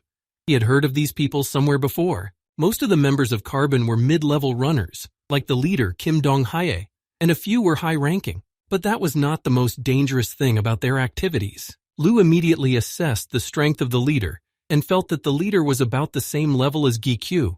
You have to be very careful here, because the opponent is really strong. And it was also difficult because they don't fight one-on-one. Most likely, while the guy is engaged in one part of the guild, the others will attack him together and then death will definitely come. The guy continued to stand still and prepare for defense, when suddenly a portal appeared in the middle of the clearing. The participant, who was the right hand of the head, went backwards. This was something amazing because an ordinary person was using divine training before his eyes. He even began to think that this was an apostle sent by God. He couldn't just believe it, but the fact that GK could do it showed that he was definitely not an ordinary person. Everything around him started to explode. The word was passed around that the guy had done some kind of trick and was fooling them all. This began to irritate him, and without understanding the situation, he began to attack the young man. As if at the speed of light, this man approached the place where GQ was standing and ordered him to leave their ceremony immediately and not to interfere with it. The guild member mistook him for an imposter trying to pass himself off as an apostle and starts dodging like a rat. It was their custom to kill people like this guy, so the man decided not to drag it out. But something went wrong, and instead of attacking him, he just fell to his knees right in front of him. His face was at his feet, and now he had no excuses. He was sure that GQ was a God-ordained apostle, and although he did not want to believe it at first, he could not go against it. He was even more reluctant to admit that such a person had interrupted a very important ceremony for the members of the Carbon Guild. Someone started calling out for Mr. Andras. GQ still stood there in complete confusion and looked around at all the other team members who had begun to approach him. But for Lu, the name Andras was familiar. What he knew about the man was that he was not a pleasant person and Lu did not respect him at all. The host asked him if he knew who these people were talking about. Lu did know something about him, but not as much as he used to. Even though it was all in his past life, Lu felt very angry when he heard the name. The dark ego hadn't felt this kind of anger even when he met his body on the 30th floor. There was a lot to talk about, but Lu told him to think about the opponent right in front of him, and they would get to talk about Andras later. One enemy had already been defeated. It was easy, but the boss was still ahead. So GQ, as Lu said, prepared for a fight. It seemed like the boss didn't react to what GQ was doing. It was as if he was completely indifferent to it. Ranker had already thought about attacking first and getting into a favorable position. But then he realized that it might be too dangerous, and then it would be harder to dodge. Elle remained silent for a while longer, but then, with surprise in her voice, she replied that she did not sense any evil aura from the apostle in front of her. Hearing her words, Gichu decided to simply ask the man about the purpose of his guild. His voice sounded angry, but not that aggressive. Rather, he sounded curious. It seemed that this apostle, as the guild called him, was not in league with them, because he did not attack or do anything at all. Only after so many questions did the man answer him in a quiet voice. He didn't really want to watch all this himself. He did not want to witness his own son being used. With each word, GYUQ was more and more surprised by what was happening around him, but the puzzles slowly began to form a general picture. It turns out that this apostle is Minsu's father, but what must have happened for him to do this to his child now? He is the son of Ji Chul and the father of Minsu, who was just about to be sacrificed and would ruin the long-awaited dream and open the gate to another dimension. The fact that Gikyu was supposedly trying to analyze the entire family even made the man laugh. He thought the boy was very strange, and judging by the fact that this stranger managed to pass through such a strong barrier, he was sent by none other than his father. That's why the apostle did not attack him, but first wanted to clarify the situation. He was not going to hide what he had done. So he openly admitted that what had happened to the father was his doing and that he had stolen his son. The man turned away from the coffin and said more aggressively that he did not do it because he personally liked it. It was a forced choice, although it all sounds very bad and like the excuses of a madman. Lu listened to this nonsense and then said that the man looked very old for Ji Chul's son, although the old man never said how old he was. But then Lu reminded him that the tower had only been built 20 years ago, a little more. And this man certainly didn't look 18 or 20. Gikyu told him so. Ji Chul's son's age was not true, but he was outraged by this remark. He was about to say something else, but Hikyu interrupted him. He immediately emphasized that he knew very well that Ji Chul met his wife when he was already a player, and that Tower was only 23 years old, so something was definitely wrong. This man must be Gikyu's age at most, and he looks to be in his 40s, but Minsu's age and appearance also said something about it. The guild leader exhaled a calmer breath when he realized what the stranger was getting at. Then he remembered the counter-question about the other dimension and the creatures of those worlds. GQ didn't sound so confident, but he still answered that he knew a little about it. Without waiting for another word from him, the man told him that time in other worlds does not flow the same way as on Earth, which is why such incidents happen. The Demon King also said something similar. He and GQ were the same age, but only by Earth standards. Now it was clear what she meant by that statement. Every time Gikyu went on a new mission, he began to understand the things Sujong had told him. His father and Minsu were born on Earth, but Ji Chul's son was born and raised in another world. And belonging to another dimension is a kind of curse for which you have to be punished. He thought about this situation for a long time, but it was bound to happen eventually. He wanted to go back and spent several years trying to figure out how to do it. At that moment, the man's face began to crack like a stone. At first, Gai Chu thought he was imagining things, but Lu also saw the same thing. The head of the guild covered his face with his hand and continued to speak as if in agony. His father had become the obstacle that prevented him from returning to this world, and he had also cut all ties with it. This story implied that after closing in another dimension, the father was unable to see his son. He coughed. It was very unpleasant that his father had done this and taken his child away from him, but now the man wanted to take it all back, because he had endured all this for his son. However, now he wanted to live for himself. He had spent so many years suffering when he could have been the king of the world. Andras was the one all these people were talking about. The man realized that GYUQ knew nothing about this, so he told him that Andras was the chief of the men who were now fighting his soldiers. The cracks in his face did not disappear, and it was becoming increasingly difficult for him to speak. But before all this was over, there was one more thing he had to do. What really worried Gi Chu was the guild leader's behavior. He had been acting completely differently a few minutes ago, and now he snapped. For Lu, it wasn't surprising, because it looked like a mental attack. Andras is an expert in this. Apparently, he was only holding on due to the high level of confrontation, but it turned out to be poison for him. After the so-called poison enters the bloodstream, a person wakes up with a completely different consciousness. He had only the desire to take over the world. The cracks became even bigger, and the man turned to GQ in a voice that was not his own.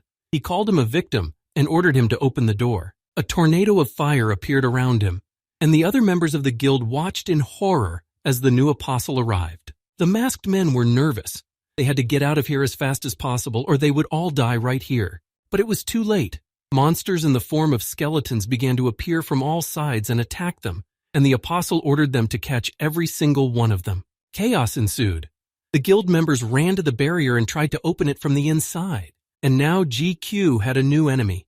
It resembled a monster with red-hot lava inside. This creature was incredibly large and was already standing a few meters away from him. It was not the best situation, but the player remembered that he had once been able to survive thanks to elemental water. So he wanted to try to use it here, but El stopped the master in time. The flames of this monster were too strong to extinguish. The skill mastery is still too low. Suddenly, the guy started coughing and choking.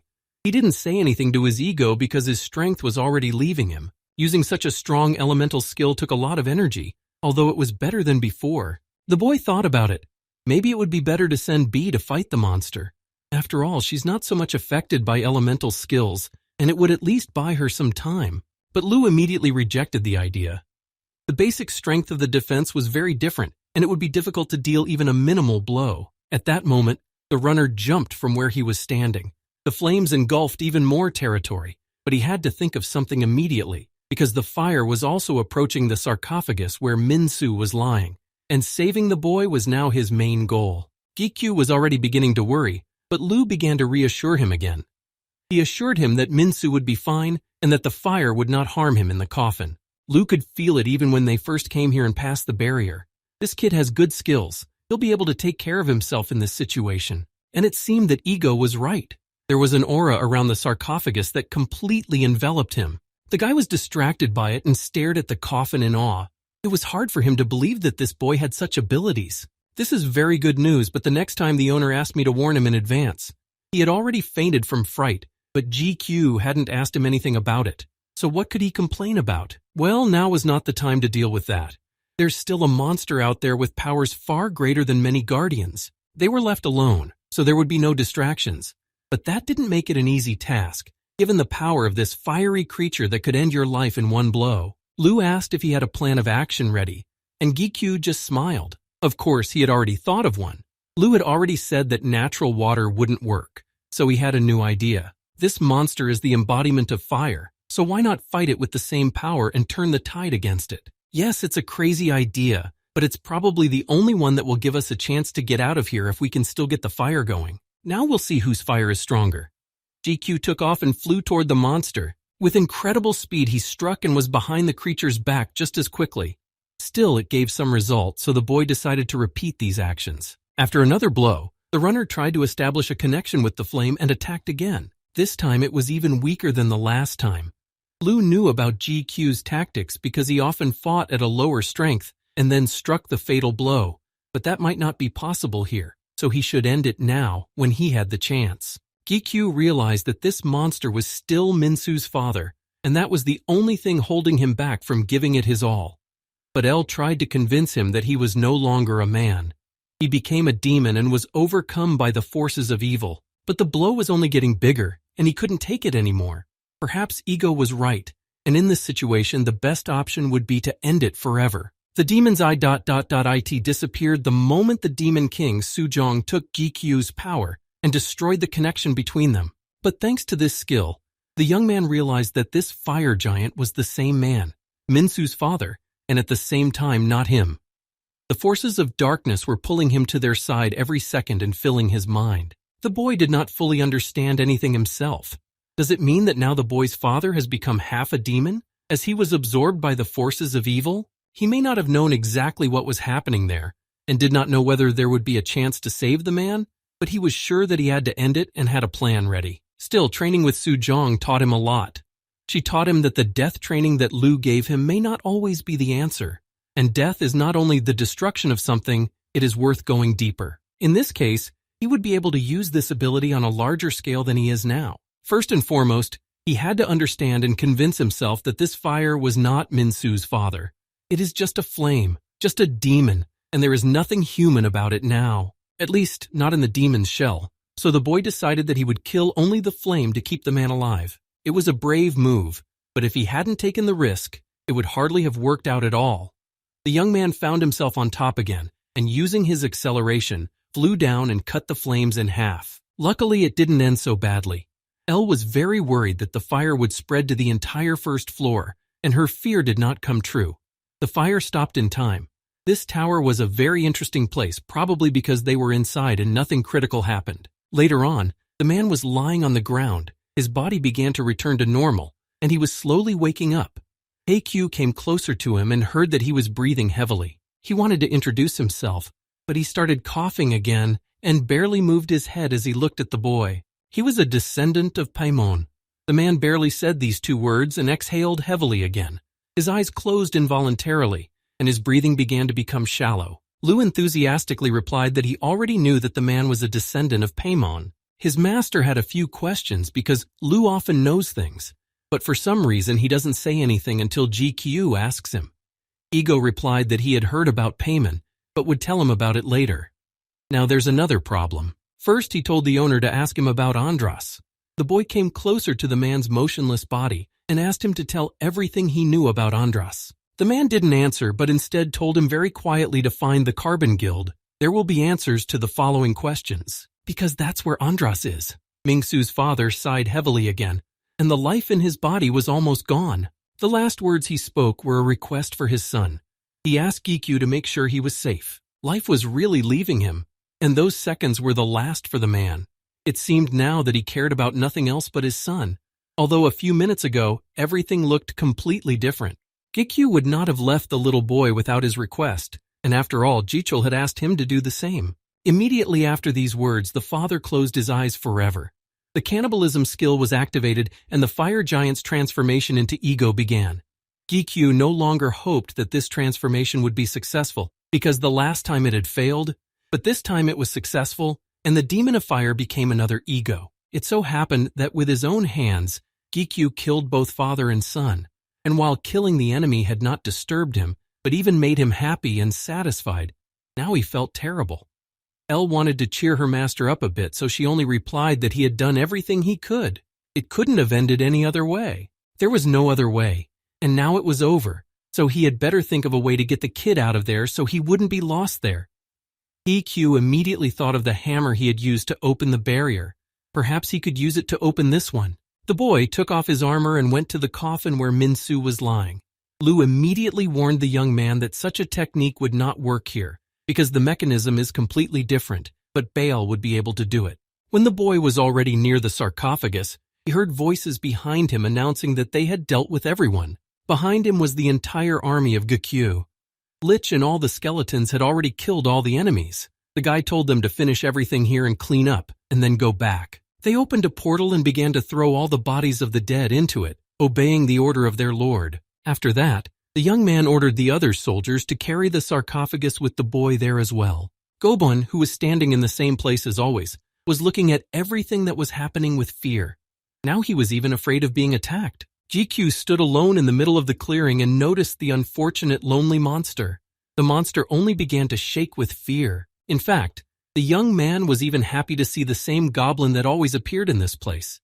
He was used to seeing this monster throughout his years as a guide. So much time had passed since that moment, and so much had changed. He didn't want to attack the goblin, but it quickly scurried back into the forest, leaving only a trail of dust behind. Now GQ was no longer the weak guide he was a few months ago, but a skilled player. Lu added that this monster instinctively sensed that it could not defeat Guichu, so it decided that the best option would be to simply hide in the forest. Then GIQ took a small stone that was lying under his feet and threw it at the goblin's head. He did not want to leave a living monster behind. He hit the spot and the monster screamed for the whole forest when the stone hit it painfully. For some reason, his mood also improved as soon as he did. Lou said briefly and without much enthusiasm that he was very happy for him. Suddenly he saw a bright flash next to a tree nearby. This alerted him, and at that moment all the egos spoke in one voice. They also felt something, as one, that something had appeared there. This something was a rare ego aura. The guy stood there mesmerized and did not take a single step forward. This sight was special. Soon he wanted to check out what was beyond the place where the glow appeared. When he went behind the trees, he found himself in a cave. Now the boy remembered that there was a cave in this area, but he had never entered it, even though he had seen it often. Maybe this was the entrance to the basement the old man had been talking about, but at the moment, EQ didn't feel anything special ahead. Although, there was definitely an aura of ego there just now. It didn't just appear there. He couldn't be wrong, so he decided to continue searching in this cave.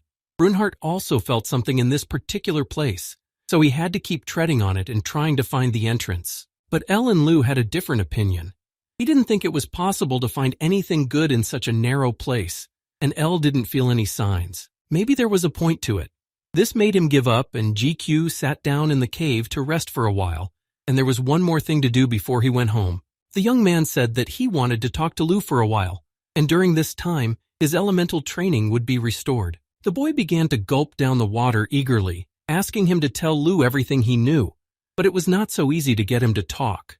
Lou owed him nothing, especially since GQ was always asking him for information, as if there was no one else here. The owner explained that Lou always makes a very respectful face, as if he knows something, so he asks him. Last time he was talking about some kind of forgetfulness, but the guy was sure he knew something. However, Lou immediately denied it and said that he just had some fragments in his mind if there was a special reason for it. So he was just pretending to know something all the time, but when you really needed something from him, he was useless. Now he was also interested in what was said about Andras, who was supposedly a descendant of Paimon. Lou knew about these things, so he told him that Andras and Paimon were demons. They were both in the 72nd position. GQ had never heard of any such positions or demons, so he asked for more details on this point. Lou said that they were a kind of Demon King class, not like the class of Jongsu Jong who calls herself the Demon King, but the classes of great demons who take the places right after the real Demon King. In general, there are positions, and this Baal was at the very top, no matter how much Lou didn't want to speak well of this traitor. But it was true. Andras was in the lowest position, but everyone called him an incredibly terrible demon. Not the strongest, but just terrible. He had a greedy nature that was very difficult to tolerate. Paimon, on the other hand, held a high position and was also one of the two gatekeepers of hell. To think that this blacksmith, Huang Jichul, was a descendant of Paimon. Now the mystery was solved, as it became clear why his grandfather's weapon was so special and powerful. GQ asked Lou to continue his story, but there was nothing left to tell. He had already told everything he knew about these demons. After all, he couldn't know everything, so he just told them what he knew. Yes, it was not much, very little information compared to what was actually out there, but Lou didn't remember anything else. As a joke, EQ thought that this ego was of no use to him, but Lou angrily replied that he heard everything perfectly. Nevertheless, Lou was necessary in many moments, and he gave him the training of death, which is extremely powerful. Later, the young man returned to his home, where he was met by Sujong. She noticed that her student was a very fearless person who loved risks, and she liked people who could take risks, but he said no to her proposal for a small date. It was very bold of him to say that, but what other date could there be? They simply agreed to have dinner together. Then Sujong remembered that he had never been on a date either, so everything became clear. GQ didn't like the topic, and she went on about it again, even though Lou, for example, was fine with it. It was another opportunity to tease the host and have a little laugh. After all, he had already said that he had an urgent matter, so there was no time for idle chatter or dating. As GQ was walking up the stairs to his room, Sujong followed him and immediately asked about this urgent matter, wondering what he was in such a hurry for. At first, he didn't want to talk about it, so he decided to brush her off. But then he decided it would be better to tell her about it. It was getting darker outside.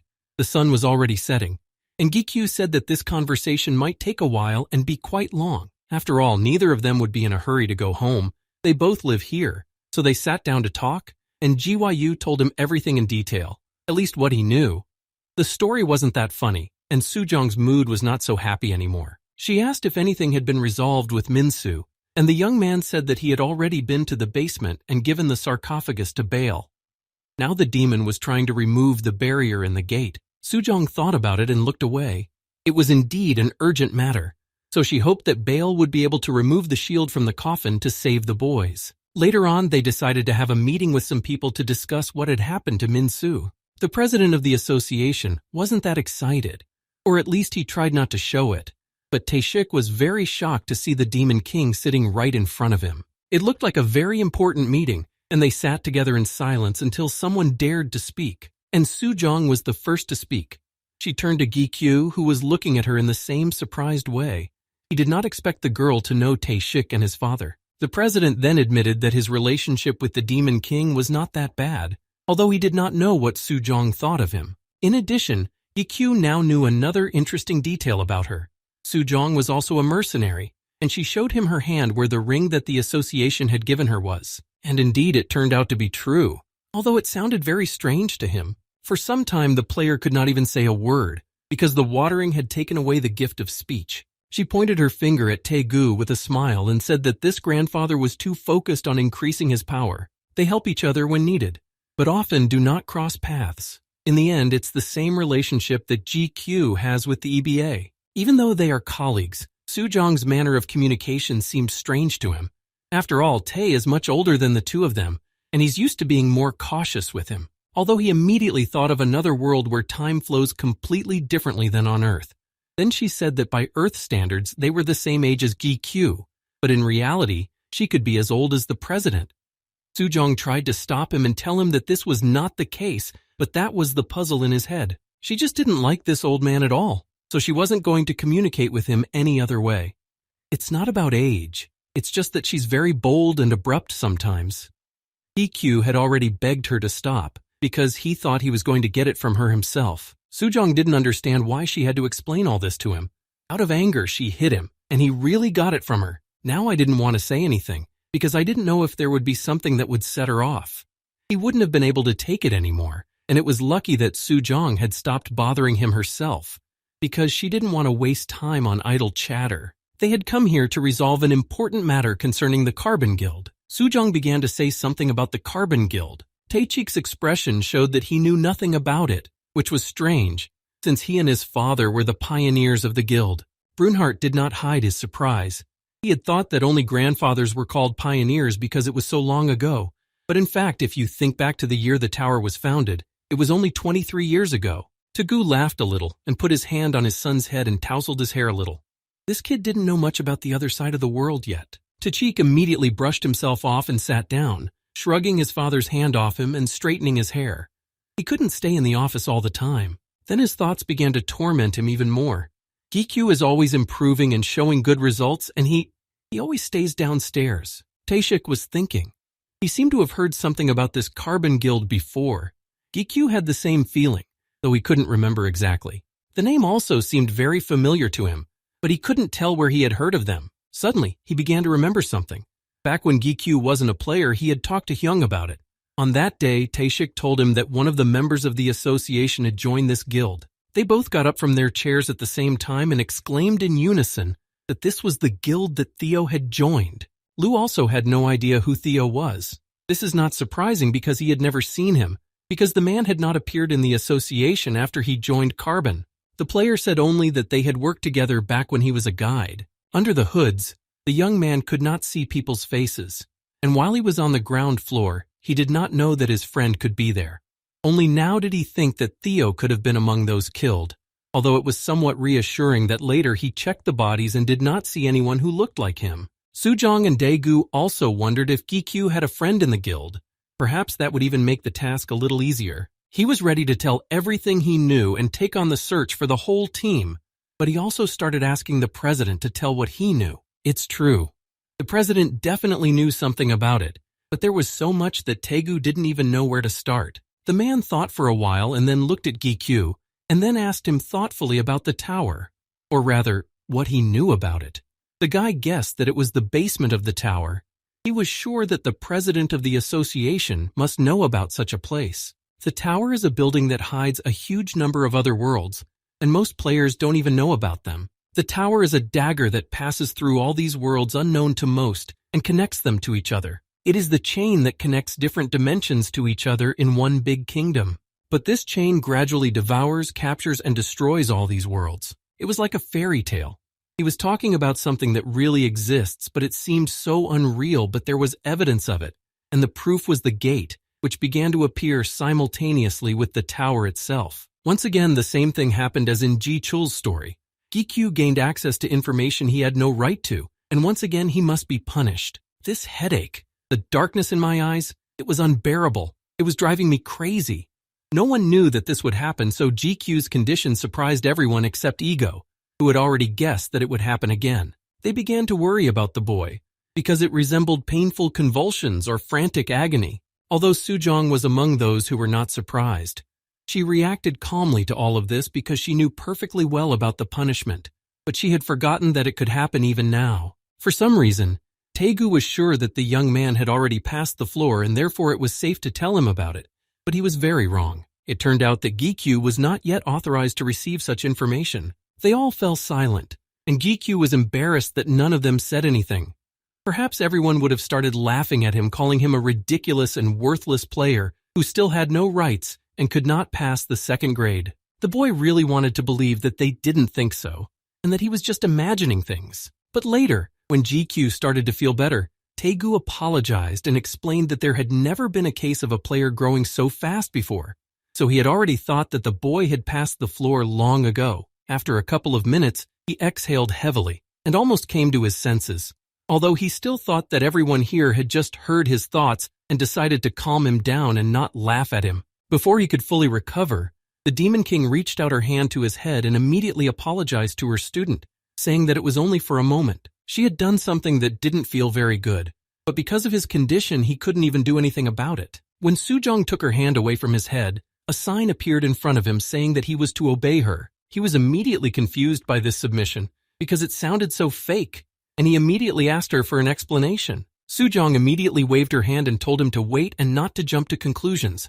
She said that this was her second unique skill. Yes, it's called submission, but in reality she's just sharing his punishment, and she won't be able to twist him around as she pleases.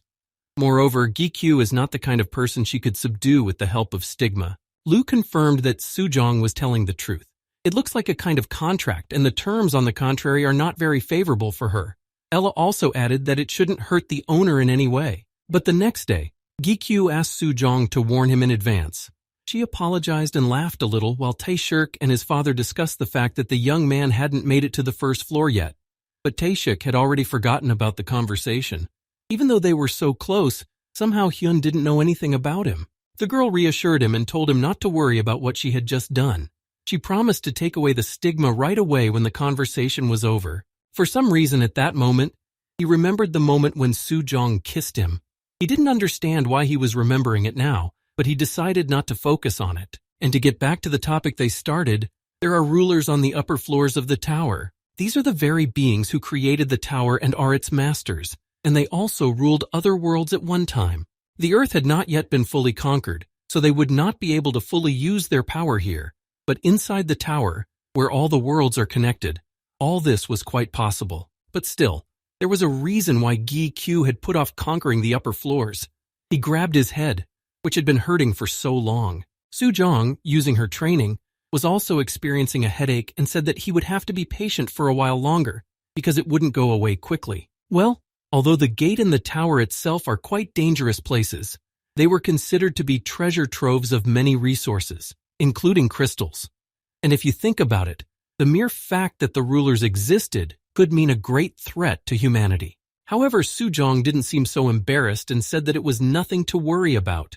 Most of these rulers are closed, and they are still very far from completely taking over the earth. Li Xiangho was inferior to them in strength on the upper floors, but there were many times when they came down to earth and could not resist him. This means that Li Xiangho is really very strong, and that power was a little bit scary actually. The girl thought about it. She knew the extent of Xiangho's strength because she had competed with him many times. Right now, he was very weak because his blood vessel was contaminated, but fighting him in his prime was not an easy mission. When they fought, neither Sujong nor Xiangho was left uninjured, and the fight would end there. although now she was worried about whether she could defeat him completely if everyone in the room joined forces. Gikyu felt a little uncomfortable after what she said. It didn't sound as optimistic as he would have liked. He had thought that he had gotten stronger and could handle almost anything. But no, he was still far from reaching a high level and the stage where he could easily deal with any enemy. He'd already been proven wrong. He hadn't met that many strong players to look up to. He admired their strength, but he still had a long way to go. There was still so much time to learn new things, even though he had to go through hell in the early stages. But then Lu reminded me that there was one other girl. She might be a good candidate for the role of a strong player. Her name was Harim. At first, Gikyu couldn't remember anyone with that name, especially since so much had happened since then. But then he remembered who Lu was talking about. It was the girl he had met in his first Gate of Talon dungeon. She was with the team leader, and her powers had impressed him at the time. Harim seemed very dangerous and even scary to be around. She looked quite strong, and now Gikyu wondered if she was still stronger than him. Several months had passed since they met, and he was improving his skills every day, although it was unlikely that she had been sitting idly by all this time. Lu couldn't say anything either, because his assimilation level was low at the time, but he was sure that this Harim would be as strong as the Demon King, and that already alarmed Gikyu, because Sujong was really incredibly strong. Who was she really like? This question never left him, and every day Gikyu wanted to know more about Sujong and Baal. The two of them are very mysterious and never say everything completely, always some secrets. The girl looked back when she caught his gaze and asked him directly why he was looking at her like that. He was embarrassed by this and replied quite quietly that he was just talking to Ego, nothing more. Daegu coughed a little to get the others' attention. Now there was a more important topic to discuss, Andras. Who would have thought that he would end up in the Carbon Guild? Although now their purpose was clear, this piqued Gyakyu's interest, and he immediately turned the conversation to ask if Daegu knew Andras personally. The president of the association smiled and said that he knew the man very well. He is the Marquis of Discord.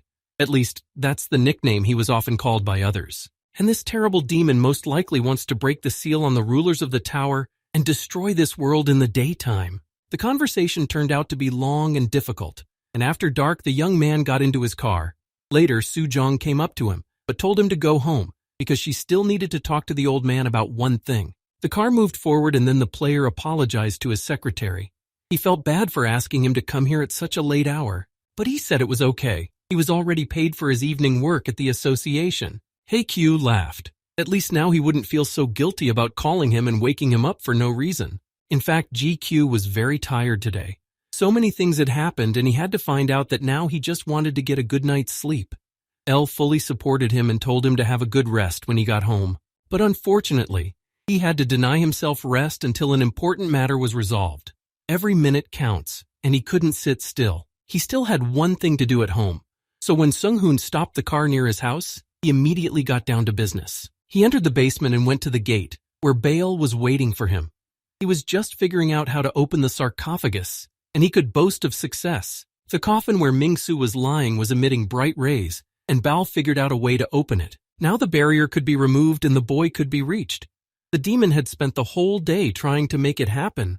Baal said that it was time to get started and try to open the barrier right now to see how it worked. A few seconds later, they managed to open the coffin lid without difficulty. Min-su was lying unconscious inside, and now a new question arose. Will he ever wake up? Hee-kyu nervously asked the demon about it. The boy should have opened his eyes by now, not lying unconscious. Then Baal checked his condition again. The demon said that there was no damage to Min-su's body, no spells or incantations. GQ looked at him again, worried, while Lu remembered the potion. It was probably the only thing that would help Ming-su wake up now. But before he could open the portal and get the thing he needed, the boy rose from the coffin. It was sudden and unexpected, and Hee-kyu involuntarily staggered back. Min-su looked very tired after lying in the sarcophagus for so long. For a while, he just stared at the same spot and ignored Hee-kyu, who was trying to talk to him. In an even more agitated voice, the young man asked the boy if he remembered him. The player hoped with all his heart to hear a positive answer from him. The little boy looked at Gu in surprise and timidly said one word, "Father." He didn't remember anything and mistook the first person he saw for his father. The young man didn't say anything, and the boy's words only made him more confused. In the end, there was nothing left to do but bring Min-su to his home. He hadn't figured out how he was going to explain it to his sister and mother, but he took the kid inside. The boy hid behind his leg in fright when he saw the strangers in front of him and looked at them with disbelief. Their surprise also knew no bounds. When Yujong saw the child Appa brought, she forgot how to speak. Mom had already thought it was his son, but when and how? Why didn't she know about this before? Her mind was now in complete chaos, and she had a crazy pile of questions for her son. However, EQ said, a little embarrassed, that it was not like that at all. It would take a long time to tell the story, so he suggested that they go inside first and not stand on the doorstep. Yujong had already come up with her own story, even though Q hadn't had a chance to say a word about it yet. It even sounded strange, but she accepted Minsu as her nephew, and unlike her mother, her sister was very happy. Her brother didn't know how else to calm her down, so he pulled her ear and told her to stop making up nonsense. You still need to know the right amount. Mom calmly asked what had happened and how a small child ended up in their house, while Yujong stood by and was indignant that the player had used force against ordinary people. This was unacceptable. Gikyu realized that he had to say something because no one would leave him alone. It would be difficult again because he didn't want to lie and he couldn't tell the whole truth. So the boy thought about it for a while and answered that he was the grandson of a man to whom he owed a debt. The boy looked at Sujin from behind his leg, a little afraid of being accepted here. Then the young man stopped, turned away from his mother and looked at the boy. Minsu clung to him even more tightly and wouldn't leave. EQ told his mother that the boy had lost his family in the accident, and because of the shock, he couldn't remember anything. He started to speak a little quieter and said that now the boy considers him his father. Sujin was very sad to hear the story her son told, so she decided to meet the younger boy. The boy said his name very quietly and hesitantly, but he still did not dare to move away from Gikyu and held on to him tightly with both hands. The woman smiled back at him gently and told him that Minsu could call her grandma. But to Hikyu, it sounded as if his mother hadn't heard what he had just told her. Apparently, Guy decided it was best to run away from the questions again. Lu wondered why the owner was coming home at all. He could have gone straight to the place where he needed to go, but he had to feed the kid too. When the family sat down to eat, the mother looked at Minsu as if he were her own grandson and kept her eyes on the boy. Later, Gikyu and the younger boy returned to the dark gate. Minsu had brought a bag of chips with him and looked more satisfied and much less anxious after eating a delicious meal. Now it seemed to Gikyu that the boy seemed to have become even younger than he had been before. His behavior had changed, although it could be explained by what he had seen with his own eyes. He had witnessed his grandfather being killed, and then his father did it, and then kidnapped him. This is a lot of stress and trauma that can last a lifetime, and GQ didn't even know what to do with it. That's when Elle suggested trying something. Perhaps Minsu could remember something if he saw the things associated with his grandfather, so now it was time to go to the workshop. Although that's where the boy got his injury, it's not clear if it's a good idea. At the same second, Brunhart loudly exclaimed something about the hammer that the owner had found in Ji-chul's pocket. Now it might come in handy again. That was a good idea, and GQ reached into his pocket to take the hammer out while the boy was still chewing on his chips. When the small hammer appeared in front of the boy's eyes, he stared at it in awe and put aside his chips. He grabbed the thing with both hands and said it looked very beautiful. Then the boy asked if the kid knew what it was. Minsu didn't say anything. Instead, he jumped off his lap and played with the hammer enthusiastically. At first, it looked quite safe. The child was just playing, but when the hammer became the size of a large animal, GQ panicked a little, even though the boy loved it. He didn't know why the tool had gotten so big, and he didn't know why it was at the moment when Minsu picked it up either. Lu was quite calm in this situation. What had just happened proved that Mingsu was a true descendant of Paimon and could endow any weapon with a blessing. Gikyu very carefully approached him from behind and called his name, but Minsu, as if in a trance, did not hear him, and his eye color also changed. He raised the hammer up and prepared to strike the sarcophagus in front of him. The very next moment, the boy hit the coffin hard with the magic hammer, and Jiwayu felt the powerful energy coming from it. The boy could hardly see anything amidst all the light and stones flying everywhere. All this time, he just stood there amidst the dust and everything else, trying to protect his face from the sarcophagus fragments. When GQ finally got a little closer and looked at the boy, he saw that the coffin was gone. It had been shattered into thousands of pieces by Mingsu's punch. Lu told Hikyu with some pride to look closely at what was happening now. This is the true manifestation of the powers of a descendant of Paimon. He created an entire sculpture with a single hammer. It was amazing to the tips of my fingers. Sculptures are created with hammers and chisels, and he managed to do it right before his eyes with one tool. And what Lu said didn't sound like him. It sounded like praise coming from his mouth. Then he replied that Payman was one of those who had not betrayed him, so he felt respect for this demon. After what had happened, it was no wonder that Minsu was completely exhausted. The little boy picked up a hammer that was bigger than he was, and for 9 hours without a break, he was captivated by this sculpture. It was an incredible power. Still, he was a true descendant of Payman. There was no doubt about it. Judging by the fact that Mingsu was able to enter the tower, it was clear that he was no ordinary person. Even so, Lu recognized that Mingsu was very skilled, even though he was still a child. It didn't seem strange now that the old man had called his grandson more outstanding than he was. But the boy still had no memory.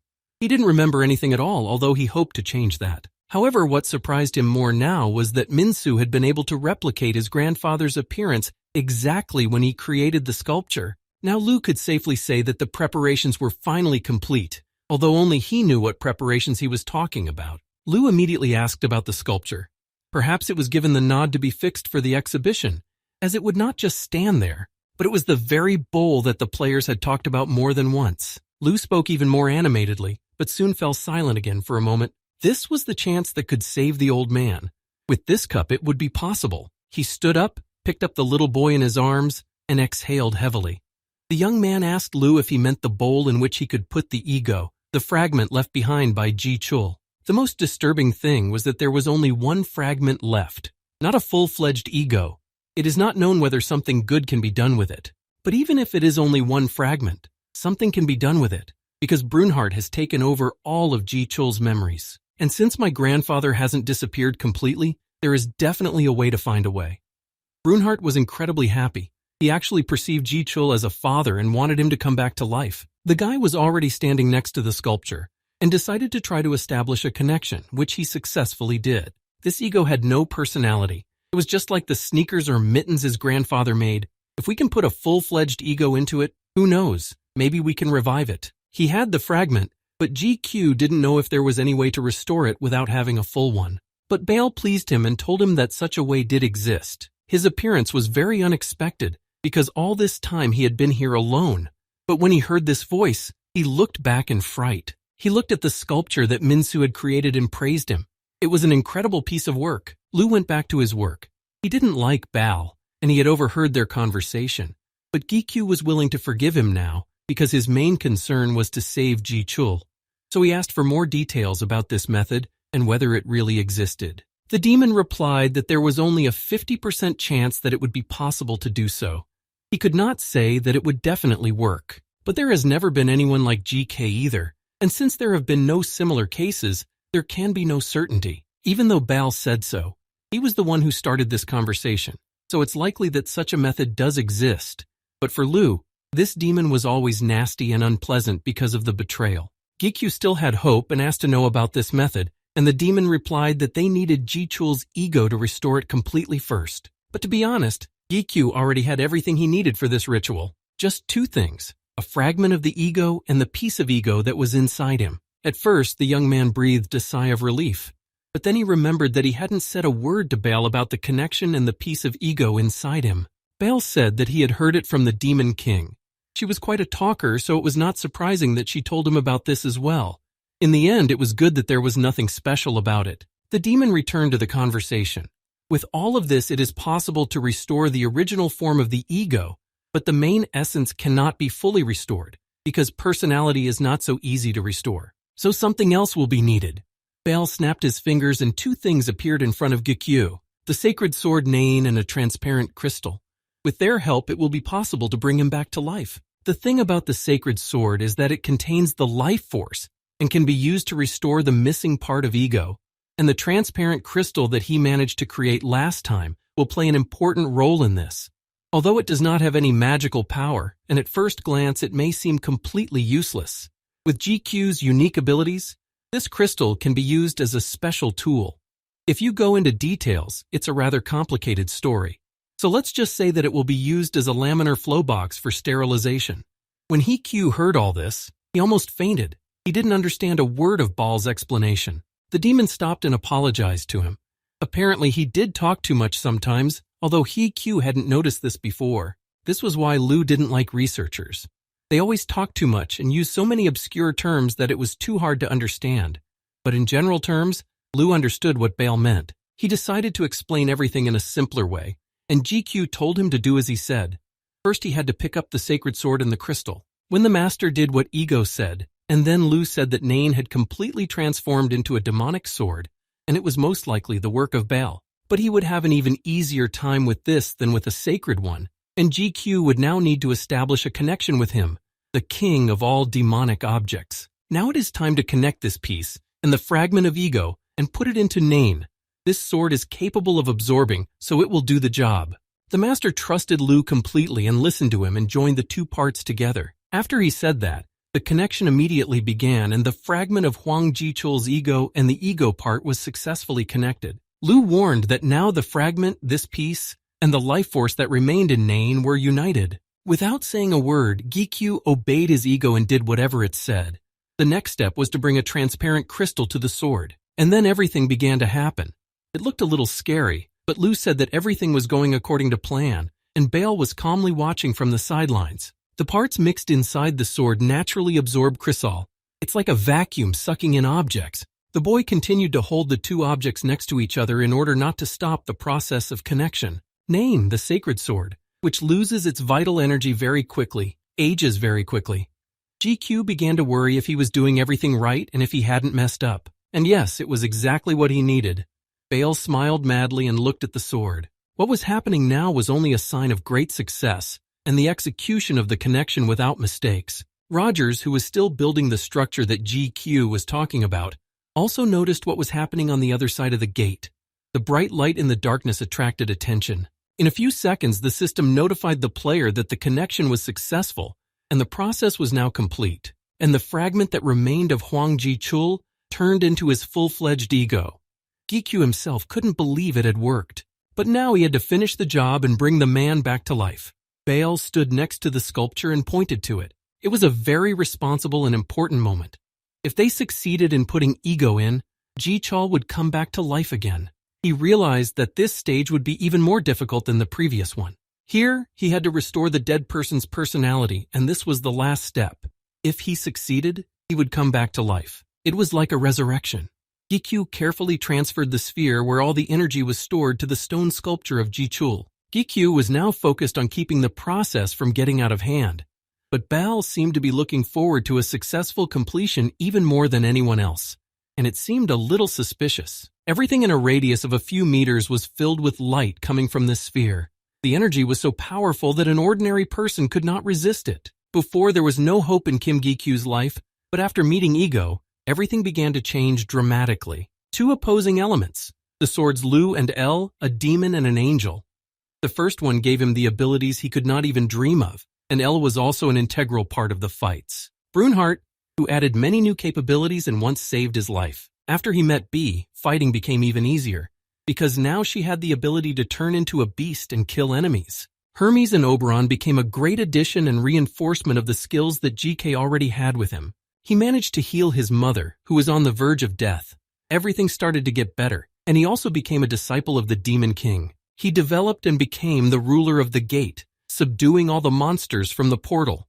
At the center of all these changes that turned his life upside down was Ego. And now he had a new mission. He created an ego that may not have existed before. The Ego Man. Jichul's sculpture gradually began to come to life and resemble a human body, not a stone. Then he opened his eyes. Kneeling on the ground, the man looked at his hands and slightly moved his fingers, which had just been cold stone. Now he had to wait for the result that all his actions would bring. Neither GQ nor anyone else knew exactly what the result would be. Perhaps he had just done the impossible and brought the LB Darna back to life. Or maybe it was all just a vain hope. All of this takes time. The Iron Guild headquarters in New York City was not very quiet either. The Iron Shield still couldn't stop thinking about Korea.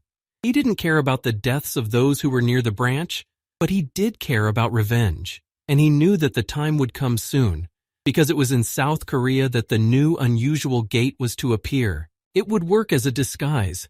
His guild will go there, but the place will be completely different. They have to kill the Demon King. If it works out, it'll be a very good scenario. Another person entered the Iron Shield's office. He heard light footsteps in the dark walls and asked his name. The man did not raise his voice and replied quietly that he was the leader of the Carbon Guild, and his name was Raz.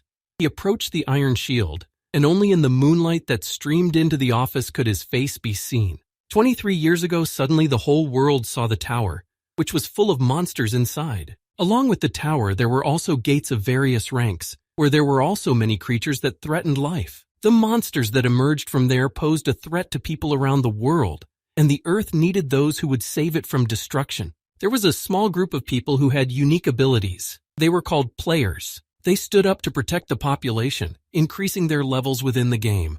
As the players fought the monsters, their ranks rose and they gained more and more power. These people were now an integral part of the planet, because without them, it simply would not survive. Among these people was GQ. He was a player who was initially treated as a nobody and a weakling, but now his abilities have reached a new level. Today, a gate appeared on one of the floors of the tower. The portal was fenced, and several people stood near the entrance. A mercenary had recently entered, and in a few minutes he left the portal and went free. It was GQ, and the guard standing next to him immediately flew to him to thank him. He began to say something about crystals and their distribution in the association, but he addressed the boy by a code name that still irritated GQ, so he asked him once again not to call him Morningstar. The guard said yes, charmed, but called him the same name again without even noticing. Sung Hyun laughed, and GQ couldn't get used to being called that. After all, if he couldn't avoid it, why not just enjoy it? Maybe someday it would become normal, but definitely not now. The guy handed the secretary the bag of crystals. He pulled the boy's phone out of his pocket and handed it to him, telling him that Miss Yujong had called. When GQ put another bag on his shoulders, Sung-hoon told him to give it back, and he would take it to the car. The boy asked what his sister wanted. Sung-hoon didn't fully understand, but it seemed she was calling out something. GQ immediately called her back. Yujong picked up the phone in the first seconds and panicked and asked where the dog her brother had brought had gone. The young man asked her to speak a little quieter. It seemed that the whole floor could hear her, but she couldn't speak any quieter. Her brother always took B with him, and it only irritated her more each time. And every time he had to come up with something that his sister would believe. This time, he decided to say that he was taking B to the hospital to get a vaccination. But he had talked about the same vaccination last week. It seemed like he was taking Yujong for a fool, but he had no more excuses. It wasn't like GQ was going to introduce Bai like a puppy, and Yujong would be right behind him now. Lu laughed. Apparently this was all a punishment for all the good things his master had done. And Brunhart offered to tell the truth. The situation was not good. He didn't know what to say to Yojong, so he got in the car and started talking to him timidly. After a few seconds of trying to think of something to say, he said that he would call back later because he was busy. Nervously, he tapped the phone screen to hang up while his sister screamed. At that time, Sung-hoon calmly asked where he should go now. GQ already looked so tired and replied with the last of his strength that the secretary should drop him off in front of a neighboring house this time. Sung-hoon was alarmed by this. He reminded him that if there was a leak during the gate test, he would no longer be able to cover for him, although at that moment he thought that GQ had bought all the neighboring houses.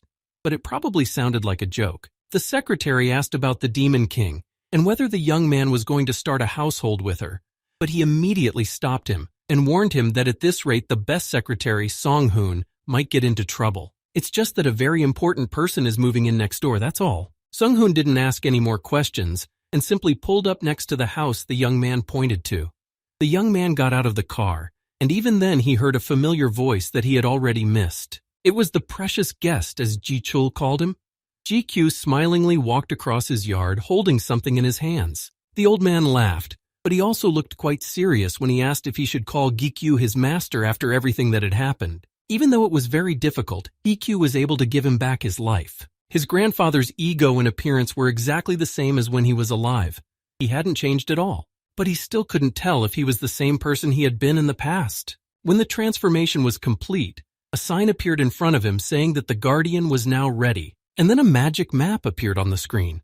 It depicted the neighborhood where GK lived and marked his own house. There was also a message on the screen saying that if the Guardian's zone was smaller, the protection would be more reliable, and if it was the other way around, the protection would be minimal. He hadn't fully understood how the zone worked, but he thought that the barrier would operate within a radius and meters from his home. Without realizing it, the young man set up the zone for the Guardian. Ji-chul is now fully returned to life. He remembered everything and was genuinely surprised to realize that he was alive again. Guy immediately walked over to him, looking at Ji-chul in alarm. He still couldn't realize that he had successfully brought a man back to life. He had asked him to do it, and there was still some hope, but he didn't think it was really possible. Ji-chul's first question was about Min-soo. He grabbed the boy by the shoulders and asked him anxiously what was wrong with his grandson. Luckily, Gi-kyu could give him good news here too, because Min-soo was now sleeping peacefully in his house. Ji-chul thanked him sincerely. The biggest thing that made the grandfather worry was his grandson's life. Now the man invited him to his new home and they sat down to drink something hot. Ji-chul was grateful for everything that Gi-kyu had done. Now Min-soo was safe, he was alive, and he had a new place to live. Grandpa was holding a cup of drink and thinking about how to thank Gi-kyu for all his efforts. But Gi-kyu said that Ji-chul had already thanked him in every way he could. All of this could be considered payment for Oberon. Now the grandson was with his grandfather, and Gi-kyu asked him how he was feeling, since he hadn't seen him for several days. He replied that he was in bed. Lately, he has become like an owl, so he rests and sleeps during the day. Maybe it's because one night Min-soo was sculpting this sculpture all night long and there was no stopping him. Who knows, maybe it's true. It is good that the boy's memory has almost completely returned. He still doesn't remember his father, though he shouldn't worry about that. There is nothing good or pleasant in these memories. Gi-kyu's face changed when it came to Hwang Jae-il. He remembered perfectly the day he had to kill him. The guy started talking about how his son was psychologically abused and controlled by someone, but Ji-chul knew all about it and replied that it didn't mean that all those things didn't count now, especially since it all happened because of his greed. Lu also agreed with his grandfather. He had already told him that Andras was one of the demons, and even though he had human blood in him, the descendant of Payman was not easy to defeat. It was all true. The old man sighed heavily and put the cup aside. At first, the young man was very surprised that Ji-chul had heard Lu's voice, but it was not surprising. He is now also one of his egos, and they all hear each other. Brunhart liked this. It meant that Ji-chul would be able to hear his voice as well, and he would like to say a few words to his father, as he thought he was. Brunhart immediately turned to Ji-chul and called him father, and he was incredibly happy. For the old man, it was both strange and pleasant, because now he was talking to the weapon that he had created, and because of this weapon, so many good things had happened in his life. Ji-chul then asked Brunhart to wait a little longer, as he had an important conversation with Gi-kyu to attend to. Of course, he agreed. Now he and the boy could return to their conversation. Unfortunately, along with the blacksmith's first life, his ability to create special weapons also went with it. He could not put the power he had before into them. Ji-chul also told us that people from the Carbon Guild were hunting for one item from the workshop, Paimon's legacy. He took it as his guardian. It meant that the old man had the guardian skill from the very beginning. In the workshop was his entire legacy, everything he had and even himself. There weren't even words to describe it. It's just terrible. Such an important thing has fallen into the hands of the Carbon Guild, although the old man assured me that there would be no problems in the near future. Normally, most of this stuff can only be used by those who are descendants, that is, Ji-chul's son and grandson. But now he can't do anything for him to thank him. Gi-kyu reiterated that he didn't need it. He was just returning the favor. He should just stay here and guard the house. But then the old man remembers something. After all, he could give Gi-kyu one more important thing. It's even better than the valuable things I'd like to get my hands on. He definitely changed the intrigue of Gi-kyu and got up from his chair in a few seconds. Meanwhile, when the young man returned to his own apartment, Soo-jong and Bal were about to leave. It happened so suddenly, just like when they had decided to stay with him. And it wasn't that Gi-kyu was very upset. There would be fewer people and less noise, but they hadn't even said a word about leaving. Elle was very happy that the two of them would no longer be here, and Lu, as always, laughed at this statement. The girls said that they wanted to stay here longer, but the situation changed very abruptly. As long as Andras is acting so openly, they can't just sit here and watch. The guy put his hand over his face. He nodded at first and then decided to add that he was very sorry they were leaving. In these few days, he had already gotten used to Soo-jong and Bale, and now so suddenly these two are leaving him. It's so sad. But his face didn't look too sad. In fact, right now, Gi-kyu's face was looking strange, and he could barely stop himself from laughing. After saying goodbye, the player had one more thing to do. Ji-chul handed him the thing he was talking about. It was just an ordinary key, but according to him, it was supposed to open the vault. The structure didn't look too promising. It looked like it was about to fall apart, and Lu added that there was no special aura about it. So far, Gikyu didn't understand why Jichul had advised him to visit this place, but he decided to check it out. Maybe there would be some beautiful gems there, like Brunhart would have wanted, or a valuable object. The boy reached the door and tried to open it. It was not as heavy as it might have seemed at first, but it made a lot of noise. In the end, he managed to see what was inside, and the young man entered it more willingly. This room was a real dream. So many cool brands of cars and free access, and there were some more treasures waiting behind. There was no such thing as a public object, but GK came up with the name for this miracle that appeared before his eyes. After what he saw, he decided to go to the 34th floor of the tower. After everything that had happened, GQ was determined that he needed to get to the top as soon as possible. There, he began to fight the evil eye, whose blood Lu absorbed into himself, and thanks to this, the resistance to the mental attack became more stable. The guy laughed evilly, and Brunhart felt a little uneasy. The host was only getting scarier and scarier. 20 limited edition foreign cars and rare items that were hard to come by. All of this now belonged to him. For Lu, the owner's passion for a vehicle was incomprehensible. He didn't understand what could be so fascinating about it. Guy Q had explained dozens of times that it was a limited edition, but there was no point in explaining it to him. He couldn't be convinced that for some people it could be a real dream. Lu didn't understand why Q was so excited about it, if he already had a lot of money to spend. But Guy said seriously that there are some things in the world that money can't buy. For example, a limited edition collection or love.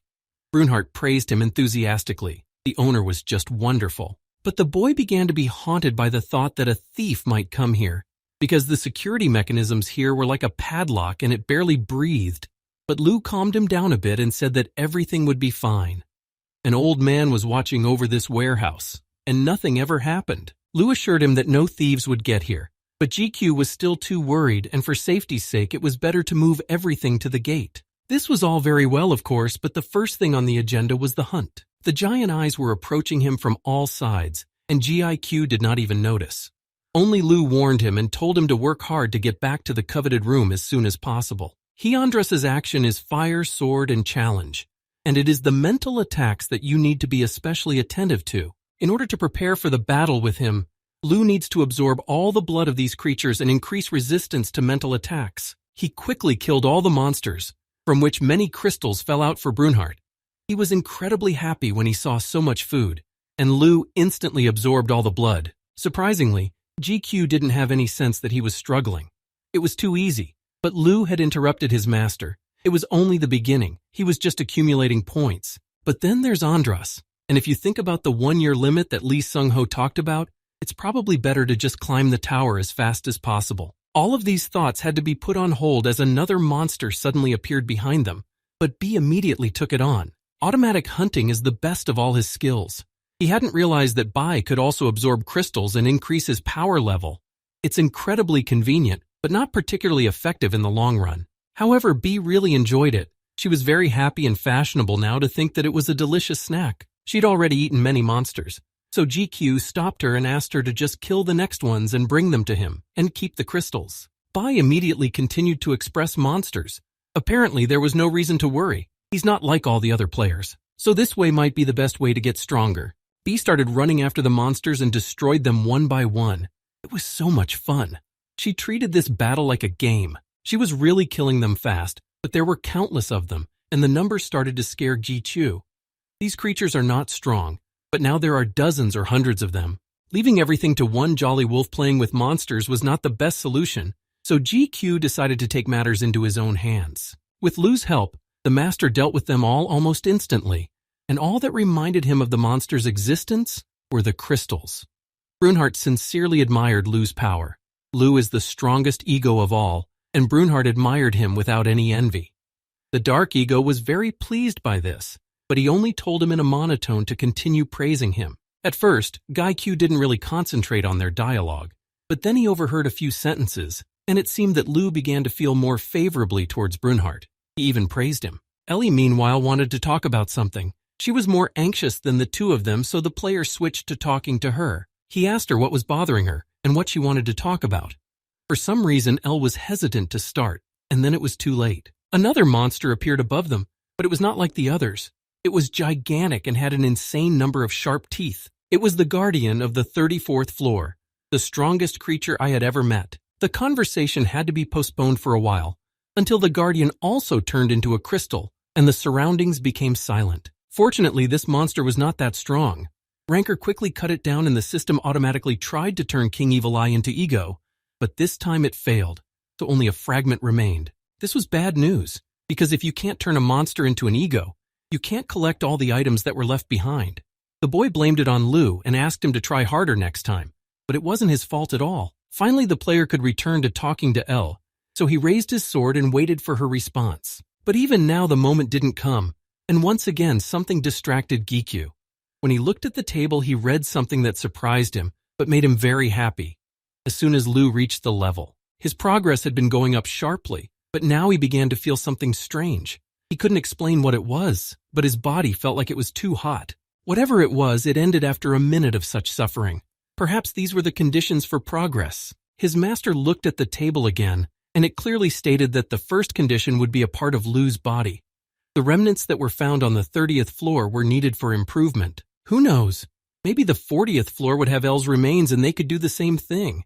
She wasn't sure about that, but she didn't say it couldn't happen. Next, EQ read the characteristics. The ego fragment, the soul that turned into him, and the demon fragment were completely filled in, but the line that said monster blood had only question marks. The boy remembered the first time he had picked up the ego pieces. It had been before he'd met the Iron Guild at the gate, and there had been several souls who had become ego.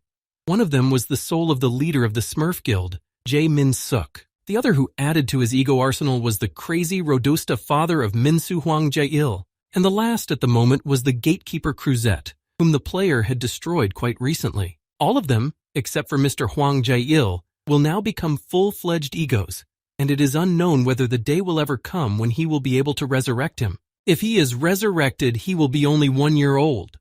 Brunhart could not help but laugh, and Lu, as always, spoke very briefly and without any emotion.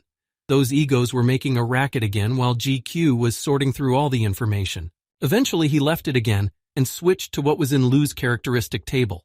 The two last lines were the most eye-catching, namely demon fragment and monster blood. It didn't say it in any detail, but the young man assumed that the demon fragment might be the guard Ferris he had defeated on the 4th floor of the tower. As for the part about the monster's blood, he only thought that there was too much of it, so it was marked with question marks. So far, only 5 people had been completely transformed into ego, including Chang Yong, and he didn't know the exact conditions for the transformation. This means that it is necessary to think about whether all the egos can be used for progress. GQ asked Lu if he was willing to take the risk and try to apply progress, and he replied that he wanted to do it and did not think about the answer at all. His master was also of the same opinion, so he was also ready to begin. He brought the dark sword up and started the progress update. It didn't take long. A new aura appeared around Lu, and in just a few seconds it was over. Gui Chu immediately opened the information window to see if the characteristics had changed, and saw that it had become much larger.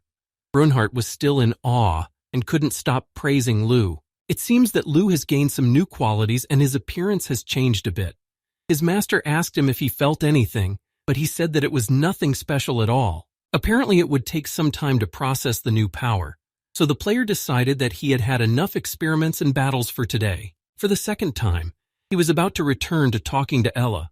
All this time she had been silent. She was not usually so quiet. This time she simply replied that everything was fine and she had nothing to talk about. He didn't insist, so he just went back to the treasure vault and took one of the cars. After that, a secretary came to pick up Gikyu and drove him home. Jung-hoon was very happy that his secretary was his secretary, because it was the first time he had driven such a car and he liked it a lot. But Sung-hoon wondered why the player didn't drive himself. Of course, it's even better for him because he gets paid extra for driving, but still. He looked away and said in a slightly quieter voice that he had a license, but he was more comfortable driving with Jung-hoon. He lowered his tone and continued to look at the road and said right away that he liked girls. By this statement, Gikyu did not mean what the secretary thought and immediately exclaimed that he, in fact, liked them too. Lu immediately said that the boss could be honest with his egos, but he only replied that both Lu and Brunhart crossed the line sometimes. While we were on the subject, Sung-hoon decided to ask about Shin Yun-bin's runner. She had taken his number after the fight, and he asked if they were still in contact.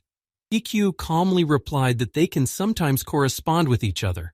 Although it was hardly normal communication, He didn't know how best to respond to messages, and even Lu realized that it was not appropriate. For some reason, everyone was asking him about this, and picking on the fact that Gi-kyu had never met anyone, and Sung-hoon also started talking about it. Later, they arrived at the place that Gi-kyu was talking about.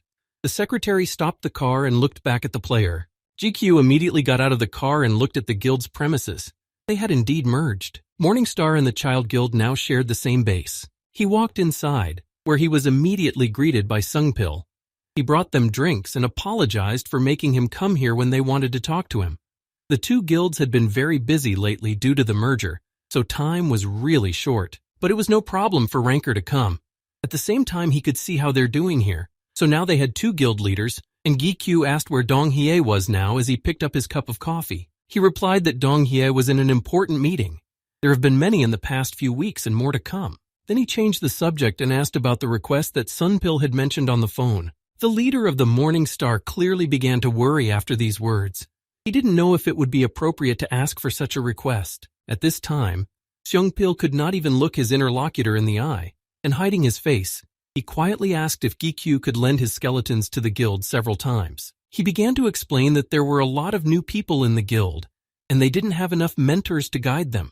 Besides, many of the newcomers were still afraid of monsters, and the skeletons could be used for training. Gi-kyu immediately agreed, but this answer genuinely surprised Sung-pil. He would not have refused such a request, and it was also his fault that the guild had lost people. He hadn't had time to thank him properly before, so this would be considered a thank you. He also benefits from the Child Guild and Morning Star becoming bigger, since they are allies. The tension eased after this conversation, and it was easier, even though Sung-pil was still very nervous. Brunhart was not very happy when he heard all these words. It seemed like they were just some kind of tools, although Lu probably opened his eyes and told him that they had always been tools. For the next 10 days, Gi-kyu continued to train and confidently climb the tower. He was now on the 39th floor. With each floor, the monsters became stronger, and it was hard to imagine that he had once been unable to deal with the goblin on the first floor. Now it was not too much trouble to fight these creatures living on the higher floors. The player would kill them quickly and level up Lu as he took all the blood for himself. The other players who were also on this floor watched the runner's skillful movements with admiration. It only took one hit to kill one monster. There were many envious people standing behind Gi-kyu. Some wanted to follow in his footsteps to become as skillful, and some hated him. In any case, he didn't pay attention to them all right now. Gi-kyu thought about how he could improve L. Perhaps it was just that she wasn't up to par yet, so the master decided to put it off until the days after he passed the 40th floor. In the end, Lu couldn't keep quiet any longer. He knew that the owner wanted to hide his identity and wore this ridiculous mask, and now he was standing in front of a crowd of people with his face exposed. He really didn't want everyone to know his face before, but now he had changed his mind about it. The Iron Guild and Lee Seong-ho know who he is anyway, and there's nothing to worry about if they're watching him anyway. Brunhart began to dream again. He began to talk about how it would be great if the owner became famous and famous. Well, maybe someday Gi-kyu would like to be famous, but right now he has one more floor to go. The player stood in front of the gate leading to the 40th floor of the tower. Quite an achievement for him. He reached out to open the gate, but his excitement was as strong as it was before the 30th. Before entering, he assured Elle that he would soon be able to perfect it as well. The main thing is to get through this floor. He opened the door with more confidence, and Ella thanked him for his concern. However, she already knew that things would not be as he thought. Ella said these words quietly. Seok-woo was in his office, and as usual, he had a lot of work to do. He didn't get distracted for a minute, and only when one of his mentees called him did he stop working. The boss came to the manager, holding a pile of papers in his hands, and he handed him a phone with a news feed. It seemed to be about a friend of Seok-woo's, a runner who had recently been in the Yoksan neighborhood. He read the name Gi-kyu, and then started reading what was written below the headline. And this article made him happy. He was glad that his friend had finally decided to do it. This news has already spread throughout the association and beyond. It said that the ranger who had once saved Korea from the breaking of the gate had finally revealed his face and was no longer hiding it. Taishik was also happy. He'd been telling him for a long time that he would be better off without the mask, but he didn't want to pressure him. EQ had been patient for a long time, but when you have strength, you want to show it to the world, not keep it to yourself. Taishik talked to his father for a while and took a break from his daily work, but the president of the association was more concerned about what the player had done. If the whole situation was assessed, it could lead to bolder actions by his enemies. Of course, Taegu hadn't known the guy as long as Tae-shik and wasn't as close to him, but it seemed to him that Gikyu wasn't the kind of person who wanted to gain power just for his own pleasure. His son agreed with this opinion. Perhaps Gikyu wanted to show something more and this was just the beginning. Now no one can know how this will turn out, but Taegu would like his colleagues to follow Gyu as their mentor and take an example from him. For example, he is a wonderful person who has spent so many years helping others to improve at a time when he himself could not go higher. GQ has reached the 40th floor, and now the hard fight is about to begin again. He has prepared all his ego to give it his best shot. Right now, he had one more special exam to pass, and then valuable prizes would be waiting for him. This floor looked completely different from all the others. Surprisingly, there was nothing around, only white space, and it didn't give me the best feeling. When Q called all the egos by name to start the exam, he didn't call Brunhart, and it hurt him a lot. However, he did not do so because the ego had already taken the form of armor. But Brunhart did not stop being offended. He was able to open the gate and be very useful, but the master explained that this floor and the exam would most likely be connected with L. They closed the subject and Q turned to L again and asked if she was feeling anything now. The last time he entered the 30th floor, Lu felt immediately that his flesh was nearby, so the player assumed that it might be the same here. She said she didn't feel anything at all, and then the guy saw shadows in front of him. They were quite far away, as if in a fog, but he could hear something approaching. Only a few moments later he heard a whistle and saw hundreds of swords flying straight at him at high speed. This attack was quite a primitive move and he had already done it before. He just needed to use his agility and there was nothing complicated about it. He had seen this many times before, so he was not afraid of the attack. A little time passed and all the swords landed just short of the target, so GQ thought that they were not aimed at him. Anyway, it all reminded him of the situation with Lu, who controlled the magical powers, so somewhere here must be L's body, which controls all these swords. But here it's completely different. Lu simply told that Karshe to get ready for battle. Now a lot of angels appeared around him, slowly approaching him. It didn't look as easy as normal swords anymore. B stood next to her master and Gikyu tightened his grip on the sword. But if you look closely, these angels looked rather strange, like zombies. He knew, of course, that if there were demons, there must be angels, but it was all a little strange. Not quite what he had imagined. They looked like monsters, not angels, and he wasn't sure if that was how it was supposed to be. Lu also had no idea why they looked like that, but in any case, this was a confrontation with angels and something told him that it would not be easy. It would definitely take some time, so Lu prepared himself for a long fight. Meanwhile, Ji-chul sat in his new home, holding the fallen Maznain that had saved him. It was a powerful weapon, but there was a limit to its power, and the old man had not much life left in him. He wanted to see the sacred sword with his own eyes at least once more. He was hardly in a good mood, but suddenly Nan began to tremble in his hands. He didn't know why this happened or what the furnaces were reacting to. He had never heard of such a thing happening, so he thought it was not a good sign that it meant something bad. Meanwhile, Sujong was still struggling. Like her and Kashawa, she and Baal can't sit on the sidelines when something like this happens and the whole world is in danger. She had no trouble dealing with the whole team of these men, and one by one Suu Kyung put them on the ground. The swords of these people were lying next to their dead bodies, and she exhaled a calm breath as she threw the last one on the ground. She had finished with them, so now it was Baal's turn to read their memories. When the demon didn't respond to her request, she looked over and saw that he was very confused about something. Baal stood in one place and looked at one point without looking away. The demon was standing nearby, looking at the tower, which was also beginning to sway. This could only mean that he had woken up. He saw that these monsters were behaving very confidently, and he thought that the angels would be strong, but it was unlikely that they would be able to show their full power in this form. But Lu also added that they would not be as easy to deal with as ordinary monsters. Then GQ decided to ask Ella what she thought about it. He was still hoping that she would feel the same way as Lu on her floor, but Elle didn't feel anything, and she completely agreed with all of Lu's statements. Elle didn't speak much in general, but since the young man had come in, she had been silent, and when he asked her something, she answered very briefly and concisely. Even though he didn't talk about it anymore, he realized that something was still bothering her. From the moment Elle wanted to talk, well, even if she did have something to say, she had to deal with all the monsters first so she could talk in peace. This was going to be a heated fight. Without hesitation, GQ attacked the first angel that was close enough to him. They were slow now, and he didn't know fully what these monsters were capable of. At first, it looked much easier than it actually was, and he just kept attacking.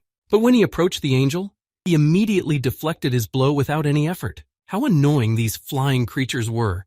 The fact that they could stay in the air gave them a considerable advantage. Brunhart said dreamily that it would be really cool if they had wings too. That's when Lou chimed in.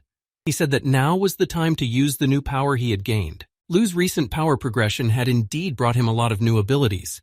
But so far this power could not compare to the period when his powers were at their peak. The guy completely agreed with him and decided to use one of the new skills. Recently, Lou had gained spirit connection, absorption, amplification, and summoning. But this time he was unable to do anything. The angels started attacking more actively, so he had to deal with them first. Bee also began to rush at these creatures and destroy them, but her master ordered her to go back and immediately. This fight really wasn't easy, just as Lou said it would be. All of them fought at full strength, and Brunhart had to repel the accumulated blows several times. For all this time, there was the first quiet moment. Lou had said something earlier, but there was no time to talk, so GQ only now asked what he wanted to tell him. Lou told his master the tactics of their fight, and said that this would be enough to start with, so he prepared to act. But these angels were now very fast, and the number of these warriors was impressive. Brunhart saw something in front of him and immediately reported it to his master. It was the same creatures again, but now there were two familiar figures standing in front of them, whom Gui had recently killed. The angels who had been attacking GK now faced a new problem, for they were now confronted by those who would not even allow him to pass. Now the boy stood off to the side, watching them fight.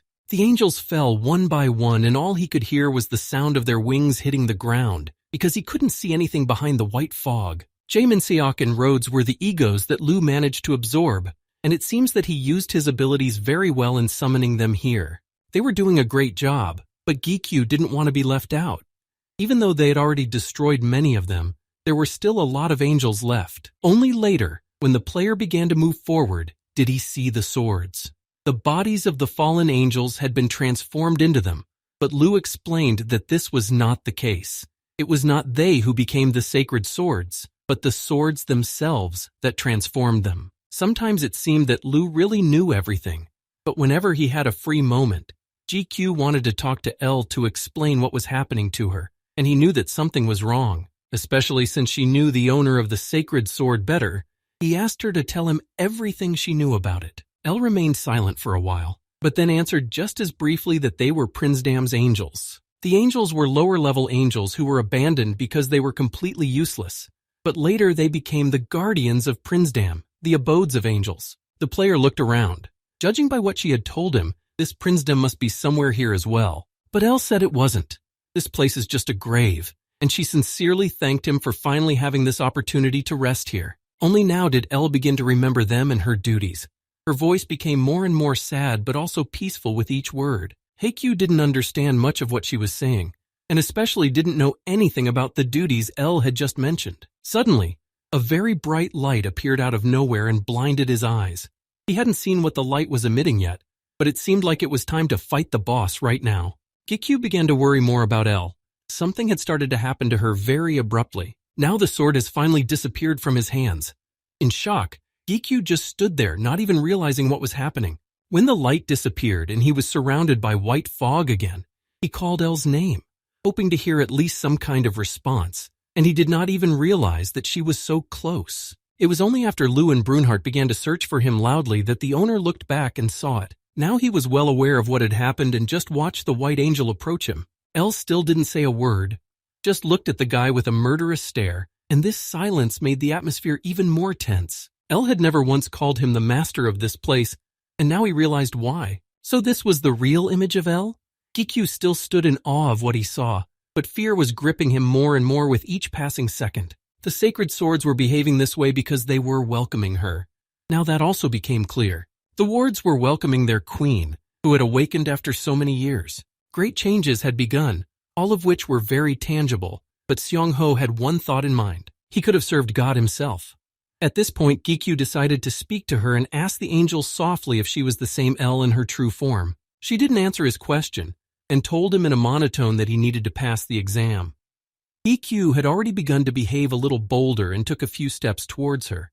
He wanted to talk first and hear the answer to the questions he had accumulated, and only then could he think about the exam. But it wasn't until Lu said that he realized he had just made a big mistake. He just shouted at the boy to get out of here and do it now. He got away just in time because a millisecond later, lightning struck the spot where he was standing, causing L to appear. Despite all this, Gikyu still kept trying to talk to her instead of fighting. So far, the player still believed that it would work, but with each of her blows, his confidence in that faded. In the fog, all he could hear was her voice, saying that every angel had obligations and she was no exception. She also had those same obligations that she could not disobey. She had to destroy. After her words, L no longer restrained her power and relentlessly tried to hit her target. None of the egos and Gikyu himself understood the reason for her behavior, but now he realized that a simple conversation would not do. He would have to act differently. Despite the confidence with which he attacked, L repelled his attack with ease. Lu was very angry with her and considered her a traitor. He knew that one day such a day would come, and now he could not stop his anger. Gikyu himself felt a very powerful, sinister aura. This was possible if you remember the betrayal of the ward in the past. Lu did not stop and shouted for his master to use his death training. Now he was ready to tear L into pieces. But the young man tried to calm his anger. There had to be some other way, although all of Ego's words made him even more worried. In the end, he decided to take the risk of using the reflection. It didn't end the way he would have liked. L had the advantage of being in the air. She attacked from there without stopping, and in this case, there was only one option. He decided to use Lu's training and summon Crusette, whom Ego had absorbed into himself. At that moment, a monster appeared in front of the runner and immediately began to attack L. It seemed that not a single muscle on L's face moved when she saw it. She used one of her spells to neutralize the monster, and she was able to do so quickly. It took only one blow and Crusette was gone. The problem was that Ella and Lu's powers were completely opposite, and he recognized that she was very strong. While it was still possible to fight these angels, the demon could not withstand such a level of divine power. This also meant that the skill of death would be useless in this case, as Brunhard thought. But Lu thought about it and said that death was completely different from any other power, and it would work on L as well. But still, EQ kept trying to talk to her. He hoped she would just remember him and the attacks would stop. Apparently, he was too naive, because he received no response other than another hard punch. Lu once again called his master an idiot.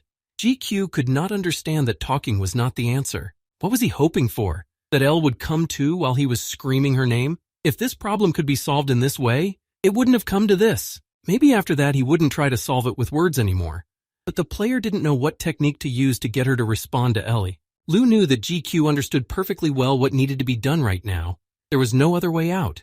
No matter how much GQ wanted to believe that there were no other ways, he had to admit that it was true. There is hardly any way to end a fight without killing the person. Besides, if the master dies, then all egos are dead, and Lu didn't want to say goodbye to life yet. It was hard, but he had to do it. The guy just obeyed Lu and used the connection with the elemental darkness. He was already very close to his target and was about to attack. But just as he was about to attack, Elle's voice flashed through her mind. She quietly called out to her master, and that was the end of it. He was unable to do what was supposed to save him. When this happened, Jichul clutched his heart. He felt as if he had been mortally wounded. Has it really come to this? This was a very special moment for him. Seeing her kill him and hearing that voice? In the end, soon the suffering would end and disappear with him. Only at that moment did Ella's eyes change, but it was too late, because her face was already bloody. Perhaps only now did she realize the consequences of her actions. Ella immediately flew to him when her consciousness returned, and she realized what she had done with her own hands. Her face was covered in blood and her eyes were agitated as she approached the lying body. Gikyu was lying down, and while she was flying towards him, Elle was reproaching herself for everything she had done. She had killed him with her own hands. Elle sat down very close to him, but her hands could not even touch Gikyu's body. Only tears fell involuntarily from her eyes. She could not believe that this had just happened. Brunhard, Lu, and Ella felt an instant pain, but none of them paid attention to it, hoping that Gikyu would open her eyes anytime soon. Lu couldn't contain his anger when Elle started behaving like that. If he had been able to move on his own, they would have definitely started a fight. Their pain did not subside, but rather became stronger, sometimes to the point where it seemed like the end. Elle grabbed her heart. The bond between the master and his ego was slowly killing them. Exhausted, she fell back to the ground. Neither of them wanted to accept this situation as it was. Looking at Gikyu, it was hard to imagine that he would be able to regain consciousness, but they still hoped for it. His consciousness was clouded. Everything around him was black.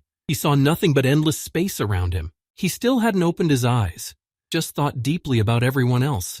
He did not know what had happened to them, but now he thought even more seriously about Lu's words that when a master dies, he takes his ego with him. If he had known that this would happen, he would have met his family one last time. They must be worried. Gikyu was sure that Taeshik would take care of them, but he couldn't imagine the look on their faces when they were told that he was gone. Gikyu didn't know if Sujong would be okay. She had declared him a descendant and he just died, and that could get the Demon King in big trouble. The guy wanted to help so badly and tried to do his best, and most importantly, he did his best. He had made so many lessons confidently towards the goal, but died here from one blow. So many cases remained open. He never managed to take revenge on the Iron Guild. Apparently, in recent months, the young man had been dreaming of these very dreams, living for revenge, but now these desires made no sense. Li Xiongho, who would become his enemy in the future, all of that is gone now, gone with him. Andras, the Marquis of Discord, whose search for him had only recently begun, and whom Gikyu trained every day to become stronger and win the game once again. And the demon who closed Ella, he is also a big threat. And there are many more such threats all over the earth. GQ was worried about his family, because he realized that they could fall under the hot hand of his enemies, and already felt guilty that he would not be able to protect them. His dreams used to end with the desire to save his mother. It seemed then that after that, all other troubles would disappear, and they would simply return to the life they had before. It was bright, cheerful, and carefree, but there were so many other things to do besides the disease. He was afraid that he would disappear from this world, leaving all these problems unresolved. When GQ opened his eyes with difficulty, he found himself on a stone throne. The world did not look the same as before. Rather, it resembled hell. He wanted to examine everything around him, but some creatures quickly jumped out from behind him and flew forward in an instant, drawing all the attention to themselves. What he saw in front of him could not be real. The view he was looking at was more like a scene from a fantasy movie, but it was mesmerizing. These flying creatures, when he looked closely at them, he realized that they were giant insects and animals with wings, and a little further away he noticed the silhouettes of angels, and it didn't end there. A few seconds later, some more creatures began to appear right in front of the throne where GYU was sitting. Goblins, orcs, demons. All of them had their backs to him, as if to protect him from the approaching danger. He couldn't help but be curious enough to look down, and at least try to understand what was going on in this strange world. All these dragons and creatures that he had never seen before in his life filled the sky, and GYU was sure that they would not accept him as one of their own. Hundreds of huge warriors whose intentions were unclear. He watched the army of strange creatures from above and just hoped to remain unnoticed. On the other hand, he could see the angels, but their faces were more human-like than the ones he had seen a few minutes ago. The young man looked around. This place where he was sitting really looked like a throne, so is this a small universe where he rules? It all sounded too much like reality, and Gikyu was already doubting that he was really dead. But he was finally brought to this idea by the voice of Lu, who was trying his best to shout to his master. It was only after this cry that Gikyu opened his eyes in panic. All the monsters, the red sky, the angels had disappeared. The only one left was Ella, who was lying on his lap. Her gentle voice gradually brought him back to his senses. Elle looked peaceful and smiled slightly as GK shifted his focus to her. He still seemed to be in a trance and didn't say anything for a while. Only after a few minutes did he manage to get up and look around. This place was so quiet and bright he couldn't even think about anything now. All he could think was that this was heaven and that he had really died. Now he was in such a shock that even these thoughts did not panic him. Elle laughed very softly and shook her head in denial. This is not heaven yet, but the exam floor, the place where he had fainted. But now it looked completely different. On the one hand, it was not surprising to hear such words. It was unlikely that he had a place in paradise, but going to hell was a very real story. His mood improved, but he was still surprised by all this. After all this, he was sure that he would die, but according to Elle, he was now sitting here in the tower. In his memory, there were only torn moments from the last fight, but these fragments were clear, and he could remember what had happened just a short time ago. He immediately looked at her information window and read her stats. They had improved, but the one that interested him the most was the last line, where it said that Kallion could block a deadly attack once. He didn't know for sure, but he thought that the sacred sword El had absorbed Kallion's ability. That meant he had succeeded in achieving what he wanted. Now El's abilities were even more refined, and she could leave all the lower-ranked sacred swords behind. He laughed out loud. He was happy and thanked Elle. Thanks to her, he had survived even though he had almost died because of fighting her. He was not so happy anymore when the girl approached him. She stood next to him in silence, not saying anything. She just looked him straight in the eyes without looking away. It was only after a while that she suggested that they walk a bit and finally talk. She had a lot to tell him after all that. Even though Elle said she wanted to talk, she didn't immediately dare to start. To tell the truth, she didn't even know where to start. Eventually, she decided to ask what was on her mind. He could have just cut her open, killed her, and the threat to his life would have disappeared. But for some reason, he didn't. Elle herself considered herself a traitor for daring to raise her sword against him, even though she knew perfectly well that she was not in control at the time. Gikyu stopped. He spoke with ease now that he had immediately realized that she was not herself, that she was not acting of her own free will. But Elle still felt very guilty about what she had done. Even though it was not her will, she almost killed him, even though she could have foreseen this situation before. Now Elle's behavior was understandable. It all started when Hikyu approached the 40th floor, as if she knew something bad was waiting for her there. He just smiled and said that it would have been better to warn her right away. Then she confessed that she wanted to stop Gikyu and suggest that he give up the 40th floor exam. She just wanted to live in contentment with what she already had, but she realized that she shouldn't stop him. He had chosen this path, and she didn't want to stand in the way of such a lofty goal. Elle was well aware of all her master's plans, that he wanted to reach the top floor to get his new rights and then move on. He wanted to go all the way, and he really needed it. And not just him, the world needs it, because his enemies are the enemies of the country or the whole earth. GQ could see that Ella could not let go of this situation, so he decided to cheer her up a bit. He didn't want her to blame herself for her actions, especially since everything had gotten better. After that, the young man asked Elle about the other egos. She replied that this place was like a separate space, and that they were the only ones here now. More cautiously, EQ asked if Elle had regained her memory. It was the same story as with Lu. The girl smiled slightly and looked away.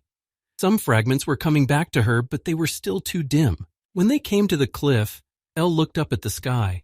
Her voice sounded very sad, and she said that she was created to follow his will. EQ did not understand who she was talking about, and she was not going to tell him. She only added that this time she had decided to help him, and had cleared her mind of doubts. This could be the reason for the memory loss. So far, she had only one vivid memory, the sacred swords. They were angels who had sacrificed their bodies to become weapons in his hands, and she was the first. So Elle is the master of the sacred sword. All the others were created only by her own will. As Ella began to talk more about this, EQ began to understand a little. But that was the end of her story. She turned her back on him and walked closer to the cliff, then apologized to her master. Unfortunately, the time had come. The guy did not understand where she was going with this conversation, and what time she was talking about. Elle still did not speak openly. All her words sounded very veiled. She thanked GQ for giving her a second life. It was short, but wonderful. All this time she had been appreciated, and was pleased that he was always there for her. She admitted that she wanted to talk some more and forget about time, but perhaps it would be better to end it at this point. Hikyu didn't want to think about what might happen now, even though he already knew where this was going. She didn't look him in the eye and spoke very calmly. Elle would have liked to say a lot more, but she settled on the fact that Gikyu is much better and braver than he thinks. Neither she nor Lu, who have lived a long life, can express how wonderful he is. The boy just smiled nervously. He came closer and asked her just as gently to wait a bit and explain what was going on. She had nothing to say to this question, so Elle simply asked him to destroy anyone who would stand in his way, to destroy anyone who would become an obstacle on the floors of the tower, no matter if it was an angel or a demon. She just wanted Gikyu to smash everyone, whether they were ordinary people or rulers. The main thing was to climb to the top, and she sincerely believed that he would succeed. When Elle started to disappear, he immediately rushed to her. It must have been very emotional, but he wasn't ready to let her go now. Even though she had a smile on her face, her eyes looked sad. Elle turned around. She wanted Gikyu to be the one to conquer the tower and become its master. That was her last wish, and the girl disappeared. He could do it. Already in the white space, he heard the echo of her voice, and then he fell to the ground. Everything around him disappeared along with Ella, and a minute later there was no sound in the white abyss. He hit hard when he landed on the ground and screamed in pain. The boy began to cough heavily when he heard Lu and Brunhart's voice. They were calmer now, but there was still tension in their voices. He continued to breathe heavily but the first thing he wanted to do was apologize to the two of them for making them so worried. There was only silence in response, and at some point the young man turned his head to the side. There was a sword right next to him. For some time he hoped to hear El's voice. The sacred sword now looked completely different, like Kallion, and became decayed. The boy continued to stay in the tower, while the other players practiced relentlessly until the evening. Shin Yunbin was at practice with her team. They enthusiastically followed her fighting moves, and after a few hours, the practice ended.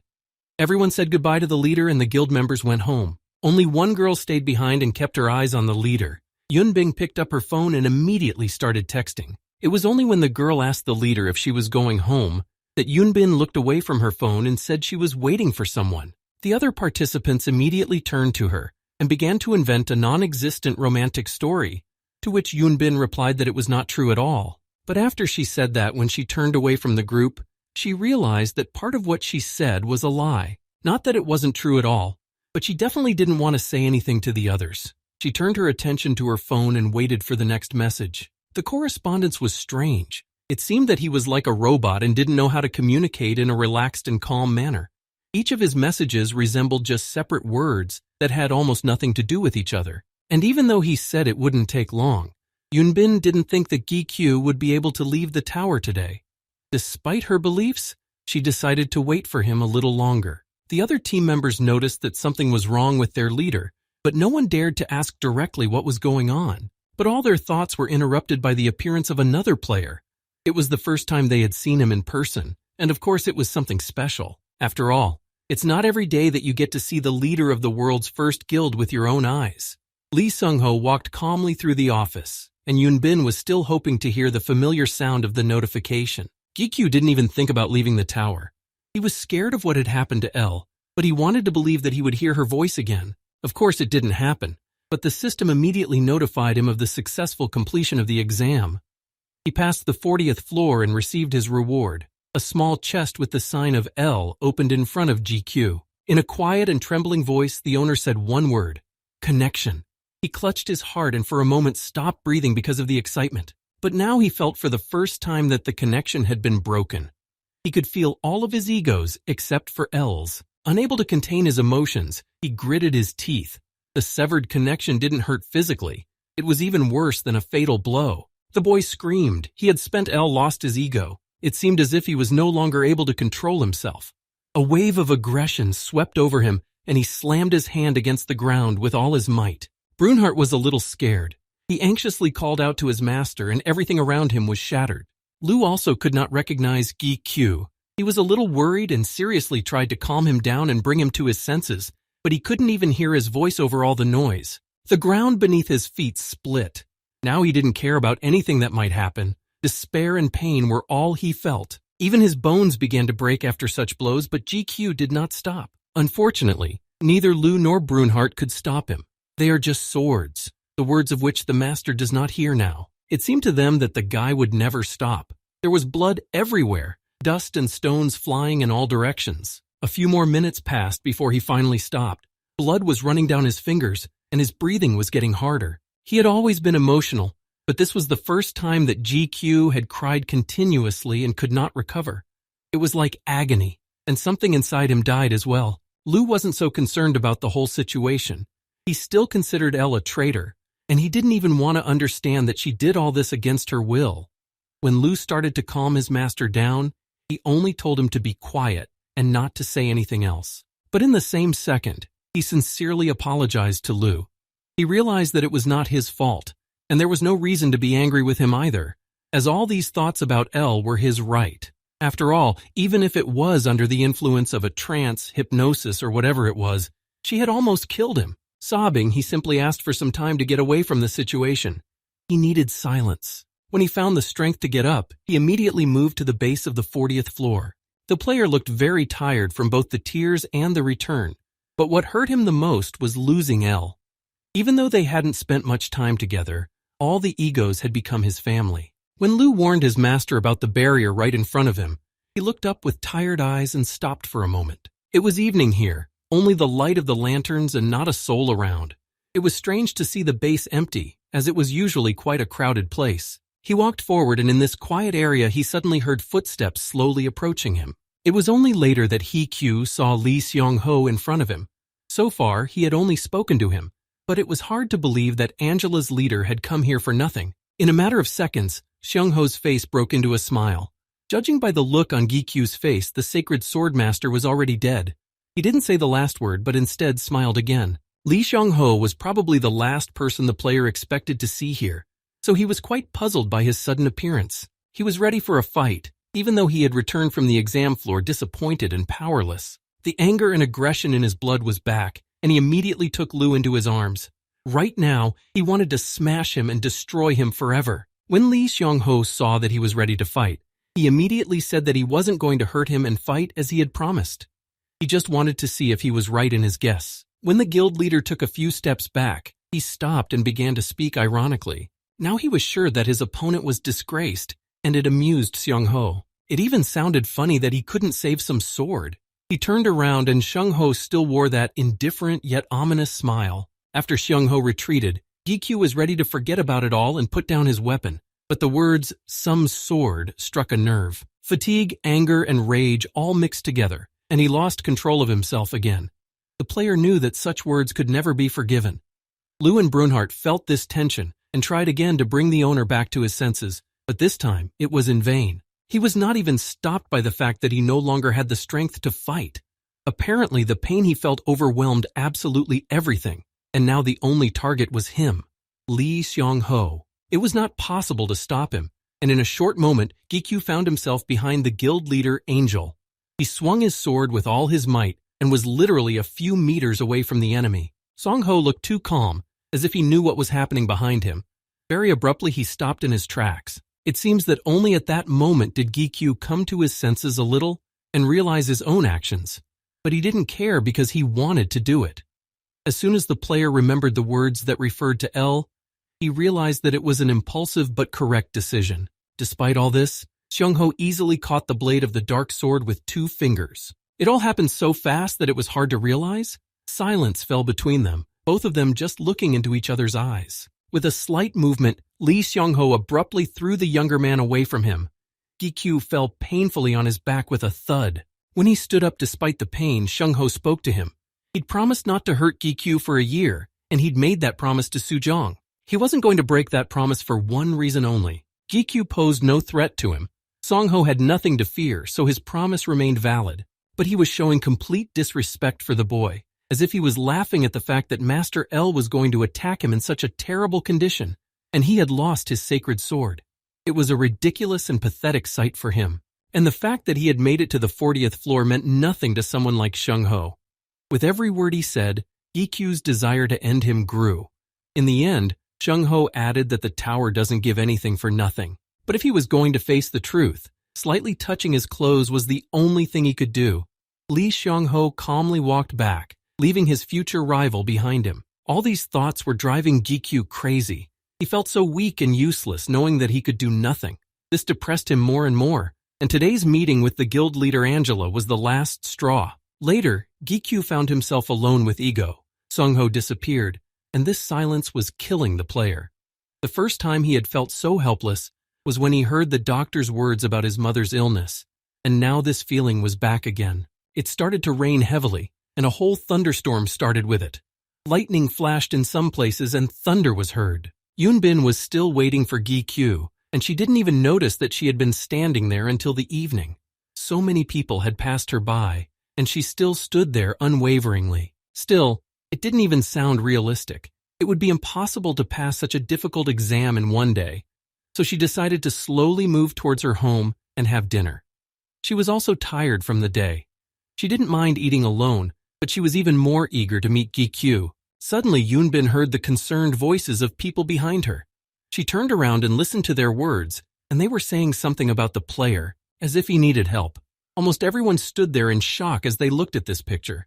People looked in confusion and seriously considered calling the police. He stepped in the puddles, not caring about the rain and all the things that people were saying. The people were a little frightened when GYU walked past them.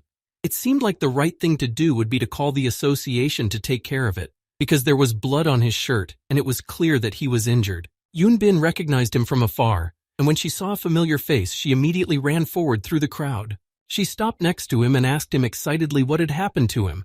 It was the blood on his shirt that caused the most concern. He smiled slightly when he saw her, but he didn't even have the strength to say her name properly. Due to the lack of strength, the young man began to fall, and the slight smile did not leave his face. Because of this, he simply fell on top of her.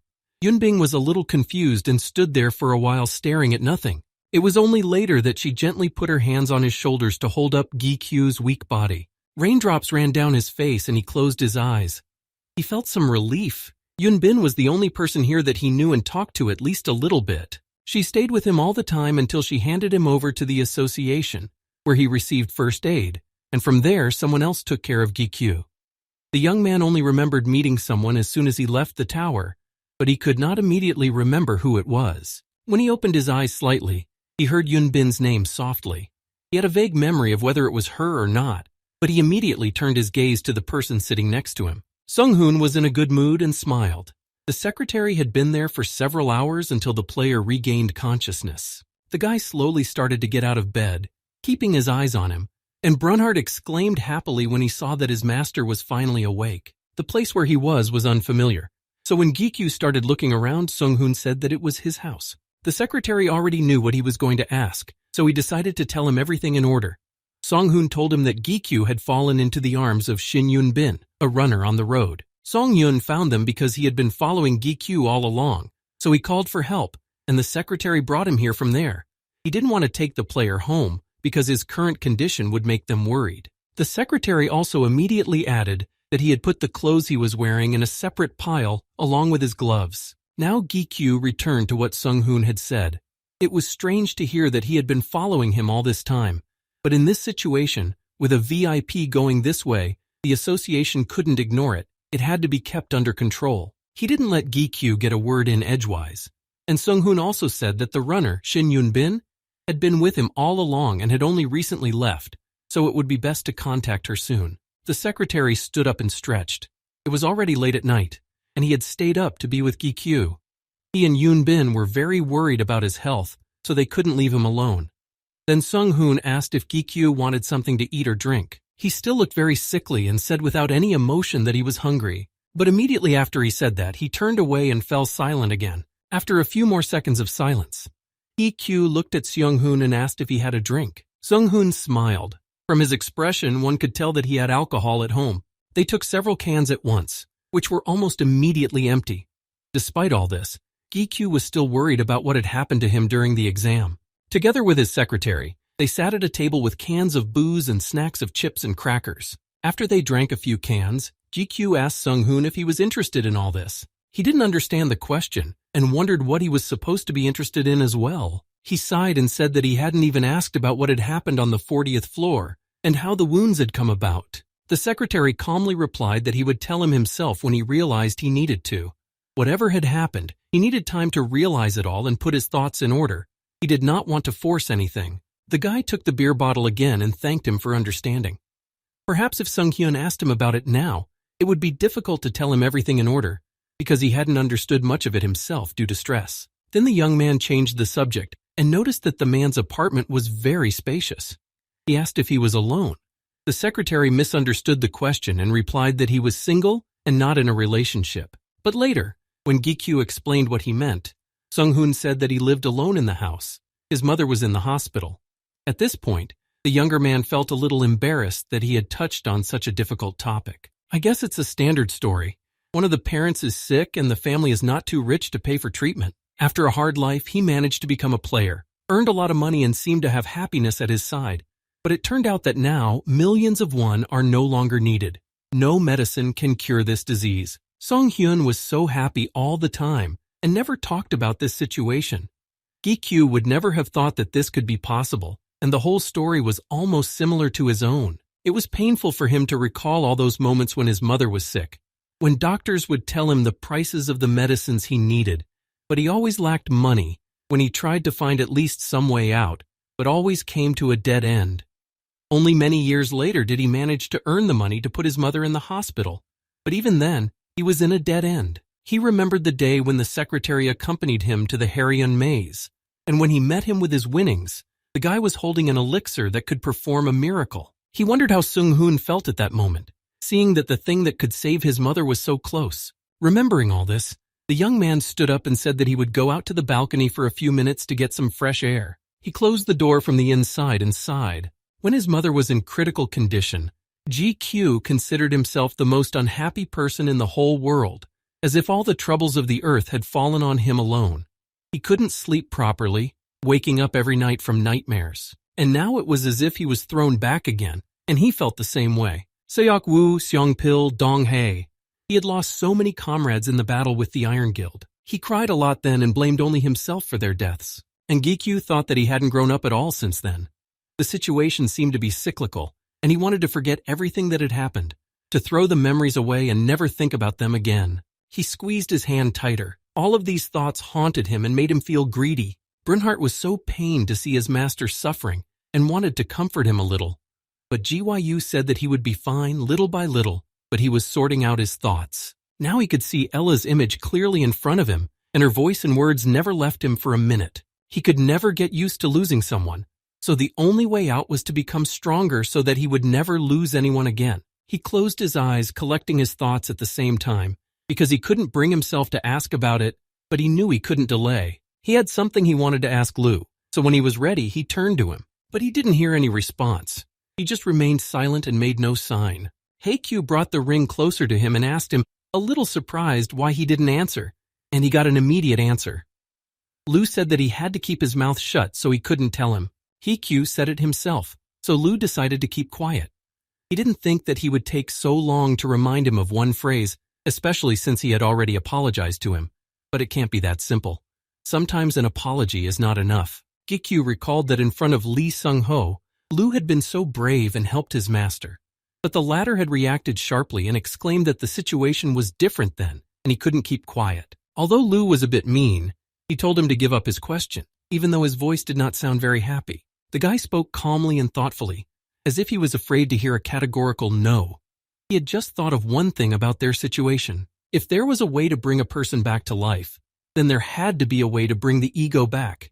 He asked his question and waited with some excitement for the answer. Lu didn't answer right away, but he was like himself again, because he once again called him an idiot. This question seemed obvious to him, but why did the master spend so much time thinking about it? After all, EQ was able to become the master of two opposing egos, the demonic and the sacred. It could not be a mere coincidence. And most importantly, their characters are completely symmetrical. As a reward for passing the 30th floor exam, he received a portion of Lu's body and then used it to progress. And after another dozen floors, he received the L sign, so he assumed that this could also be for progress. The boy remembered the words that Lee Seong-ho had said to him in the end, that the tower would never give something for nothing. Now he could see the meaning in that sentence. When he thought about those words, L's death on the exam floor seemed like a contradiction. Next morning, he returned home and went straight to Ji-chul's to show Ella and see if there was anything he could do with the sword. GQ was genuinely surprised when he heard a positive answer from him. Grandpa had seen the sacred swords many times with Nain's help, so the appearance could be easily repaired. But Ji-chul added that it would only be the outer form, and even he couldn't restore its personality. But he said that he would take care of it personally. He only needed Ji-chul's help with the restoration, and had one more question for him. He asked him how he was feeling. Ji-chul was a little shocked by this question. After all, he is now an ego, not just a person, and everything has changed since then. The boy was a little embarrassed to be reminded of what happened on the day Ji-chul called him to his workshop, the day he was killed. The old man laughed. He said that the whole story was a very interesting experience, but he definitely would not want to experience something like that again. Then Ji-chul asked his own question. He had been thinking about it for days, but only now did he have the chance to ask. His grandfather asked if he could work at his gate. It was a pretty concentrated place with magic, and he was sure it would help with the repair process. He, of course, let him do so, and immediately opened the portal to the gate. First of all, the young man told Hart to take care of his grandfather so that he would be comfortable there, and he told Ji-chul to ask the skeletons for any help he could get. Sometimes it was still unusual for Gikyu to think of Ji-chul as his subordinate, and to address him as his master, and when he called him that, he was embarrassed and did not know how to behave. Before he disappeared through the portal, Ji-chul asked the skeletons to take an anvil and another hammer that was nearby. When the portal had completely disappeared, the young man asked Lu about the next steps. They had to decide what to do next, what to do to bring Elle back. First, Lu told him that she had died because she had lost her first source, and even with Callion's defensive skill, GQ was in a serious condition, so Elle had sacrificed her life to save her master. Lu logically concluded that they would need to restore this source if they wanted to get her back, and the source of the sacred sword was life, a force that is opposed to Lu's source of existence.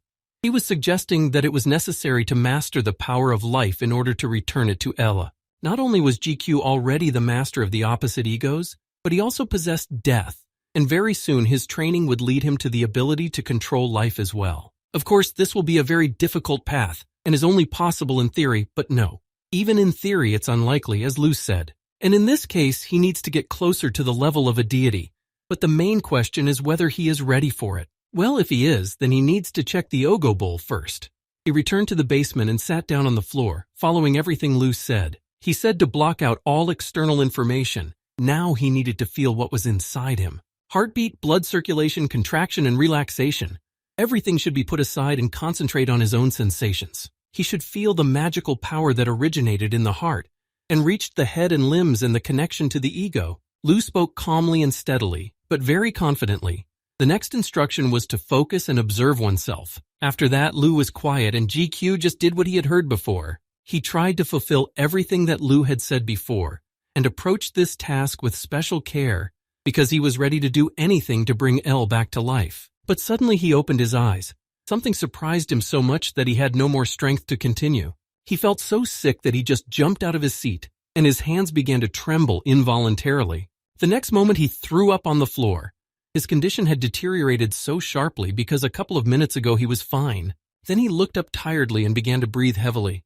Brunhart was the most frightened and asked shakily if his master was okay. Lu immediately asked him what he had seen, to which Q could barely answer. He saw boundless darkness. There was nothing but darkness.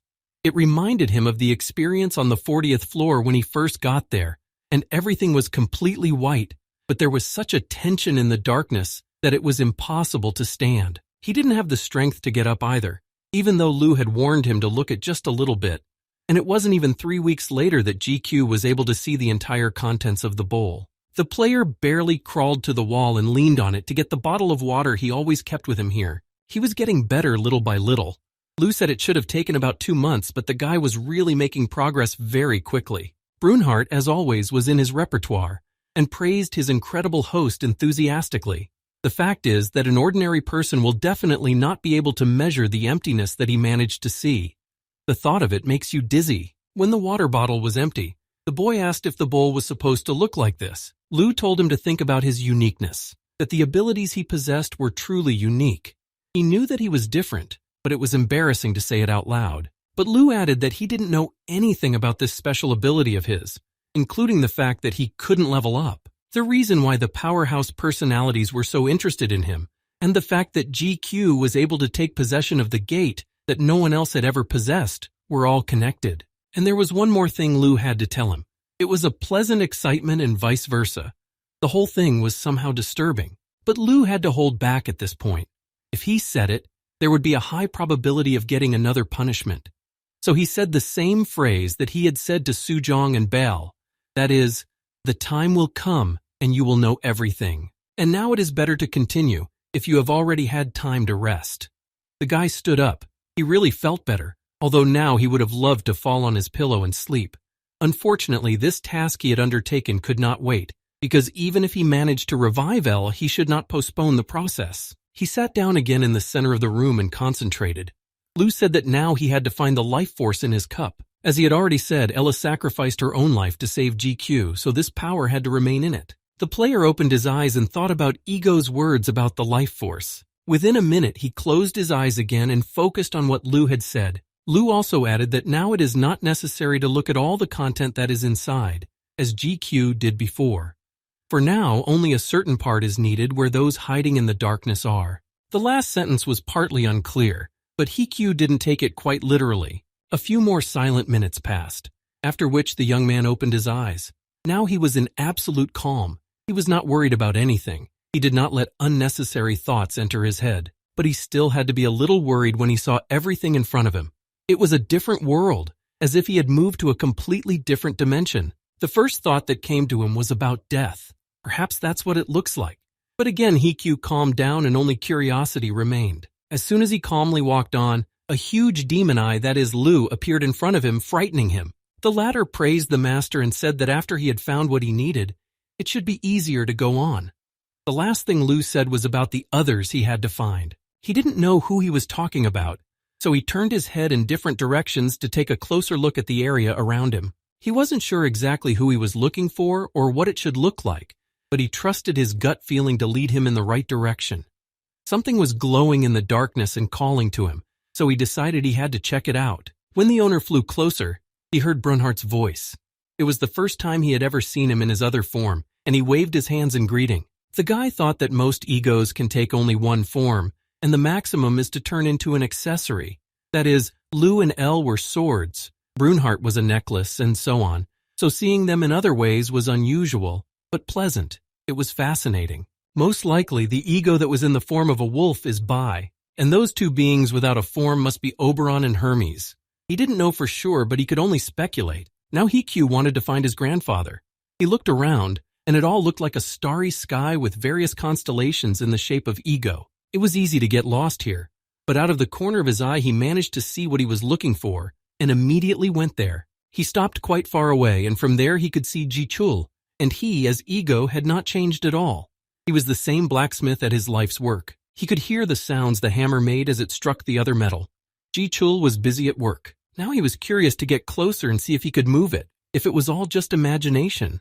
When the boy's fingers were a few centimeters away from the ego, Lu shouted loudly that he was not touching it in any way. It is a connection to the present, and no one knows what this behavior can lead to.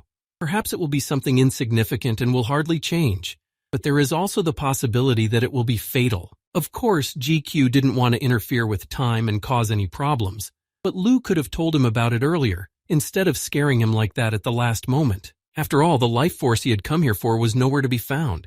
He hadn't seen it, even though he had walked a long way. This space is infinite, so just thinking about where that energy could be made him worry. Lu was quiet again, his voice sounding clear but calm.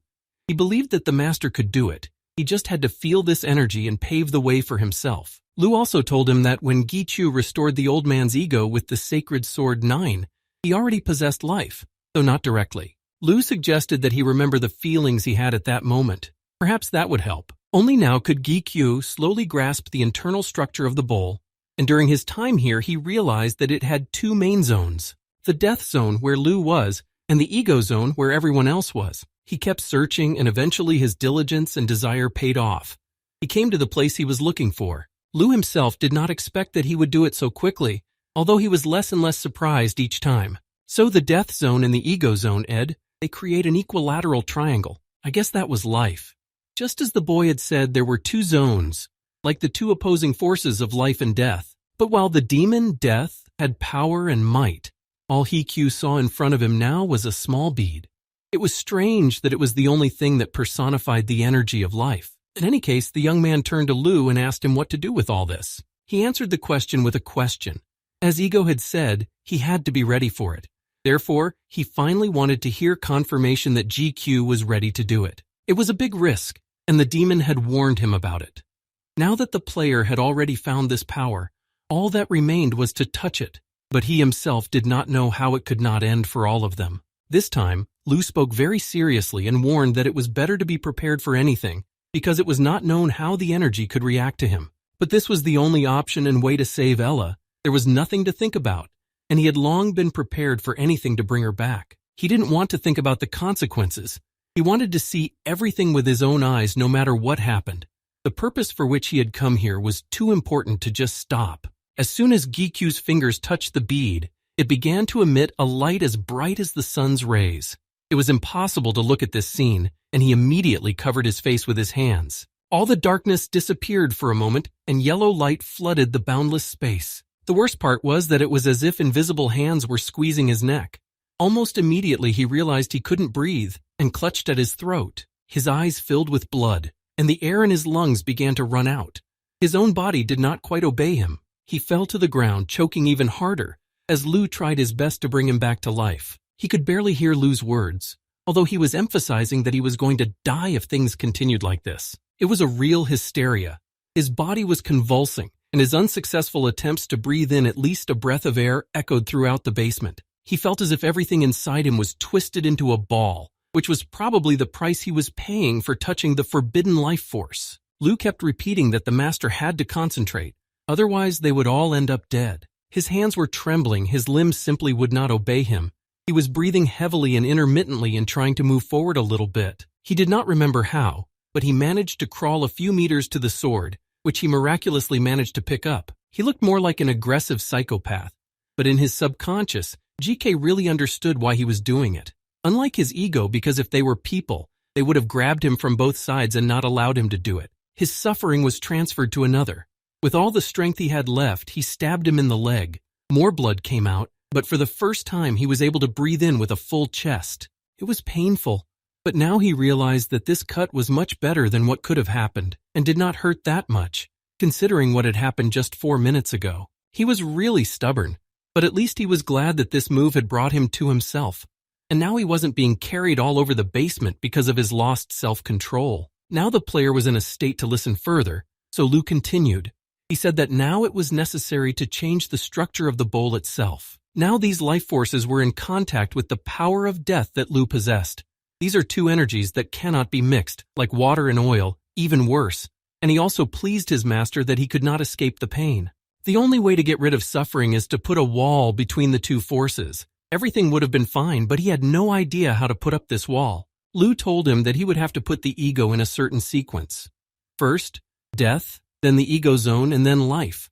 Otherwise, he would simply not be able to bear the pain and would die in terrible agony. Gikyu was tired of hearing all these explanations. He just wanted to hear a clear answer on how to do it in a few words, that's all. Before he could finish a sentence, he fell to the floor and didn't even hear Brunhardt's sobs. He himself knew that he could not die now. So despite the tremendous pain, he tried to keep himself together and focus on what was important. Then the player heard Lu's words, who told him not to interfere yet. Apparently all of this was not planned. Although none of this should ideally have happened, but the egos started moving on their own. No one could have predicted where this would lead. All that was left was to watch and wait for the pain to subside. A few more minutes passed, maybe even hours. He didn't know, his whole body was in so much pain that the sense of time had left him. So did his consciousness. It must have been a horrifying picture because Jiu-Yu was lying in the middle of the basement in a red spray. The fresh wound was still bleeding and he showed almost no signs of life. But there came a moment when the runner abruptly opened his eyes. His heart began to beat rapidly, and he realized he was still alive when he felt a piercing pain throughout his body. Lu and Brunhardt waited patiently for their master to regain consciousness. Unfortunately, they could not influence time here. GQ took hold of his head, which was also falling apart, and asked Ego what had happened, but he could barely remember anything. Lu did not go into details, but simply said that he would understand when he saw it, and then he started talking about looking at the bowl again. He had already lost all his strength, but he wasn't going to give up halfway through. So he took a deep breath and did as Lu said. As soon as he closed his eyes, he immediately found himself in the place where this hell had started. But now it looked a little different. He didn't know how to explain it or if what he was seeing was good. B and Oberon had warded off death. They had been doing it so far slowly, but they were making progress. And Brunhardt and Hermes were doing the same, but with life. The first one laughed and expected to be praised. It was very important for him to hear these words. And the middle was supported by Jichul.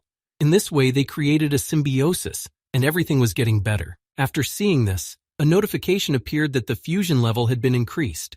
And Gikyu had also realized the power of life. All other indicators only slightly changed. With the help of the S-class fusion, he could use the power of the ego, and the life skill allowed him to control life. Only now was he truly happy, despite everything that had just happened and how many wounds he had received.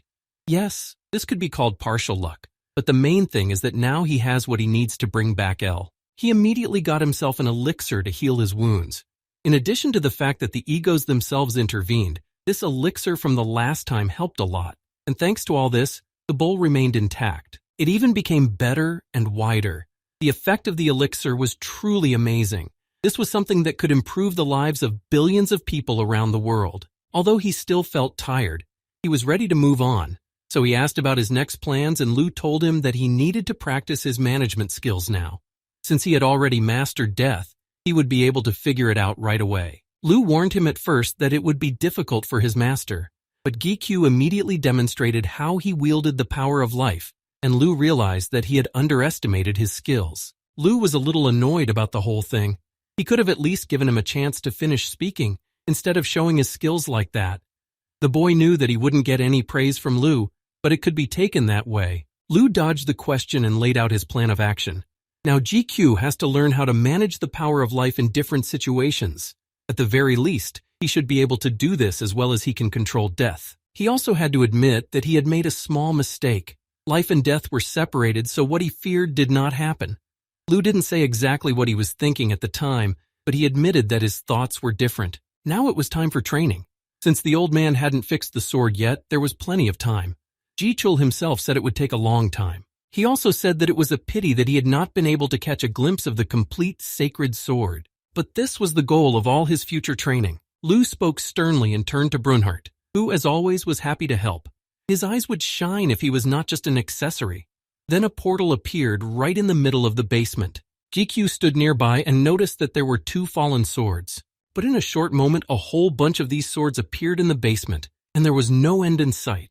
These were the same weapons he had seen on the 40th floor of the tower, the swords El had told him about. Lu confirmed that this was true, and said that while the master was unconscious, he had ordered the skeletons to gather them all from the tower to the gate. The training was about to begin. He didn't know what exactly Lu wanted him to do, so he just waited for him to tell him more. Everything turned out to be quite simple and obvious. With the help of his newly acquired power, Ji-Chu has to revive all the remnants of these swords and breathe life into them. It seems that Gikyu did not leave the room for days or even weeks, so relentless was his desire to master his new power. Taishik finally came to visit the house and decided to experiment a little. Sujin was not happy about this and immediately offered to help, but he said that he could do it on his own and didn't need any help. Taishik just wanted to thank her for her hospitality and suggested that Sujin rest while he cooked. She seemed to know that something would go wrong, so she said again that she could help. But Taishik was confident in his cooking skills, so he said he would quickly prepare a delicious meal. During this time, Hyun asked about Gikyu. He hadn't seen him much lately, and all he knew was that he was training in the basement and hadn't come out yet. A month had passed, and they were worried, but on the other hand, they were used to such sudden disappearances. Taishik was also sure that the boy was doing a great job there. He wasn't the type to be unable to take care of himself alone. Even though Hyun said that, he hesitated in his own words. The transfusions were still happening, and he knew exactly what Gikyu could do sometimes. But right now he had a special task. He wouldn't get another chance, so he concentrated on preparing the food to show Sujin his skills. This is the perfect moment to win her affection and her attention, and he has done so much for Gikyu for this day. Finally, this chance has come, so he has to make the best of it. Sujin sat at the table and smiled, hoping that it would be something delicious, because she was already hungry. In order to make this day go perfectly, Taishik had even managed to take a few lessons from the player with perfect taste, Baek Chu-won, and now it was time for his big moment. He prepared himself and picked up his knife. This was a big moment, and it would be a shame to fail. Taishik exhaled his last breath and quickly began to chop vegetables on the board. Everything in the kitchen seemed to be flying. He forgot about time and everything else, just thinking about doing everything perfectly and not cutting off all his fingers during such a performance. The slicing was really successful. The pieces of different vegetables were uniform, and all that was left was to cook it all deliciously. He threw everything together into the pot, and another crucial stage began. Anyway, Taishik tried to look like a professional, and even when he didn't know what was going on in the kitchen, he pretended that it was supposed to be like that. Everything looked pretty appetizing, and it still tasted great. In general, everything was fine until the moment he decided to taste his masterpiece. And it was terrible. So terrible that he had never eaten anything like it in his life. The rice was also cooked, and he had all hope for it. But now there was a problem with the soup, because Taishik followed his recipe and could not make a mistake. He had to fix it immediately before anyone noticed. When he started to think of something, they all heard a loud thud. It even made them dizzy. It was the first time they had heard these sounds, but they clearly realized that their source was coming from the basement. Taishik had already taken up the matter and completely forgot about his rice, soup, and other dishes. He said he would go downstairs to make sure everything was okay. He took off his apron and went downstairs. From the stairs, the road was covered with smoke or dust. Hyun coughed when he opened the door to the basement. There was nothing to see and no more sounds to hear. His hunch was correct. Gikyu had indeed done something wrong again, and Hyun was about to think that he would have to clean it up himself. But his thoughts were instantly dispelled when he heard an unfamiliar voice. Taeshik hadn't seen much before, so he couldn't tell where it was coming from. However, when he got a little closer, he was not greeted with a pleasant welcome. 3 angels with holy swords were ordering him to stop, and he could tell by the look of them that they were serious. The blades were already at Taechik's neck, but what surprised him more was that they were real angels, and he didn't understand what they were doing here in the basement of GQ. In one voice, they spoke and asked for permission to destroy the intruder here and now. The situation became even more interesting when the angels called him father. Taeshik stood silently in place, both in shock and fear, unable to move. It turned out that the oils and sacred swords were not such an easy task. It took a long time to understand the technique of this process. Many of the swords finally fell apart in his hands while he was trying to repair them. This was already annoying him, but because he was tired, he just sighed and started again. It would have been pointless to waste any more energy on getting angry. Lu had warned him at the beginning that it wouldn't be that easy, and that it was a matter of luck that they managed to revive Ji-chul. Plus, he wasn't a sword. He was a living person, and different actions were needed there as well. The demon emphasized that controlling life and death are similar things, but they are not the same. And Gikyu had already gone to the other side too much, and it was harder to bring him back to the other side. Even for him, it would not be an easy task. All of these words sounded more like humiliation than encouragement or support, so it's better that Lu just keeps quiet if he can't encourage. Brunhart is a completely different character. He seems to fit the role just fine, but sometimes he could talk too much because of this. At that time, the master was just sorting through his swords. One by one, they fell to ashes in his hands, and he had to start over. He took another breath, hoping that this time he would succeed, and then he was completely silent, concentrating on only one thing. He no longer knew how much time had passed or what day it was, what time it was, or what was happening outside. He had already broken more than 30 weapons, and he was still trying to get his way. He tried every possible technique to get to the right one, and concentrated on the inner core of the sword at first. Even though this time nothing happened, he at least felt something new. It means that the path is right. The main thing is not to turn in the wrong direction. Speaking of humans, it can be compared to the brain and heart. The task was to get the blood circulating. The attempts to make a mistake became fewer with each sword killed. Currently, there were about 70 to 80 left. The guy was already feeling sick at the sight of this pile of swords, but he sat down and continued to work on himself. He knew that sooner or later he would make it. Giving up was not an option. Elle's life depended on it. And a certain amount of time passed. All those weapons turned to ashes. There were only 3 attempts left to decide the future. This number was too small, but at the same time it worked as a motivation to try harder to finally succeed. Lu was no longer sure that it was just that Gikyu just wasn't good at it. Could it be because of his mental state and fatigue? The demon suggested that the master get some rest before tackling the last few pieces, but he stubbornly said he would try again. Right now, he had a feeling, and it would be a bad idea to postpone this activity for later, because he might miss it. Lu didn't stop him, so he just shut up and continued to watch the monotonous picture. The guy kept his eyes closed, but he felt again as if something was coming out. Lu didn't want to interrupt him, so he just quietly told him to keep going. GQ trusted Lu completely, and when he told him to stop, he listened to his words and reduced his use of life energy. Lu explained that Gichu was pushing too hard on the sword, but he said that it was just happening by itself. He was not putting any effort into it. His face was sweating, and his head was already aching from the repetitive action. All these setbacks did not shake his confidence that he would soon succeed, but Elle's life is now on the brink. The life force is absorbed at a high rate, so at this rate the sword could turn into a small pile of dust again, so something had to be done while there was still a chance. He could not hold on any longer. He was about to break down, and Lu had warned him about it. By now, the young man has already learned this feeling, and it is better to stop, take a break, and get back to it later. But GQ's conviction that this was not the time to give up was stronger, and after a few minutes something did happen. He kept his eyes closed and tried to focus only on what he needed at the moment, but thoughts of failure kept creeping into his mind. He decided to act differently. Even if it was a crazy decision, if it turned out to be successful, it was the right move. He grabbed the last 3 swords at once and distributed all his energy to them. Only his senses made him realize that something else was happening. Whether it was good or not, he did not know yet, but he silently hoped that this would be his last but powerful attempt. Once again, he heard a strong shock throughout the house. It was like an explosive wave that shook everything it hit. That was the sound that Mom and Tae heard, and he immediately ran to check if everything was okay downstairs. But the good news is that he managed to do what seemed impossible. Hyun told him that afterwards he fainted for the first time in weeks. But when he came to, there were angels standing next to him, 3 of them. All of them knelt humbly before him, and Tae-shik was eager to hear an explanation of what he had seen. He didn't quite know how best to explain it. Lou was amused by the whole thing. They told him to bring swords to life, and he created whole angels. Not exactly what they expected, but it worked. The guy apologized for the 3 of them. He was a little embarrassed because the angels started threatening him, and Gikyu didn't have time to stop it. Although Tae-shik was frightened to the point of stupor, he waved his hand respectfully and said that it was nothing, and he didn't even pay attention to them. Besides, the 3 of them were not a threat to him. Hyun talked about it so much that they wanted to kill him again, but this time without anyone stopping them. They took turns shouting at their father that this man was too dangerous for them all to allow himself to say such things. They said that Tae-shik really should be destroyed immediately.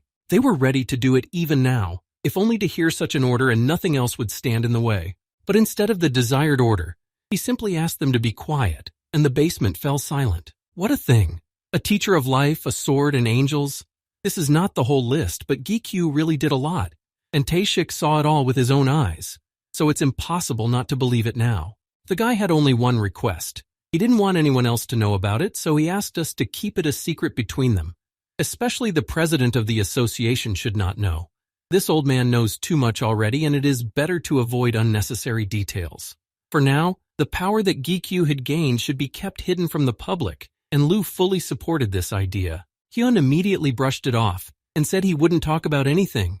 He wasn't in a relationship with the old man where he could talk about everything at once, although it seemed to Gikyu that it was different, and they both liked to talk about anything in this world. Well, since it had been so long since they had seen each other, and Tae-shik finally had the opportunity, he wanted to talk about something.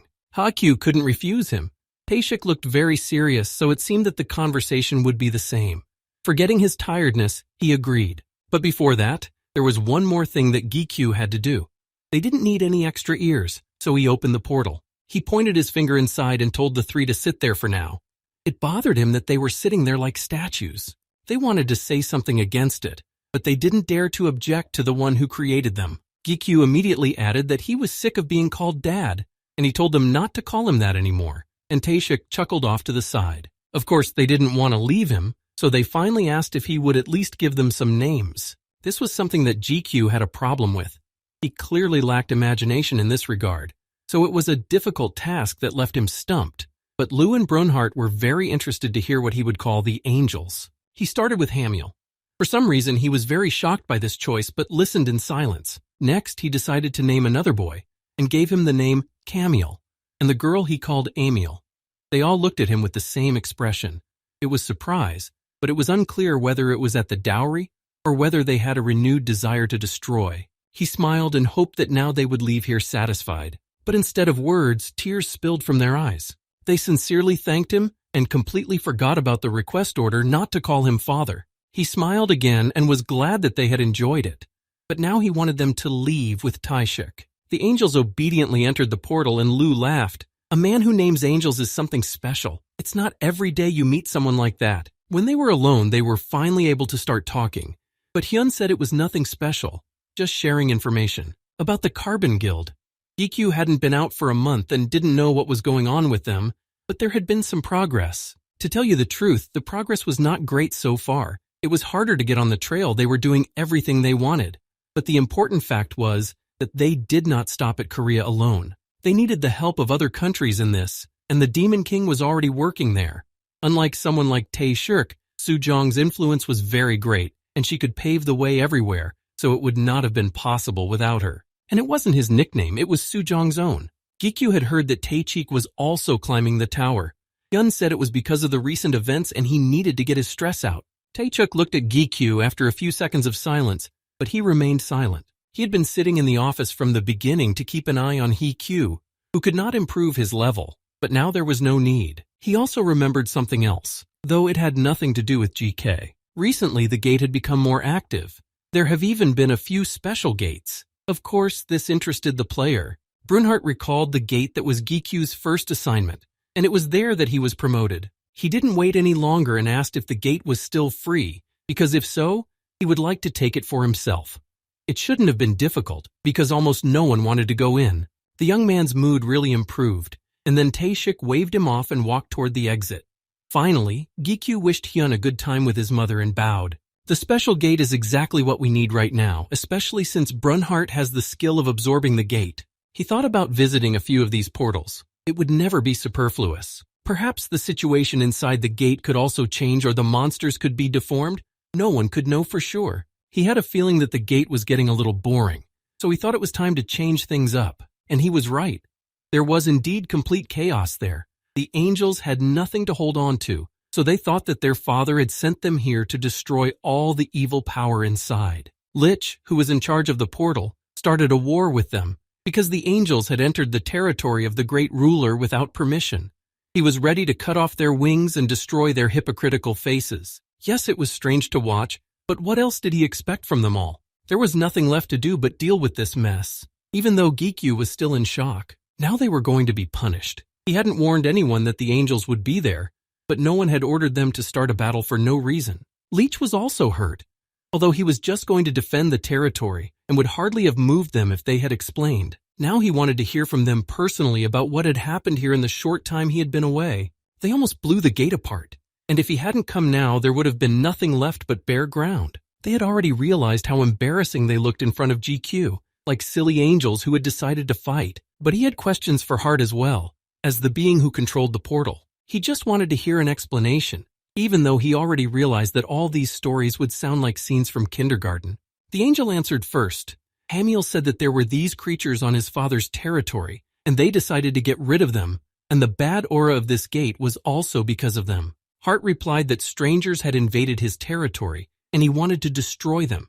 He added that if there were too many of these insects, it would be impossible to live here. I should have guessed that they would not run around together in peace. Evil spirits with the power of death are the opposite of angels. Lu believed that the owner was to blame for not logically handling the situation. Once again, Lu knew everything, but he hadn't said anything before. GQ sighed and ordered everyone to stand up. On command, they got to their feet and waited for their verdict. To begin with, he introduced new rules. First of all, he forbade them to fight each other. He said that both demons and angels were his family. The insects, as Hart called them, had many questions about this evil force, but Q didn't want to hear any of it. He hadn't forced them to be friends, but here they were colleagues, so it would be enough not to hate each other and not to lash out at the first opportunity. And if you think about it, the demons were the first to become GQ's subordinates, so they're higher up the ladder. This touched a nerve with each of them, but the boy hadn't asked to be treated as a senior. Normal relations between them and the entire gate would be enough for him. For the rabbits, hearing such words was very shameful, but they could not disobey the order. Hart was pleased to see this. He may be a skeleton, but it was as if GK could see his satisfied expression. All this atmosphere was interrupted by Ji Chul's voice. He was checking the connection and trying to get through to Q. It was so strange to him, like telepathy. It was the first time they had ever talked like ego and master through communication. For Brunhart, it was so strange and unusual, although what was unusual about it? The old man had been resurrected 2 months ago. Grandpa had also heard all the noise and decided to check to see if everything was okay. He didn't give any details and just said that everything had been resolved. There were just some naughty people who still wouldn't even look at each other. Jichul had already moved on to the topic that had led to his contact. He had managed to do something with the sword, so he asked Gikyu to jump in today. El's appearance was the same as before. Jichul was indeed a master of his craft. The sword must have become even more beautiful. Gikyu stared at his work in awe. Now you would never know that the sacred sword had once been in a state of disrepair. Jichul told us that he had figured out how to repair the weapon with the help of the fragments that Gikyu had brought earlier. He was pleased with his own work. Gikyu thanked him sincerely and asked how else he could repay him for his hard work. But what kind of gratitude could there be? Jichul was alive because of Gikyu, and he didn't know how he could repay such a gift. He had done everything he could with the sword, so everything else was up to Gikyu. His grandfather suggested starting right now, although the boy wasn't sure he was ready to repeat the same thing as with those angels. But then he realized it would be better.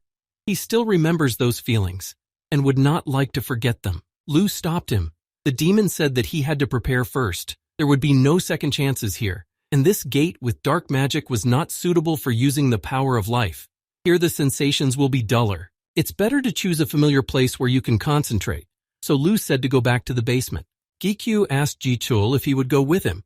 Grandpa said yes, and he wanted to witness the sword's breath returning to it. The demon thought it was a good move, because with Grandpa, he could help Elle right away if she needed anything. And he also thought it would be better to bring the angels too, in case they could help him manage life. Some of the people present would be better off sitting quietly, as that would be all the help they would need for now. GQ asked them to sit somewhere nearby, and to act only when problems start. He said that the angels should obey Lu's orders. He had a terrible temper, but he could be trusted. He was in no mood to quarrel, and he didn't have time for it either. The angels immediately wanted to reject GQ's words. Lu had an ominous aura about him, and they could not obey orders of such a high order. And once again these three took up their cause. It would give them a headache someday, but right now, the guy just asked them to be patient for his sake. And only then did they agree. Ji-chul started to laugh, but he tried not to let it out and turned away. He waved his hand and assured me that everything was fine, and that his reaction was not because of the nickname, although it sounded pretty solid. And Brunhart also asked if he could call GK his father. The boy could not take the pressure from all sides. Well, it would be better to introduce another rule. And from now on, the word father is forbidden here. He's already getting dizzy.